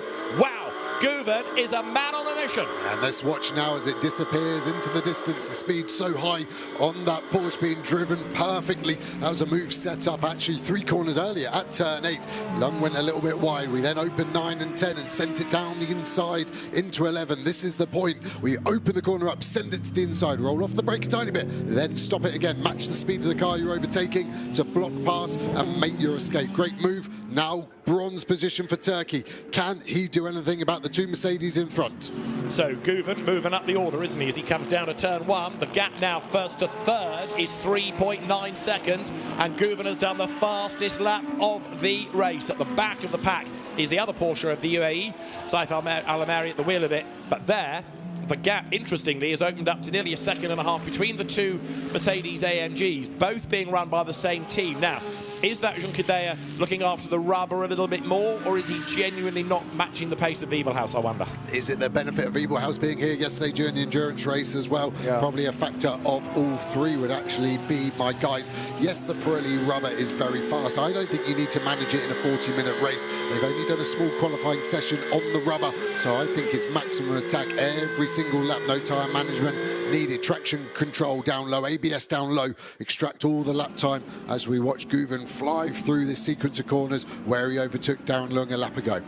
So down out of turn 8 they come, through 9, 10, 11, and the short run to the next right of 12, out of which there comes Finn Wiebelhaus. Behind him it's Danny Junqueira and Guven lighting up the timing screens. That car has already done the fastest lap. It's gone purple in the two sectors done already on this lap. So Ayhancan Guven, who was so confident about getting pole position, he just knew the track would come to him. What he didn't expect was that the car was going to be a little bit underweight. And now he comes over the line. So the gap between first and third is down again, 3.6. So that's 0.4 gained in 3 laps. And Guven is edging closer to Junqueira. But don't think that when he gets up behind the Spanish car, he's just going to waft past. It's going to be a big fight. Yeah, definitely. The balance of the car looks great. We've seen a lot of this Porsche so far. Mercedes looks okay from what we've seen. Let's watch Wiebelhaus through turn number 4. Balance looks good. Junqueira looks good. Nice and compliant. Even more curve for the Porsche. Is that just Guven being able to place the car more aggressively than the two Mercedes in front? Go back on board. Let's watch the steering wheel as we see Chinese Taipei off. That looks like gravel trap turn number 1, and that is in deep. I think that's going to be a safety car, and they've got time to get it out before the leaders come past. Now let's just see, because there is a vehicle access road behind him. If Peter Yan can hook reverse gear, he might just be able to edge it backwards. Let's see the access line across the gravel track. That's being used for the rally stages, incidentally. So let's see what he can do. In the meantime, the yellow flag is at turn 1. We'll see whether we need a go safety car, as Wiebelhaus would lose that gap to Junqueira, who would lose that gap to Guven if that were to be the case. Up they come now through turn 12. This is lap number 4. It may need to be a safety car to neutralise the race. It may be that the Chinese Taipei Mercedes can get away. I think he hits the wall here as well. I could see, yeah, you saw the marks. It bounced back off it. Yeah. And he was by himself as he crossed the start-finish line the lap before, so must have just had a bit of a tank slapper on exit, and it's a very late lose there. We see the cars normally go further in earlier on, but only a local yellow at the moment, so we're still green around the rest of the track. So how far off the road that car is out of our line of vision from the booth, but you can see up at turn 2 now. Guven, who is 2.9 seconds back. Remember, his chase started at the end of lap 1 at 4 seconds, and now he's got it down to 2.9, having gained a place in the process. So he's almost up with Junqueira now. Another fastest lap of the race, by the way, is done by Ayhancan Guven, 1:31.2. They were doing 1:31.240 for the pole lap, so he's about 56 thousandths off the pole time, but the car's getting lighter on fuel all the while. And there is the Chinese Taipei Mercedes. The marshals can't go to it unless they're instructed by race control. It's probably far enough off the track to get to, and yeah, the little Manitou is on its way. So the safety car has been deployed, and straight off that means that the pace is reduced. The marshals can go to the car, but that's an absolute godsend for Guven, I would have thought, now with everybody bunching up, and he's got a better chance than ever of catching those two Mercedes. Yeah, really interested to see what happens after the restart between Wiebelhaus and Junqueira. Is that gap going to grow again, or is it going to be a role reversal? Fair amount of damage as well on that Chinese Taipei car, wasn't there? It was a relatively big hit on the left rear corner. The Manitou was already there. I assume race control were thinking, can we grab it between the last and the first car? Because there was a big enough gap still with the circulation. Team Turkey looking on as we look at Danny Junqueira. He hasn't lit up the timing screens as much as I thought he was going to just yet. Looks relaxed behind the wheel. Here we have this new screen to a lot of us in motorsport. In the middle there, you see the 3 blue squares and the green one. I spoke to the team, and they simply told me it's tyre energy Blue is under, green is good, red is bad. They wouldn't let me know the metric, and they were rather secretive about it, so now I want to know more. Indeed so, as we all do, because you've raised our interest level. Race leaders have done 5 laps. All of this counts, remember, within the 40 minutes, and we're almost at 1/4 distance. We are nudging towards the first 10 minutes being completed, and Finn Wiebelhaus then ahead of Dani Junqueira. Nobody getting too close to the car ahead, just getting a little bit of clean air through as best they can. Turkey 3rd, United Kingdom 4th, Malaysia 5th, 6th Lithuania, and 7th UAE. But the car in the gravel that's caused this is Peter Yang, who had, interestingly, done his personal best lap the lap before he went off. And bearing in mind he's done a lot of laps around here, having done the other GT discipline, just wonder whether he bumped a curb or there was a failure, because it's not that he doesn't know the circuit now. Yeah, it's definitely an odd off, so I can imagine there was an external influence at play. You can see the damage as it gets dragged away behind the barrier for safety all the way through the gravel trap. We've got a chance of maybe getting the safety car in this lap. Looks like that car could be clear in the next 20 to 30 seconds. Enough time for that Mercedes F1 safety car to get its lights off and get back to pit lane and let us go back to racing. So we are therefore looking at the 2 Mercedes of Germany and Spain and the Porsche of Turkey. These were the 3 we always anticipated to be fighting it out for the medals. It has taken Guven a few laps to get right onto the back of Junqueira, and that safety car has helped him to an extent, but Guven is incredibly quick anyway, so it's no surprise to have him up there, and it's going to be really interesting now. The pace that he's got through the rest, can he get past Junqueira is question 1, and were he to do so, the battle between him and Wiebelhaus, who's looked really good thus far, will be something very special indeed, and a real shame for Yang Liao as the car is taken behind the barrier now, and that should mean that we can go green at the end of this lap. Safety car in this time as that go the lights up through turn 12. Germany, Spain, Turkey, the big 3 in GT Sprint, ready to go toe-to-toe. We've done 10 minutes. We've got just under 30 of them to go. Spain almost overlapping Germany. Turkey eager to get on with the job. Can't overtake until you get to the timing line. Out of turn 14. Now Wiebelhaus floors the throttle, accelerates away. So does Spain, so does Turkey. You're riding with Turkey. This is Ayhan Guven. The Porsche takes the green flag. Down to turn 1. Does Spain make a move against Germany? Drifts out also to just fend off Turkey. So it's no change in that top 3 as they dive through turn 1. But Guven for Turkey will now be plotting that move against Spain. Up to turn 2 they come. United Kingdom 4th, Malaysia 5th. Yeah, nose to tail, Guven definitely on the warpath to get that silver medal. Does Junqueira defend or does he let him go? We're already past him. No, we're not. We're alongside him. Comes back into shot. Looks like we've got a good run out of 2. Tries to go around the outside, then into 4. But look at that. It's let Germany escape a little bit. United Kingdom doing really well to stay here, ready to mop up anything that might go wrong between these cars in front. Battle is definitely on. It is indeed. Junqueira going defensive for Spain, look, and that Porsche is very, very rapid, trying to go around the outside, down the inside. Great effort that by Guven. He goes through on the inside coming into turn 8. Job done. Beautiful move. Turkey 2nd, and now he's on the attack against Germany. And look, Spain's just got nothing in retaliation there. They're delighted in the Team Turkey garage, but they're not going to be so pleased at the Spanish end of the pit lane, are they? So now Germany, then a small gap, Turkey, Spain. That's your top 3. Yeah, I also saw Junqueira's on board here. He's going to track limit warning on his marshalling system. He's got some red numbers on the tyre energy as well, so that is not good. That is his maximum pace, I would assume. Maximum positions gained so far. Team Turkey 6. They are absolutely flying. Well, right now, Germany leads the race. Germany 2nd in the medal table. Spain 3rd, leads the medal table. Spain now has 6 gold medals, but Turkey, in the meantime, is in 11th with a couple of silvers in that medal table and 2nd in the race, 1.3 seconds back. There is Ayhan Guven.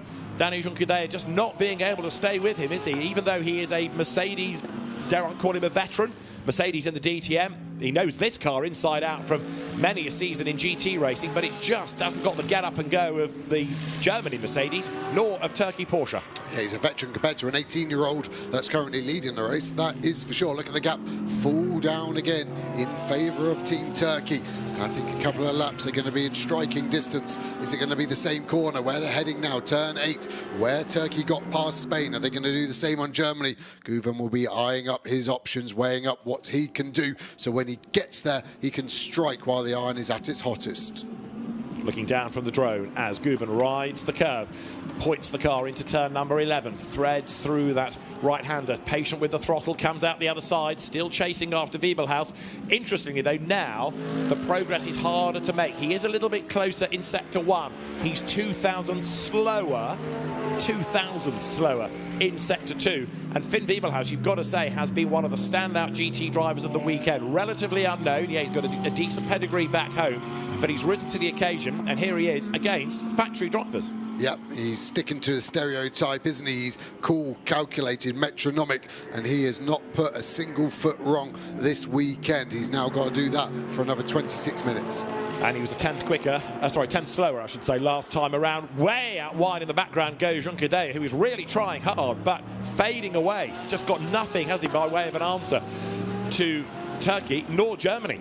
Yeah, Darren Lung's closer to the back of Juncadella than Juncadella is to the back of Team Turkey. So that really shows you the strife Juncadella is in. Can the United Kingdom potentially get a bronze medal? That definitely wouldn't have been on the cards. If you are weighing Darren Lung a bronze versus Juncadella a platinum, that shouldn't be on the table. But this car is exceeding expectations and has a mega opening 15 minutes. As they drop down through the approach now to turn 8, and yeah, Guven still charging. So Turkey, represented by the Porsche factory driver who made his name in one make Carrera Cup event, but is now very much a recognised GT star. Bathurst 12 Hours winner this season, Carrera Cup France champion, multiple race winner in Porsche Super Cup, although surprisingly not a champion. He had many a win but never quite got the title.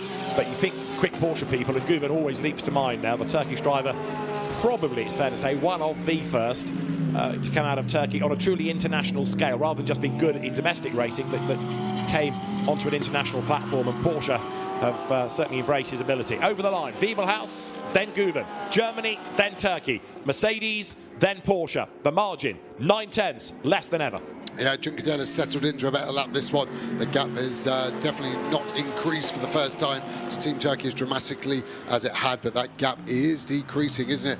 Guven just maybe realises he's got some good pace here and just needs to relax and look after the tyre maybe slightly more than I said at the start of the race, just in case that Mercedes looks after its tyre as well as it normally does. Probably the best GT3 car at looking after those tyres and making sure it doesn't stress them too much too early.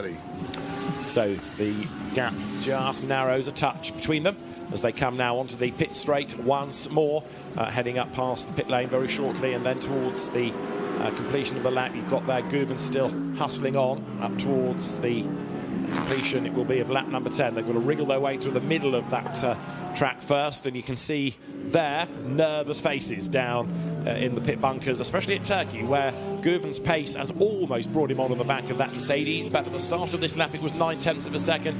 He's gaining just under a 1/10 per sector, but it's tough now to really come charging up onto the back of the Mercedes, it seems. Yeah, apart from sector 2, Wiebelhaus always is strong there, pulled a 10th back in his favour. We saw a big set of 11 set from the rear of this car through turn 11, so Guven is pushing hard, both keeping their paddock clean, 0 track limits for the first 2 drivers. Juncadella in third is on 2 already, gap back down to 7/10 of a second now.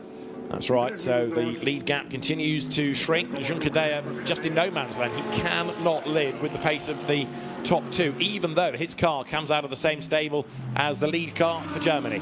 And there you can see the different expressions up and down the pit lane. The Turkish Federation looking pretty pleased at the minute. Germany perhaps a bit more nervous because they know the experience that Guven has, and they can see the gap as well. 7/10 of a second, 0.738 going on to this 11th lap.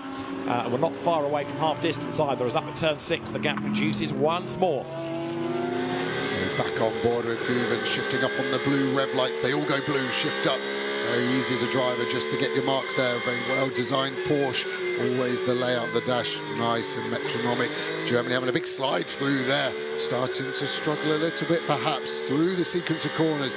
8, 9, into 10, tighter into this turn 11, which normally lets you roll a bit more speed in and hook up that apex curb nicely. The torque of that Mercedes V8 in front pulling away a little bit. Into 12, do we use the apex curb on the right? Can launch you up? No, we turn in with too much oversteer. We've lost a lot of time there. As soon as Guven turned in, the rear of the car was loose. Did we have too much brake brake on. When we put too much weight on the front axle, the rear was not happy, which is quite rare of a Porsche on entry because you have that 6-cylinder engine over the rear axle. It's normally very heavily loaded. The gap last time by 7/10 of a second. This is, I think, going to be nearly double this lap as they come across the line. The gap is now growing to a second, 3/10 lost, all in that final part of the lap.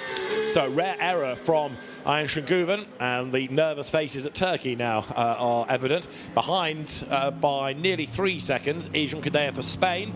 But yeah, the lead gap stretching. But in fairness, that wasn't because Wiebelhaus was going any quicker. It was because of a mistake from Turkey, from Ayhan Şengüven. So there is Germany.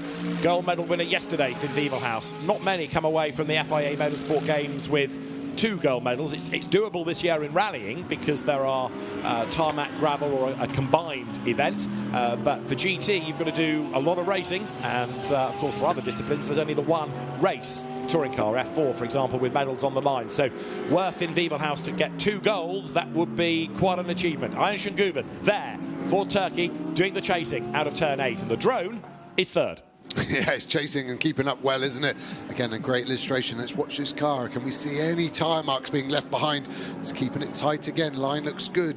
Not setting much rubber down there. It's looking after the rears. This was where we lost the rear on entry last lap. Let's watch as it turns in. All looks okay at the moment. A lot more compliant all the way through that corner. Looking at his dash, he's half a second off the best lap that he's done so far. That's relatively normal. What tends to happen is the tyre is at its best at the start, but you're full of fuel. And then what happens is the fuel burns off and the tyre stays the same, so you get a second go at it. But this mid-phase of the race, half a second off your best is not a bad effort at all.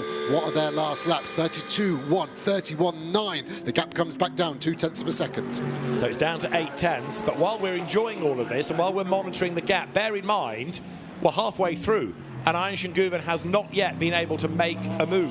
He has battled his way up from 8th to 2nd. He's cleared off into the distance as far as the 3rd place driver, Dani Junqueira for Spain, is concerned, but not yet has Turkey got close enough to Germany to think about a move. Now, this could be Güven looking after rubber, could be him biding his time, not wanting to sit too close and maybe overwork the tyres, but that clock is ticking on down. Yeah, I don't think Turkey need to get in a flap just yet. I think they've got time to get closer and then make the move. The one I would be worrying about a little bit is the United Kingdom, now 11 seconds behind Junqueira. The first part of this safety car restart Lung was very good, but now he only has Jafar of Malaysia 3 seconds behind, and 0.8 behind him, Lithuania in the Audi. There's a few battles changing as these tyres and cars evolve over the 40 minutes. Yeah, Junqueira is the one sort of in no man's land. He's not catching, he's not being caught.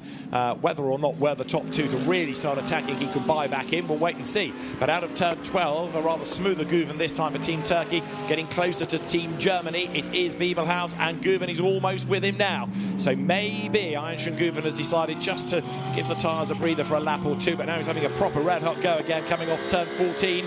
The live gap we'll see in a moment. It was 0.8 at the start of the lap, and it's half a second now as they come across the line. That is less than ever, and so now we're getting towards that point where Ayhan Şengüven is getting close enough to think about a move.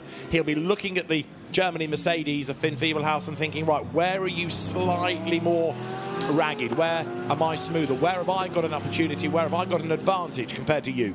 This is where the good drivers will have done their research. Did Güven watch the race yesterday? Did he see Frogger overtake Wiebelhaus at turn number 4 with an opportunistic lunge? It didn't win him the race in the end, but it was a great overtake. So we maybe know that the Mercedes in Germany are weak into turn 4. That could be an opportunity. We saw the move done on Junqueira into this next brake zone at 8. Let's just watch the car again for the Porsche. Under braking, nice and stable, a little bit of rotation, then roll the car in. He can put so much steering lock on so quickly. He's got so much trust in this car. He's able to place it exactly where he wants when he needs. Looking to the inside, just trying to catch, I think, Wiebelhaus's eye in the mirror to distract him. Traction control really not active at all, so we're not stressing the tyre at all. Into 12, turn it in, get it in nice and tight. On the throttle, the Mercedes still very strong, not using as much curb on the exit. Into the last corner, what's the delta here? Are we gaining? We gain. Can we gain on the way out as well? or does the concertina effect go the other way slightly? What's this lap time going to be for Guven? It's probably going to be a 32, maybe a 32.1, 32.2, looking at his delta, so a bit slower than he has been, but he still brings the gap down by just under a tenth of a second. So he's creeping onto the back, isn't he? Turkey of Germany, Einstein Guven there in the red and white colours of the Porsche. Danny Juncker there behind is now on their pace, but he's lost 3.6 seconds, so it's hard to see that coming back easily with only 16 minutes of the race to go. But maybe Juncker has gone for a setup that sort of brings the car on late race, and he's hoping that that's going to be to his favour. We'll see, but right now Guven is getting nearer and nearer and nearer to Wiebelhaus as they come up through turn 6. Yeah, the other wide for Juncker is on his third track limit warning, Guven on his first, and Team Germany Wiebelhaus have 0. So Juncker has only got 2 more, and then he would get a 5-second penalty. He would still be clear of Darren Lung of the United Kingdom at the moment. But another thing to consider, Germany have all of their track limit lives left if they need to use it in a defence from Turkey. As down now into turn 11, closing up under braking is Turkey, and a bit of a twitch from Germany in the Mercedes there. Finn Wiebelhaus now perhaps starting to feel the pressure. Guven is really good on the brakes into that corner, and this up at turn 12, he's what, 3 lengths back, if that. Comes out the other side, accelerate over that brow, that long left at 13, brake hard, sharp right, almost get to the back of Germany then. The Mercedes still leads the way, and as the technicians look on, Finn Wiebelhaus is being given a real work over here because he's got one of the star manufacturer drivers, Einstein Guven, behind him. The gap, 0.4 of a second once more as they come over the line.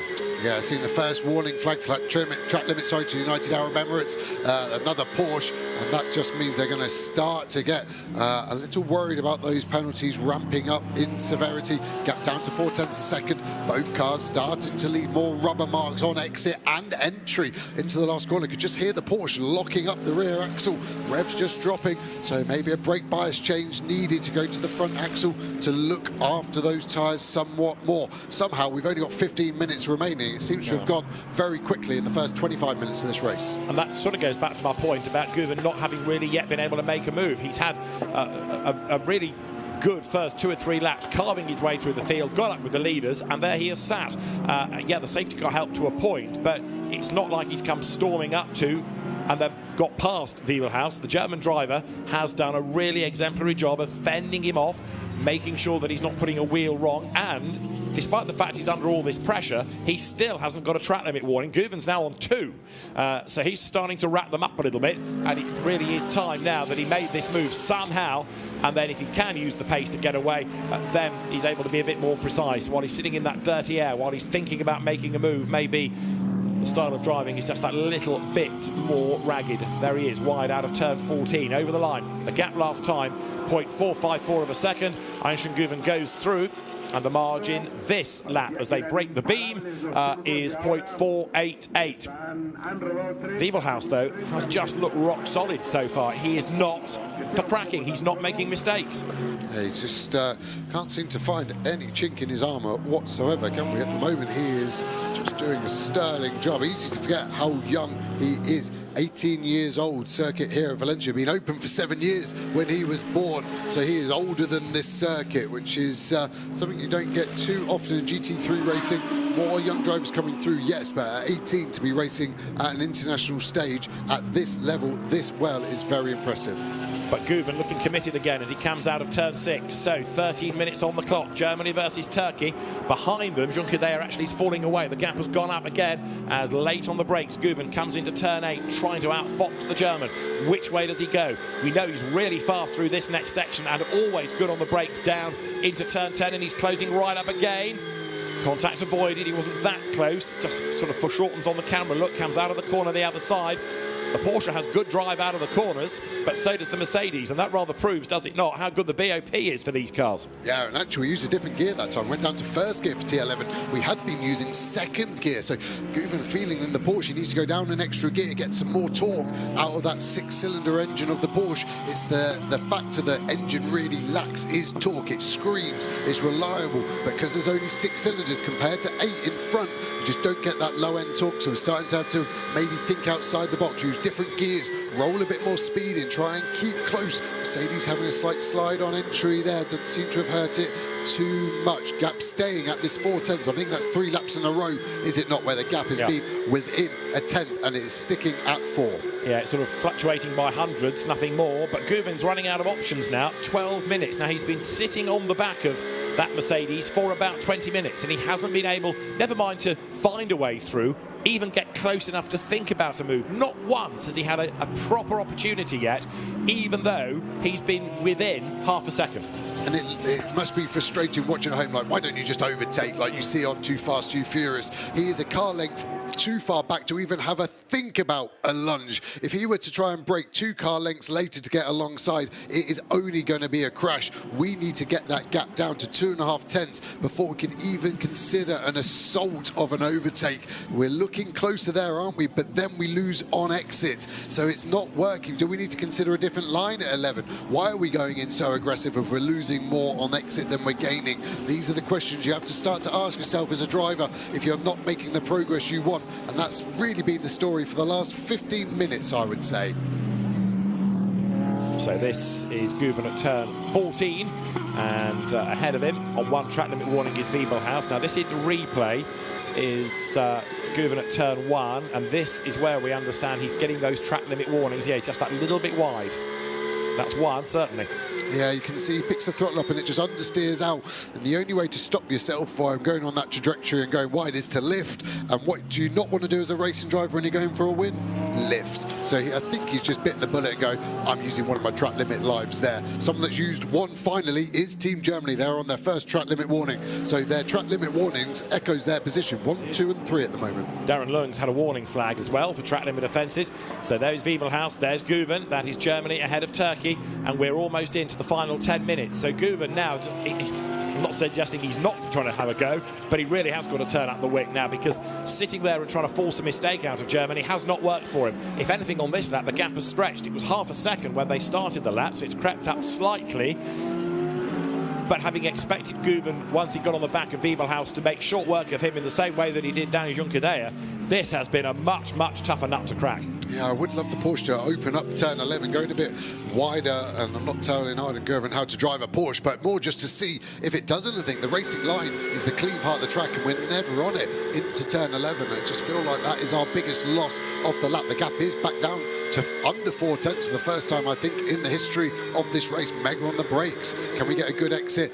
Both cars having a bit of a slide. Was that a track limits for Wiebelhaus? It was close. I think this will be the closest we've seen the gap. Could be just about over 3 tenths a second as they break the beam. So the gap as they go through is 3 tenths down towards turn 1. Guven is now having one last push. 9 minutes are on the clock now. Desperately trying to force an error out of that Mercedes. He just needs one slight overrun, and there for the first time is a look and a feint to the inside at turn 2. Yes, say Team Turkey, go on Einstein, you can do it. Now suddenly that Porsche has come alive, hasn't it? Guven is on the attack in a way that he wasn't really over the last few minutes of the race, but suddenly he has pulled the pin and he's right there darting around from left to right to try to distract Wiebelhaus, give him a hard time, see what he can do to try to get the lead of this GT sprint race and go for gold. Yeah, definitely distracted at turn 2, Germany. They got a poor exit. I was thinking Guven was going to send it down the inside of 4. The gap has grown back up again, though. We didn't strike when there was a chance, I don't think. It was a good idea into 2, but I think there was an opportunity at to 4, potentially, with Germany on the back foot, looking in their mirrors. Let's have a look at this line I'm talking about. The Porsche staying further to the right. You can see the cleaner part of the track as the line, so we win at this point. But do we gain or lose on exit? This time it's actually pretty stagnant, isn't it? Yeah. So that shows you what I know about driving a GT3 Porsche around Valencia. Yeah, for the first time, really, Guven was able to stay right with the Mercedes all the way along that short straight. Here, though, it looks like he's lost a couple of lengths as the grunt and go Mercedes stretches back down under braking. The Porsche claws it back. The gap at the start of this lap was 3 tenths of a second. I don't think Guven has lost a lot over the course of the lap. Let's see, because now we've got less than 8 minutes to go. Wiebelhaus is getting closer to gold. Guven is running out of time in which to do this. It's still 3 tenths of a second, and again he's much quicker down into turn 1. But is he going to run out wide and incur another track limit penalty? Don't think he is. That looks okay. No warning comes. He's not able to make a dive on the inside at 2 on this lap, but he's staying right with the Mercedes. Yeah, I think the feint to the inside is working. Done it a couple of times now on the last 2 laps, and I think it has affected Wiebelhaus having to check his mirror as he wants to be looking ahead into the corner, and that's the best time to do it as a driver. What do you want to be doing? You want to be looking forward, focusing focusing on your marks, on your vision, and if you're just then having to look in your mirror to make sure you're not going to get torpedoed from a car behind, that is not easy to keep your lap time and your focus up. You're riding on board the Turkey Porsche. The Germany Mercedes is ahead. A great shot as the drone loops its way around turn 8, chasing those top two. And this is the part of the circuit where normally Turkey is so late, so good on the brakes. Guven uses a lot more curb on the way in, closes up. There's half a gap on the inside, but by the time he gets there, it's gone. Does he stay close to the Mercedes on this lap? Yeah, just about. That doesn't really stretch too much. And this is where a good run out of 12 is absolutely vital. They both use the curb. They make that little climb up 13 with now 6.5 minutes on the clock. But Ayhancan Guven has not been able to find the answer. Does that Mercedes look a little bit more nervous that time into turn 14? There was possibly a bit more movement in it. Let's see. Guven looks to the eye even closer now as they come over the line. The gap was 3/10 being willed on by the team. The gap is now, yep, still 3/10, but down by hundreds. Guven wide in, can't really dart up the inside, can he? Not there. And the Mercedes creates so much dirty air. It's probably the most aero-focused GT3 cars. Guven again turns in early, rolls all the way. We're going to give a little nudge. Not close enough. I think it would have been an option if he physically could have, just to try and unsettle mentally more than physically that Mercedes AMG. But yes, the Mercedes generates so much of his lap time from aerodynamics. The side effect that for any cars following is it is so turbulent. I've been stuck behind a Mercedes many a time in lots of different GT3 cars, and it is a hard car to follow. And I think that's what Team Turkey are finding at the moment.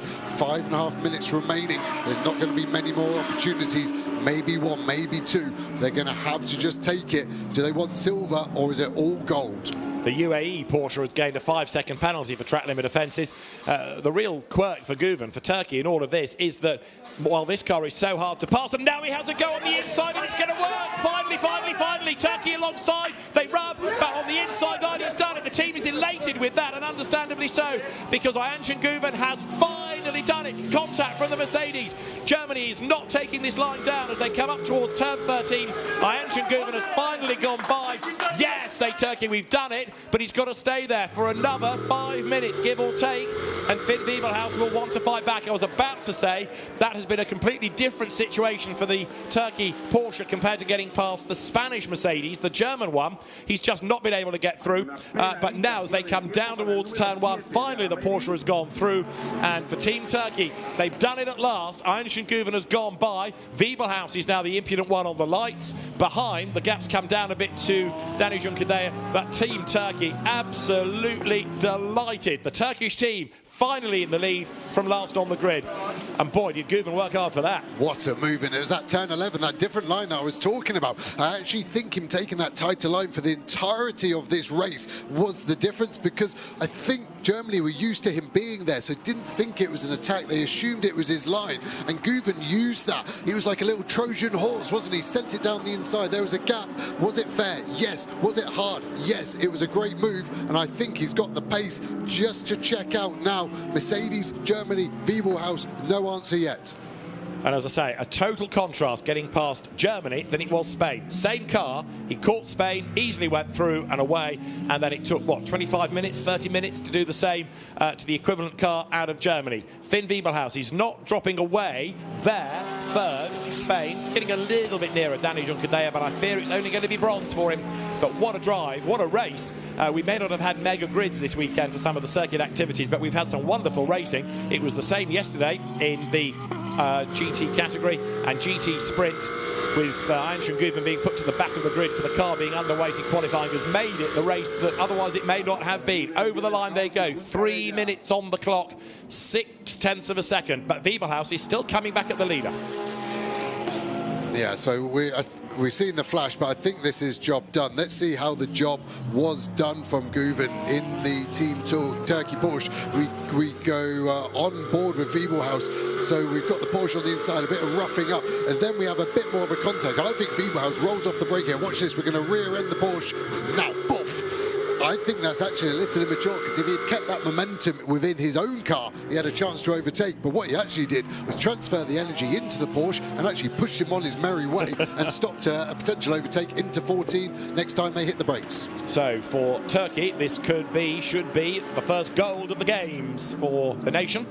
and you can see how much it means to the ASN with the delight in the pit bunker as Hein Guven took the race lead. They got a couple of silver medals, but a first gold of the games heading Turkey's way. One of those medals has come out of the Rally 2 category, and there's more rallying to come at the end of the day here, so their medal tally is not done yet after this necessarily.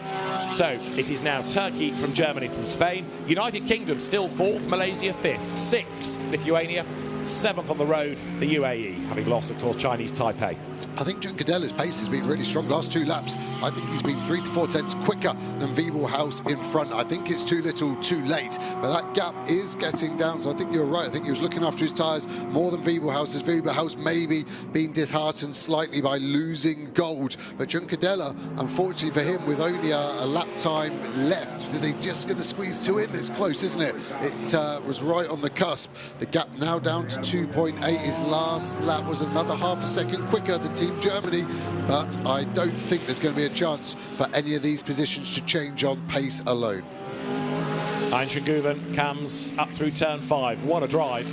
We know he's a Porsche specialist. We always expected him to be one of, if not the stars of the race. Actually, given his relative lack of experience, hat tip to that man. Finn Wiebelhaus for Germany has done a really good job. I know he had a lot of mileage yesterday and on Friday through racing in the other GT discipline, but to go home with a gold and a silver and to be racing with factory drivers like this and to have led more laps of the race than anybody else, he's stood out, I think, as a real star of the future, Finn Wiebelhaus, and it's going to be interesting to see where he goes to in terms of GT racing and which championship next year. He drives for the Haupt racing team, and Haupt, we understand, moving to a Ford Mustang program away from Mercedes. Well, if he's part of that next year, that'll be well worth watching. Yeah, it's definitely a name that I hadn't had too much experience of, if being honest, before this weekend, but I've been hugely impressed with him. Very, very good drive over the last 2 days, so can't wait to see more of him over the coming years. Race leaders will cross the line with just a few seconds to go, and hands clasped almost in prayer now in the Team Turkey pit garage. They are willing Hein Guven through. They're also making, I'm sure, all the obvious hopes that the car gets through scrutineering okay. Unlike at the end of qualifying, it would be bitter gall to lose it in the scrutineering bay, but for the last time they come out of turn 2. They just squeezed this last lap out by a handful of seconds, but what a drive by Hein Guven. But he was made to work really, really hard for that. But having sat there behind Wiebelhaus for really the middle half of the race, that final quarter, he turned up the wick and made a great show of it. Yeah, we're just catching a back mark, aren't we? The Porsche of the United Arab Emirates. I don't think it's going to come into play on this last lap, but that would be the last thing you want as a leader. Can actually see the rain light flashing as well on that Porsche from the United Arab Emirates, so you just see it come into shot on the exit of this corner. I think we're safe, but great job, Team Turkey. I've loved every single second of this race. The whole Motorsport FIA Games, I'm a massive fan of. Bringing nations and making it competitive is a great element to motorsport that we definitely need to do more of. Indeed so, and you've got Porsche's bookending the results potentially then.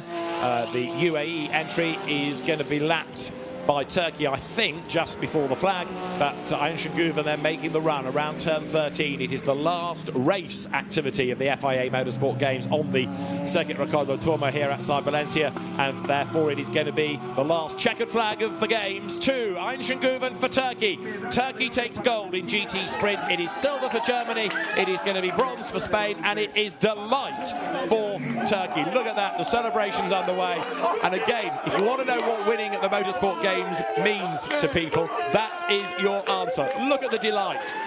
Mega, especially for a country that is coming into motorsport more and more. One of the best racetracks in the world at Istanbul Park, and Hein Guven, one of the fastest GT drivers, doing his nation super proud. Absolutely right. And it's one thing being a Turkish driver and going off and winning, but when you've got lots of support from the family, from friends, from your sporting national authority, it is quite something. And make no bones about it, Hein Guven had to work hard for that. 4th place to the United Kingdom's Darren Lung, and that is no disgrace whatsoever, bearing in mind that Darren is a businessman that goes racing for fun. He's a shiny bronze, he's a successful bronze, but he's done a great job in the company of some young guns and pro drivers.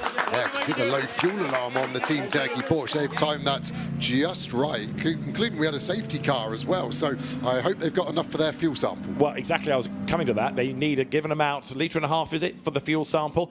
And also, of course, the car's got to have some weight in it as well. So it's, you know, it can't be dry fuel and therefore underweight. So fingers crossed it all gets through safely. Ancient Guven will no doubt be going offline now, getting some pickup on the tyres, which will help with the ride height, help with the weight of the car.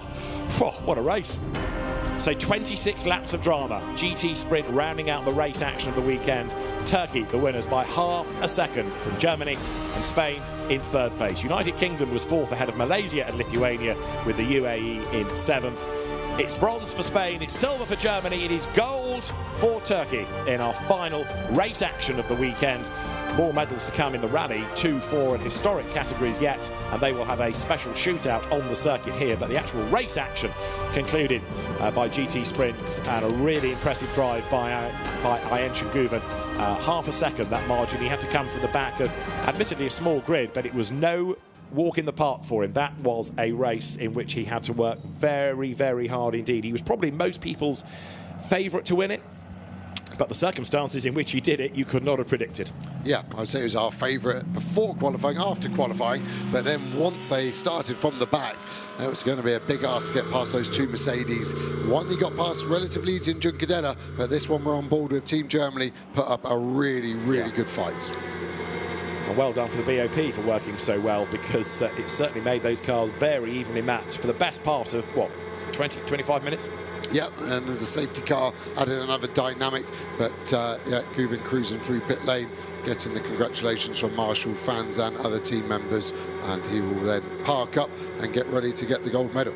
Indeed, he'll be waved to the fan village, the road will be cleared, and Ayenchen Guven for Kom Ledegar's team, Schumacher CLRT, and there are the Turkish fans and family and friends and the rest of the ASM that are all ready to greet him when he arrives at the village. Lots and lots of cheering going on. Where's the car? Come on, out of the way, say the SRO officials. We need the car to come through here, please. Out of the way, out of the way. Stop enjoying yourselves. Ayenchen Guven being given a great reception by the Turkish team, and he arrives at the foot of the podium. The car will need to be scrutineered, yes, but the provisional results confirm then the Turkish team takes the win, and they're Germany and Spain for the other medals. So yeah, that was a race that was absolutely full of drama, and Ayenchen Guven, boy, did he have to work hard for that. It's going to be a huge amount of relief as he gets out of that car finally and will get embraced by what seems thousands of Turkish representatives.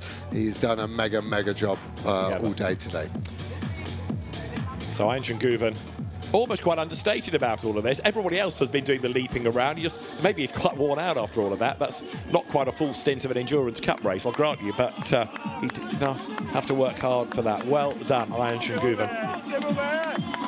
Lots of applause. Lots of footage being taken, and in a moment, gloves off, helmet off, we'll see the reaction. Thumbs up. You can see the smile in the crash helmet though, can't you? Yeah, his eyes beaming all the way through there, and yeah, he's pretty chilled with his nature in and out of the car, but yeah, make no doubt about it, he is delighted. So with the Red Bull sponsorship, Red Bull athlete Ayenchen Guven takes off the crash helmet, the balaclava, and there is your gold medalist. It is the Turkish driver Ayenchen Guven who is your gold medal winner in GT Sprint, and goes back to the team to celebrate as his race winner's Pirelli cap to adorn his head. And then with the team, Kom Ledegar, a happy man as well. There's Danny Juncadella, the bronze medal winner. But we really need a word, don't we, with Ayenchen Guven.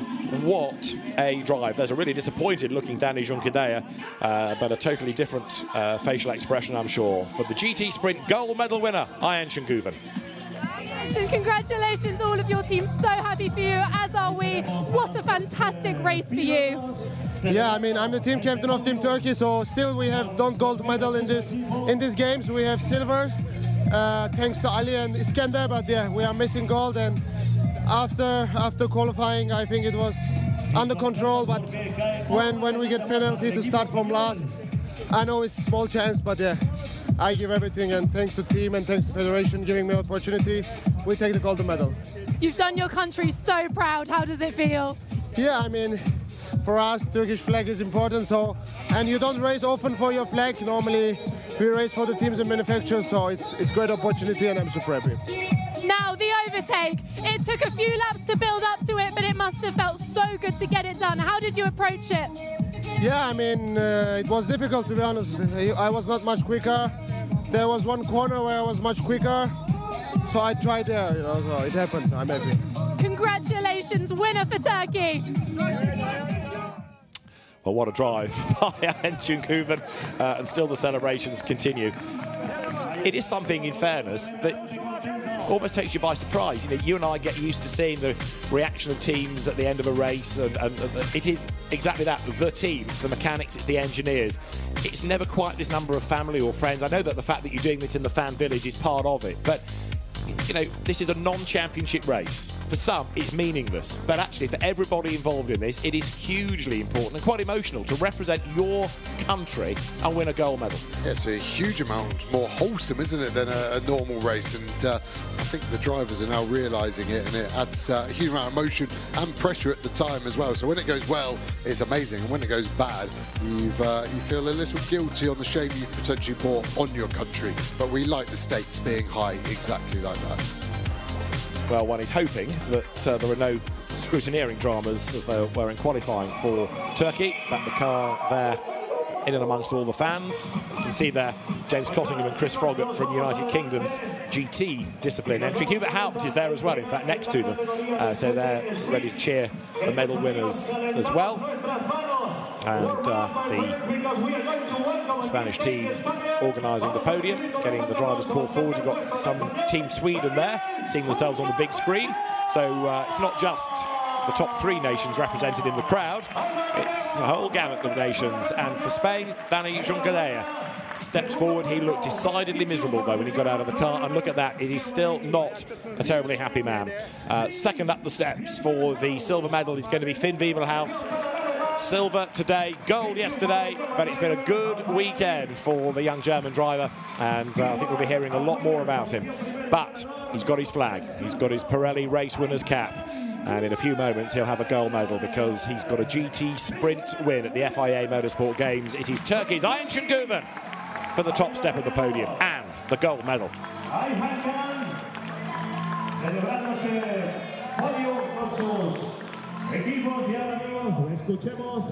So the top three are ready for the national anthem of the winning driver.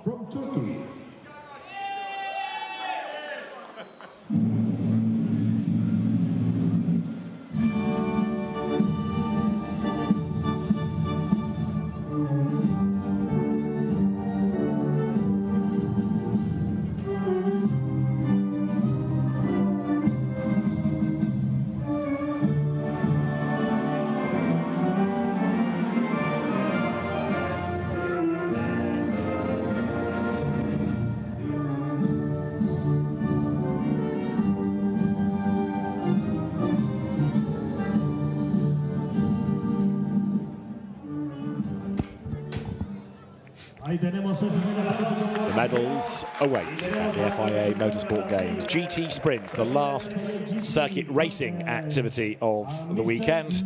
And Team Turkey, Team Germany, Team Spain represented. For Spain, Dani Junqueira, he takes bronze. And the medal is now presented. A welcome return to the Valencia circuit for Dani Junqueira. First time he's raced here in 13 seasons, and he takes bronze. Silver for Finn Wiebelhaus, who led for more of the race than anybody else.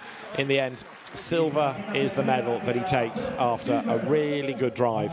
And then we have gold to be presented. There is also the Silver Cup trophy, because Finn Wiebelhaus is not a gold or a platinum, so he's a class winner, if you like, within GT Sprint. But the gold medal for the man draped in the Turkish flag. Ian Shinguven it is who takes the gold medal. And he is a very happy man up from the back of the grid to take the win, and a hard-fought win it was too. Danny Juncadella forces a smile. So does Finn Wiebelhaus. No forcing needed for the man with first on his cap. Ian Shinguven, he's won gold at the FIA Motorsport Games. He was the winner of the FIA GT Nations Cup back in 2018.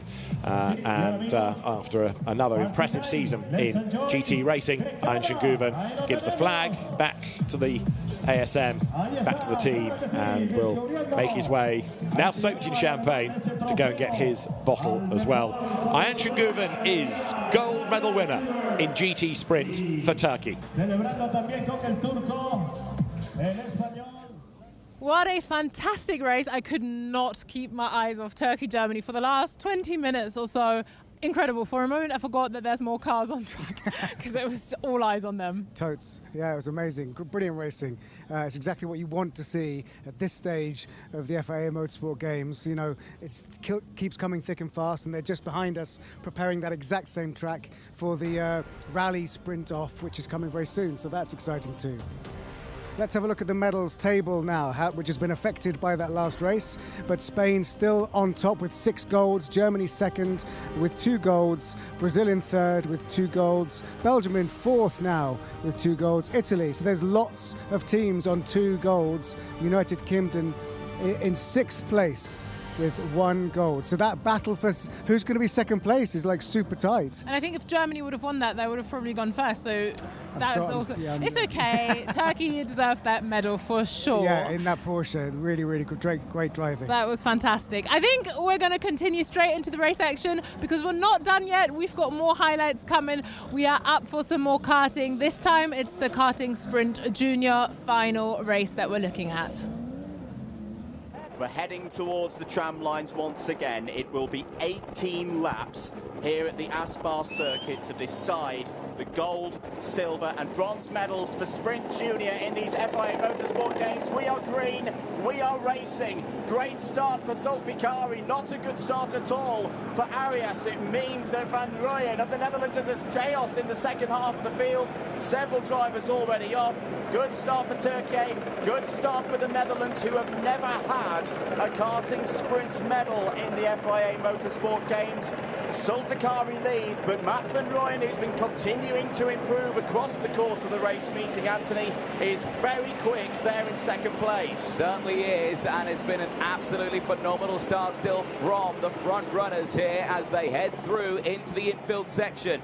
Out of the race is Vicente Garcia of Chile, going no further in this medals final. Chile's hopes are gone, but at the front here for Turkey and the Netherlands at the front of 1-2, their hopes are still very much alive as they exit out of the final corner. It's Turkey from the Netherlands, India, United Kingdom, Germany and Spain as the UK sends it down the inside. George Edgar gets up into third place and is pushing forward. Had a little chat to George Edgar before this race. He was quietly confident. What a start for the younger of the Edgar family, who've got a rich history in kart racing. Can they get a medal here? The United Kingdom have already had one at this circuit. They took the bronze in the karting endurance race less than 24 hours ago.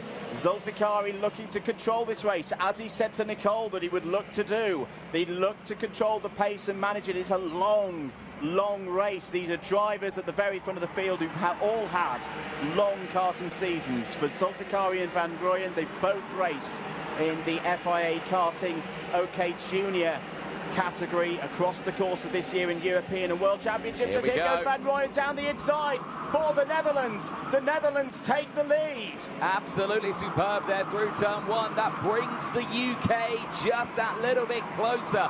Remember, the UK have never won. Well, they have won. Never won a sprint one, they've won sprint. Okay, so yes, they have got some So they need to be careful here. They have won a medal, but have they won a gold? I don't think they have ever won a gold. No, they have. They've done one 2 years ago. So this could still be a second for them, but let's see what happens here. He's still there in third place, is George Edgar, but he's working hard. India there, though, in P4 as well with Jagrat Titroja. They are pushing forward very nicely here, but they are still there in P4. Keep an eye on Mats van Rooyen, though, in the lead. The Netherlands still controlling this one. And keep an eye on Arjen Kraling as well for Germany in 5th place. Arjen Kraling is starting to get a bit of momentum up here. Edgar feels the need to defend a little bit. That opens the door for Kraling. There was a slight hesitation there from Titroja. That is all the opportunity that Arjen Kraling needs to step down the inside. This is danger now for Edgar, Zulfikari and Van Rooyen, because Kraling, the Works Kart Republic driver, very, very familiar with this chassis, is now on a roll. There is Bosco Arias as well, trying to fight back down the inside of Jagrat Titroja. Beautiful move by the Spaniard. That is Team Spain back up to 5th place, looking to add to their huge tally of medals as the host nation. We're on lap 4. We're still in the early stages of this one. Mats van Rooyen leads for the Netherlands. Iskender Zulfikari, 2nd place, silver medal at the moment for Turkey. That would be a brilliant result for Turkey. Oh, it's Van Rooyen a little bit wide out of the chicane. No, he gathered it back together very nicely. Top 3 have got to work together for me at this point, Anthony, because they cannot let, if they want to medal of any kind of colour, they cannot afford to let Arjen Kraling get involved in this top 3, because he is getting quicker and quicker. I criticised him a little bit yesterday. He was off colour. He wasn't quite where I expected him to be in the heats, but today, on Sunday, he has come alive. And that's where it matters as well. He's there in P4.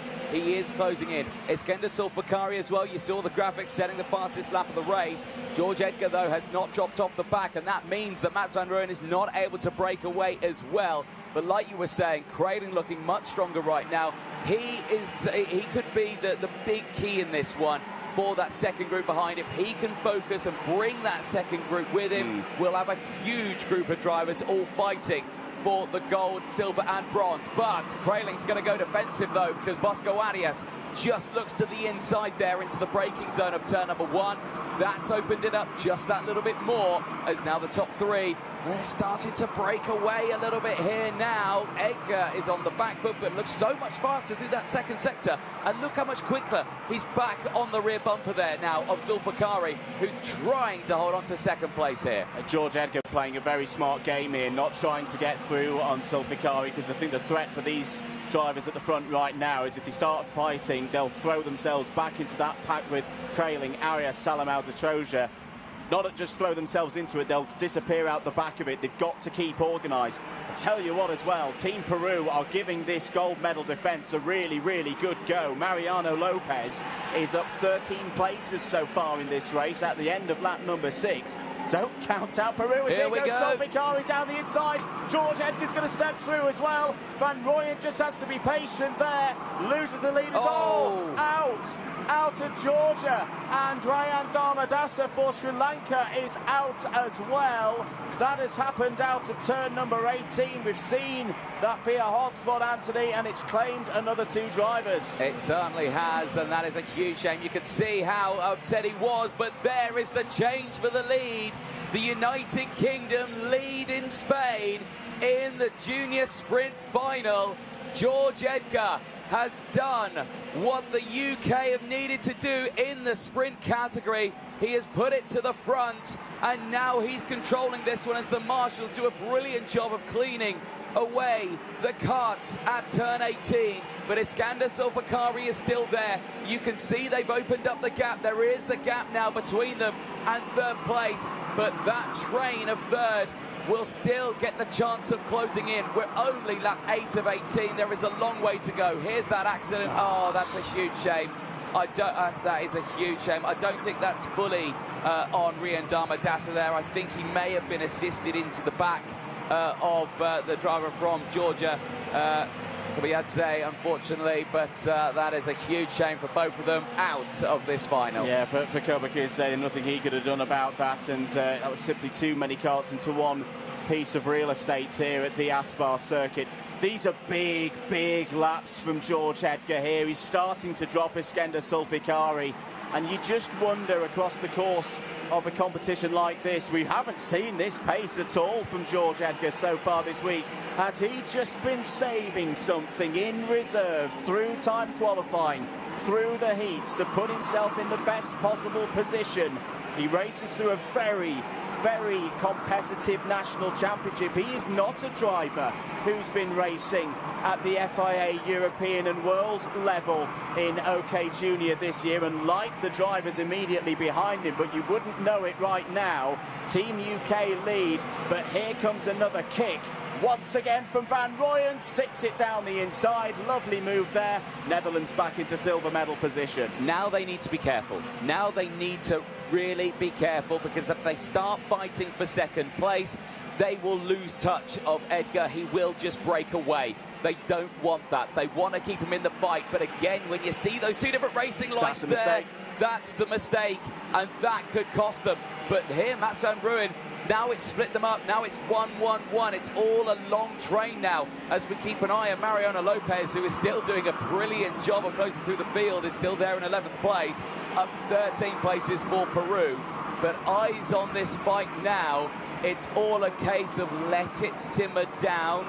Let's see who's going to close in those little gaps, as investigation flag going out to Rian Damadasa, who we just see, of course, with that incident with Georgia at turn 18. Big send down the inside. Through goes Bosco Arias of Spain and claims another position, getting past Troja from India. So at this stage of the race, Anthony, what would you say? I'm feeling that there's almost a little bit of, well, not a stalemate, but, you know, everyone's knowing what their pace is relative to each other now.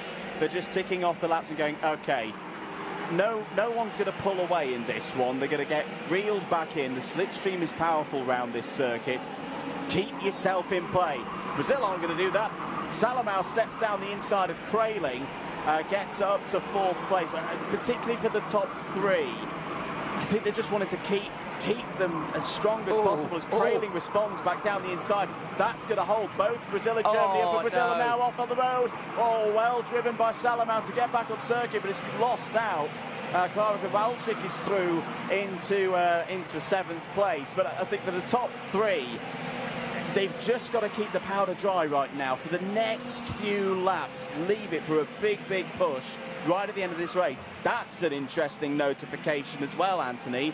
Investigation flag for Team Spain and Bosco Arias. Yeah, indeed. Now, of course, if you were a watcher of the karting endurance race yesterday at the dying stages of their race, Spain ended up under investigation, and we all saw how that went well. But in this one, let's see what happens. This is closed in. Now, Edgar, Van Rooyen and Zulfikari, they're at a stalemate, yes, but those gaps are much, much smaller than what they were a few laps ago. This is not over yet. It is going to be a fight to the line, but we're on lap 12 of 18 right now, and I think Mats Van Rooyen is just looking that little bit faster. And there, Edgar, he took a tighter line there into 9 and 10. He is just trying to put that cut right in the middle of the track. United Kingdom have had a very successful year in direct drive and OK-based FIA categories. They took the European Championship in seniors in the shape of Joe Turney. They took the World Championship, of course, in the shape of Ethan Jeff Hall. They also took the junior title in the shape of Kenzo Craigie.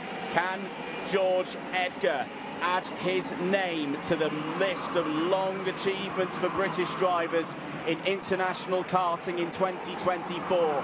Mats Van Rooyen doesn't want that to happen. He wants the first gold for the Netherlands. The Netherlands, such strength in depth in their karting ranks for many a year, but they haven't had a medal before in the FIA Motorsport Games. Zulfikari is still there as well. Do not count out the Turkey driver.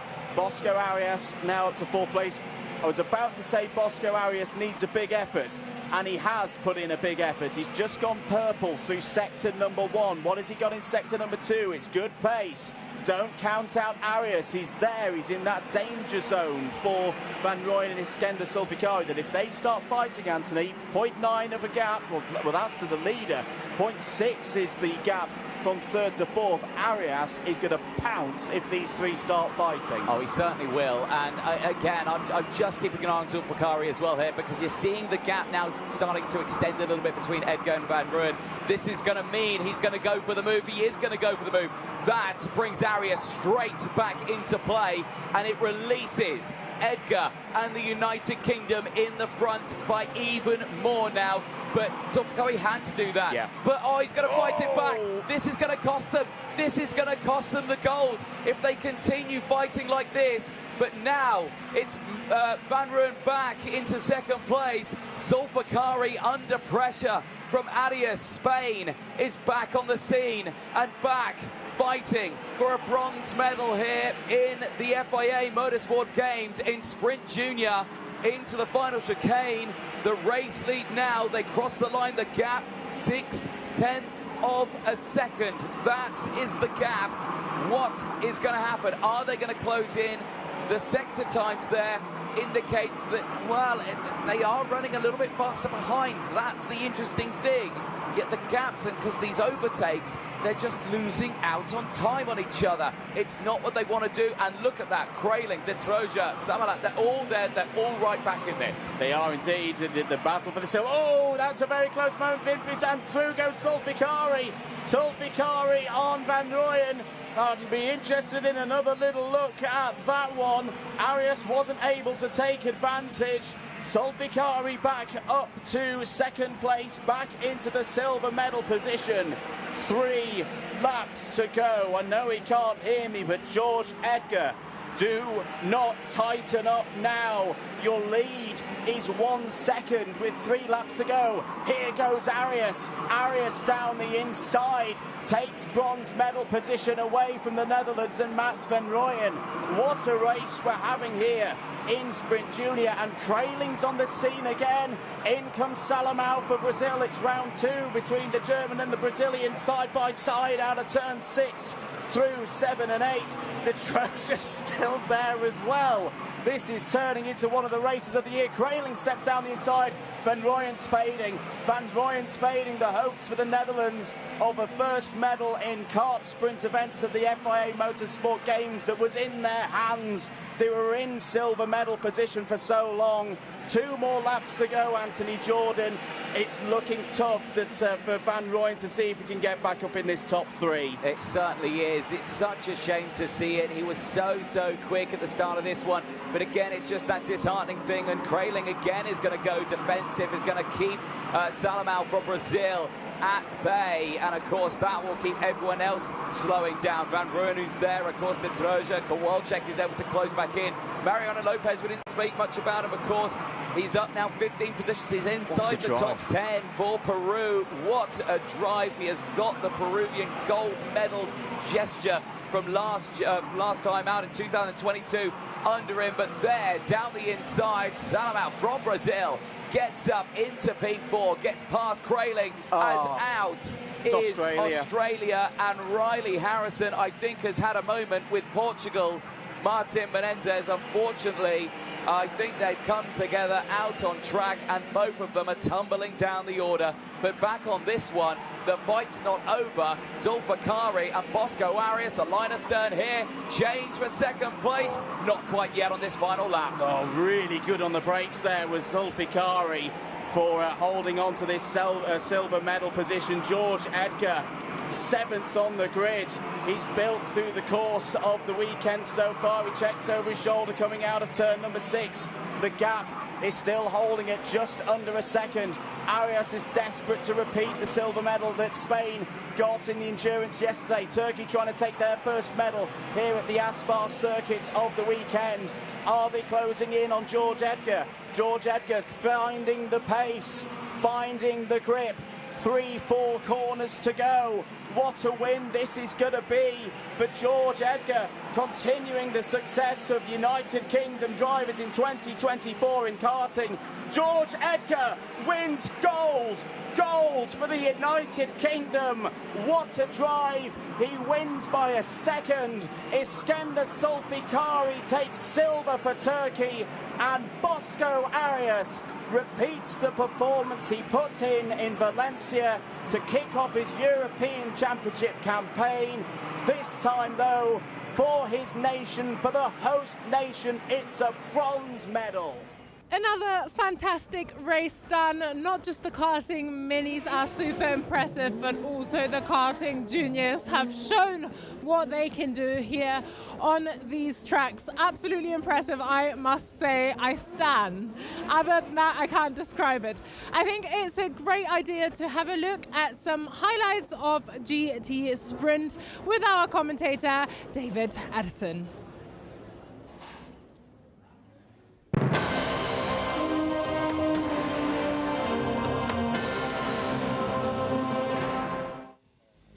The final race activity of the FIA Motorsport Games for 2024 was GT Sprint.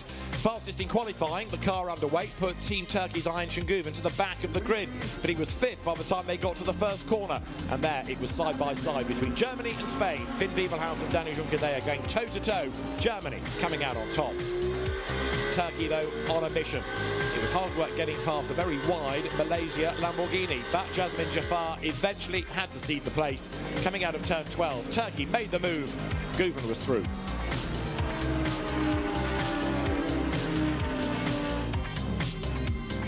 The next target for Turkey, United Kingdom. And down at turn 11, through on the inside line went the Porsche. And that corner was going to be important much later in the race, after a safety car because of Chinese Taipei going off at high speed at turn 1. That enabled Juncadella for Spain to catch Germany, Turkey to catch both Spain and Germany. And it was a three-way shootout when we went green once more. Wasn't long though before Turkey bagged second place, diving through on the inside, coming through turn 8 with a great move. And then late in the race, the lead at turn 11. He teed up for that for many a lap. Having got ahead, Turkey wasn't quite out of the woods. Bang, a tap in the tail from Germany, but that just pushed the Porsche on, and it was a delighted team that started to celebrate in the garage. The checkered flag at the ready and a first gold medal of the 2024 FIA Motorsport Games to Turkey, and Ayhan Şengüven, that gold medal winner, ahead of Germany and Spain. GT Sprint delivering great action. GT Sprint delivering a gold medal for Turkey, thanks to Ayhan Şengüven. Little bit smoky around me. That is from the drifting, but on the left-hand side you'll see some rally cars, and I think it is time to go back to some rallying for the super final, super stage final. I'm getting all mixed up. Let's go to the rally. Historic rally action is ready to get underway here as the medal stage, the top 3 in the classification at the end of 14 special stages, go head-to-head. Forget what's happened before, forget cumulative times.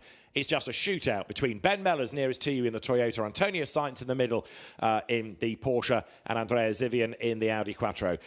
Ben Constanduras, David Addison alongside one another, looking forward to what promises to be quite dramatic and something, Ben, a little bit different. It is. It's a format that is cross between rally and rally cross, I suppose, or the super special stage of stadium and race of champions, because here we have 3 cars. They're going to cover exactly the same distance, 12.4 kilometers in length, but they're going to do different routes to that distance because we have created 3 different laps, variant A, B and C on this track, and Ben Mellers will do A, then B, then C. He's on the outside and he will appear to lead most of the first lap because his first lap is quite a bit shorter than the other 2. The Quattro of Zippo, he's on the far inside, so he's going to take variant C first, and he will appear to be at the back. But then he will do the slightly shorter routes afterwards and appear closer to the front. And the only time, and the final time that we see them coming through what would usually be the first corner here, but will be our last corner, that will then give us a clue as to who's fast and who's slow. But only when they get to that point, because they'll be on different variants up until that point. The 3 cars. Oh, absolutely. I was with you all the way from the moment you open your mouth. The lane is the lane chosen by the fastest driver. He can choose which lane he wants to go in, and there you've got the 3 lined up, ready for blast-off. In a way, it's a little bit perhaps unfair this on Ben Mellers because he doesn't have as much grunt in the Toyota. So you might have a car that's been really good on twisty stages, but here what did you say, 12 kilometres or so. It's going to be a lot of horsepower, and that perhaps is where the Audi comes into play. Let's see. It's drizzling out there. There's certainly not the grip that would have been offered for the GT cars a little bit earlier on, and that rain is expected to intensify. We are going racing in just 10 seconds' time. Listen to those engines. It is blast off, and the traction of the Quattro inevitably propels Andrea Zivian away like a stab rat, and so he will make the run now to a sharp right. Antonio Sainz in the Porsche goes on the conventional circuit, albeit in the opposite direction, and Ben Mellers is already on his way up towards turn 6. So they'll each do a lane, each do a lap. So effectively, it is a 3-lap race, and this is where, although you might think you know what the circuit looks like, it's amazing how much extra you can use for a rally stage. Yeah, Zippo's on a bit of circuit that is quite fiddly, but we rarely see it used in any kind of international motorsport. I think they used it once in Formula E testing. They are using the majority of the racetrack, but zigging-zag back onto it, and then in the access roads behind the barriers. Hopefully they're not on the same bit of track at the same time. That's the idea of the way we've designed this track, that they're actually quite far out. Obviously contact is not allowed between each other, but also contact is not allowed with any of the cones. They get a 10-second infringement if they touch any of the furniture, I think. No, module was the word they used. Module, that's right, yes. Yeah. Pretend that they are trees or marshals. Do not touch.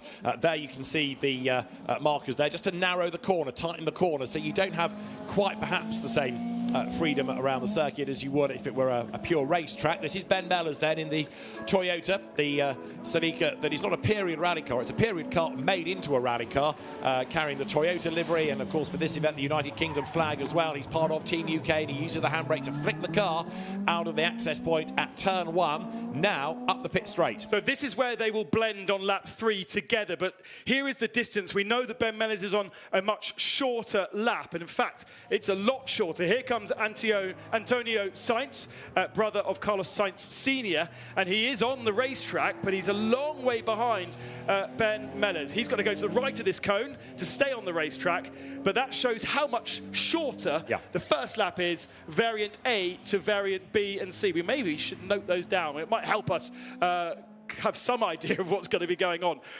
Behind them further will be the Audi Quattro. Yeah. But that's because he's covered the most ground in this first lap. Where is the Audi Quattro, actually? There he is. He is still moving. In the background, yeah. So there is Ben Mellers coming through the next of the chicanes, and he just glanced off that tyre stack. Now, is that a penalty? He didn't really move it very much. There is the Audi. Andrea Zivian, or Zippo, as he prefers to be called, comes then up towards the end of a lap, in quotes. Now, you've got Ben Mellers doing the same lap that Antonio Sainz had to do last time. So he's making his way down to turn 11, but in the opposite direction. For him, this is his second lap. Wipers on for Antonio Sainz in the Porsche. He was incredibly circumspect around here yesterday evening at the end of day 2 of the competition. He's a bit more cautious through the tyres there. I would offer you this is going to be a battle between the Audi and the Toyota. It sounded to me as though Zippo had to drop down a gear there, was expecting to be able to carry more speed through that corner than he was actually able to do. He's going to have the short lap next time round, so expect him to catch up to Ben Mellers on this time. And looking out of my window, I can confirm he is now on variant A of the lap. Mellers still at the head of the field, but now doing a longer lap. Yeah, in terms of the splits, if you like, at the end of the first lap, Ben Mellers the quicker, but of course that was the shorter lap. So at the end of the next lap, we'll start to see perhaps a truer sense, and then most definitely when they all converge at the end of lap 3, we'll start to see. And it is first past the post, this, never mind what went on those previous stages. This is it for the medals. We've got a result 4th and down, but for the top 3, it will all play out at the end of this stage, on this stage alone, the medal stage. Look at the dent that brush against the tyre stack has caused to the left door of Ben Mellers' Celica. We saw that with Chinese Taipei's Rally 4 car yesterday. Yeah. There might be a glancing blow, but it does do quite a lot of damage. And I'm guessing that race control aren't going to actually tell us about penalties and movements of modules because it's actually clerk of the course and race control is in a completely separate building to the circuit race control. So there is Ben Mellers as he accelerates with Alex Lee, the co-driver, left-hand drive Toyota, and he comes up towards the pit straight tyre chicane. And in the background, you'll be able to see the next car bleed back in from lane A. And it's the Quattro, there it is, which had a bit of a fight to get through there. It's still a big car, actually, the Audi. Of course, this takes you back to the early 1980s, the historic rally category for cars of the 70s and 80s. And Ben Mellors then has gone through that chicane. I don't know whether this rain that's intensifying out there is helping that Audi Quattro whatsoever. In theory, Quattro traction, it should, but it does seem as though Zippo is not really able to attack as much as we've seen in the last couple of days, as much as we've seen on the gravel and tarmac of the stages of the last 2 days. They really have loved this mix of different disciplines. Nice and wide, though, to round off this corner. Brilliant, isn't it? Way out wide over the curve. Never mind track limits. That's going up through turn 13 the wrong way. The drone is busy here following Ben Mellors. Now, he is on to this is the longest variation lap. C. Yeah, much longer. Yeah, so this is where much of that lead, in quotes, is going to disappear. And it's only really at the end of this lap that we'll start to see the relative gaps and, indeed, who in real terms is ahead. I'm surprised at how tidy they're all having to be. That's where the blend would have been for the Toyota, and the Toyota is, I think, already behind here. So the Audi is ahead. Most of the rest of the circuit now is the same for variant B and C. It, in fact, is all the same. So that's a real gap between Zippo and between Mellors. Italy, I think, therefore, lead the UK. I would be tempted to go along with that, and that takes me back to what I was saying early on, that I think this is about grunts, this stage, and the Audi has got more with that 2-litre turbo engine than the Toyota has, the normally aspirated Celica, which barked its way out of that next chicane, chasing on behind, but the Porsche, in contrast of Antonio Sainz, still looks rather sedate in contrast. There's not really a vast amount of energy, it feels, coming out of the Porsche, but there is from the Toyota, and Ben Mellors is still flying as he goes now onto the perimeter road, chasing after the Audi, which we know is a big car to get through these little tight gaps. Joe Osborne today would have talked about energy in these mixed conditions, helping create grip, helping the car to warm up effectively, and that's what you need. You can't tiptoe around in greasy conditions because it just continues to feel greasy. You need to attack, you need to scrub and generate that grip to give you the confidence, and unfortunately Antonio Sainz has kind of looked a bit like that for most of the weekend. That was a big twitch. That was from the Andrea Zivian Audi. He's going for another gold. He's already won gold medals out of the tarmac and gravel isolated competitions. There should be another one, I reckon, on the cards here as he makes the run towards the end of the stage then. The Audi Quattro, which has been the dominant car in historic rally over the course of the weekend, is on its way with a comfortable margin, I would say, to win the stage. In the background is the Toyota. It's going to be gold for Italy. It's going to be silver for United Kingdom. As up towards the line comes Andrea Zivian. He will go through the flying finish on target for the victory. And then for silver, it is going to be Ben Mellors there with Antonio Sainz set for bronze. So it is a stage time of 7 minutes 36 for Andrea Zivian. For Ben Mellors, who comes through for silver, 14 seconds the margin. And here for bronze is Spain. So Andrea Zivian has had a really good weekend. As I say, he's won medals already, Friday evening, Saturday evening. Now third gold. Yeah, 3 golds. I think we might see the same in Rally 4. Have we got a car off? Oh no, it's a tyre stack behind a tree. Just out my window I can see Marshall's dealing with something, but it is just a rubbed tyre stack. Of course, we also don't know. There is Zippo, third celebration of the like. We don't know about penalties and rubs.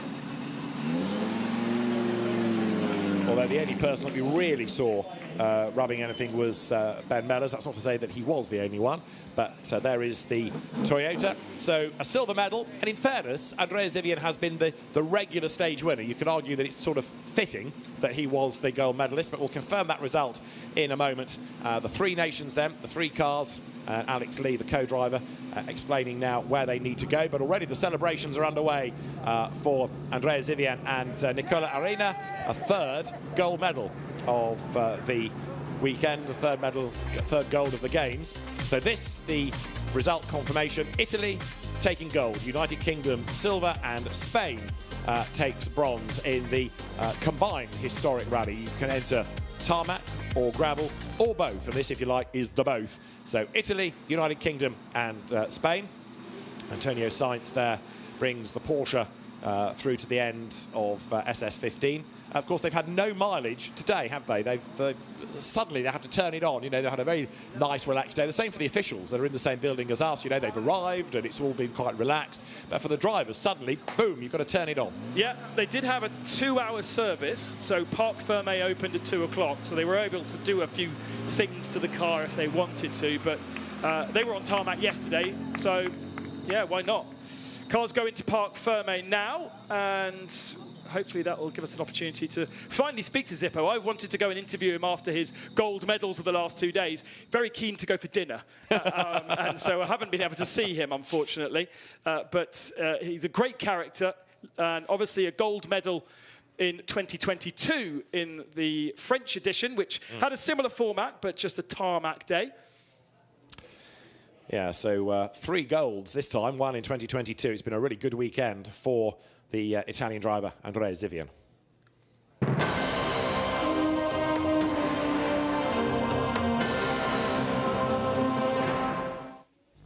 So this is how historic rally medals were decided. The top 3 after 14 special stages, all going head-to-head on 3 different laps, 3 different configurations around the Riccardo Tormo circuit outside Valencia. And with all the grunts of the turbocharged Audi Quattro engine, Andrea Zivian for Italy was going to have the advantage over the spectacular Ben Mellors, the United Kingdom driver in the Toyota, brushing the tyres as he wriggled through the chicane. He tried hard, he was on for silver. Antonio Sainz, like last night, was a little bit circumspect in his gorgeous looking and sounding Porsche 911, but there was no stopping Italy. Andrea Zivian had taken gold in historic rally gravel, historic rally tarmac, and now in historic rally. For Andrea Zivian, gold medalist in 22, it was a 3rd gold in 2024. So we're ready now for Rally 4, where your 3 drivers are for Brazil, Luis Stedilla, for Germany, Tom Casa, and for Spain, Sergi Perez. And a Spanish win might well be doable here. We shall see, because Sergi Perez, Ben, has looked really strong over the course of the weekend. Before, however, we talk Rally 4, let's wrap up historic. Antonia Rankin is down in the service area. She's found Andrea Zivian, the gold medal winner. Nicola Zippo, we've just got the GBR car coming through here. We'll be very careful. Congratulations. What a brilliant weekend for you guys. It's not been easy, though. No, it's very not easy, because 3 races in 3 days is not simple for us, but we are very, very happy, because after 22 we are winning 3 gold medals in 3 days, so it's an amazing weekend for me. So I want to say thanks to all my guys that helped me for the car, all my fans, all my support, all my family, and also my wife. It's a very beautiful wife. I love you. We are very happy. It's been we had a trouble the first day, and despite the win, and to finish in this way and bring home 3 medals, it's great joy, and well, it's been a great event, and so very well deserved. Congratulations, guys. Nicola Arena, the co-driver, will take some of the credit for that, for guiding his man through the stages. So yes, he was the historic rally winner in 2022, when again it was a shootout like this at the end of the event. But this year, more competitions with medals up for grabs for, as we've been saying over the course of the weekend, historic Rally 2 and Rally 4 gravel and tarmac, and this combined. And also, we've been talking about the fact that there's been a rain in the air, so with more power and more grip, perhaps that was always going to be a shoe-in for Andrea Zivian. Right then, so we go from Rally Historic to Rally 4 next. So modern cars, contemporary cars, but the smaller engine brigade, and we'll see how they fare over the next, 12 minutes or so of the stage for them. And front-wheel drive, crucially, in yeah. Greasy surface. That's not going to be a lot of fun trying to get them to rotate There'll be a lot of trying to lean on the front tyres, get the rear tyres to almost like a shopping trolley, steer from the back end, because if you ask too much of the fronts, they're just not going to stick. That's the problem.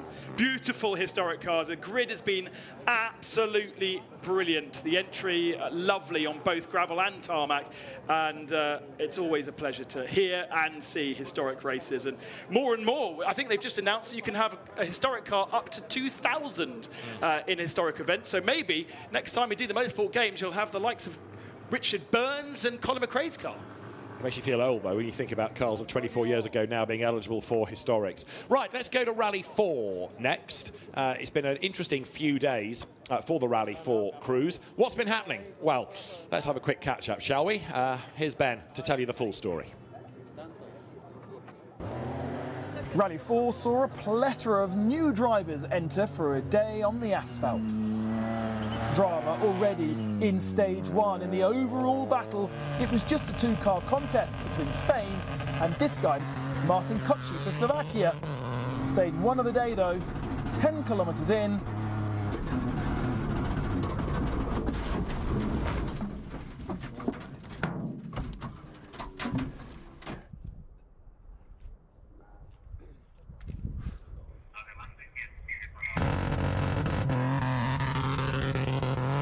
Kazaz was back. After sitting out yesterday with a technical issue, the Turk lit up the timing screens. Second in stage 8 and 9, he won stage 11, but then on stage 13 redesigned his Peugeot through an orangery. He lost 45 seconds doing this and set up a great showdown for the tarmac honours back at the circuit. That showdown was with the tarmac-only entry of René Nola from Germany, who had matched Turkey on some of the stages, but on the others slipped down to 5th. The scars were still showing on Team Netherlands' Opel after a roll-on shakedown, but Nard Ippen didn't let it slow him down at all. He placed between 2nd and 4th all day long and joined this special stage showdown for the final tarmac medals. The story got even more exciting when, on the last stage of the loop, actual third position Greece, who had been strong in third all day long, crashed out. This blocked the stage, red flagged the stage, neutralising the fight. Qualifying for the medal race, Brazilian crew Luis Eduardo Steele and Germany's Tom Kasser, who had to cope with a stone in his brake caliper, making it sometimes hard to stop. At the head of the overall, Sergi Perez. Uncontested, local knowledge, Luis Moya in a helicopter hovering over him. The young 20-year-old had all the comfort he needed to take most of the stage wins and a second gold. So is there another gold medal coming up for Spain? They are the medal table leader at the minute. 6 golds, 4 silvers, 6 bronze. Well, they're going to get a medal come what may, aren't they? The worst it can be is a 7th bronze, but it could be a 7th gold. And Spain, perhaps appropriately on home soil and tarmac for rallying, have been a really successful nation, a dominant nation in some categories, and they've really embraced the whole concept of the Motorsport Games. Entering every single category. They even had an entry into the Rally All-Stars category, which was an initial concept to attract some of the very best rally drivers in the world, but was canned a few weeks ago. I saw their entry, who's ERC rally star Javier, in catering today. So he's still here with his co-driver Sarah Fernandez, watching on and supporting the Spanish entries. He had 2 in gravel, Jose Suarez taking the victory in gravel, and second fastest was Alejandro Cochon. He comes up later in Rally 2, and Sergi Perez in Rally 4. They took a medal in silver in France, but it wasn't one of these 2 drivers. They're new, but they're not new to these roads. There is a tarmac rally that's run out of Valencia every year, and the tarmac stages we used yesterday were the same. So Sergi Perez had a bit of local knowledge. The gaps between these 3 cars were 9 minutes to Brazil and 13 minutes to Tom Kasser. But Kasser had some issues. He had a stone in his brake caliper, which stopped him from braking at all at some points. On the bar, on the handbrake, stopping the car. And so I'm expecting to see Germany do quite well here up against Spain. In terms of what we've seen over the last 2 days, that would make sense. Now, unlike historics, where you had all different technology, different engine sizes, Rally 4 and Rally 2 run to a rule set. So, in theory, these cars and what we'll have from Rally 2 will be much more evenly matched. They are the same car, Peugeot 208. So you've got lots of different options in Rally 4, but for some reason in this particular event, they've all ended up in the same car. So the regulation set says that you have to have 5 kilos per horsepower. So the weight of the car is X, and then it doesn't matter what engine you've got inside the car, and there's a big variety between Ford, Opel and Peugeot, but this looks like a one-make race that you'd see perhaps in France or Germany. So they're all lined up good to go. Germany, Brazil, Spain are your 3 drivers. So with the wipers on for the cars, they're good to go.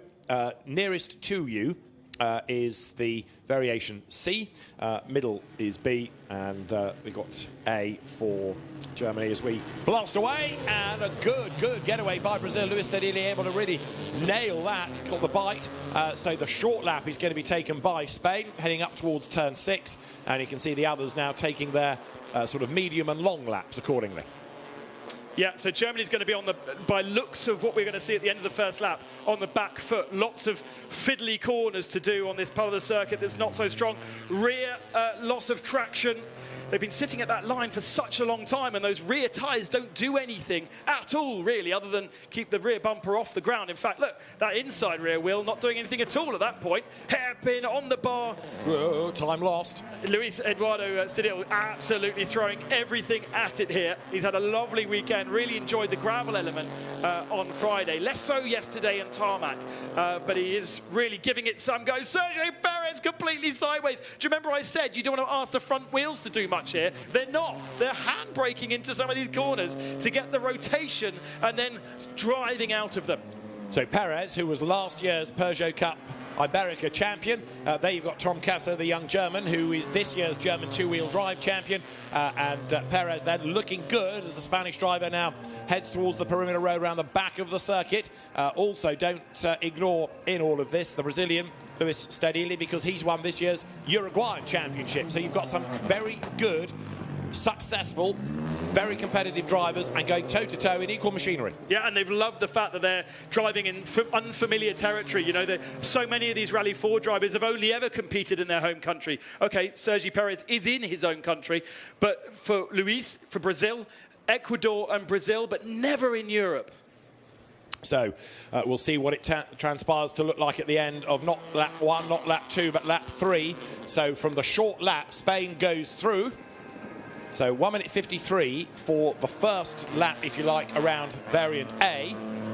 So this is Brazil accelerating up towards the line. Spain's already onto the second lap, in quotes, and using the curb and using as much real estate as possible to try to get as much room and keep up the momentum. Through that chicane comes Brazil. This is Luis Stadili up towards the next of the chicanes, pressing on as best he can. The gap was some 20-odd seconds between those two in historics. It's a bit longer, a bit further out between Perez and Stadili, with Tom Kasser yet to break the beam. He's on the longest lap, though, so that is not unexpected. Perez has gone for the short lap first, and so now he's going to be losing that advantage throughout the rest of this race. Yeah, he's on the medium lap, I think, now. Long lap done then by Germany, so for him, he's now going to get nearer to the others. It might feel like a long gap now, but from here on in, the laps, or the sections of the stage, we should probably say, the splits of the stage are going to be shorter. So here is Spain coming out of the chicane. That brings him up now towards turn 8 on the circuit. So you sort of lose your bearings a little bit here, but this is now a climb uphill round the top of the track, and then he'll flick off the road again where the cones dictate. And don't forget that they still do have their co-drivers next door. Even if they're on a racetrack, their co-drivers will be calling these notes as though it is a stage. They will completely forget about the Valencia circuit that we've seen being used by the GT cars and the F4 and the TCRs today. They will see this as a 12-kilometre stage with notes. A little bit understeery there from Brazil. Yeah, who's lost a fraction of time elsewhere on this, so it's going to be really intriguing to see how they all pan out. There's a little bit of opposite lock needing to be corrected. Luis Stedili, wipers working overtime, understeering his way out. We said yesterday on the tarmac how with these relatively small engines, underpowered cars, it is so important to keep up the momentum. You can't afford to throw away time, throw away momentum, throw away speed. Perez has really got the rear end of that car rotating. It's working well for him. He's not having to put too much extra lock into the front tyres, extra energy. And in fact, every time he turns in, it seems as though the rear wants to step out. So it's very, very oversteery, his Peugeot 208. He's done a longer lap now. Where is Tom Kasser? Kasser will be on the shortest lap this time, won't he? So the German should be catching up. So here is Perez then, up to the end of the second split, if you like. So he did the short lap, he's now done the medium, then he'll go long. And the Spanish car comes through. So as he effectively does the end of that second split and goes into the chicane, his time to that point is 4 minutes 34. And we'll see the time of the next car through, because of course your lap becomes a little shorter each time if you did long first time through. Here is Germany. So this is Tom Kasser heading up towards the end of the second split, and already in the third section of the stage, if you like, is Spain. So now it's 24 seconds between Spain and Germany, but Germany here on the shortest lap is going to buy back a massive chunk of time now because Spain is on the longest lap. Yeah, we said the difference between the shortest and the longest was something like 27 seconds on that first lap. Gap between Perez and Kasser, 24, but Kasser needs to do the medium lap, right? Yes. And a cone has been whacked, I think, by Brazil, I understand. So there might be a penalty looming for Stedili as he comes through. This is Brazil, who goes by, and he's a minute back, but he will have a shorter lap, and he's fighting that car. It's not looking a comfortable drive for Brazil right now. This is looking like it's going to be Spain versus Germany. And Tom Kasser, having done the short lane last time, there he is. And he's ahead, is he not? So this now, as they come towards the end of lane 3, is absolutely together. Germany ahead of Spain. Now, all of a sudden, forget rally terminology, go to race, because Germany is ahead. This is the run up to the end of the stage. They're in lane 3 now, effectively, and it's their third lane for both of them. And Germany is ahead as they come up towards the end. And the track is exactly the same for all three, apart from one has to go into the long lap at the end. So who's on variant A right now? It will be Stedili, wouldn't it be? Yeah, I think so. So Brazil's going to drop further back, but these two are on exactly the same track until the end of the race here. So Sergi Perez, to get a gold, has to overtake Tom Kasser. This is not really what they expected to happen in this format of racing, but it is really very close. Oh, Brazil making a mistake. Exactly. Again, we've seen Stedili lose time there in the past as he tries to throw in. He's wide into the gravel, but Tom Kasser with loads of understeer just keeps it out of the gravel here, being chased by Sergi Perez. In a way, it seems unfair. You do all of that hard work over 14 stages to get ahead in the rally, but then you come here and it comes down to a different type of competition. But Tom Kasser then, the German two-wheel drive champion, is going to be ahead seemingly when it counts. This is looking really good.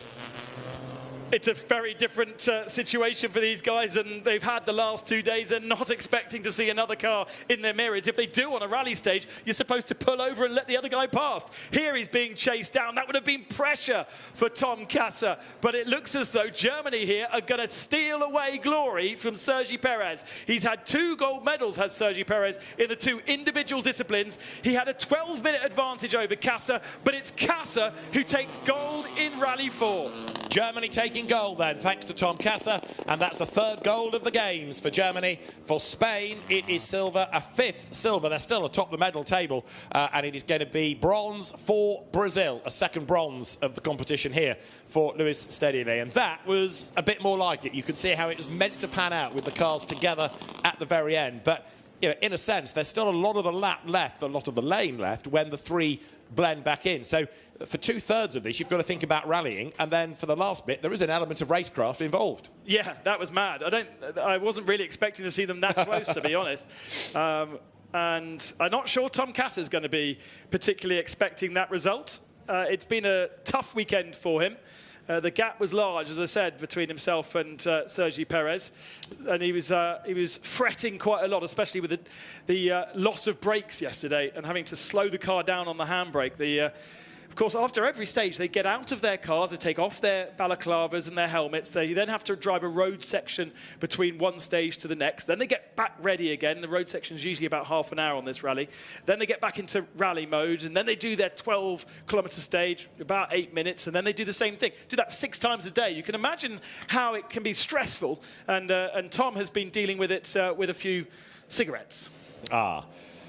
The rally driver's demon tweak. So this is the provisional result of the Rally 4 medal stage. The super special stage for the medals goes the way of Germany, from Spain, from Brazil. Tom Kasser, the driver for Germany, Sergi Perez doing driving duties for Spain, and Luis Stedili for Brazil. So bronze Brazil, silver Spain, gold for Germany. And it was 1 second, the margin at the end of the competition between Germany and Spain. So 15 special stages for the drivers that are entered into the overall event. And it comes down to a battle and just 1 second between them. Right, so bravo, Tom Kasser. There'll be a celebratory cigarette maybe for him. And a really good drive by the German driver to take honours for Germany in Rally 4. He takes that coveted gold medal, the last gold medal for Rally 4.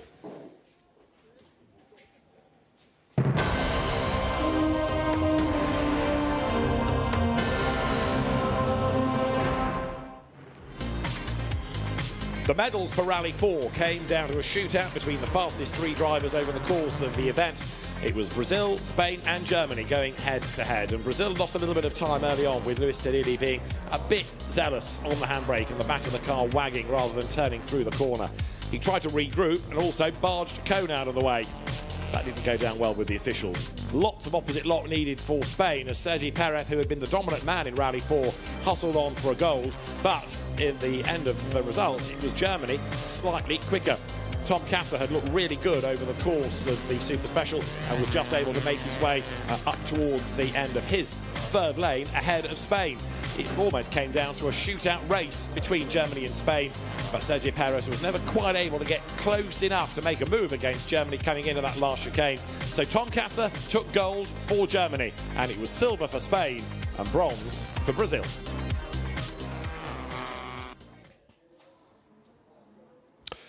So then, Rally 4, Rally Historic, done. And next, Ben, we get to the fastest cars within the rally competition. Rally 2, and the man to beat here over the course of the weekend has been Alejandro Cajon. The Spanish driver has looked mighty. Yes, looked mighty out on the stages, looked mighty on gravel and on tarmac, but his main challenger, Ali Turkan, has had an adventurous couple of days. He's had a trip to a ditch. He's had a couple of overshoots as well. So the results, as we've just seen, are not guaranteed until we get through a medal race. And Sergi Perez, I'm sure, will be slightly disappointed on losing out gold on that last exploration. It was close, wasn't it? It was very, very close. And I think Tom Kasser actually will be quite surprised as where he's ended up. We're going to have all the podium ceremonies at the end of these 3 races. And actually, we're going to have 9 podium ceremonies, because we're going to also award the podiums for the last 2 days. The gravel and tarmac podiums have not actually been done yet. I would be surprised if some of the drivers have stayed around to do those podiums, because a lot of the cars left and disappeared last night. If you were a gravel specialist, you took part on Friday, you wouldn't have taken part on Saturday, and therefore potentially would have gone home. I know some of the cars even turned into cars run by different countries on the second day. Yeah, that's quite impressive, isn't it, to do a car for one nation for gravel, one for a different nation for tarmac, for 2 different countries, and thank heavens that the car wasn't damaged on the first part of the competition. Anyway, we're looking down onto what still feels like a sort of greasy, dampish circuit, doesn't it, here at Valencia, the Circuit Ricardo Tormo. And the face of Valentino Rossi smiles out at you from the restaurant building in which we are based on the top floor, as also is the rally clerk of the course and the timekeeping service and the secretariat, and they are eagerly getting forward now the cars for Rally 2. any markers that have been moved are put back into place, and the pit straight looking oh so different from how it's been for the bulk of the day with those chicanes put in place. Actually, fair credit to the circuit staff here, because in the space of about 10 minutes they've put all of that in. And there's quite a lot of furniture on the circuit, but it didn't take long to do. I think potentially this is a layout used in this local rally. They base at the circuit, they use the paddock facilities, and for sure they'll do a circuit stage. So I guess they have some experience in laying it all out. And it's a bit different to what we had in Paul Ricard, if you remember. The Ricard one kept the field much closer, that the little diversions they did were a lot littler. It's not really a word. Smaller, thank you. To these are kind of, lane A is probably doing 3 or 4 kilometres less, or 2 kilometres less than lane B on that first lap of the circuit, if you think about it in conventional laps of the circuit format. But if you think about it in rally terms, it is lots of corners and a lot of them quite similar, but actually it's a route of 12. So Rally 2 is going to round out the action on the circuit here. And the cars are making their way up towards the track and head round to the stage start. So let's just catch up on what's happened over the course of the weekend in Rally 2. Ben's got the story. First into the stage, Alejandro Cajon, leader after the first gravel day.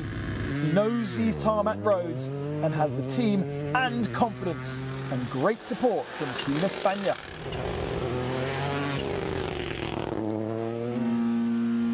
The first stage of the loop in the early morning was by far the most challenging. No gravel crews to tell drivers the difference between the morning and the recce on Wednesday, and there was a big difference. A big rainstorm had covered parts of the road with mud, and there was little warning.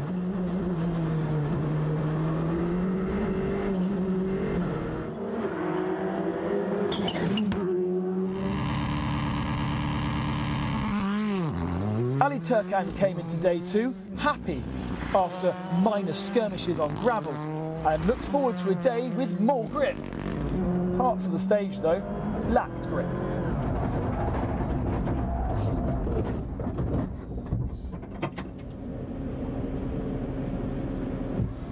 Remarkably, little harm done by this and only 17 seconds lost.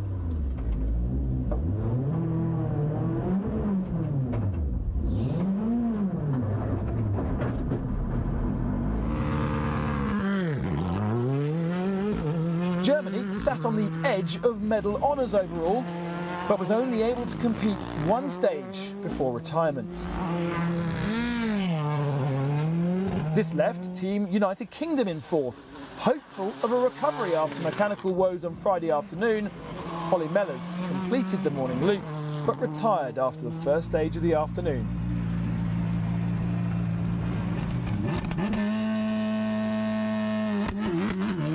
Medals today are also on offer for those specialising in tarmac only, and an unlikely name finished 3rd on the first of the day stages.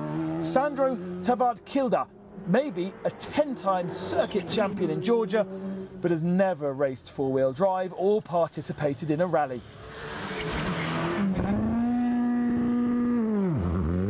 Eventually he was overcome by Danish champion Kenneth Madsen, who spent the morning on terms with the silver in Rally 2 tarmac, but as the day went on, he had to settle for bronze. 3rd overall, and a spot in the medal stage was assured to Team Mexico, who also had a strong day matching Team Turkey's pace, but unfortunately yesterday's puncture deficit carried over to today.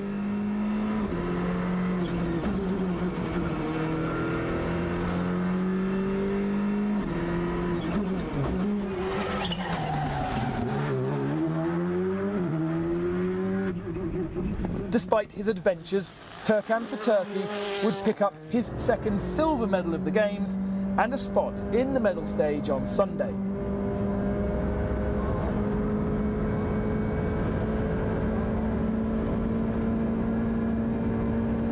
Well, Cajon, 2-minute advantage overall, gets wiped out for tomorrow's medal stage, but at least he could celebrate his first gold in tarmac to join Suarez's yesterday for Team España. So it was gold in the tarmac rally and in the gravel rally for Spain. So now Spain, Turkey, Mexico. We've had a gold in circuit racing today for Turkey. We've had a gold in circuit racing today for Spain. One was in GT, one was in F4. I can't offer you one for Mexico. I can offer you Argentina, which is in the same sort of region, but that's about as helpful as I can be. I mean, it's the same continent, David, but precisely. Not particularly close. Well, there are levels of close, but I don't think Mexico has yet had a medal. Yeah, so it's guaranteed first medal for Mexico. It's going to be a guaranteed bronze at the very worst, isn't it? At the very least. So Alejandro Amaro in the Mexican entry. Drivers are good to go. Who's your money on? I don't know. Ali Turkan's wild, as we've seen from the VT. He's had a few adventures. Yeah. And I think we could see some fireworks from him. Cajon. There's Nicholas Klinger, who's been in charge of organising all of this from the FIA. And he's happy, I think, with everybody being where they are on the circuit, ready to go. It's quite a feat for the FIA delegates to be putting together all these things. Well done, of course, to the local ASN of Spain, who had to build a gravel rally one day and then a tarmac rally the next. Huge amounts of marshalling and taping to make sure that the junctions didn't interfere. We're going racing once again for the final time here in Valencia. 3, 2, 1. And it is blast off, and a great start by Mexico. The other two are a bit tardy away there, so that's going to help Mexico no end. Ali Turkan, Turkish rally champion. He has been a sim racing champion, but now he's got to go sort of rally racing, if there is such a thing. Mexico, though, will do the longest lap first up, and for Spain, they're going to do the shortest lap, the shortest lane first up. Right, Turkan, lots of fighting of the wheel, oversteer, understeer, bit of time lost, corrects it.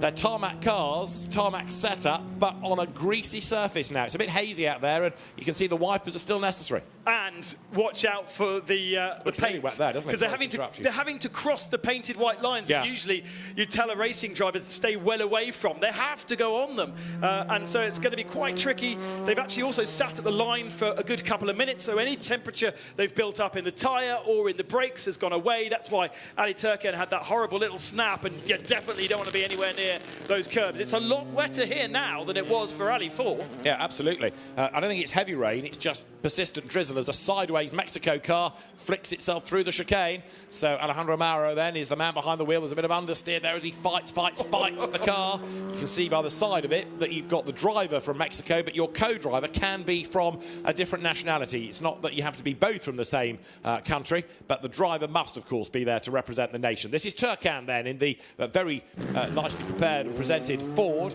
but the short lap done for Spain. This is Cajon coming up towards the chicane. In the Toyota Yaris that has only recently been released into the world of Rally 2. We've had it around a year now.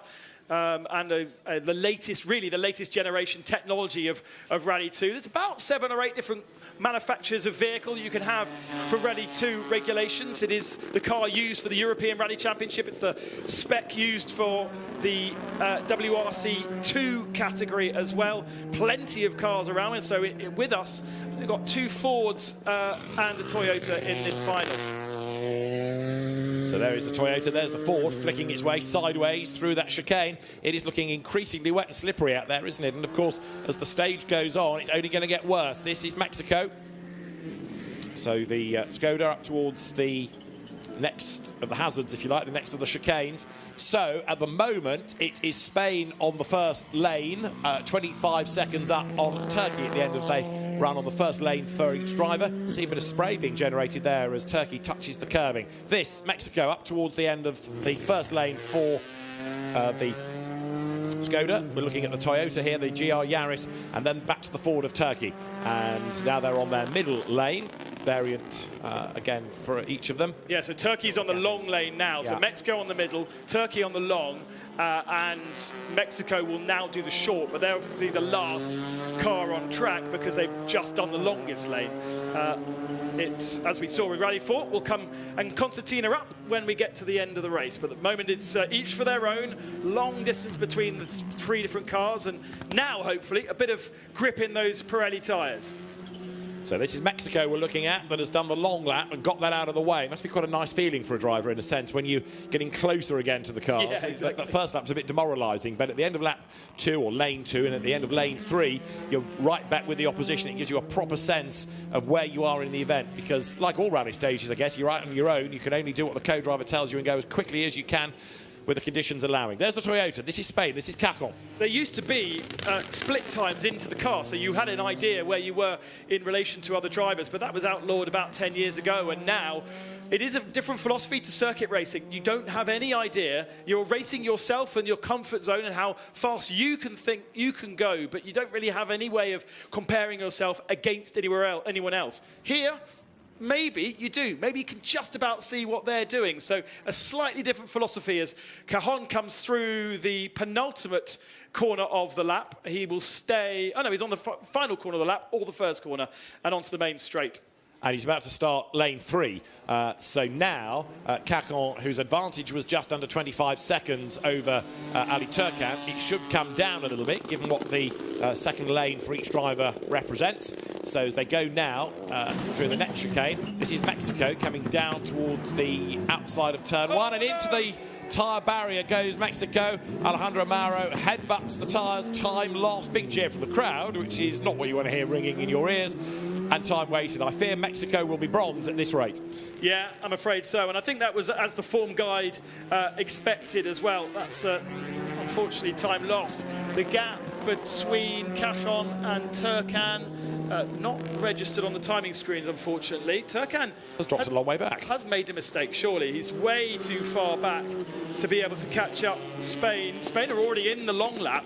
Yeah. And he's barely finished that lap. So Turcan's had a mistake somewhere. I think he's had a spin. Yeah, he goes through, and Turcan, that time over 3 minutes. That says a problem somewhere, says a drama. So we'll try and hunt it out. But Ali Turcan somewhere seemingly has had a big moment and lost a massive amount of time. So suddenly, Mexico might be able to get silver. Mexico's the short lap to go? Yeah, I think so. Yeah, so they could, even if they've parked themselves on the barrier there.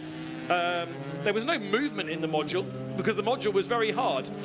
Even though they hit the tyre stack, there is a regulation to say that there's a 10-second penalty for moving a module. But if you hit a tyre stack that's solid, then I suppose that's okay. But Turcan now is on the short lap for Turkey. So he's ahead? And he's ahead, I reckon, of Spain. So Ali Turcan must have done the short lap. So I think we're jumping ahead of ourselves a bit now. Ali Turcan for Turkey is having done that long lap, dropping back, but now he's got the short lap. So he started with the medium, then the long, then the short. Yes, okay. So he's now going to be ahead of Spain. Look, as there in the background is Cajon coming down the hill. Who would have thought it? Absolutely. So apologies to Turkey. It's going to be a possible second gold of the games, this, for Turkey, because Ali Turcan not only is ahead, but he's ahead by some margin. He's had 2 silvers over the last 2 days in the individual categories. But as I said, I knew he was going to come out fighting. He was going to get his elbows out and be aggressive. And in these mixed conditions, it's exactly what you need to do. He's got that Ford Fiesta working well, and it's a healthy advantage too. Absolutely right. So treating this as a circuit race lap rather than a rally stage in some respects. The lines are there. He's not power sliding it now. He's got to get through this final part successfully. Here, though, he will lose time because he has to go the longer route down towards the last corner. So look to the right. Spain will be fast approaching. Here they are, and Spain is going to just lose out. They're almost nose to tail up to the chicane.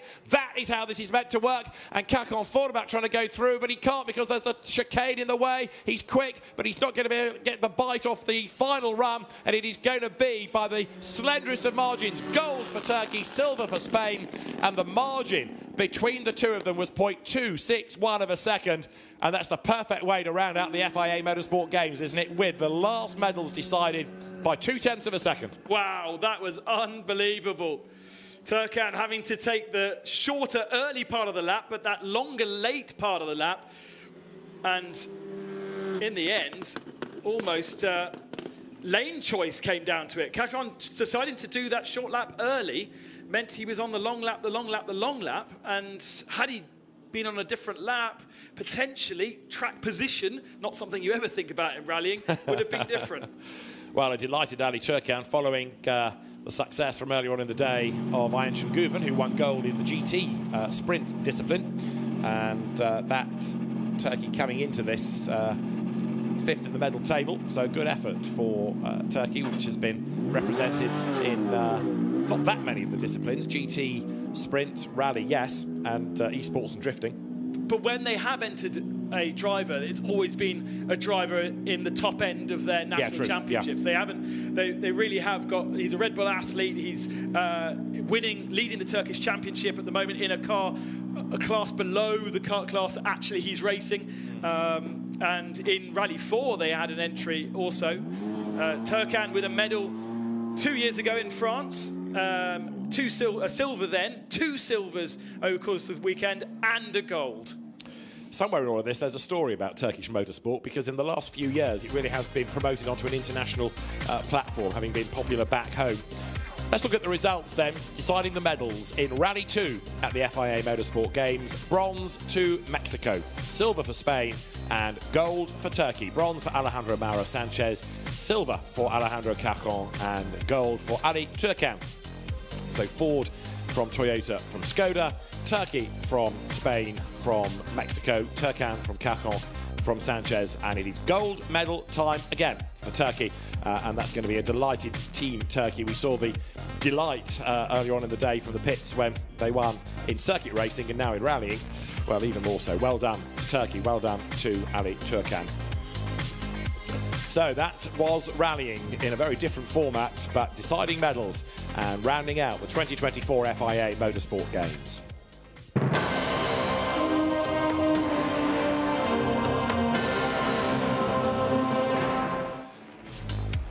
A great start in the Rally 2 medals shootout for Alejandro Mauro, put Mexico briefly ahead, but it was all about lane choice, and the first short lane was employed by Spain, and Alejandro Cacon, who'd been the dominant driver all weekend in Rally 2, looked as though he was on for another medal. It didn't look the same for Mexico after this drama, just rejoining the permanent circuit. But Ali Turkan was looking great. A slow lane on lane 2 rather confused the situation. It looked as though he'd hemorrhaged time, but when they all blended back together, he was just ahead, narrowly too.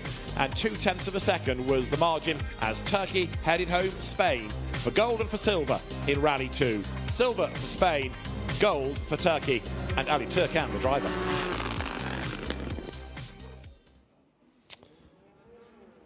So looking down onto the circuit where it almost breathes a sigh of relief. That was the Motorsport Games, thinks the circuit. Gosh, I've been busy this weekend, and so have all of the marshals, the legion of officials running all these different disciplines. Some specialising in rallying, some specialising in drifting, karting.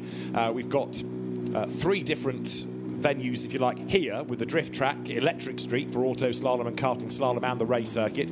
Then another venue in the middle of the city where esports has been happening over the weekend, and 2 more up at Aspar where the kart track and the cross car track has been in action as well. So much has been going on all around the Valencia area.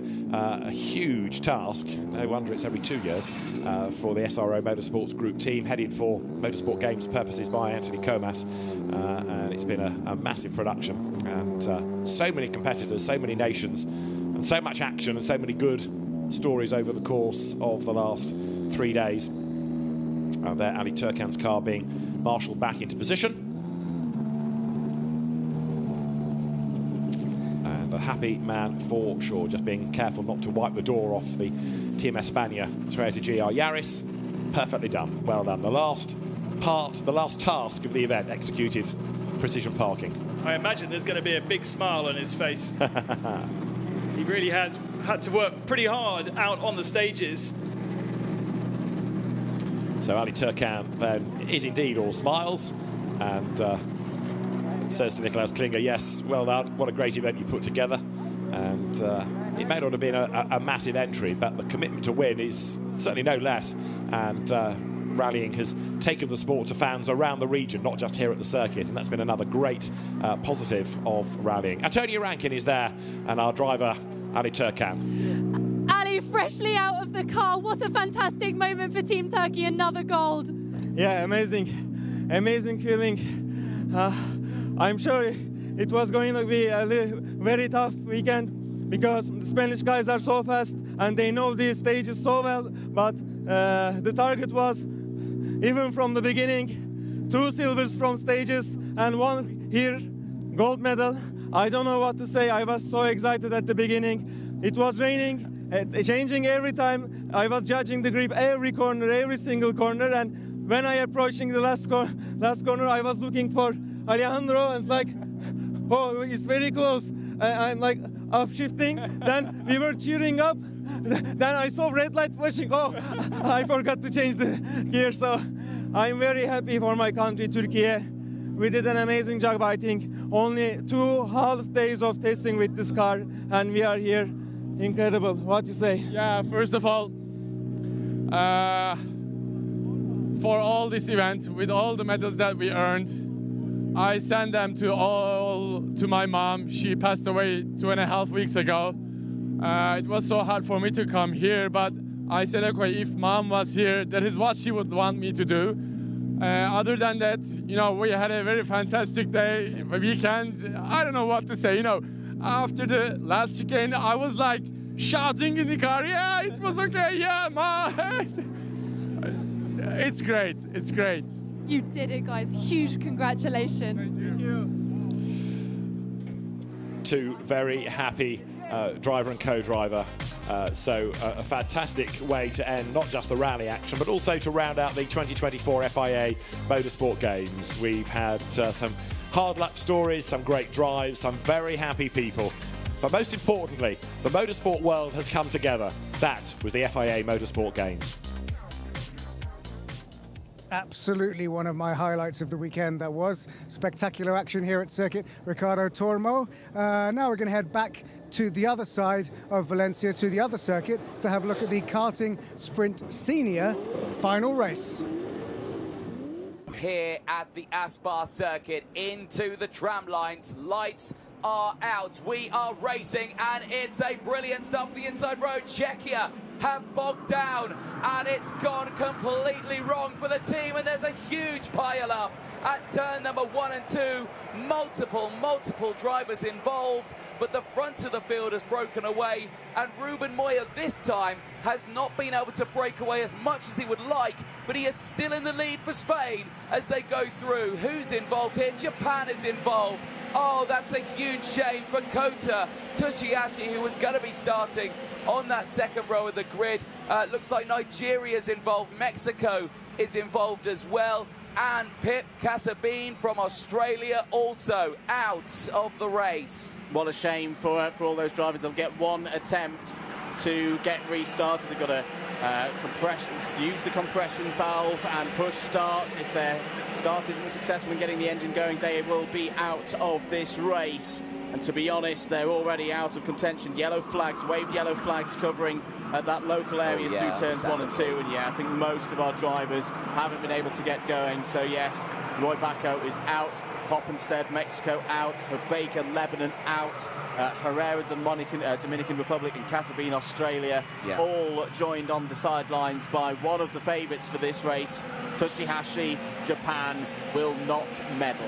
No, that is a huge shame. But eyes on this one here. Andorra's Alex Machado is there in the race lead. There is some of our drivers. Unfortunately, there. Stephanie Herbeca out of this race. And Eddie Herrera for the Dominican Republic also walking away. I think they were in a separate incident a little later round at turn number 3 involved in this one.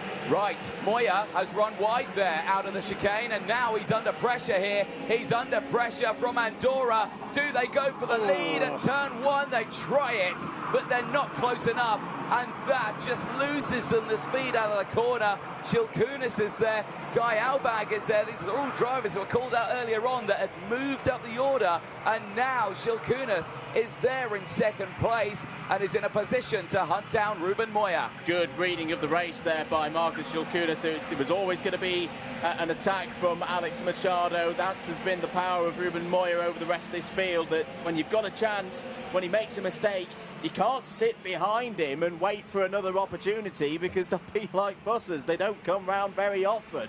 And so, with the attack from Andorra that didn't quite work, that opened the door for Markus Šilkunas and Lithuania to step through. Investigation flag for the number 3 of Daniel Dalakian. I think that's for the start. I think I noted here from the camera position that we've got in the comms box that Dalakian cut across turns 1 and 2 at the very start of the race.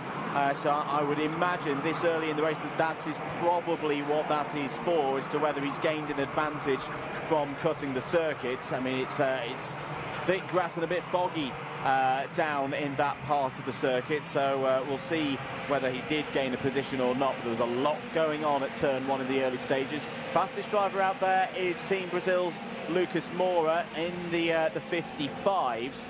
There's a good run. This is where Ruben Moya will now start to get into his rhythm, I suspect, Anthony, which we've seen him do so much across the season. Yes, Lithuania and Andorra and Israel are right there, but Moya's used to this kind of pressure.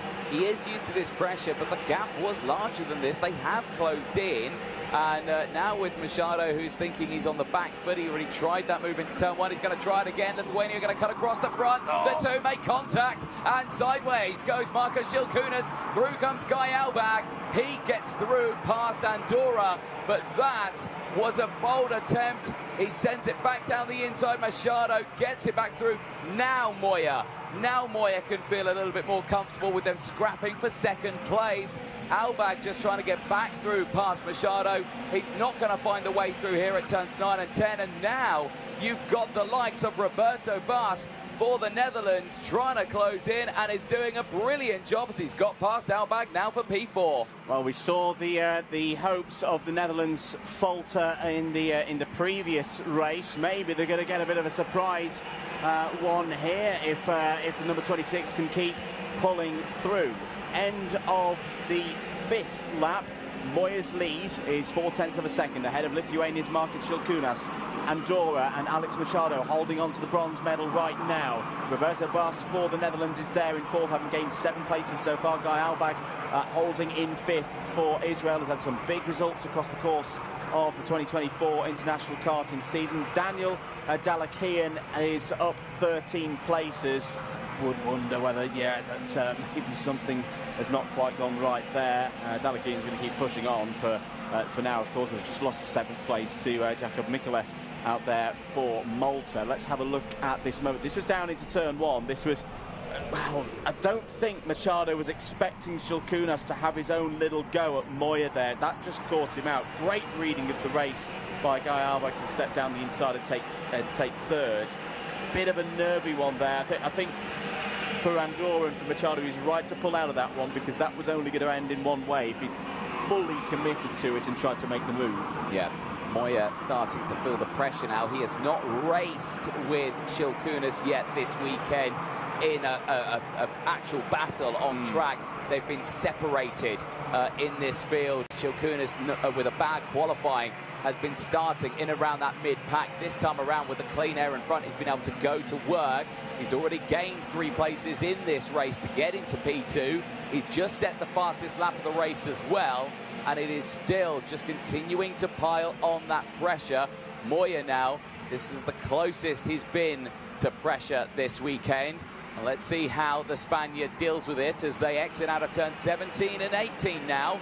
Back on the start-finish straight, they'll be ending lap number 7. They'll be going on to lap number 8 of 22 in this final. A big look over the shoulder there for Ruben Moya, assessing the situation.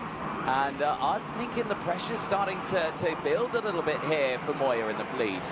It definitely is, and you're absolutely right to point out that he's not had to deal with this situation. A very quick driver from Lithuania in the shape of Markus Šilkunas, who is really fired up. I saw him in the paddock this morning, and he had a spring in his step. That's always a good sign in my... Oh, he's off the road. Oh, Moya's off! Moya's off! He's made a mistake! Oh, my goodness me! Ruben Moya has cracked under the pressure of Markus Šilkunas. It's the first major mistake he's made all week, and it's potentially cost him the gold. Was that all by himself there, or was there assistance? They were close on track, but what has happened? Markus Šilkunas of Lithuania then leads the way. Lithuania have never won a gold in these games. They have won medals in the past, but have not won a gold. What happened? Oh, it was side-by-side action, and squeezed off on the exit there was Moya. Now, will he protest with that one? Will there be an investigation for Šilkūnas, who leads the way here?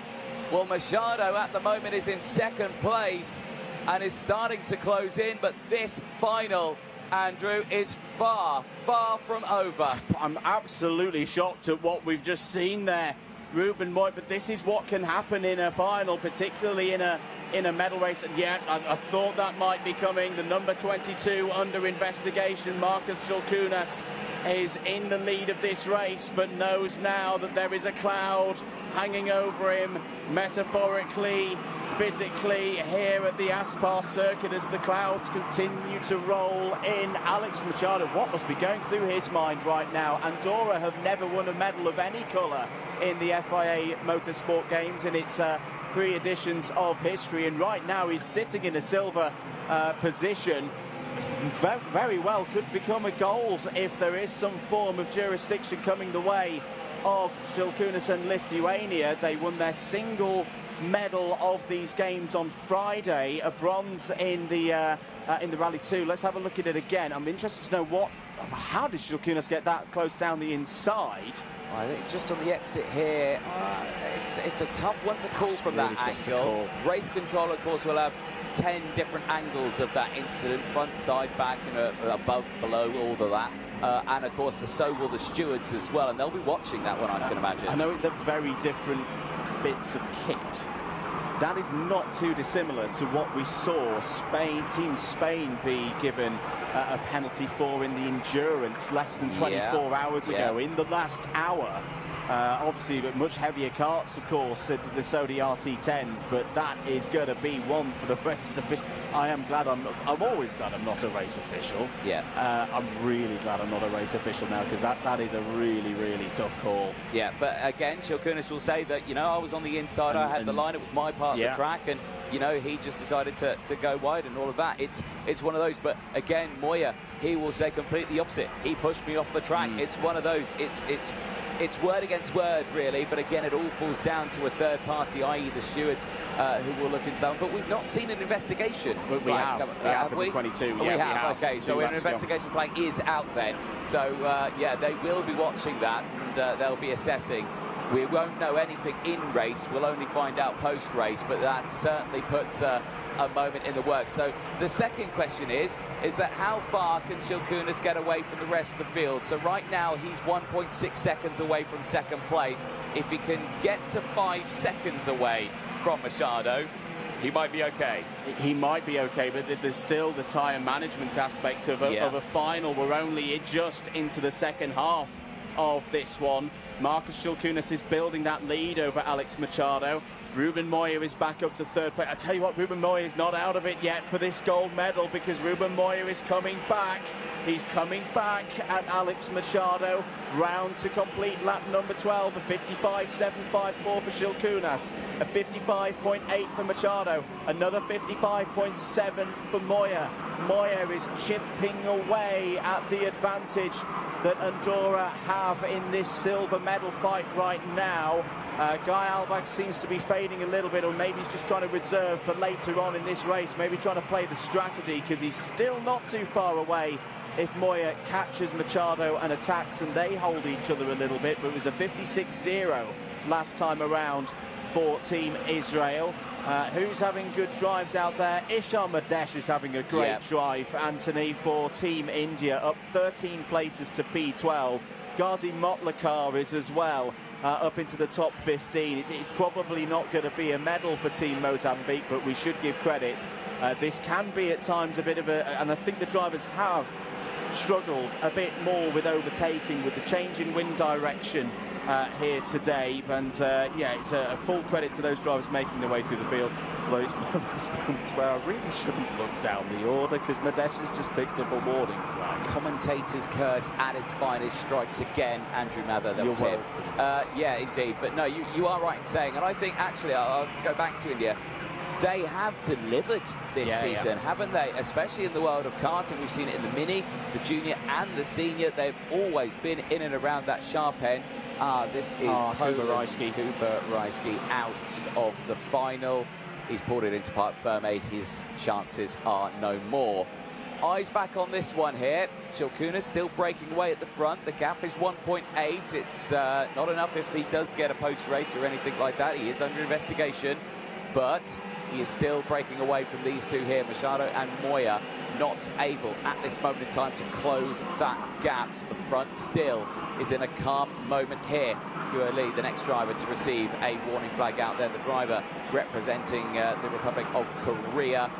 Currently sitting in 11th place, has gained 6 places, but still having a good run. Yeah, it is, and it's a repeat of the kind of form that we saw a couple of months ago, actually about 6 weeks ago, at the FIA Karting World Championships for the OK categories. It was a World Cup title that he won at PF International back in September. And it's the same OKN platform that everybody's using here for these FIA Motorsport Games, and I think he's clearly enjoying his racing once again. Indeed, and that was an interesting final. We invite you to go back and watch that, the FIA Karting Championships YouTube page, after this, of course, and after all the racing this weekend. Please do that. But I'm pretty sure there was a large group that started that race, but I think it got whittled down to just about 9 karts that ended it. About 9 or 10 that kept going to the end in very wet conditions. Oh dear, that's Germany have a little go at Malta there into turn 1. That's Eli Weiss trying to find a way past Jakub Mikulev for 7th place. Great recovery from Taylor Greenfield as well in this final. It's gained 7 places. But what a turnaround from the first set of heats for the Peruvian, who yesterday had a problem, was down outside the top 25 in terms of race results, and has really turned the weekend around. And you never know, still 6 more laps of this one after the completion of lap number 16. If there's a little bit more drama at the front, these guys in this chasing pack from Bas back to Weiss, they're not completely out of the discussion for perhaps a bronze medal or something of that description. Really tough moments here for Guy Albach, because he's on his own. He's got no friends out there in terms of pushing along in a bit of slipstream.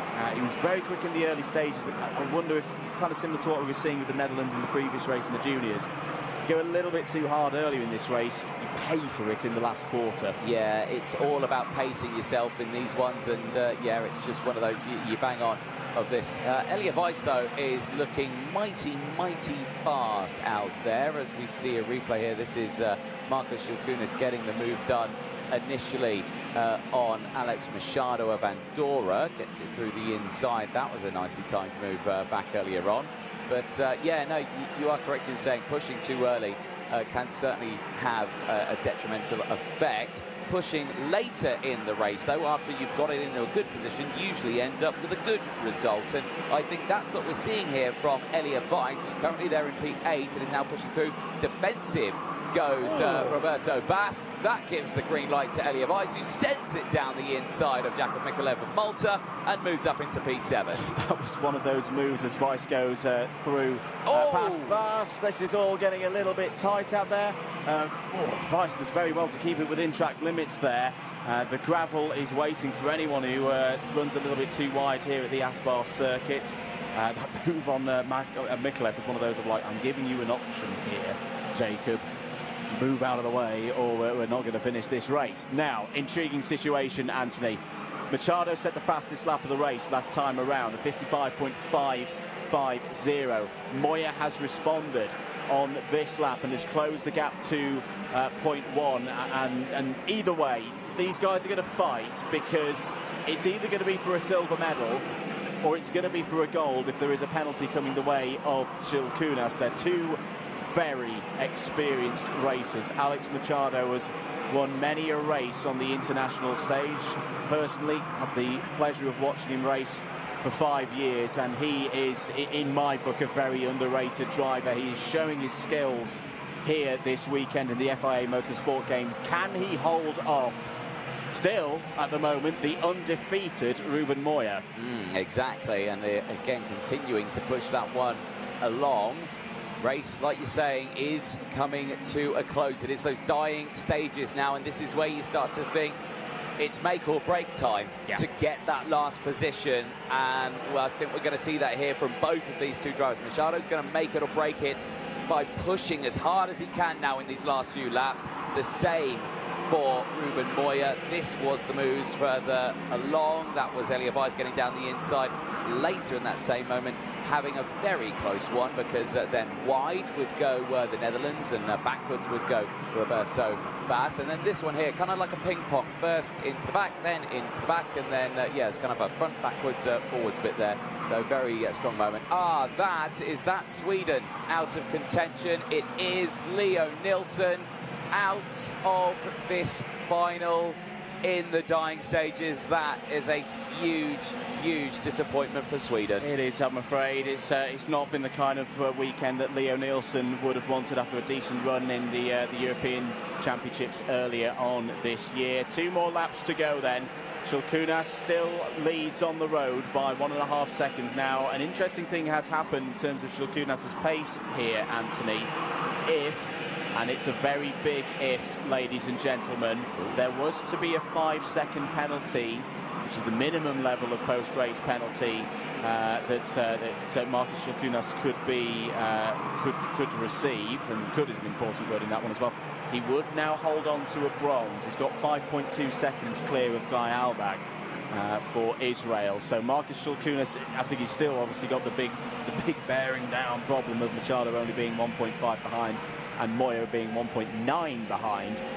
But Marcus Shulkunas could still be adding a medal, even with a post-race penalty, to the Rally 2 gravel bronze that Lithuania won on Friday. Yeah, exactly that. Well, we'll keep a close eye on this one as well, because those last laps were also looking a little bit interesting as we go on to the final lap of this race. It is lap 22 we are on right now, and the gap continues to just slowly creep down to 1.2, but Marcus Shulkunas at this moment has it under control. Yes, he is under investigation. Yes, he knows that. He will have seen the notification on track, but he will defend that. He will say, no, it was my part of the track. Moya will say, no, it was mine.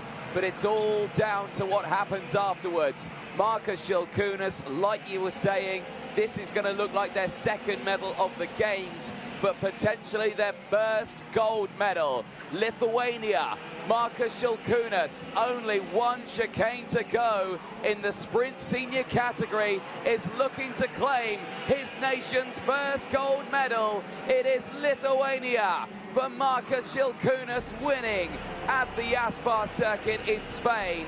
Alex Machado for Andorra claims the country's first medal ever of the Games, and again it's a question mark over it. Could he gain even a higher one than that?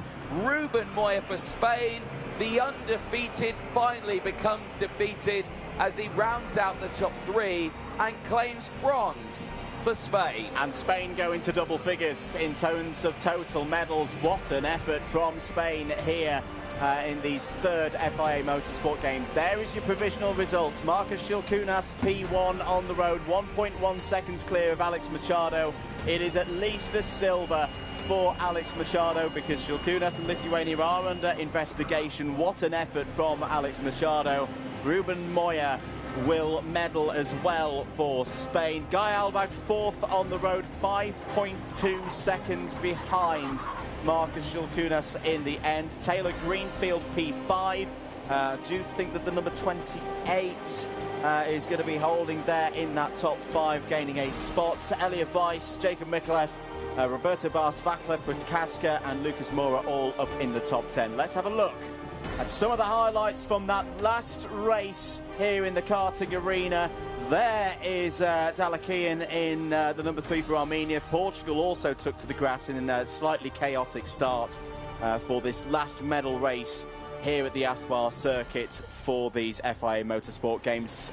Anthony, it was all about survival in the first couple of laps. It was indeed, and unfortunately for Japan's Kota Tsuchihashi, unfortunately just getting caught out in that event. You can see him there trying to push it along in the 19, but you can see it's a kind of slight uphill fight there, and yeah, it just wasn't going to go. And unfortunately as well for Lebanon and the Dominican Republic of Baker and Herrera also out of contention on those opening laps. You can see the live feed there from Parc Fermé, Lithuania's contender there, Markus Šilkūnas at this moment, I think just in a controlled manner there at the front. But there, the replay still, these moments here, this is where it really starts to get into it. That was a heart-in-mouth moment for the Lithuanian there. It was a heart-in-mouth for Moya, for Šilkūnas and for Machado.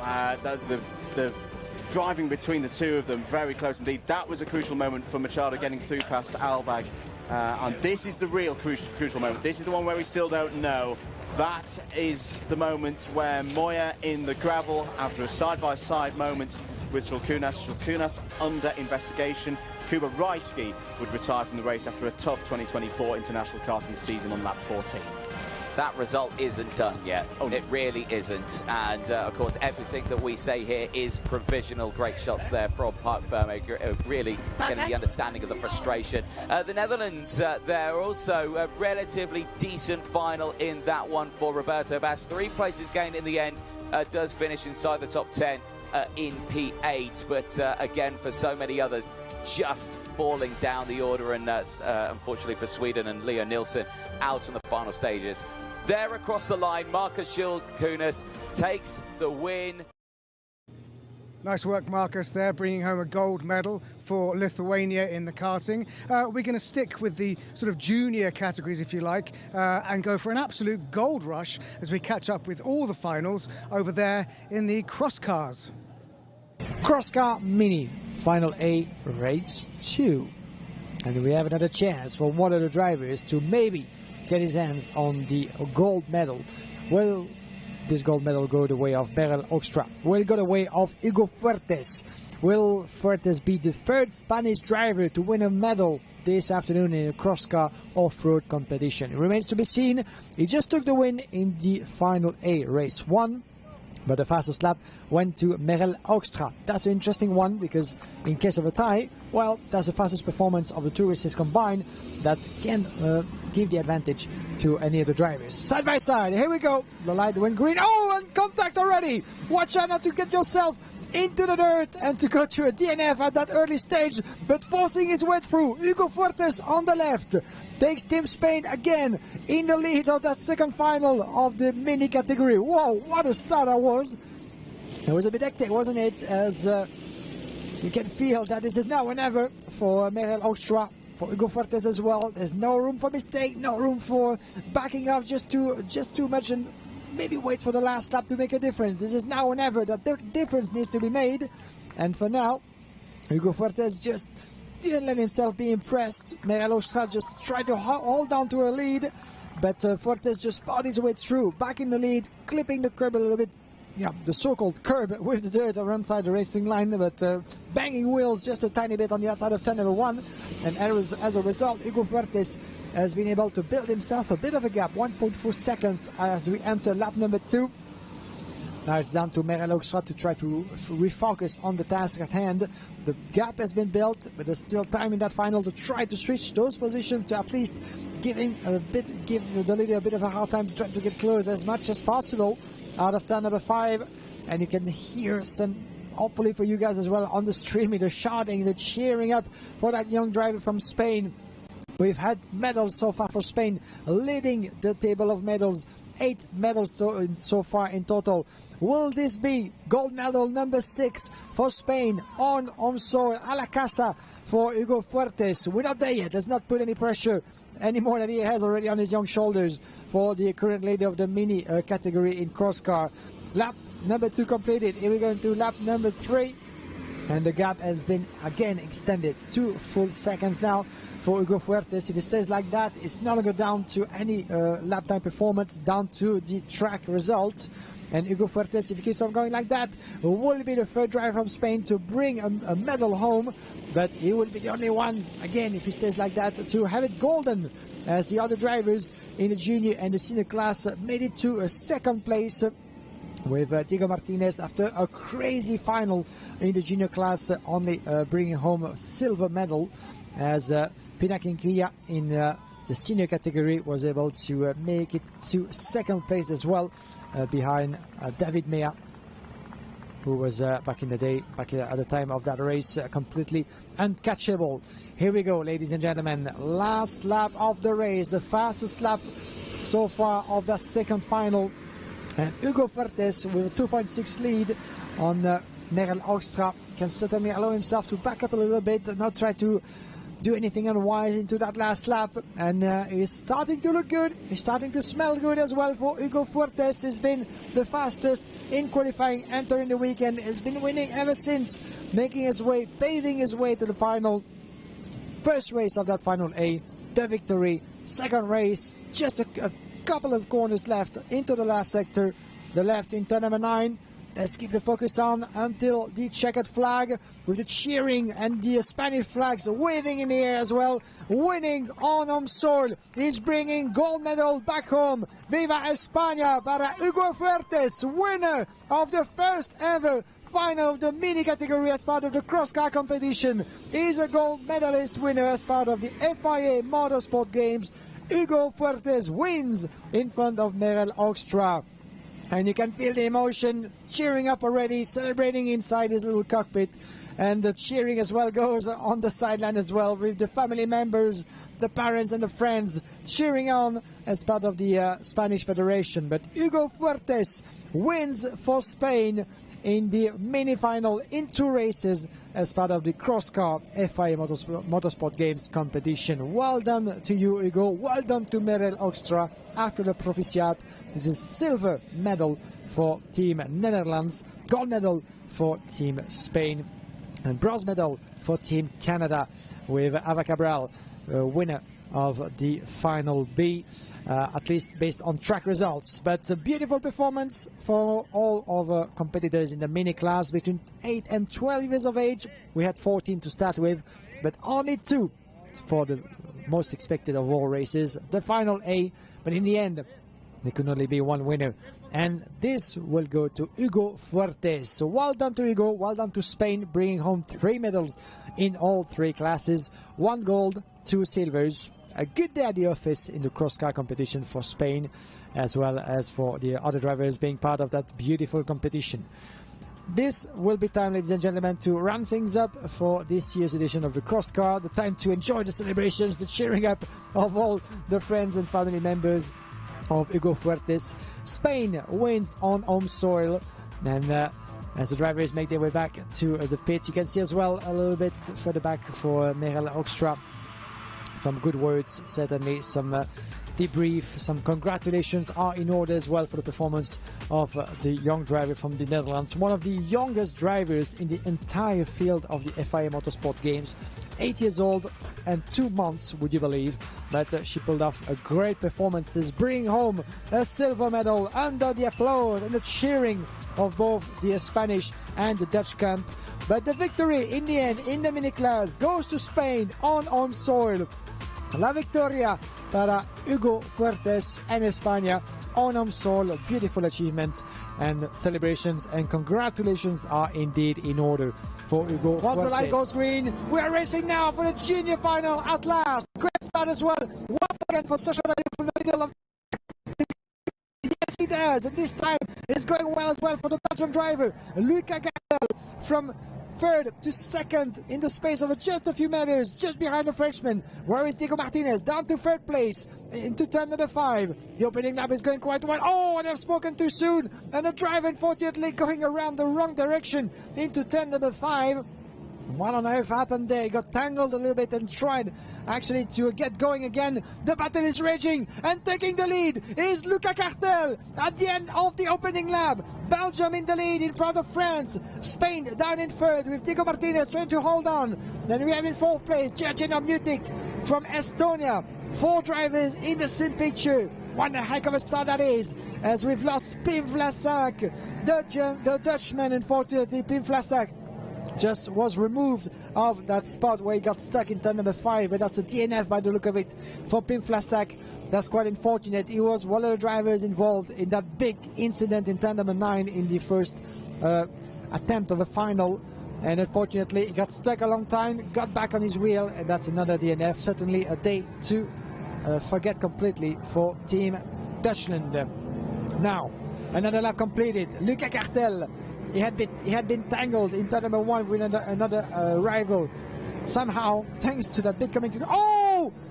Is that, I thought for a minute it was friends, but unfortunately Vasilios Iliopoulos, technical problem unfortunately for the Greece driver. Vasilios Iliopoulos is tumbling down the order, technical problem, and another driver having to go through DNF into that junior final, led by Luca Cartel. Nothing to worry about so far, no incident whatsoever. He just took the lead brilliantly in front of Sacha Dayo, who lost the second place to Diego Martinez. Spain is back in second place. France down to third, under the pressure of Estonia, with JJ Normutik trying to give the Frenchman a bit of a hard time outside of turn number 1. Lap number 4 out of 7 for the juniors. Look at the battle raging into turn number 4. Watch out for the hairpin. Cartel first, Martinez second. Still the Frenchman down in third place, under the pressure of Mutik. Then we have Luca Neumeyer and Bernardo Beatty as well, 5th and 6th respectively. Further back as well, this is the unfortunate driver, Vasilios Iliopoulos, who's going to have to get back to the pit in no time, otherwise he's going to find himself as a back marker. Yeah, 1 lap down. And yeah, you can see him on the outside of the racing line. He keeps on going, actually, Vasilios Iliopoulos, unless his car comes to a stop at some point. As in the meantime, Luca Cartel is pulling away. Oh, and that might be one of the reasons why there was something wrong going on with Vasilios Iliopoulos' cars. If it's that indeed coming from his car, unfortunately. Oh, and one driver rolling over one driver in turn number 5. Big incident over there. It seemed that, from my perspective, it just did it on his own, unfortunately. Oh, and Martinez is in trouble. Diego Martinez just went for the mistake. Disaster for Diego Martinez, one of the favorites, the local hero, just made a mistake as we were entering the penultimate lap. Disaster, another one into that crazy final. Martinez is out, by the look of it. He's still stuck into the dirt. The Greece driver keeps on going. Well, look at what we have. Red flag is being waved. Wow, wow, wow. Yeah, to a point, it was becoming way too much dangerous with that piece of metal, one of the tubes coming from one of the machines, potentially from Vasilios Iliopoulos, but it remains to be confirmed. But yet another red flag.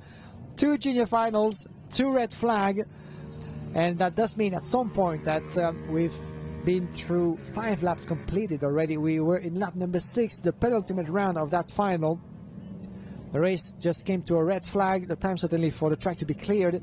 And we have, don't forget, one driver in a very, very precarious position, rolling over in turn number 5. Didn't get to see who it was, but I think it might have to be Tomas Pegliasco from Argentina. We had lost Pim Vlasak. Vasilios Iliopoulos is still with us in that race, but going through some difficulties as well. But I didn't get to see who was the driver who got rolled over, getting onto one of the side of the track and doing that on his own by the look of it. But that was a pretty hectic, a pretty frightening incident there. But I guess that's part of what off-road racing and cross car are all about. Sometimes with that amount, that height of a fence on the side of the track, this is what can happen sometimes. But for the time being, the race has come to a stop, as we're gonna need as well, the truck and the officials, the marshals are coming into action. Certainly for trying to get first Diego Martinez out of his misery. And you can see the drivers and the machines going back outside of the track. So at this point, the question is, we have the classification as, for now, 5 laps completed by Luca Cartel, Sacha Dayo, Gianluca Neumeyer and Bernardo Beatty. I do wonder if that final is gonna start again. Since we've covered more than 75% of the distance, I don't think that they will be in nowhere near we should have a restart, and I think that it's very likely that we're not going to have another start to this final. Diego Martinez must feel suddenly so frustrated with himself, so disappointed. A mistake into that turn number 9, at least from a perspective that looked like it very much, as he lost the front wheel into the dirt and got stuck, and maybe some mechanical trouble over there as he's trying to get out of the dirt. but some of his fans, peers and family members are watching from the sideline and trying to see, hoping for their favorite to try to get back onto the track, and he can't have any help from any of the officials. He's got to do this on his own, unfortunately, if he wants to keep on going with the cheers and the support from some of his rivals, checking out about the front suspension, checking out about the chassis, trying to get himself onto the track for now. Will Diego Martinez be able to get back into this race? We'll find out in just a moment. The gold medal winner from 2 years, David Mea, on the pole position on the left side of your picture. The green flag is waving. Sebastian Hanon, Jonathan Ilelami as well on the front row.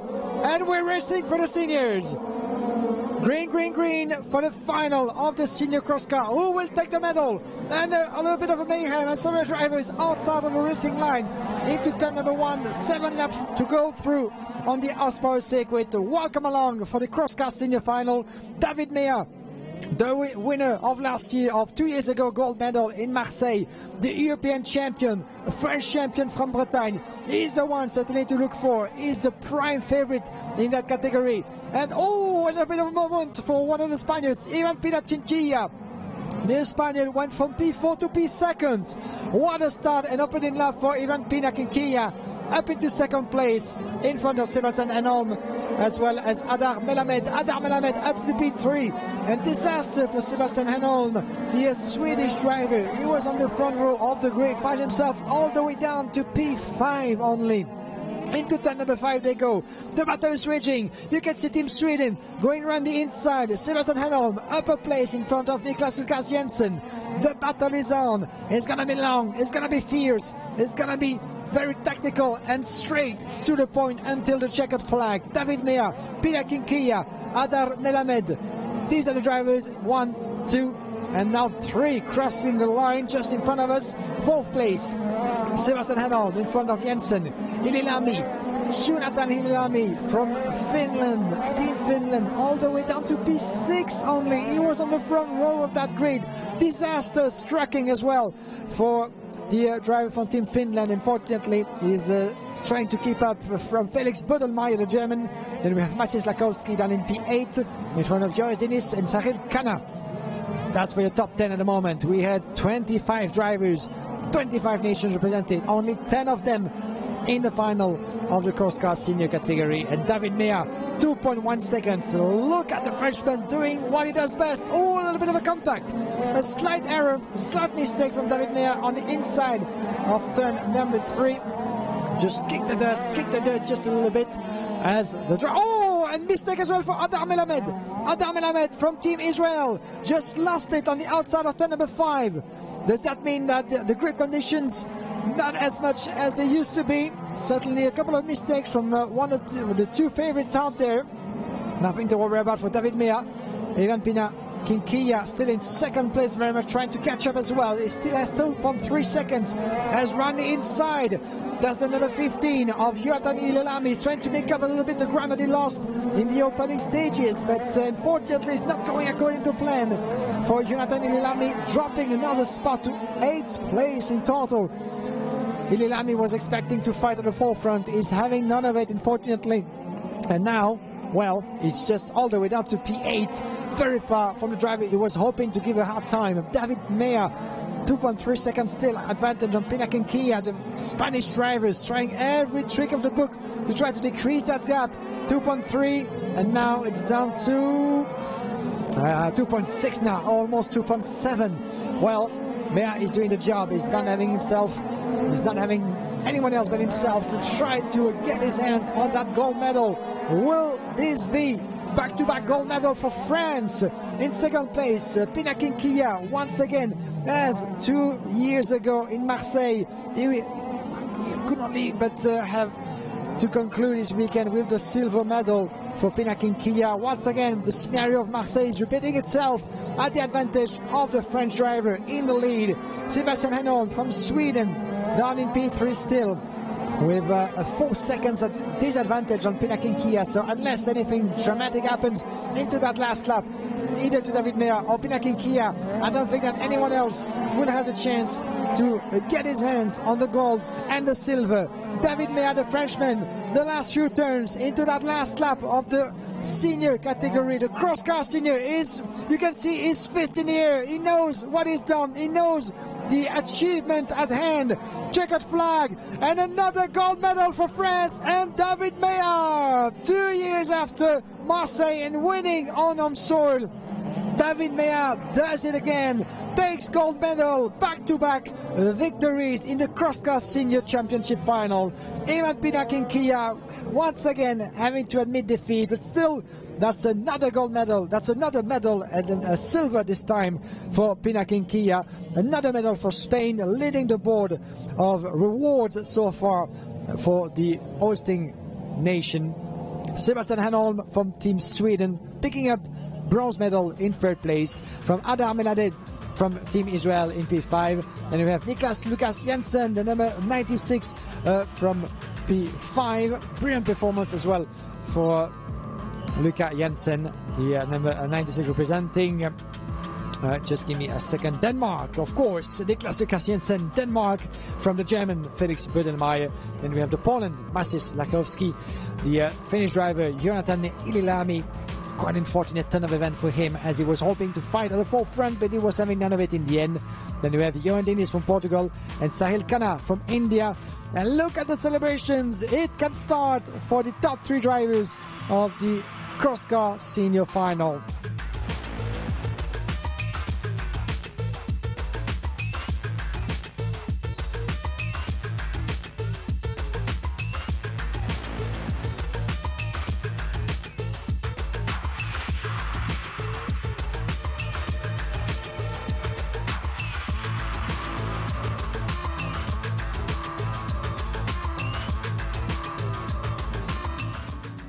The cross car category has quickly become one of my favourites throughout the motorsport games. So much fun to watch. From one of my favourites over to one of your favourites. Yeah, we're right above the drifting track, and what I love is when we arrived on Thursday, that was like a pristine car park really, and look at the way they've laid down rubber in that perfect formation with their skill and expertise. I think it's time for us to catch up on everything that happened on the final day of drifting here at the Motorsport Games. Drivers ready, judges ready, spectators ready, myself ready, and let's go, go, go. Second part of the battle. Kaderabek out front. We see Van Riel really closely at the first outside zone 1, outside zone 2 as well, putting up some pressure, so that's great to see. Kaderabek has to try to be faster to get away from Van Riel, because otherwise it will go into the favor of the driver from Luxembourg right now. A bit of a mistake, I think, chasing there during that transition from Van Riel, filling out that outside zone 6 by the Czech Republic, and a mistake there by Van Riel. He spins out, and that means Kaderabek has to finish just the run. Oh yeah, unfortunate there for Rohan Van Riel, because up until that point I think he was really playing the favorite in this battle, and yeah, one mistake and you've done a mistake, and that can be a really crucially painful mistake for Van Riel, as the judges will look at this pretty close to see if there was maybe some mistake from the lead, but I think the lead driver was doing everything all right, and yeah, okay, we'll drop the cone hit, but he was pretty smooth there, and at that point, yeah, Rohan Van Riel got really close, and I assume he didn't want to hit Kaderabek's car and hit his car as well. So yeah, we will wait for the results, but I think looks pretty clear after these 2 runs.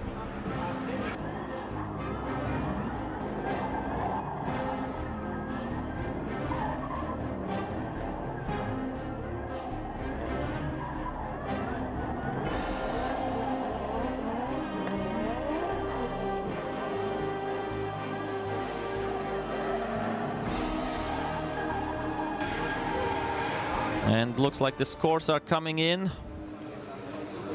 Who will advance to the top 8? Will it be Van Riel or Kaderabek, Luxembourg or Czech Republic?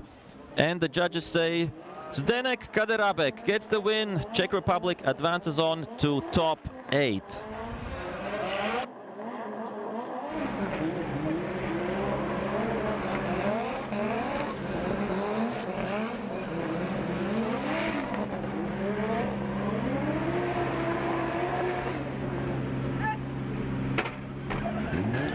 And we see the Czech driver is really happy about this result and is coming right now back to the pits to get ready for his top 8 battle against Simen Olsen from Norway. And we are getting ready for the next top 16 battle, which will be Poland against the United Kingdom, Jakub Przygoński against LV Edwards. I think this will be a nice battle to watch because previously LV Edwards was doing a great job against the Turkish driver Berfu Tumlu as Jakub Przygoński automatically advanced on to top 16 and now has his first real battle in this drifting competition. Let's see how they will do. Nice initiation there by both drivers. Really close is Edwards, really close to Przygoński, who missed his outside zone 1. Outside zone 2 was much better. Right now coming up through the inner clip to outside zone 4, and that is filled out nicely. Outside zone 5 as well. Pretty done by both drivers. Good transition by the driver of United Kingdom. Yeah, amazing lead run, and we see but that the chase is also close, really close, almost hitting each other there. Nice job there by Edwards and over the finish line. Good job there, good job there. That's what we want to see in these drifting competitions, putting up some pressure there by Edwards. And let's see it once again in replay. It was okay, the outside zone 1 wasn't perfect but was okay by Przygoński, as Edwards was fully committed also from right from the first meters and maintaining this, yeah, half a car distance, even less proximity through the whole course, as yeah, Przygoński was doing what he's doing best, really precise driving and filling out all the outside zones. We see some left foot braking to get to that outside zone 8 in the end, and that's what a lot of drivers are doing. Of course, in the chase position we see a bit of less angle there by Edwards.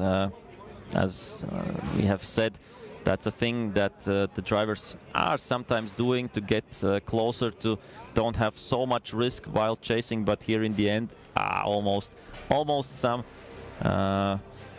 bit of banging there, but nicely done by both drivers. Can't wait for the second part of this, when we will have LV Edwards out front and Jakub Przygoński following.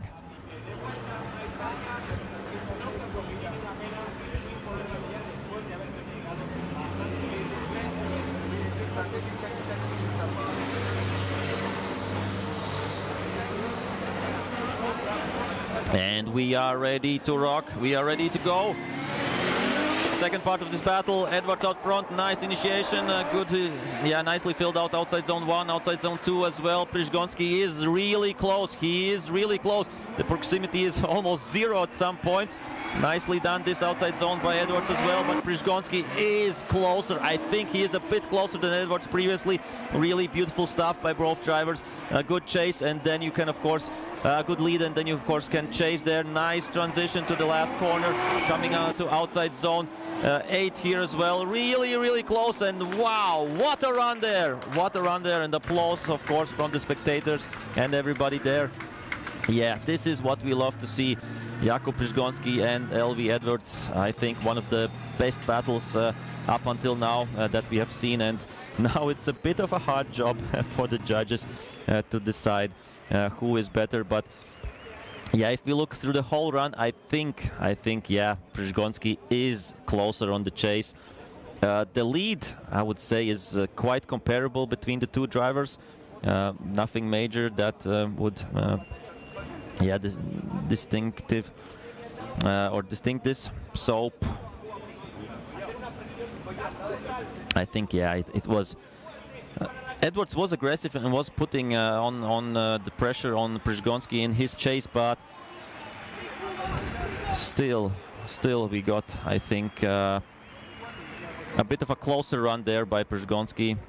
And that is precision driving at its best, that is drifting at its best, as we looks like we will have the result coming in pretty quickly. On the left we see the Polish driver, on the right the driver from the United Kingdom. So and the results are coming in, and all the three judges say Jakub Przgonski gets the win and advances on to top 8, but great job by LV Edwards, and I'm sure he has a bright future ahead of him in drifting in the future.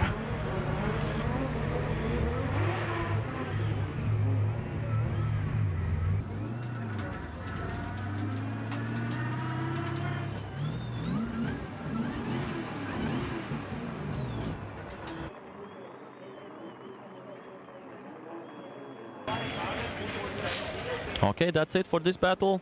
Next battle, oh, this will be a close one too. Love to see it. Itai Sade from Israel against João Vieira from Portugal. The Portuguese, surprised us positively in the top 32. Made a great run against the Lithuanian Vasiliauskas and made it into top 16. So both great drivers, two BMW 46s, 2-3 series. Let's see who does it better. Nice flick there by both drivers. Really close, really nicely done by Vieira right from the beginning. Sade painting that outside line, doing it pretty well. And is there some rain? I don't know. It looks like the windscreen wiper is on, but what a great battle. So aggressive, so aggressive. Now coming up to that long outside zone 6. Both drivers still really close. And looks like that will be right up until the end. I think there's no rain, there's lots of smoke, there's lots of close battle, almost banging doors, and wow, what a run there. What a run there. We are only in top 16. We are only in top 16, and such great battles already here. So that shows the level of competition here at the FIA Motorsport Games 2024 drifting competition. So wow. What a run there by both drivers. Beautifully painted outside line there by Itai Sade through the whole course, and João Vieira was just following, mimicking and copying it right from the first meters. Here we in the replay we see that perfectly. Oh, yeah, I'm speechless, but in a positive way.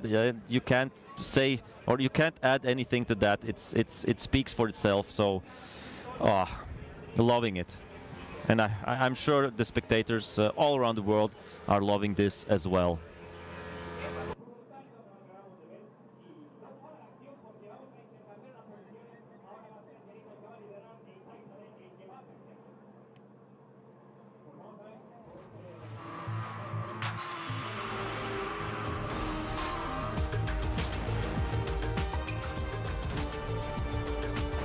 As we are getting ready, of course, for the second part of this, Itai Sade will be right now in the chase position. João Vieira will be leading, and knowing the driving of Itai Sade, this will be a close one. It's too early to call right now after the first run. We need a full second run, and let's hope it will be a clean one, and we will see the best of both drivers out on track.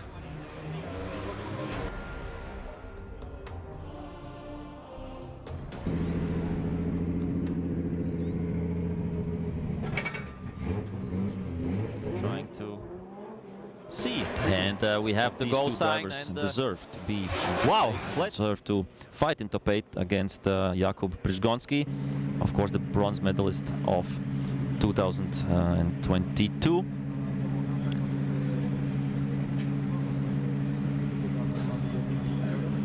As we see, both drivers, they also don't know who has won this battle, and they are anxiously waiting for the decision to know if they will advance or if their competition is already over in top 16. I'm sure both drivers would, I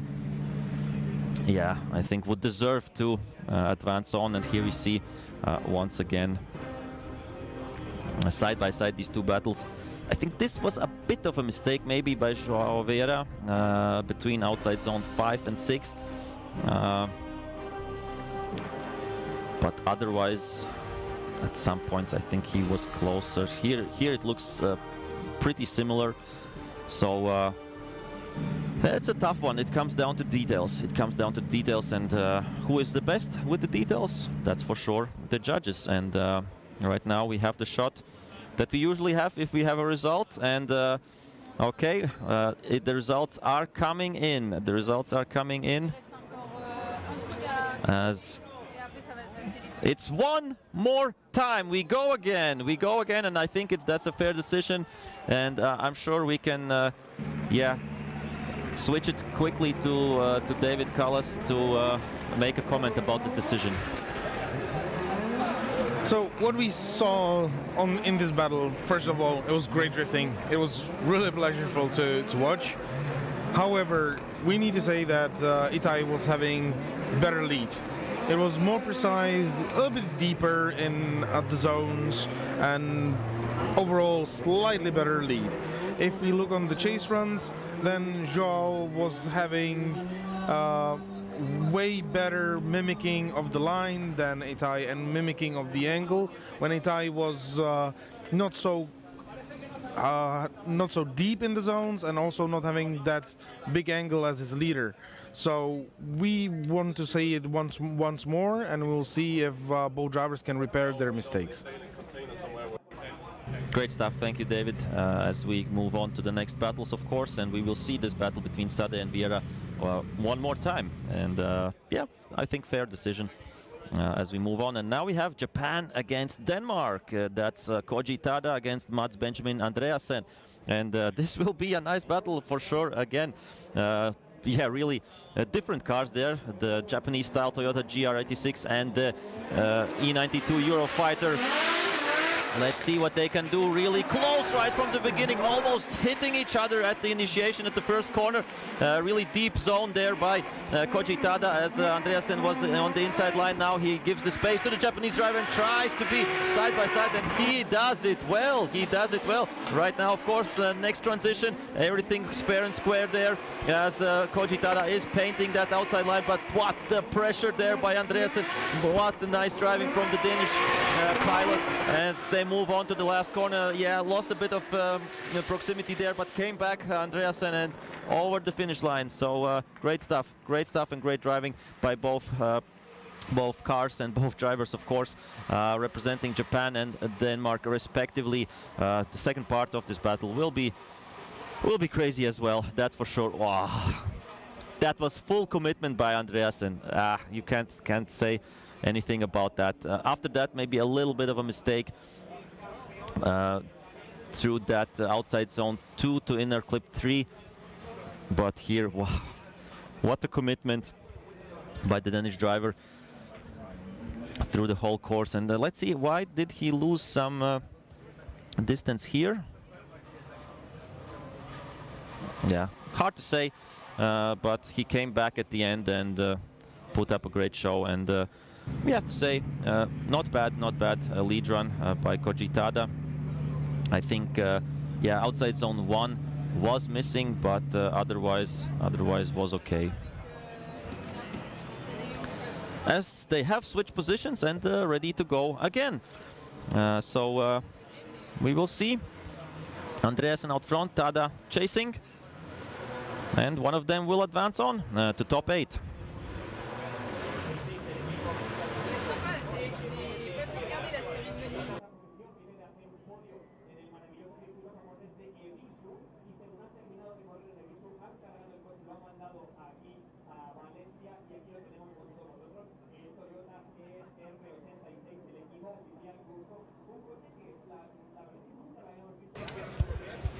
Looks like the judges are still thinking a bit about the first run. I think the smoke is cleared, and we will be getting ready for the second part of this battle.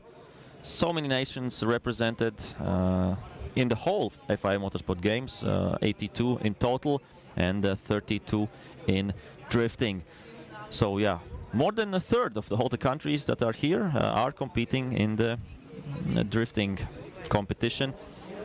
So nice to see that. And let's go, second part. Denmark against Japan, Andreasen against Tada. Andreasen with a nice flick there and good outside line. Missing a bit maybe there, but now he is there on that outside zone 2. Tada is following quite closely, as lots of smoke coming from Andreasen's car. Now he fills out outside zone 4, fills out 5. Tada with a bit of a mistake maybe during that transition. Bumpers trying to fall off because it was hit against one of the cones. Let's hope that it will fall off and won't change anything there. Once again, one more cone, nicely outside zone there. Tada is up there, and over the finish line. Woohoo! What a run there by both drivers. We have to look a bit, of course, closer on the lead, because during the run, I think we concentrate more on the chase, and we watch how close the other car, the chaser, is. And then when we see in the replay the lead run, sometimes we see some new things. But here, yeah, he was committed at least with one wheel in that outside zone 1. Here, outside zone 2, yeah, also with one wheel only. So that's a bit of a mistake in the lead run there for Andreasen as he comes up to that outside zone 4 where he wasn't perfect. And here, yeah, I think in almost every zone he could have been a bit deeper. Here he was a bit too deep. Then he came out of that zone. Yeah, some mistakes here and there on the lead run by Andreasen, and we see Tada was fully committed to be alongside him through the whole course, and I think another close decision before us, that's for sure. And the judges will look closely at that. I'm always mentioning the judge because they are a really important factor here. They decide who advances on, but of course they have regulations and rules how they are judging, and every driver knows that, and they are told in the briefing what they can do, what they can't do, and what is more important and what not so. And here you have on the left side Koji Tada representing Japan. On the right side it's of course Mats Benjamin Andreasen representing Denmark, and the mandatory beautiful slow-mo shot that we have here on this, yeah, nicely done live stream. So has to be said. We have all the right angles and everything, and now we are ready for all the right decisions. Only one of them will advance on to top 8. Who will it be? Koji Tada representing Japan or Mats Benjamin Andreasen representing Denmark? As we patiently wait for, and yeah, the judges are still having a look here on the replay. What I really liked about Andreasen's chase was the first part. Definitely, like, he was committed in the beginning, and there a bit of a, I think, small mistake by Tada in the chase at that point, but he evened that out by being really close at the other parts of the track. I cannot tell the difference. It can go either way from my side of view, but I'm sure we will get a decision, and we will get a nice view from the judges' point what mattered more in this run, or where the bigger mistakes were made, because I think both drivers would deserve to advance on to the top 8 or to the Great 8, as we are waiting for the results to come in, and I'm hearing that we will have the results in just a few moments. So let's see what the judges say. No. Don't spoil the surprise. As I'm hearing, of course, I'm sitting almost right beside the judges, and I hear some decisions, but we won't spoil it, and we will see it on the screen, of course, of this live stream. So David says Koji Tada, Erasmus says Koji Tada, and Vadhad, I think, says, yeah, Vada says one more time. So Koji Tada is the winner as he advances on. Yeah, really quite close call there, that's for sure. And congrats to Koji Tada, congrats to Japan for advancing on. But yeah, big congrats to Mats Benjamin Andreasen for showing and putting up such a nice run, such a nice show. And I think I can give the microphone to David to explain. So we saw some mistakes from both drivers. We've been really focused on the initiation of Japanese driver because it was not that easy to follow. So we were not counting those mistakes from Danish driver in the first corner, but then he was able to deal with it slightly better than he was dealing with it. Afterwards, the lead run from Koji Tada was really good. And when they switched, I would say that the first part was done better by the Danish driver, but then he puts the wheel off in the outer zone 6 and slowed down. Also some over rotations which were making life of his chaser slightly worse. So Wada thought that it is not enough to choose the winner, but me and Rasmo chosen the Japanese driver. Okay, thank you. Thank you very much for the explanation, as it was, of course, a close call, but in the end we got a winner. And now we go to the next top 8 battle, and that is Kristaps Blush from Latvia against Nasser Al-Harbali Urias from El Salvador. Blush will be in the lead position, and Nasser will be chasing, and then of course they will be switching positions. So great battle ahead, two really powerful and fast cars, and can't wait to see this one. The winner will go against up against Japan, up against Koji Tada, and let's go. We have the starting line and they are accelerating towards the initiation. Good initiation, really wide line there by Kristaps Blush. We see that Nasser is following him quite close, really close battle right now up until this moment. As they move on to the next zones, outside zone 4, outside zone 5 is done by both drivers there. Nasser tries to hang on and is quite close, almost contact there, and there is contact between the two drivers, I think, during transition. Nasser is giving 100%, and this is Kristaps Blush as well on his lead run. He is wide on the last corner, and what a close run, what a nice run, and what a nice sound there, and wow, amazing stuff. Amazing stuff by both drivers. We see the rear bumper is broken for Blush. I think for Nasser Al-Harbali Urias, there's some minor damage in the front as well. So I'm sure we will see from the drone shot what happened there. Yeah, beautifully filled out outside zone 1, outside zone 2, not so much maybe. But Nasser is staying on there really close. That was the first close call, but without contact, and here we see that he is, with a little bit less angle, comes here, and that's it. I think that is a mistake there by Nasser, but Kristaps Blush playing it fair, not like spinning out or something. He is a real true fighter, and he won't do such things that he has seen to done against him in FD sometimes maybe. But yeah, I think this was a nice battle, and really beautifully sounding cars. I think one of the two loudest cars there from Kristaps and Nasser. And yeah, let's wait and see how this will play out in the second part, as we have Kristaps on the starting line, but we don't have Nasser right now. I will try to quickly check what has happened there. I'm sure he is checking his car, but maybe he has taken the 5 minutes. I will quickly check and be back with the info.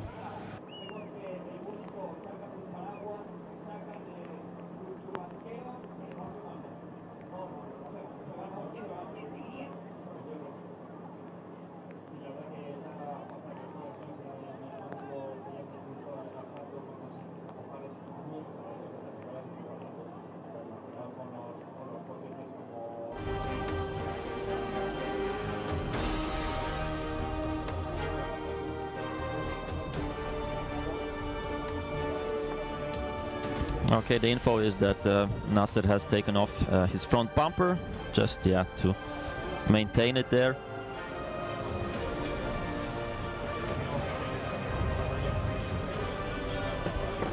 Yeah, the judges are looking at this and trying to see who was at fault at this point, and unfortunately I think it starts drizzling a bit right now.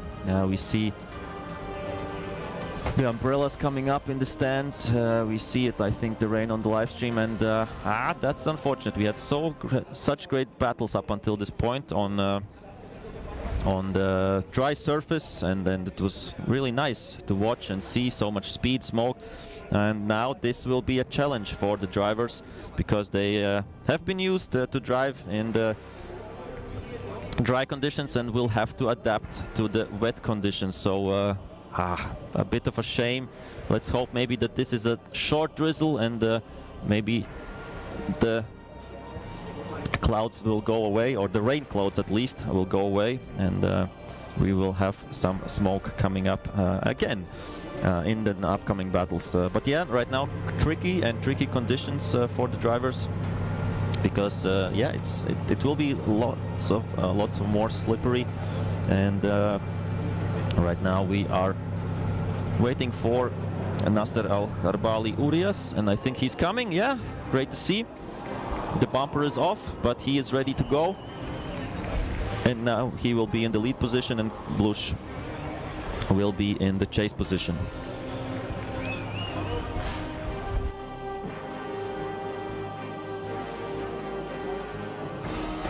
Yeah, the wind is picking up a little bit more as well. It wasn't hot previously, but it's definitely getting colder right now. But okay, tough battle right now. Both have to adapt. Nasser out front, Kristaps in the chase position. And good stuff right from the beginning. Kristaps really close through that outside zone 1 and really close through outside zone 2 as well. We see the smoke isn't coming from the rear tires. It's much more slippery and the drivers have to adapt to that. They're going really close against each other. Here we see how much, a bit of a contact there before the transition, and right now to outside zone 6 coming through both drivers. Wow, what a great commitment by both drivers, really painting that outside line. Nasser, but Kristaps hanging on and picking up the pressure, and they're coming through the last corner. Kristaps with a bit of a less angle and trying to get over the finish line. Wow. This was a eventful one between the two drivers. Of course, we have to take into account that the conditions are changing and it's not easy to like be 100% on the game at that point when the conditions change so drastically. So here we see at the beginning full commitment by Kristaps. That was one of the best, I think, chase initiations we have seen during the whole event up until this point. Now we see the outside lines by Nasser, I think, are solid, no problems. Here a bit of a hit there right before the transition, and then we see that Kristaps comes back, recovers from that, and here in the end, yeah, I think losing a bit of angle, Kristaps Blush at that point against Nasser had to adapt maybe to come a bit closer. So yeah, tough call for sure. Judges are looking at every possible angle and we'll try to get a result out of this. And we have to keep in mind, of course, the contact in the first run as well. During the transition, when Blush was transitioning and Nasser Al-Harbali hit him a bit, but that was a thing that the judges were looking a lot at, so they should be having an understanding what happened there. As we see the both drivers waiting for the results, as it's still, I think, a bit drizzling outside, and they're not coming out of their cars. They are patiently waiting, and only one of them, Latvia or El Salvador, will advance on to top 8, where one of them will meet Koji Tada from Japan. So Latvia against El Salvador in this top 16 battle. We have still one more time in top 16. That's Itai Sadeh against Joao Vieira. And yeah, I'm sure that we will hear after this battle, after this result, to see and explain the point of view of the judges.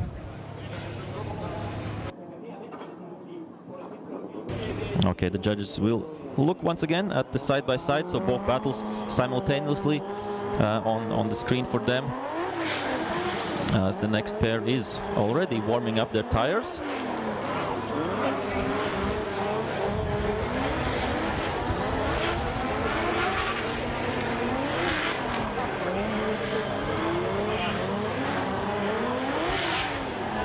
And that will be the one more time between Itai Sadeh and Joao Vieira.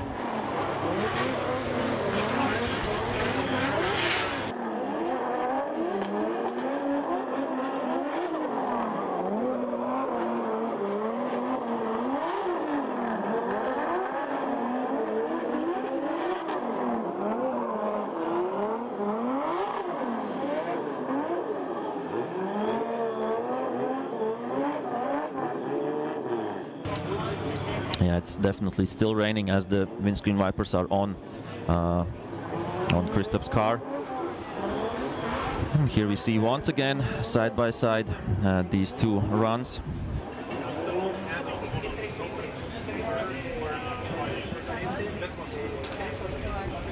Yeah, it will come down to some details at this point.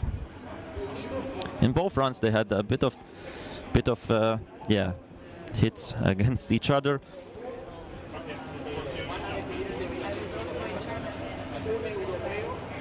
So yeah, really close, and let's wait for the result.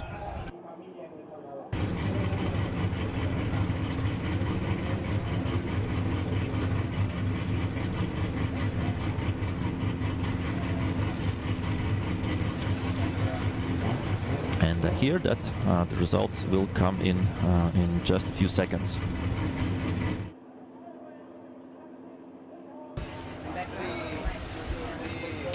Okay, the moment of truth for both drivers right now. One will advance, one will have to end the competition, and it's a one more time. It's too close to call. It's a one more time between Kristaps Blush and Nasser Al-Kharbali Urias, and I think, yeah, I'll give the mic to David to explain this decision. Yeah, it was not easy to decide this one. There was so many mistakes. I would say that Kristaps was able to be more aggressive on his chase position. Immediately on his leader, he was fulfilling everything, I would say even way better. However, until everything went sideways, there was contacts, he was maybe even over aggressive. And if we go for the first run, there was also a contact which we blamed on the leader because he was on the wrong line and also pulling the handbrake in the orange zone a little bit too much than we would like to. So that was not possible to find the winner of this battle, and we need to see it one more time. Thank you, David. Thank you, David. Great stuff. And we will see them one more time in these, a bit drizzling conditions. It's still raining, but here we have another one more time of the top 16, which is between Itai Sade representing Israel and João Vieira representing Portugal. Was really nice and close battle between these two, and was too close to call. So we will have the one more time in completely different conditions. Previously they drove on the dry with lots of smoke, lots of speed. Let's see who of these two will adapt better to these wet conditions. So let's see. Of course, no smoke anymore, but still really close battles ahead, that's for sure. And it's quite difficult to adapt, but they are doing it really, really well. Itai Sade painting that outside line right from outside zone 2, and Vieira is close as previously. Right now, next transition to that outside zone. Sade, doing his outside line magic, doing his lead run magic, what he's done previously, but Vieira is hanging on really close, so no difference there in speed or tires or something like that. So nicely done there, a bit of a wheel drop, but still they are within each other, within a few feet, and wow, what a nice run by both drivers, and can't wait for the second part of this.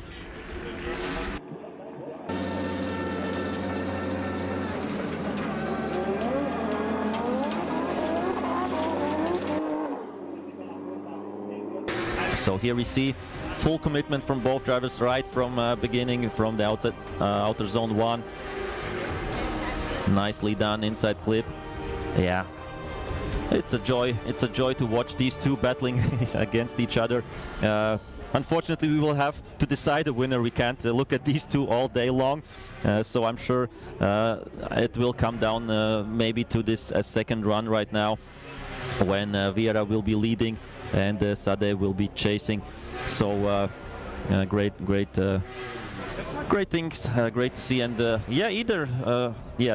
rain is here still, but the spectators are also here despite the rain. So nice to see that they love drifting so much, and they are fully committed to watch it out up until the winners and the medalists are decided.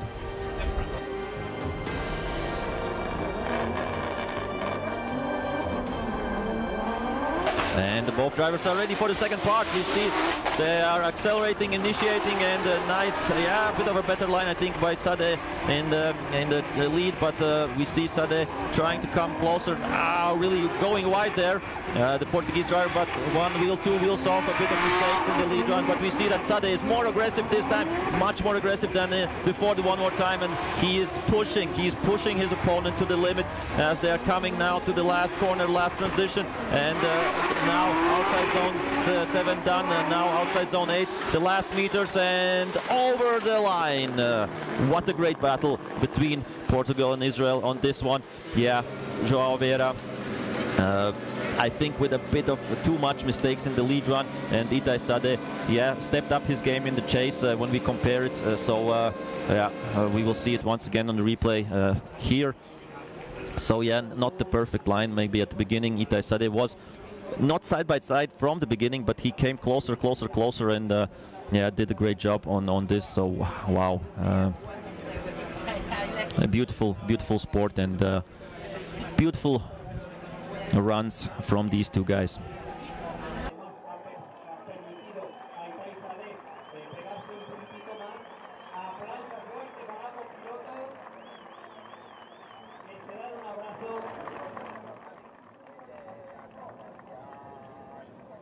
El representante de Portugal y el representante de Israel. Es la primera vez que Israel trae a Itai Sade como representante en la segunda vez que él trae a Benita Vieira.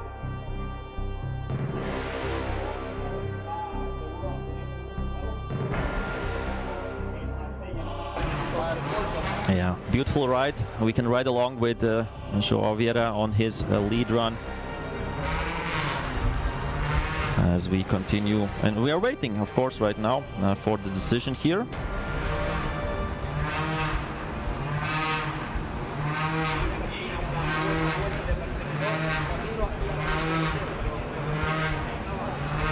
And it looks like the results are coming in any second, and the winner is Itai Sade from Israel, advances on to top 8, but thank you, yeah, to João Vieira. Great showing by the Portuguese, so yeah, great run. And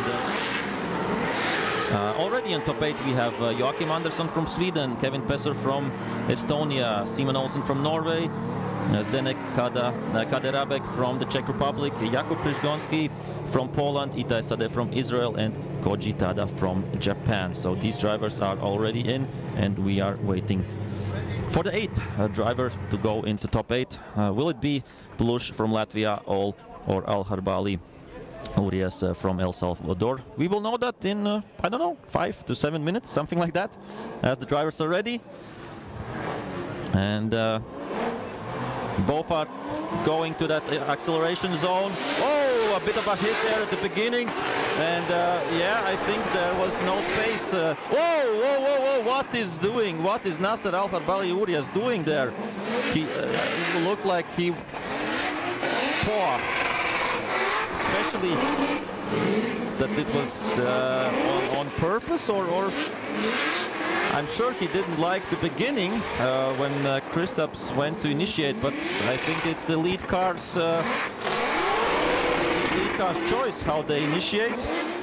And then after that, on the first corner, just pumped it to Kristaps Blush, and what was that all about?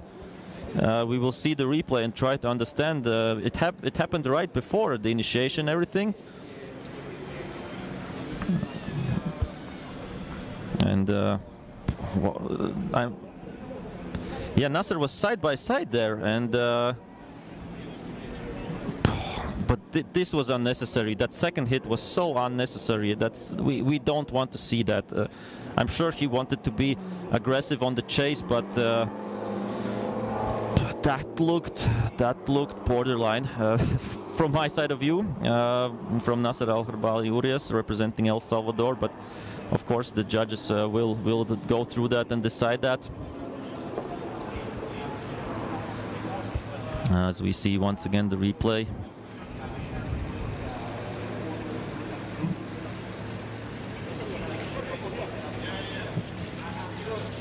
Yeah, this is after the second contact already.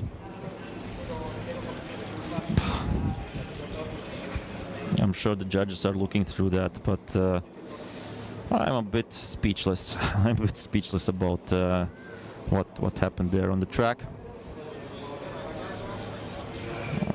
Yeah. Okay, controversial. Controversial one more time here. As we have Christoph Blusch already on the starting line, and I think for the second run. Do we have Nasser there? No, Nasser not. Nasser is not on the starting line at this moment. Nasser Al-Kharbali, Urias. As the rain is still getting stronger and stronger. And yeah, it looks like they're checking Nasser's car, the mechanic of him.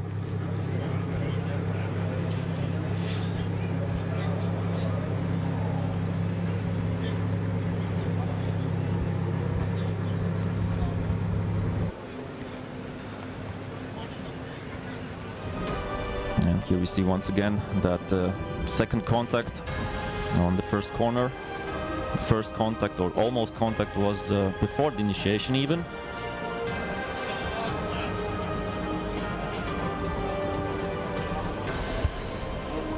And yeah, after that hit, Christoph's like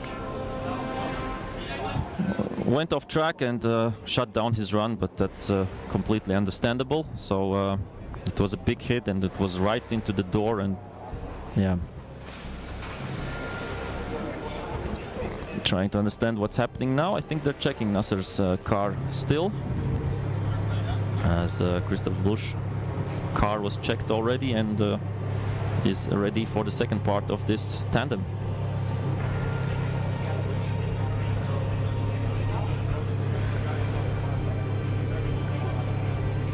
Fully focused there.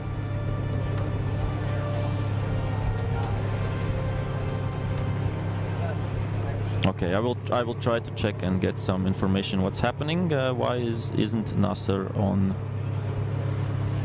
Why Nasser isn't on the starting line, starting grid?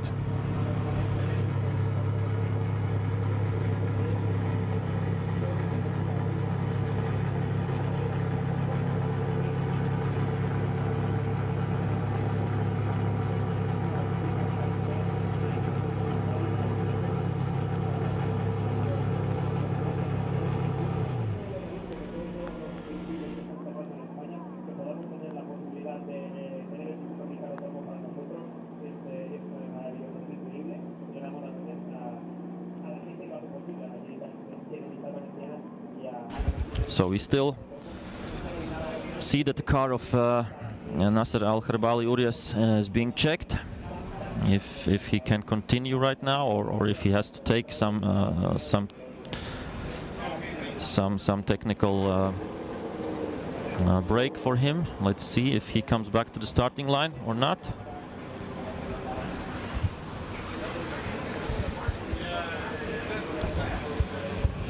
It looks like he's going back to the pits, and I will quickly try to get info on that.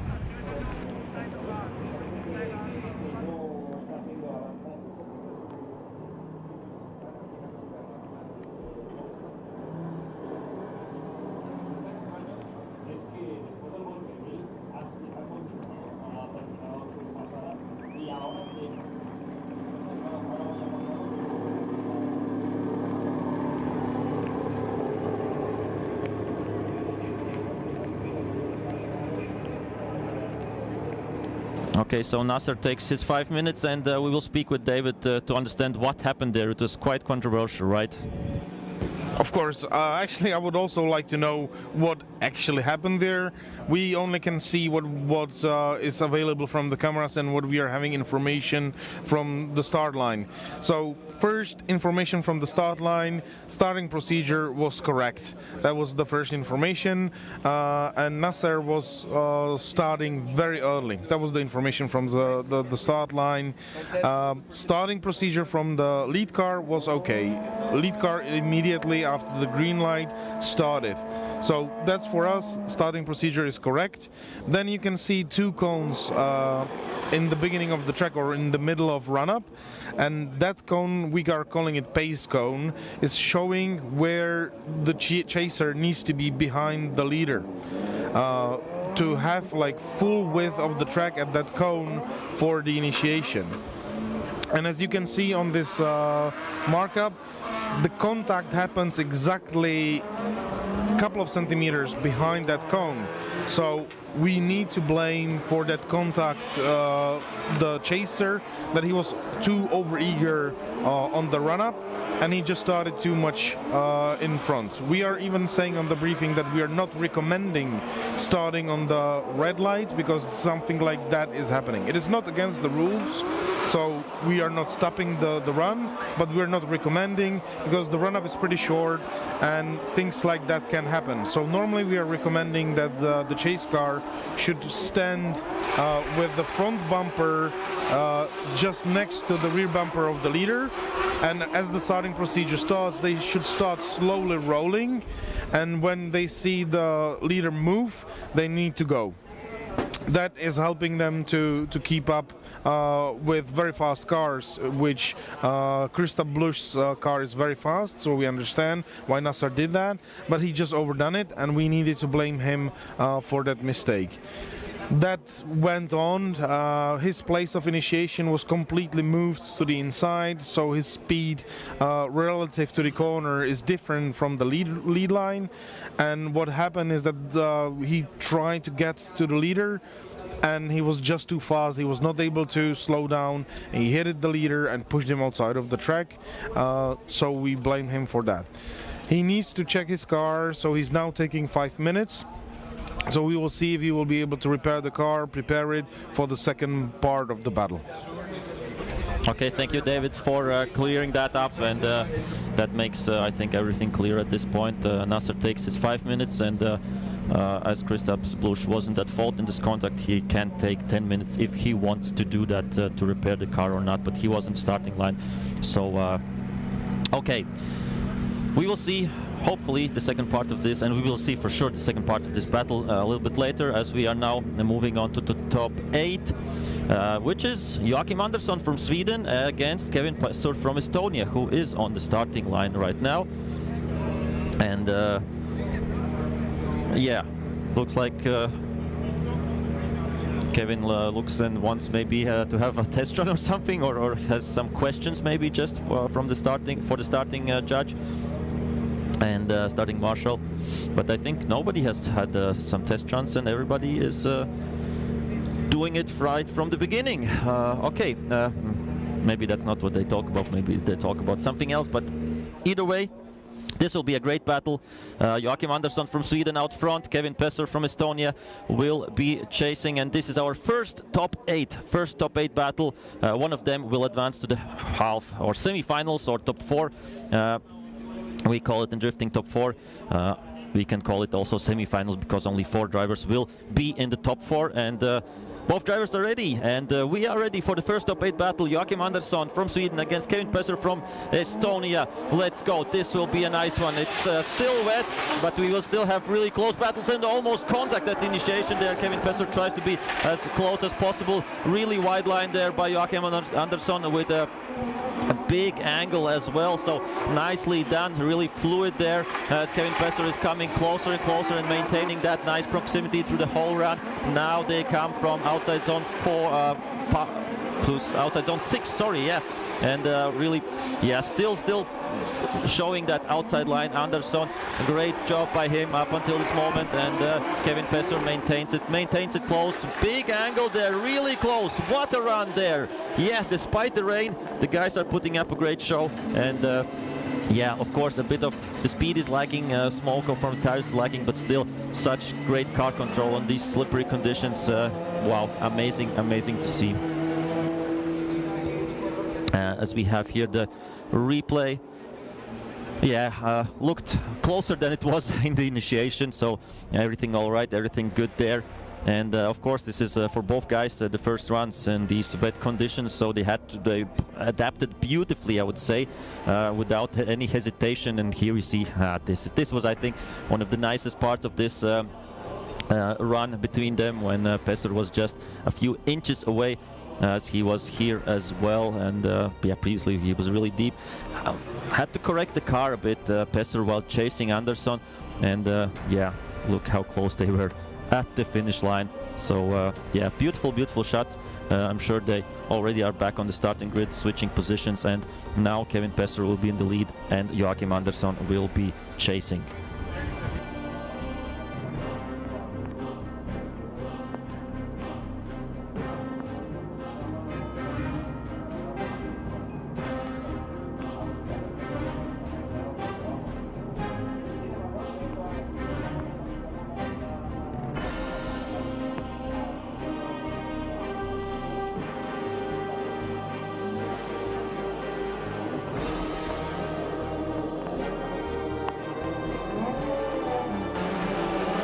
And I'm hearing both cars are coming up towards us to the initiation zone. Everything all right there, a bit of handbrake, not completely to outside zone 1, but it's tricky right now, of course, in these conditions. Windscreen wipers are on, both drivers are trying to see as much as possible. Nice transition there. Yeah, Andersson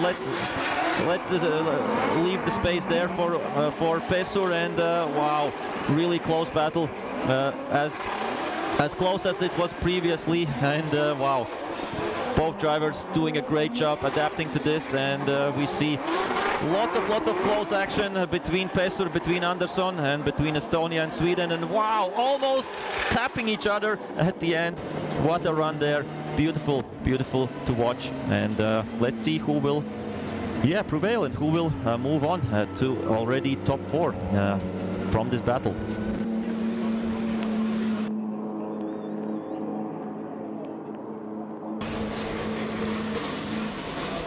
Yeah, not a perfect outside line there, as we see on the replay from Pesur, and Andersson was quite on it right from the first meters. So big commitment from the Swedish driver right from the beginning, and here lacking a bit of angle, then coming back. So I think there was a rub there as well a bit. So yeah, precision driving, really, yeah, a nice car control from both, and now it's of course just up to the judges to decide who should move on to the top 4.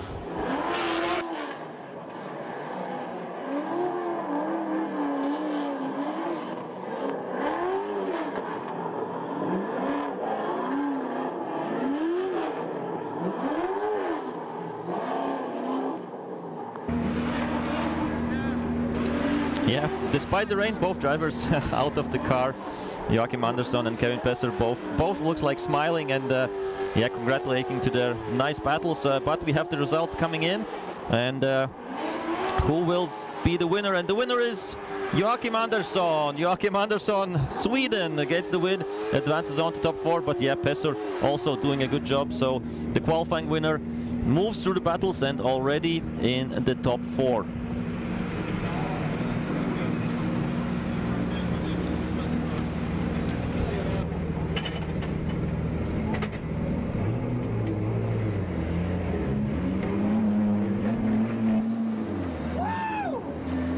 And here we see the emotions.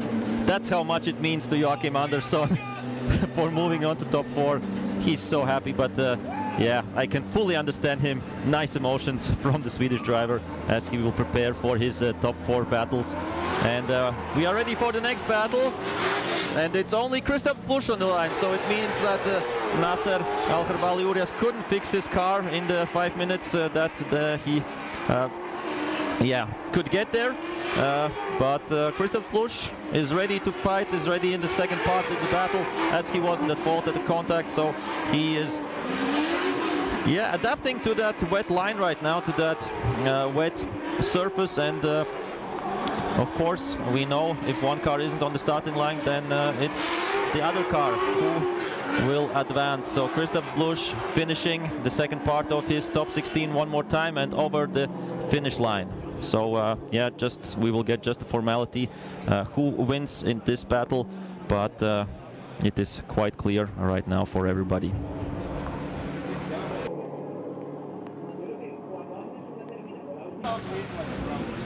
And if you look at the run itself, I think it was quite a good yeah, lead run at this point.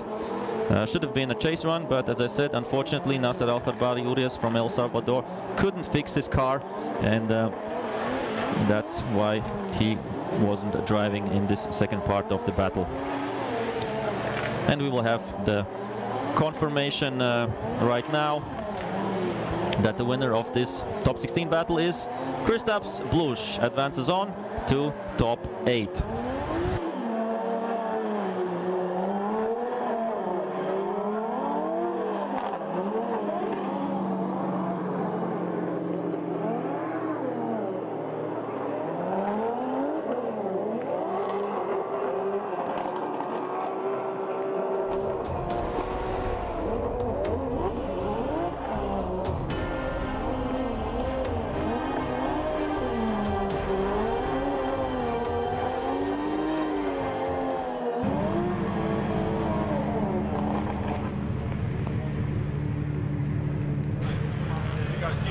Okay, we are ready for the next top 8 battle. That will be Simen Olsen from Norway against Zdenek Kaderabek from the Czech Republic. Both drivers also have done runs only in the dry in the competition right now.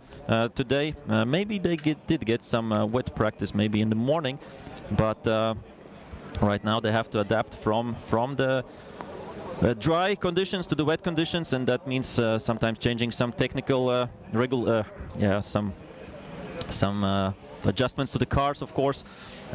Let's see who has done that better. Simen Olsen, of course, with big experience, with the great results in the previous years in different competitions. So Simen Olsen will be the lead car, and Zdenek Kaderabek will be the chase car. Norway against Czech Republic. Looks like the track is ready, and we will be ready for this top 8 fight. And yeah, one of them will advance to top 4 and come really close to the medals. Will it be Olsen or Kaderabek? And in the top 4 they will have to fight against the Swedish driver Joachim Andersson. So great fights ahead of us. Both drivers okay, thumbs up, and we are ready to roll. Let's see how this will play out. Right now, nice flick there by Olsen. Tries to get with the handbrake to that outside zone. Kaderabek will try to be as close as possible. Outside zone 2 is quite nicely done there by the Norwegian driver. Kaderabek tries to push, tries to hang on, and does it, I think, quite nicely at this moment. Beautiful outside zone there by Olsen, and you see it's getting wetter and wetter. The speed is not there from both drivers, of course, if we compare to some previous runs. But right now looks good. It looks good from both drivers, and now it's the time to push for Kaderabek.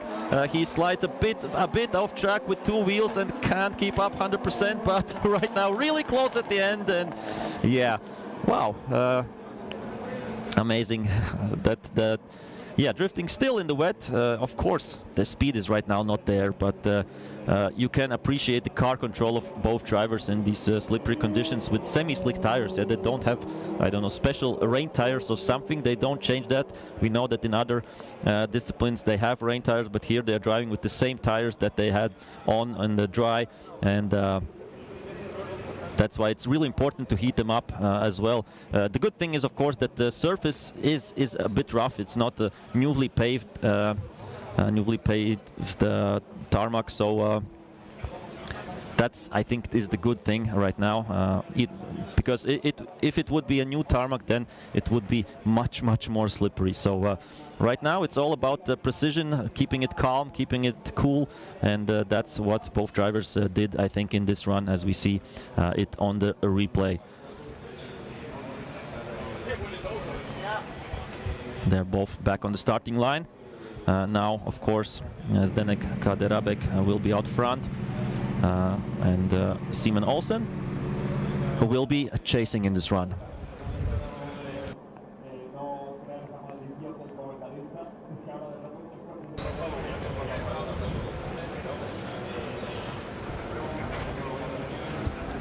Okay, drivers are ready. We as well. And off they go. Let's see what they can do. Nice initiation. Really wide line there by the Czech driver. That's nice to see. But Olsen is keeping up the pressure at this moment and is really committed to get the win here. But I'm sure that Kaderabek is as committed there as well. One wheel there in outside zone 5 as we move on to the long outside zone 6, and Olsen is still there, still keeping it really close. Yeah, almost copying everything that Kaderabek is doing out front, and now to the last transition, now to the last corner as they are going and sliding to the end of the finish line, and that's it for this battle. And we see that Simon Olsen is celebrating already after this run, so he feels that he did a pretty good job, and he did a pretty good job as we see it once again on the replay. Yeah, 2 wheels off there for Kaderabek. It was a bit too deep. Of course, it's hard to judge right now with these slippery conditions, but I think still solid job. Olsen really maintaining that proximity through the whole course, and we will have a result, I'm sure, after these 2 runs. And yeah, the chase, of course, I think both runs a bit better by the Norwegian in the chase in the end. We see how close he got, so yeah, a joy to watch these 2 drivers on track.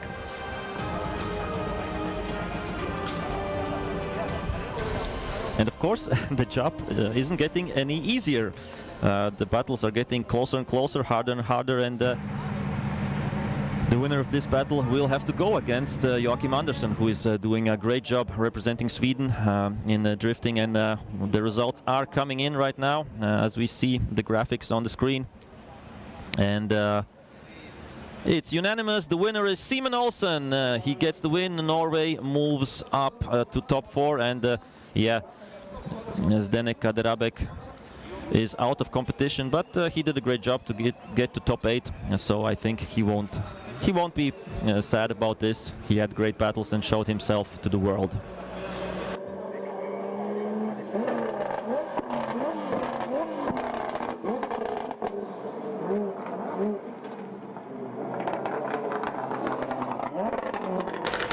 So yeah, we will have a Scandinavian battle there. Sweden against Norway, Andersen against Olsen.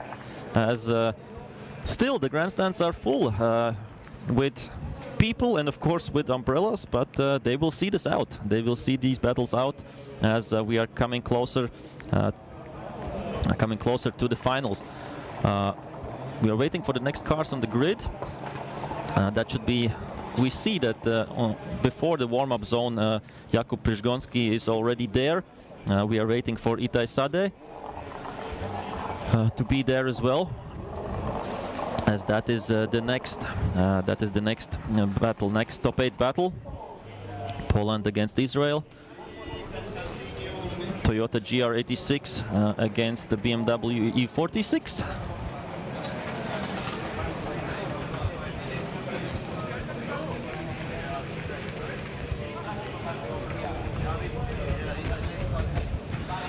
Okay, so the information, came in as we right now know that Itai Sade took 5 minutes, so this technical pause to check the car to fix something, and that's why the next battle will be the next top 8, Koji Tada from Japan against Krzysztof Zblusz from Latvia. So Jakub Przygonski will have to wait for his opponent, and we will move on to the next battle to keep the things running as we are getting closer and closer to the medals, to the grand finals, to the final, and of course for the battle for 3rd place. That will all come up as we right now need one top 4 battle we have already. That will be Joachim Andersen against Simon Olsen, and the second one, let's see who will be in the top 4, as we see also in the before the warm-up zone. Koji Tada is there, Krzysztof Zblusz is there, so I think there's a chance to get this battle running in just a few moments.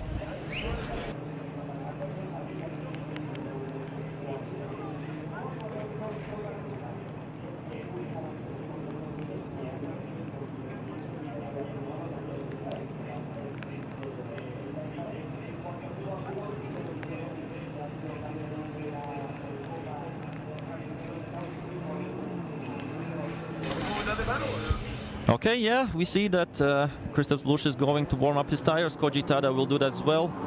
Koji Tada had a higher qualifying result. He was 3rd. That's why he will be in the lead at the beginning. And Kristaps Busch with his 6th result in qualifying will be chasing the first run, and then of course they will switch positions. Really interesting, fully Japanese style against European / USA style driving from Kristaps Busch. So nice pair, really nice pair, which we all want to see. Koji Tada from Japan in his Toyota GR86 against Kristaps Busch in his HEK E92 Eurofighter. The original Eurofighter, the first one,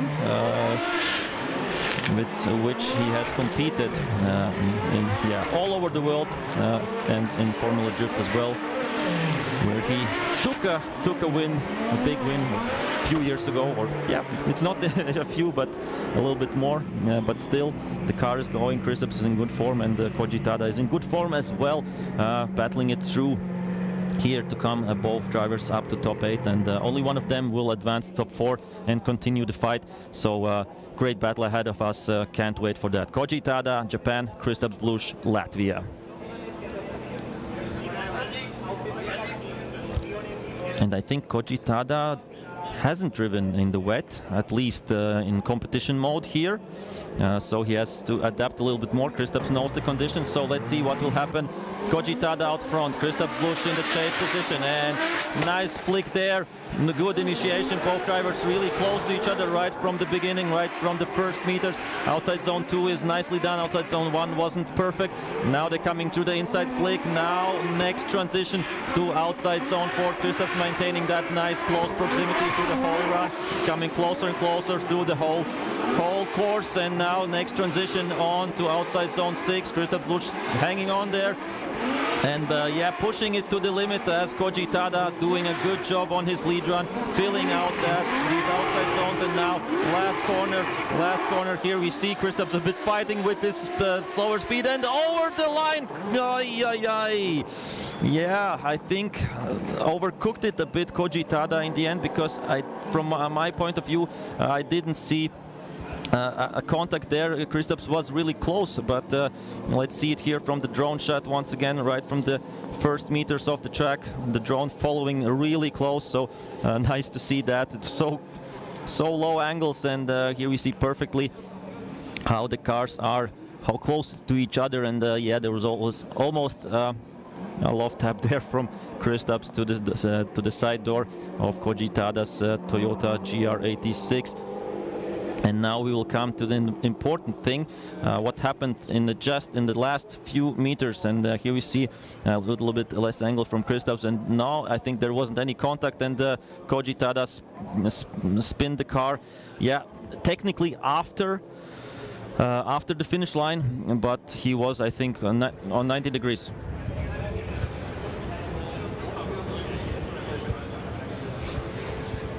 Okay, yeah, so in the rules it says that you have to be controlled over the finish line, and that wasn't the case when Koji Tada did this. So yeah, that was a mistake in the lead run by the Japanese driver. Now they have switched positions, already ready for the second part. Kristaps Busch out front, Koji Tada will be chasing, and now the first corner. Not perfectly on outside zone 1, but they're getting to outside zone 2 there pretty well. Koji Tada is really close, pushing on that pressure. Yeah, we know this Japanese close style. Right now Kristaps Busch painting that outside line, getting through the outside zone 5 as well. Now coming up to 6, and Koji Tada, a bit of a mistake. I don't know why, maybe because of some adjusting there. Kristaps Busch the next transition, and they're coming to the last corner. Koji Tada can't keep up, and a bit of a distance between the two drivers, and they're over the finish line. Yeah, really eventful battle between Kristaps Busch from Latvia and Koji Tada from Japan.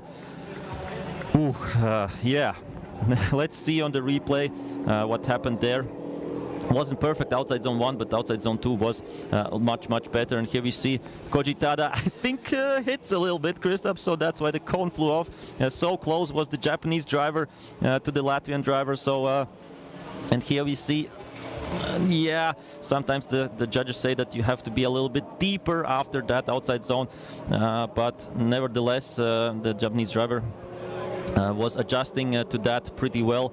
and here he lost some proximity, couldn't keep up in the last corner as Kristaps wasn't painting 100% that outside line, and yeah, all comes down, of course, right now to which mistakes were bigger, which mistakes were smaller, as we yeah, we'll know one of the drivers or one driver of this pair who will advance on to top 4, and it can come down to that mistake from Koji Tada in the first run in his lead position, just last meters of the run, and we see that the judges are ready for a verdict, and it is Kristaps Blush who gets the win, and Latvia advances on to top 4. Thank you, Koji Tada. It was a pleasure to watch this real Japanese style here in near Valencia in Spain at the Circuit Ricardo Tormo. So this battle is done, and now we move on to Jakub Przygoński and Itai Sadek. They are ready to rock, and right now we see just Jakub Przygoński here, so it looks like still some issues for Itai Sadek. I will quickly check about that.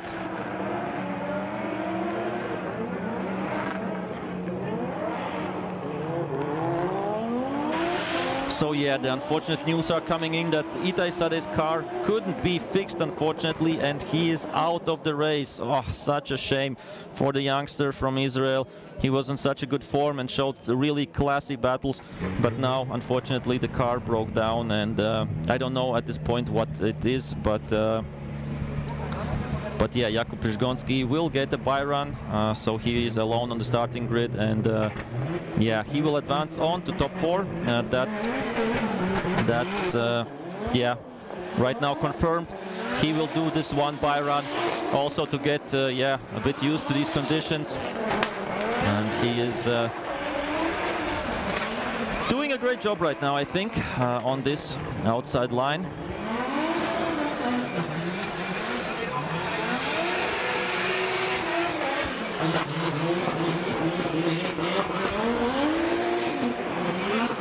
So yeah, one GR86 lost in top 8, one GR86 gets a win automatically, and we have right now, yeah, interesting about the cars. I just noticed that the most popular car, of course, was BMW. BMW 3 Series models or other 1 Series or M2, but in the top 4 we have one Nissan S14.5, one Toyota GR Supra, one Toyota GR86, and one BMW. So only one BMW in the end, and that's the HGK Eurofighter in the top 4. So we see that, yeah, it's the most popular chassis, but sometimes the Japanese chassis are still prevailing. So yeah, here we have the confirmation, of course. Unfortunately, Itai Sadek couldn't fix his car and is out of competition, and Jakub Przygoński gets the win, advances on, and we are ready for the top 4 battles. We see Joachim Andersson and Simon Olsen already warming up their tires, and now it's getting serious. The first top 4 battle. The winner advances on to the finals, and yeah, has a guaranteed medal, gold or silver. The loser, or yeah, the one who loses this battle, he's not a loser, he's already in top 4. But yeah, the driver who loses this battle will fight, or still have a fight, fighting chance. Wow, long day, sorry. Fighting chance for the bronze medal. So yeah, important battle. Both drivers have driven beautifully, Joachim Andersson and Simon Olsen, and I'm sure they will put on a great show in these, yeah, of course, wet conditions, but still we see close battles between them, and that still counts, and we are excited to see them. Simon Olsen is ready, the Norwegian driver against the Swedish driver Joachim Andersson. This should be a pretty nice battle, and looks like we are ready for it.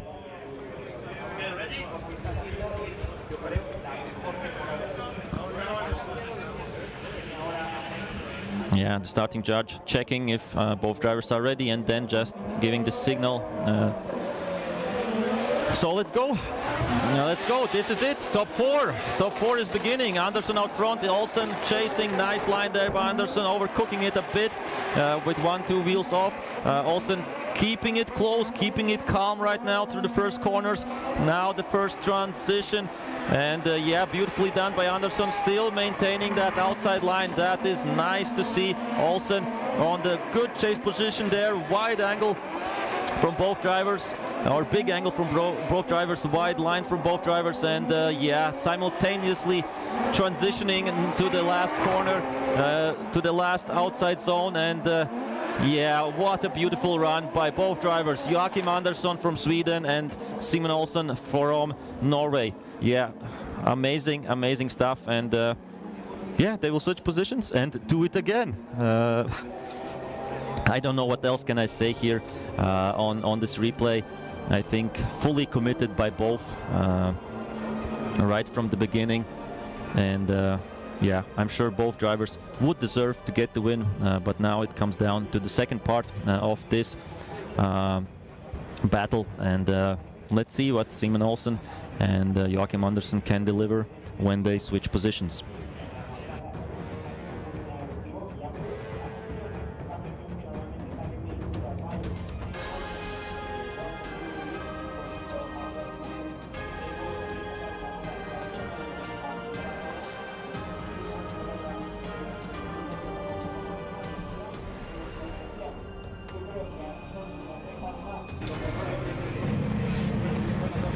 Okay, here we see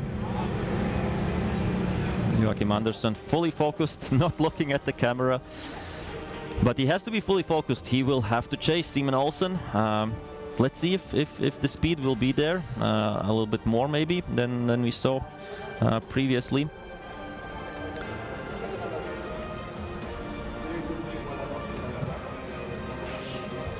As the judges are, yeah, still of course checking some things about the first run, but they will be ready for the second part every second, and yeah, can't wait for that.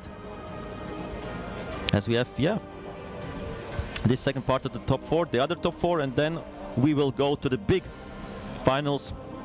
Fight for third place, fight for the bronze medal, and fight of course for the gold medal, which in 2019 Dmitro Ilyuk got from Ukraine. 2022 it was Christoph Busch from Latvia. Ilyuk is already out of the competition, but Christoph Busch has still a chance. So Simon Olsen, a good Scandinavian flick there, tries to go with e-brake to outside zone 1, but can't make it happen. Outside zone 2 is already much better, and Joachim Andersson is there, side by side, door to door. Right now, first transition, or next transition on to the outside zone 4 they go, outside zone 5 through, and big line, big angle. Yeah, I would say a copy, almost copy-paste of the run before they switched the positions. Deep angle from Simon Olsen, really smooth and fluid driving, as Joachim Andersson is right by his door, banging, tapping and doing everything. Wow, what a battle between these two nations, between these two drivers, Simon Olsen and Joachim Andersson, and this will come down to small details, that's for sure, because yeah, basically copy-paste from the beginning. I think one thing which speaks against Olsen during this run is outside zone 1. Joachim Andersson had it on his lead run, and somehow Simon Olsen couldn't make it happen. He tried with the e-brake, we saw that, but yeah, otherwise all the zones painted out beautifully there by Olsen, and Andersson following beautifully as well. So yeah, it will come down to small details, and I'm sure we will get an explanation after this result. So one of the drivers will go into the final and fight for the gold medal. The other will have a chance to fight for the bronze medal. So who will be who? We will know in yeah, not so much time, I would say, in just a few moments. And the both drivers discussing what happened during their runs, and yeah, they both seem in good spirits. I think they should be. They put up a great show for the spectators, and congratulating each other. Okay, we have the scores coming in, and yeah, I'm waiting for that. And the winner is in this battle, Simen Olsen gets the win and advances to the final. The Norwegian driver is in the final, and he is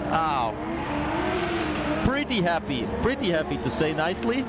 But Andersson will still have the chance to fight for third place. And a quick comment, of course, from David, one of the judges. If we look on the both runs, Joachim was putting wheel off in 3 places in his lead. Both drivers having e-brake initiation. Maybe Simen was having slightly longer handbrake on the initiation, but overall it was cleaner lead from Simen. On the chase, both drivers were able to get really nice proximity when Simen was getting the proximity by cutting line in some places, and Joachim was reducing the angle. So chase to chase is very similar. However, Simen was having cleaner lead, which helped him to go into the finals. Okay, great stuff. Thank you, David. When we move on to the next battle, which is the other top 4, which is Jakub Przgonski from Poland against Krzysztof Blusz from Latvia. If I remember correctly, I think they met in the previous games, also in top 4, but maybe I'm mistaken. But yeah, let's see. That doesn't matter anymore. We are now in this top 4, and a good flick there by Przgonski, trying to get to that outside zone 1. Krzysztof Blusz trying to be as close as possible. That's of course his signature move, signature driving. And Przgonski going deep there now to the outside zone. Yeah, he's painting that out nicely. Krzysztof Blusz trying to put some pressure on the Polish driver as they have this transition nicely, beautifully done by both. Moving to the long outside zone 6 right now, side by side. Poland against Latvia, Przgonski against Blusz, and now yeah, perfect line there by Przgonski, who is using some braking, of course, there to get to that outside line. Krzysztof puts up the pressure, and what a run, what a battle there, beautifully done by Jakub Przgonski and Krzysztof Blusz. So can't wait for the second part between these two. And yeah, let's see from the drone shot. I think beautifully done by both drivers. As we see a little bit of smoke coming up there. I don't know if is it still raining or not, but of course we won't get the surface to completely dry out, as of course it's not so hot. We are in Spain, but it's it's not freezing, but it's around 15 degrees, something like that. And yeah, the previous days it was much hotter, but yeah, it is what it is, and still we get great drifting here from both drivers.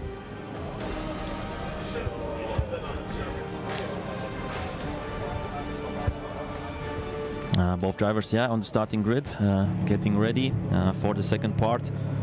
Now Krzysztof Blusz will be out front. Jakub Przgonski will be chasing. Yeah, two really good drivers, of course, really experienced drivers. And right now we'll see. Only one of them will go into the final and fight for gold medal. The other one will have to fight for the bronze medal. So both drivers are ready, we are ready, and the lights go green, and we go racing once again. Krzysztof Blusz out front, Przgonski chasing. Krzysztof Blusz with a good outside zone 1 right now. Przgonski on the inside of Blusz, and a nice outside zone there as well. Inside clip done beautifully, yeah, hugging it a little bit, kissing it a bit there. Now to that outside zone, Przgonski is hanging in there, hanging really close and mimicking everything, almost contact between the two drivers, mimicking everything what Krzysztof Blusz right now is doing on his outside zone. And you see Przgonski, what a precision there, almost touching. One cone goes off, but that's okay, as Krzysztof Blusz is beautifully painting out these outside zones and trying to get away a bit from Przgonski. Przgonski is close, and that's it for this run. Amazing driving. What a lead, what a chase. Wow. I'm again speechless, I would say. I have to get some air into me at this moment, because it was beautifully done. Missing a bit of outside zone too, maybe Krzysztof's there, but otherwise we see the spectators are cheering, and they're really happy about what the drivers have shown them. As right now, of course, the judges will look at all the angles and see which lead run was better, which chase run was better, looking for that small mistakes. We as a spectators really yeah, don't go into so much detail, but that's the job of them, and we are just yeah, enjoying the view, and yeah, missing a bit of that outside the last zone, almost touching there after the finish line. Yeah, will be difficult, I think, here to get a winner, but we will know for sure about the results in just a few moments, as we will look right now at the battle side by side, to compare them, to compare the lead runs, to compare the chase runs, and yeah, I think they were quite similar. Yeah, I think both drivers doing a great job. At some yeah, place, at some point, one driver was closer, other driver was closer, and then mixing and matching that up through the whole two runs. So at this point, Kristaps did lose a bit of proximity, as Przygoński was really close to him. So yeah, I'm sure we will get the result, and both drivers in a good mood. Jakub Przygoński and Kristaps Blush representing Poland and Latvia, of course. So we will wait for the results. Yeah. Whew. This is a big one. We have already one finalist, which is Simon Olsen from Norway. Joachim Andersson is waiting for the battle for third place from Sweden, and they will get these two opponents, but in which yeah, position, that we will see in just a few moments. As yeah, score is in. That is what I heard right now on the radio. And that means that we will get that score in just a few moments. So, into the final go. The winner, firstly, and into the final goes this time.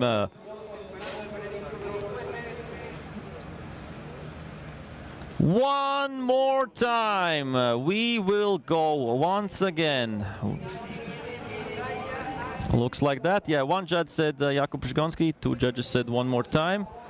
And the marshal is getting the information about this, and will show it that they go once again. They're both pretty happy, and we are happy to see them going once again at each other. So too tough, too close to call, and I will give it over in just a few moments to David Kalash to explain this decision to us. So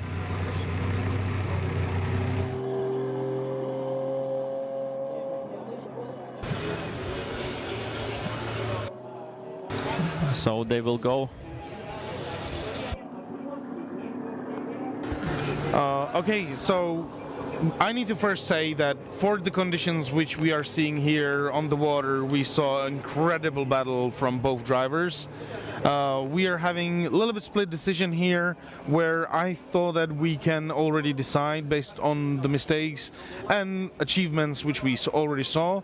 However, other judges were thinking it was not enough.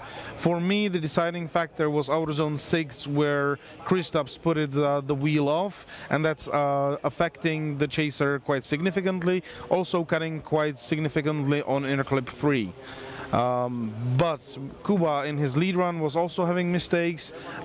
He was putting wheel off just before the finish line, and he was on outer zone 1 in the mid lane. So those mistakes for the other two judges were enough to send it one more time. I was able to choose, but really glad to see this battle once more. Thank you. Great explanation. And yeah, that's why you have 3 judges. That sometimes the opinions don't match, or they're close. But this time, 2 judges said one more time. One judge said Jakub Przygonski.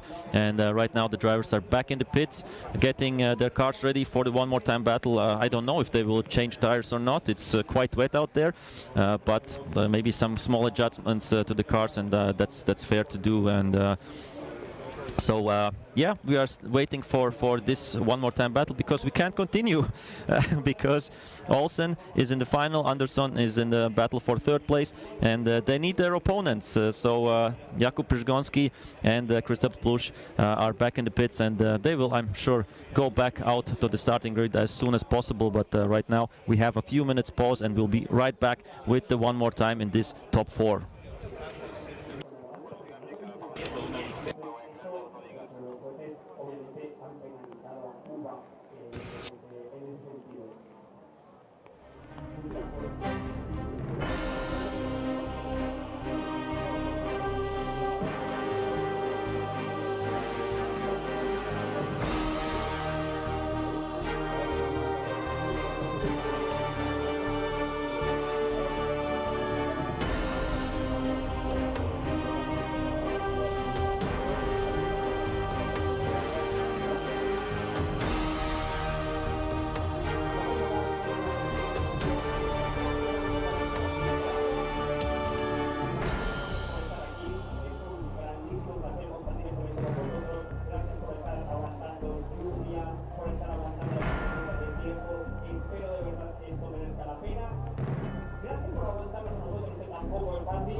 And we are back with the live action right now. One more time between Jakub Przygoński and Krzysztof Blusz, Poland against Latvia. The top 4 battle. One of them will go into the final. One of them will fight for 3rd place. Oh yeah, really close battle. A really close battle in the first. Top 4 running between these two, and they are ready for the one more time battle. So yeah. It will be a blast, that's for sure. So tune in and watch this spectacle happening. Drifting at FIA Motorsport Games 2024. Big flick there by Jakub Przygoński. Now he got more to the outside zone than previously. And Krzysztof Blusz following him closely right from the first meters. Coming up to that inside zone here. And now the transition to outside zone 4. Krzysztof tries to be as close as possible right now. And Jakub Przygoński, yeah, painting beautifully that outside line. One more transition here to outside, the longest outside zone 6. Krzysztof's hanging on there right by the side door of Przygoński. Kuba is doing a great job on his lead run, as he has done through the whole day. And now coming up to the last corner. Really close battle. Both drivers doing their best, and that's it, over the line for this battle, for the first part of this battle, of this one more time between Jakub Przygoński and Krzysztof Blusz, and they will switch position, of course, and go once again. It will be their 4th run against each other, and I'm sure we will know who advances on to the final after this 4th running between them. As we see the replay here, yeah, Krzysztof Blusz being quite close through the whole course, not maybe millimeters away, but centimeters away. And Jakub Przygoński, such a beautiful lead run. I think 0 mistakes on the lead, almost 0 mistakes. Of course, you always can find some small things, some small details to see, but otherwise I think it was yeah, in qualifying it would have gotten a lot of points, that's for sure. So now they switch positions, and Krzysztof Blusz is out front, and Jakub Przygoński will be chasing as they're coming up and through the initiation zone. Krzysztof Blusz with the initiation now on the outside zone, beautifully painting that out, coming now to outside zone 2. A bit of a handbrake there, and Przygoński is close there, loses a bit of some momentum, but I'm sure will fight back right now. Blusz painting these outside zones as beautiful as Przygoński's did previously, and right now to the long outside zone 6 with both wheels there. Przygoński has come back, has gained proximity back, and he's now really close to each other, and coming up to the last corner. Now they have to pull the throttle down, and now Przygoński also being really close and side by side over the line. What a great top 4 one more time between these two drivers from Latvia and Poland, Krzysztof Blusz and Jakub Przygoński. And now comes the tough part for the judges. I'm just enjoying it from the side, but the judges have to work on that. Yeah, a bit of a wheel drop, but that's I think because of going deep in outside zone 1, and yeah. At this point, Przygoński did lose a bit of proximity, but got it all back here at this point, and was almost a tap there on this transition. So yeah, of course, at some point a little bit less angle, but that's what we see during the chases here on this track. So it will all come down to some small details, and yeah, maybe not wide enough at the end, but that's up to the judges at this point. And it's yeah, still raining unfortunately, but that's how it will be up until the end, that's for sure. And Jakub Przygoński has come out of the car. I think Krzysztof is doing the same, and yeah, Jakub Przygoński waving to the fans and getting some cheers, of course, well deserved. Great driving by both, and we have the results right now coming in. And who will get into the final? Who will fight? And it will be Jakub Przygoński who gets the win and moves into the final. And Krzysztof Blusz will be fighting for that bronze medal in against Joachim Andersson. Jakub Przygoński happy to be in final, happy to fight against Simon Olsen. And yeah, two hot battles coming in just a few minutes, as of course Przgonski will go back to the pits to check the car and then maybe making some adjustments or looking for better grippier tires, as will do Kristaps Blush as well. And now we'll be waiting, of course, for Simon Olsen and for Joachim Andersen as well, who have waited a bit through this one more time battle. But now, yeah, I think we will try to get an explanation as well for this decision from our judges. So let's try to check in with them in just a few moments.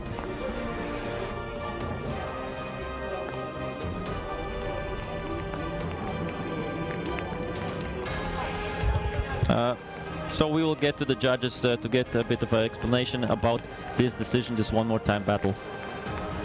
Sorry, we've been already preparing for the battle of the third place and the final. I need to say that my colleagues were right. It was really pleasurable to see this battle once more, and it was now even more clear from my perspective who should be the winner. This time, in first run, both drivers were better than in their first battle.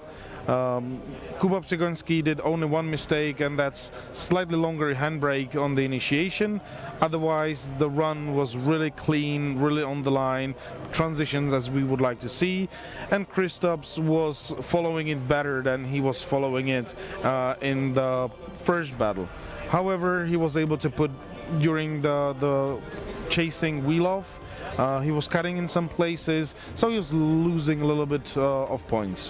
When they switched positions, Kristaps put wheel off on the initiation and also wheel off in between outer zone 1 and outer zone 2, which is quite significant losage of the points. He was slightly over-rotating after outer zone 6, and he put it a wheel, sorry, I already said wheel off at between 1 and 2. If we look on the Kuba's chase, he was cutting in outer zone 4, cutting at outer zone 7, but he was slightly having better proximity. There was maybe small contact before transition to outer zone 6, so we were not counting mistake of the leader in that position. However, if we look on it lead to lead, chase to chase, Kuba is getting more points. Okay, thank you very much for the detailed explanation here, and I think that makes it clear, this decision, who moves into the final and who moves for the fight for third place. And yeah, we will be getting these final fights for the medals in just a few moments, as we see here the full tandem bracket in the final. As I said, Simon Olsen from Norway against Jakub Przgonski from Poland, and in the fight for third place, Joachim Andersen from Sweden against Kristaps Blush from Latvia. So two great battles coming up in just a few moments in the next minutes. So stay tuned, don't go far, and we'll be back for the big fights for to know who will get gold, silver and bronze this evening here at the FIA Motorsport Games 2024 drifting competition.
we are ready for the battle for bronze medal, for third place. Joachim Andersson from Sweden and Kristaps Blush from Latvia. They both are warming up their tires, and this is, I don't know, I think this is even a bigger battle because only one of the drivers will get a medal and get to the ceremony. And in the final, they have the medals already. Of course, gold is much more important than silver, but still, right now, we will decide the third medalist, the bronze medalist in this battle between Joachim Andersson and Kristaps Blush. Will the bronze go to Sweden or to Latvia this time? And we are ready for the fight. Both drivers have done beautiful runs through the whole day, and a pleasure to watch both drivers. And now we will see them going against each other. So Andersson out front, Blush following. Andersson with a nice flick there, going to that outside zone 1. Kristaps Blush following right from the beginning, from the first meters, and doing it both beautifully. This is a real battle. This is a big battle for third place, and now we see big angles through both drivers, and nicely done outside zones there by Joachim Andersson. He is doing that beautiful, but Kristaps, we see maintaining that proximity so close right now to that long outside zone 6. We see Andersson is really fighting there and really doing everything he can, and he does it beautifully, as does Kristaps as well in his chase position. Now the last corner, how close can they get to each other? The last corner for this fight, the first part of this fight, and over the line. What a battle! Amazing battle between Joachim Andersson and Kristaps Blush. Now they have to switch the positions and try to do it once again. Now Blush in the lead and Andersson will be following, and we see here the replay. I think, yeah, everything beautifully done by both drivers to do it without contact. They are close, they are flowing, and everything goes beautifully during this run. Here was, I think, the closest moment where Kristaps was, and I think in the end he was close again. But look at the lead run by Joachim Andersson. Yeah, I think both wheels in this outer zones through the whole run. Another magic lead run there. Maybe at some, no, I think there wasn't wheels drop, but maybe if you look more detailed closely, maybe something was there, but still a really precise driving. And now they are back on the starting grid for the second part of this battle. Blush out front, Andersson is following, and here we have Kristaps on the outside zone, Andersson following quite closely. Both drivers doing the maximum, and we see Andersson is putting on the pressure in this chasing position. Kristaps Blush now to that outside zone 4, coming to that outside zone 5 here as well. And now you see Andersson is hanging really close there, Both drivers in that long outside zone 6, and what a battle between these two drivers here. I think pretty similar between them. And now the long corner, long last corner, and almost touching there as well. What a great battle between Kristaps Blush and Joachim Andersson. This was a real fight for the third place, and only one of them will get third place and will get that bronze medal. We can see a bit of a wheel dropped at the initiation by Kristaps, as Joachim was there almost the whole time right beside him through the whole course. And this was a beautiful one once again. This battle for third place between Blush and Andersson, between Latvia and Sweden. And now we will have, of course, taking a close look at both runs, of course, to decide the winner of this battle for third place. And beautifully done by both drivers during their fight. And we still have, of course, the big final coming up. Jakub Przygoński against Simon Olsen. And that will be a beauty to watch as well. Toyota Supra against Toyota GR86. And they are already going there and warming up their tires. And we'll try to get through their battle as quick as possible, of course, to get to the ceremonies, etc., etc. So here we see Blush speaking with Andersson. Everything, under control right now, and I think two great drivers here. And we have the result coming in, and who will get the bronze medal? Who will get the bronze medal? And we have a decision that the bronze medal goes to Joachim Andersson. Joachim Andersson gets the bronze medal, and he's pretty happy about it. But we see Kristaps, yeah, appreciating also the driving of Joachim Andersson, who is, yeah, happy. So great to see these drivers battling it out. And right now, Kristaps Busch gets 4th position, Joachim Andersson gets 3rd, and we are ready for the big final fight right now, as Andersson is still over the moon, it looks, with this 3rd place, and he should be, well deserved.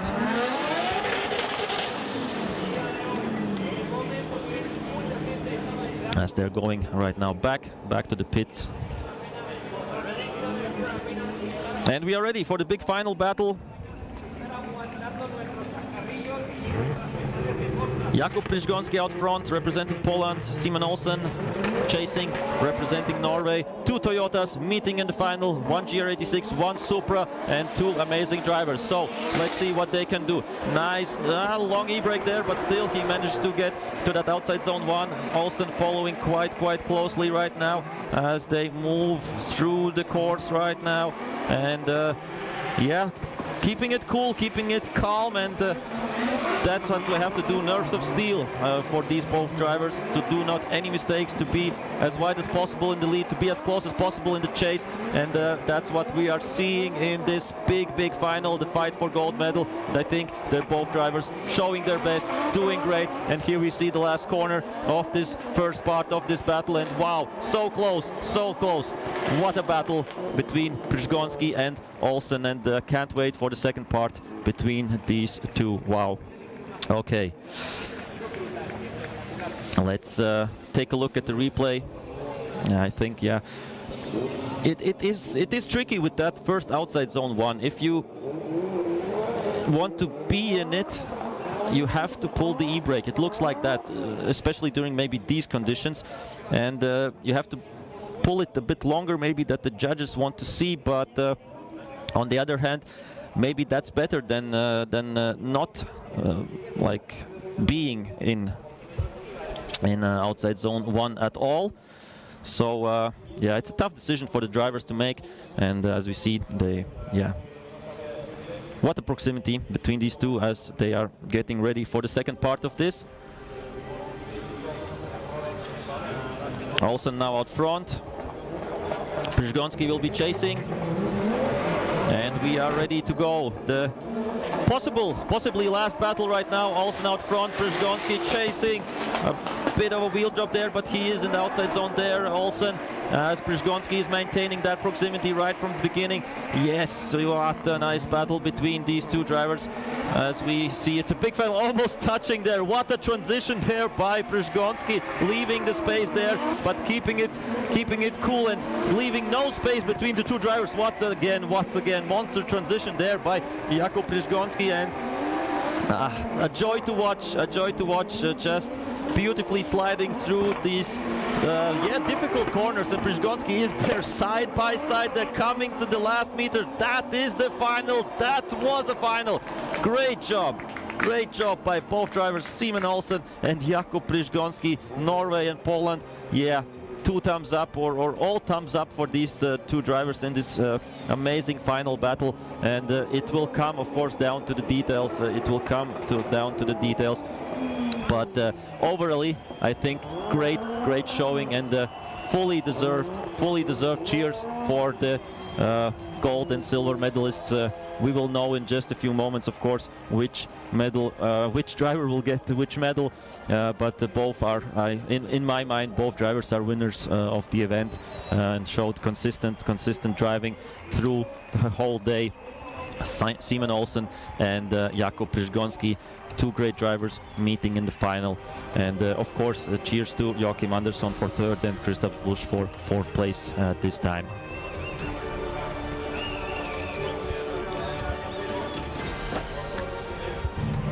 So we're getting to a decision in just a few moments. Both are happy, that's for sure. Both got medals, and We remember Jakub Przyszgonski got the bronze medal in the previous FIA Motorsport Games, and right now let's see which medal he will take home this time, and which medal will go to Simon Olsen. So the winner of the event, and the gold medal goes to Jakub Przyszgonski. Poland can cheer. Norway is still happy about second, about silver medal. So thank you all to all drivers for such an amazing event. And yeah, despite the rain, we got great battles, and Jakub Przyszgonski is your gold medal. Fantastic bit of drifting. You're in the spirit. Is that your best drifting impression? I don't know how well you do, to be honest. It looks like you're dancing. That's what we said. Drifting is dancing. The fans love the drifting, and I love the drifting, and you love the drifting. Drifting is everything. But this has been an incredible FIA Motorsport Games 2024. It has been, and we have to say, congratulations to Team España. Felicitaciones. They did brilliantly. Incredible race weekend for them. Yeah, who knew? Like, there's only ever been 3 FIA Motorsport Games, and Spain have never won it before, and they've never hosted it before. So huge pride, and what a year actually in sport for Spain. I mean, they've pretty much hit every major, and towards the end of the year, they also scooped the FIA Motorsport Games. So well done. Chapeau to España. They really deserved it. Kudos to the whole team. They put on a fantastic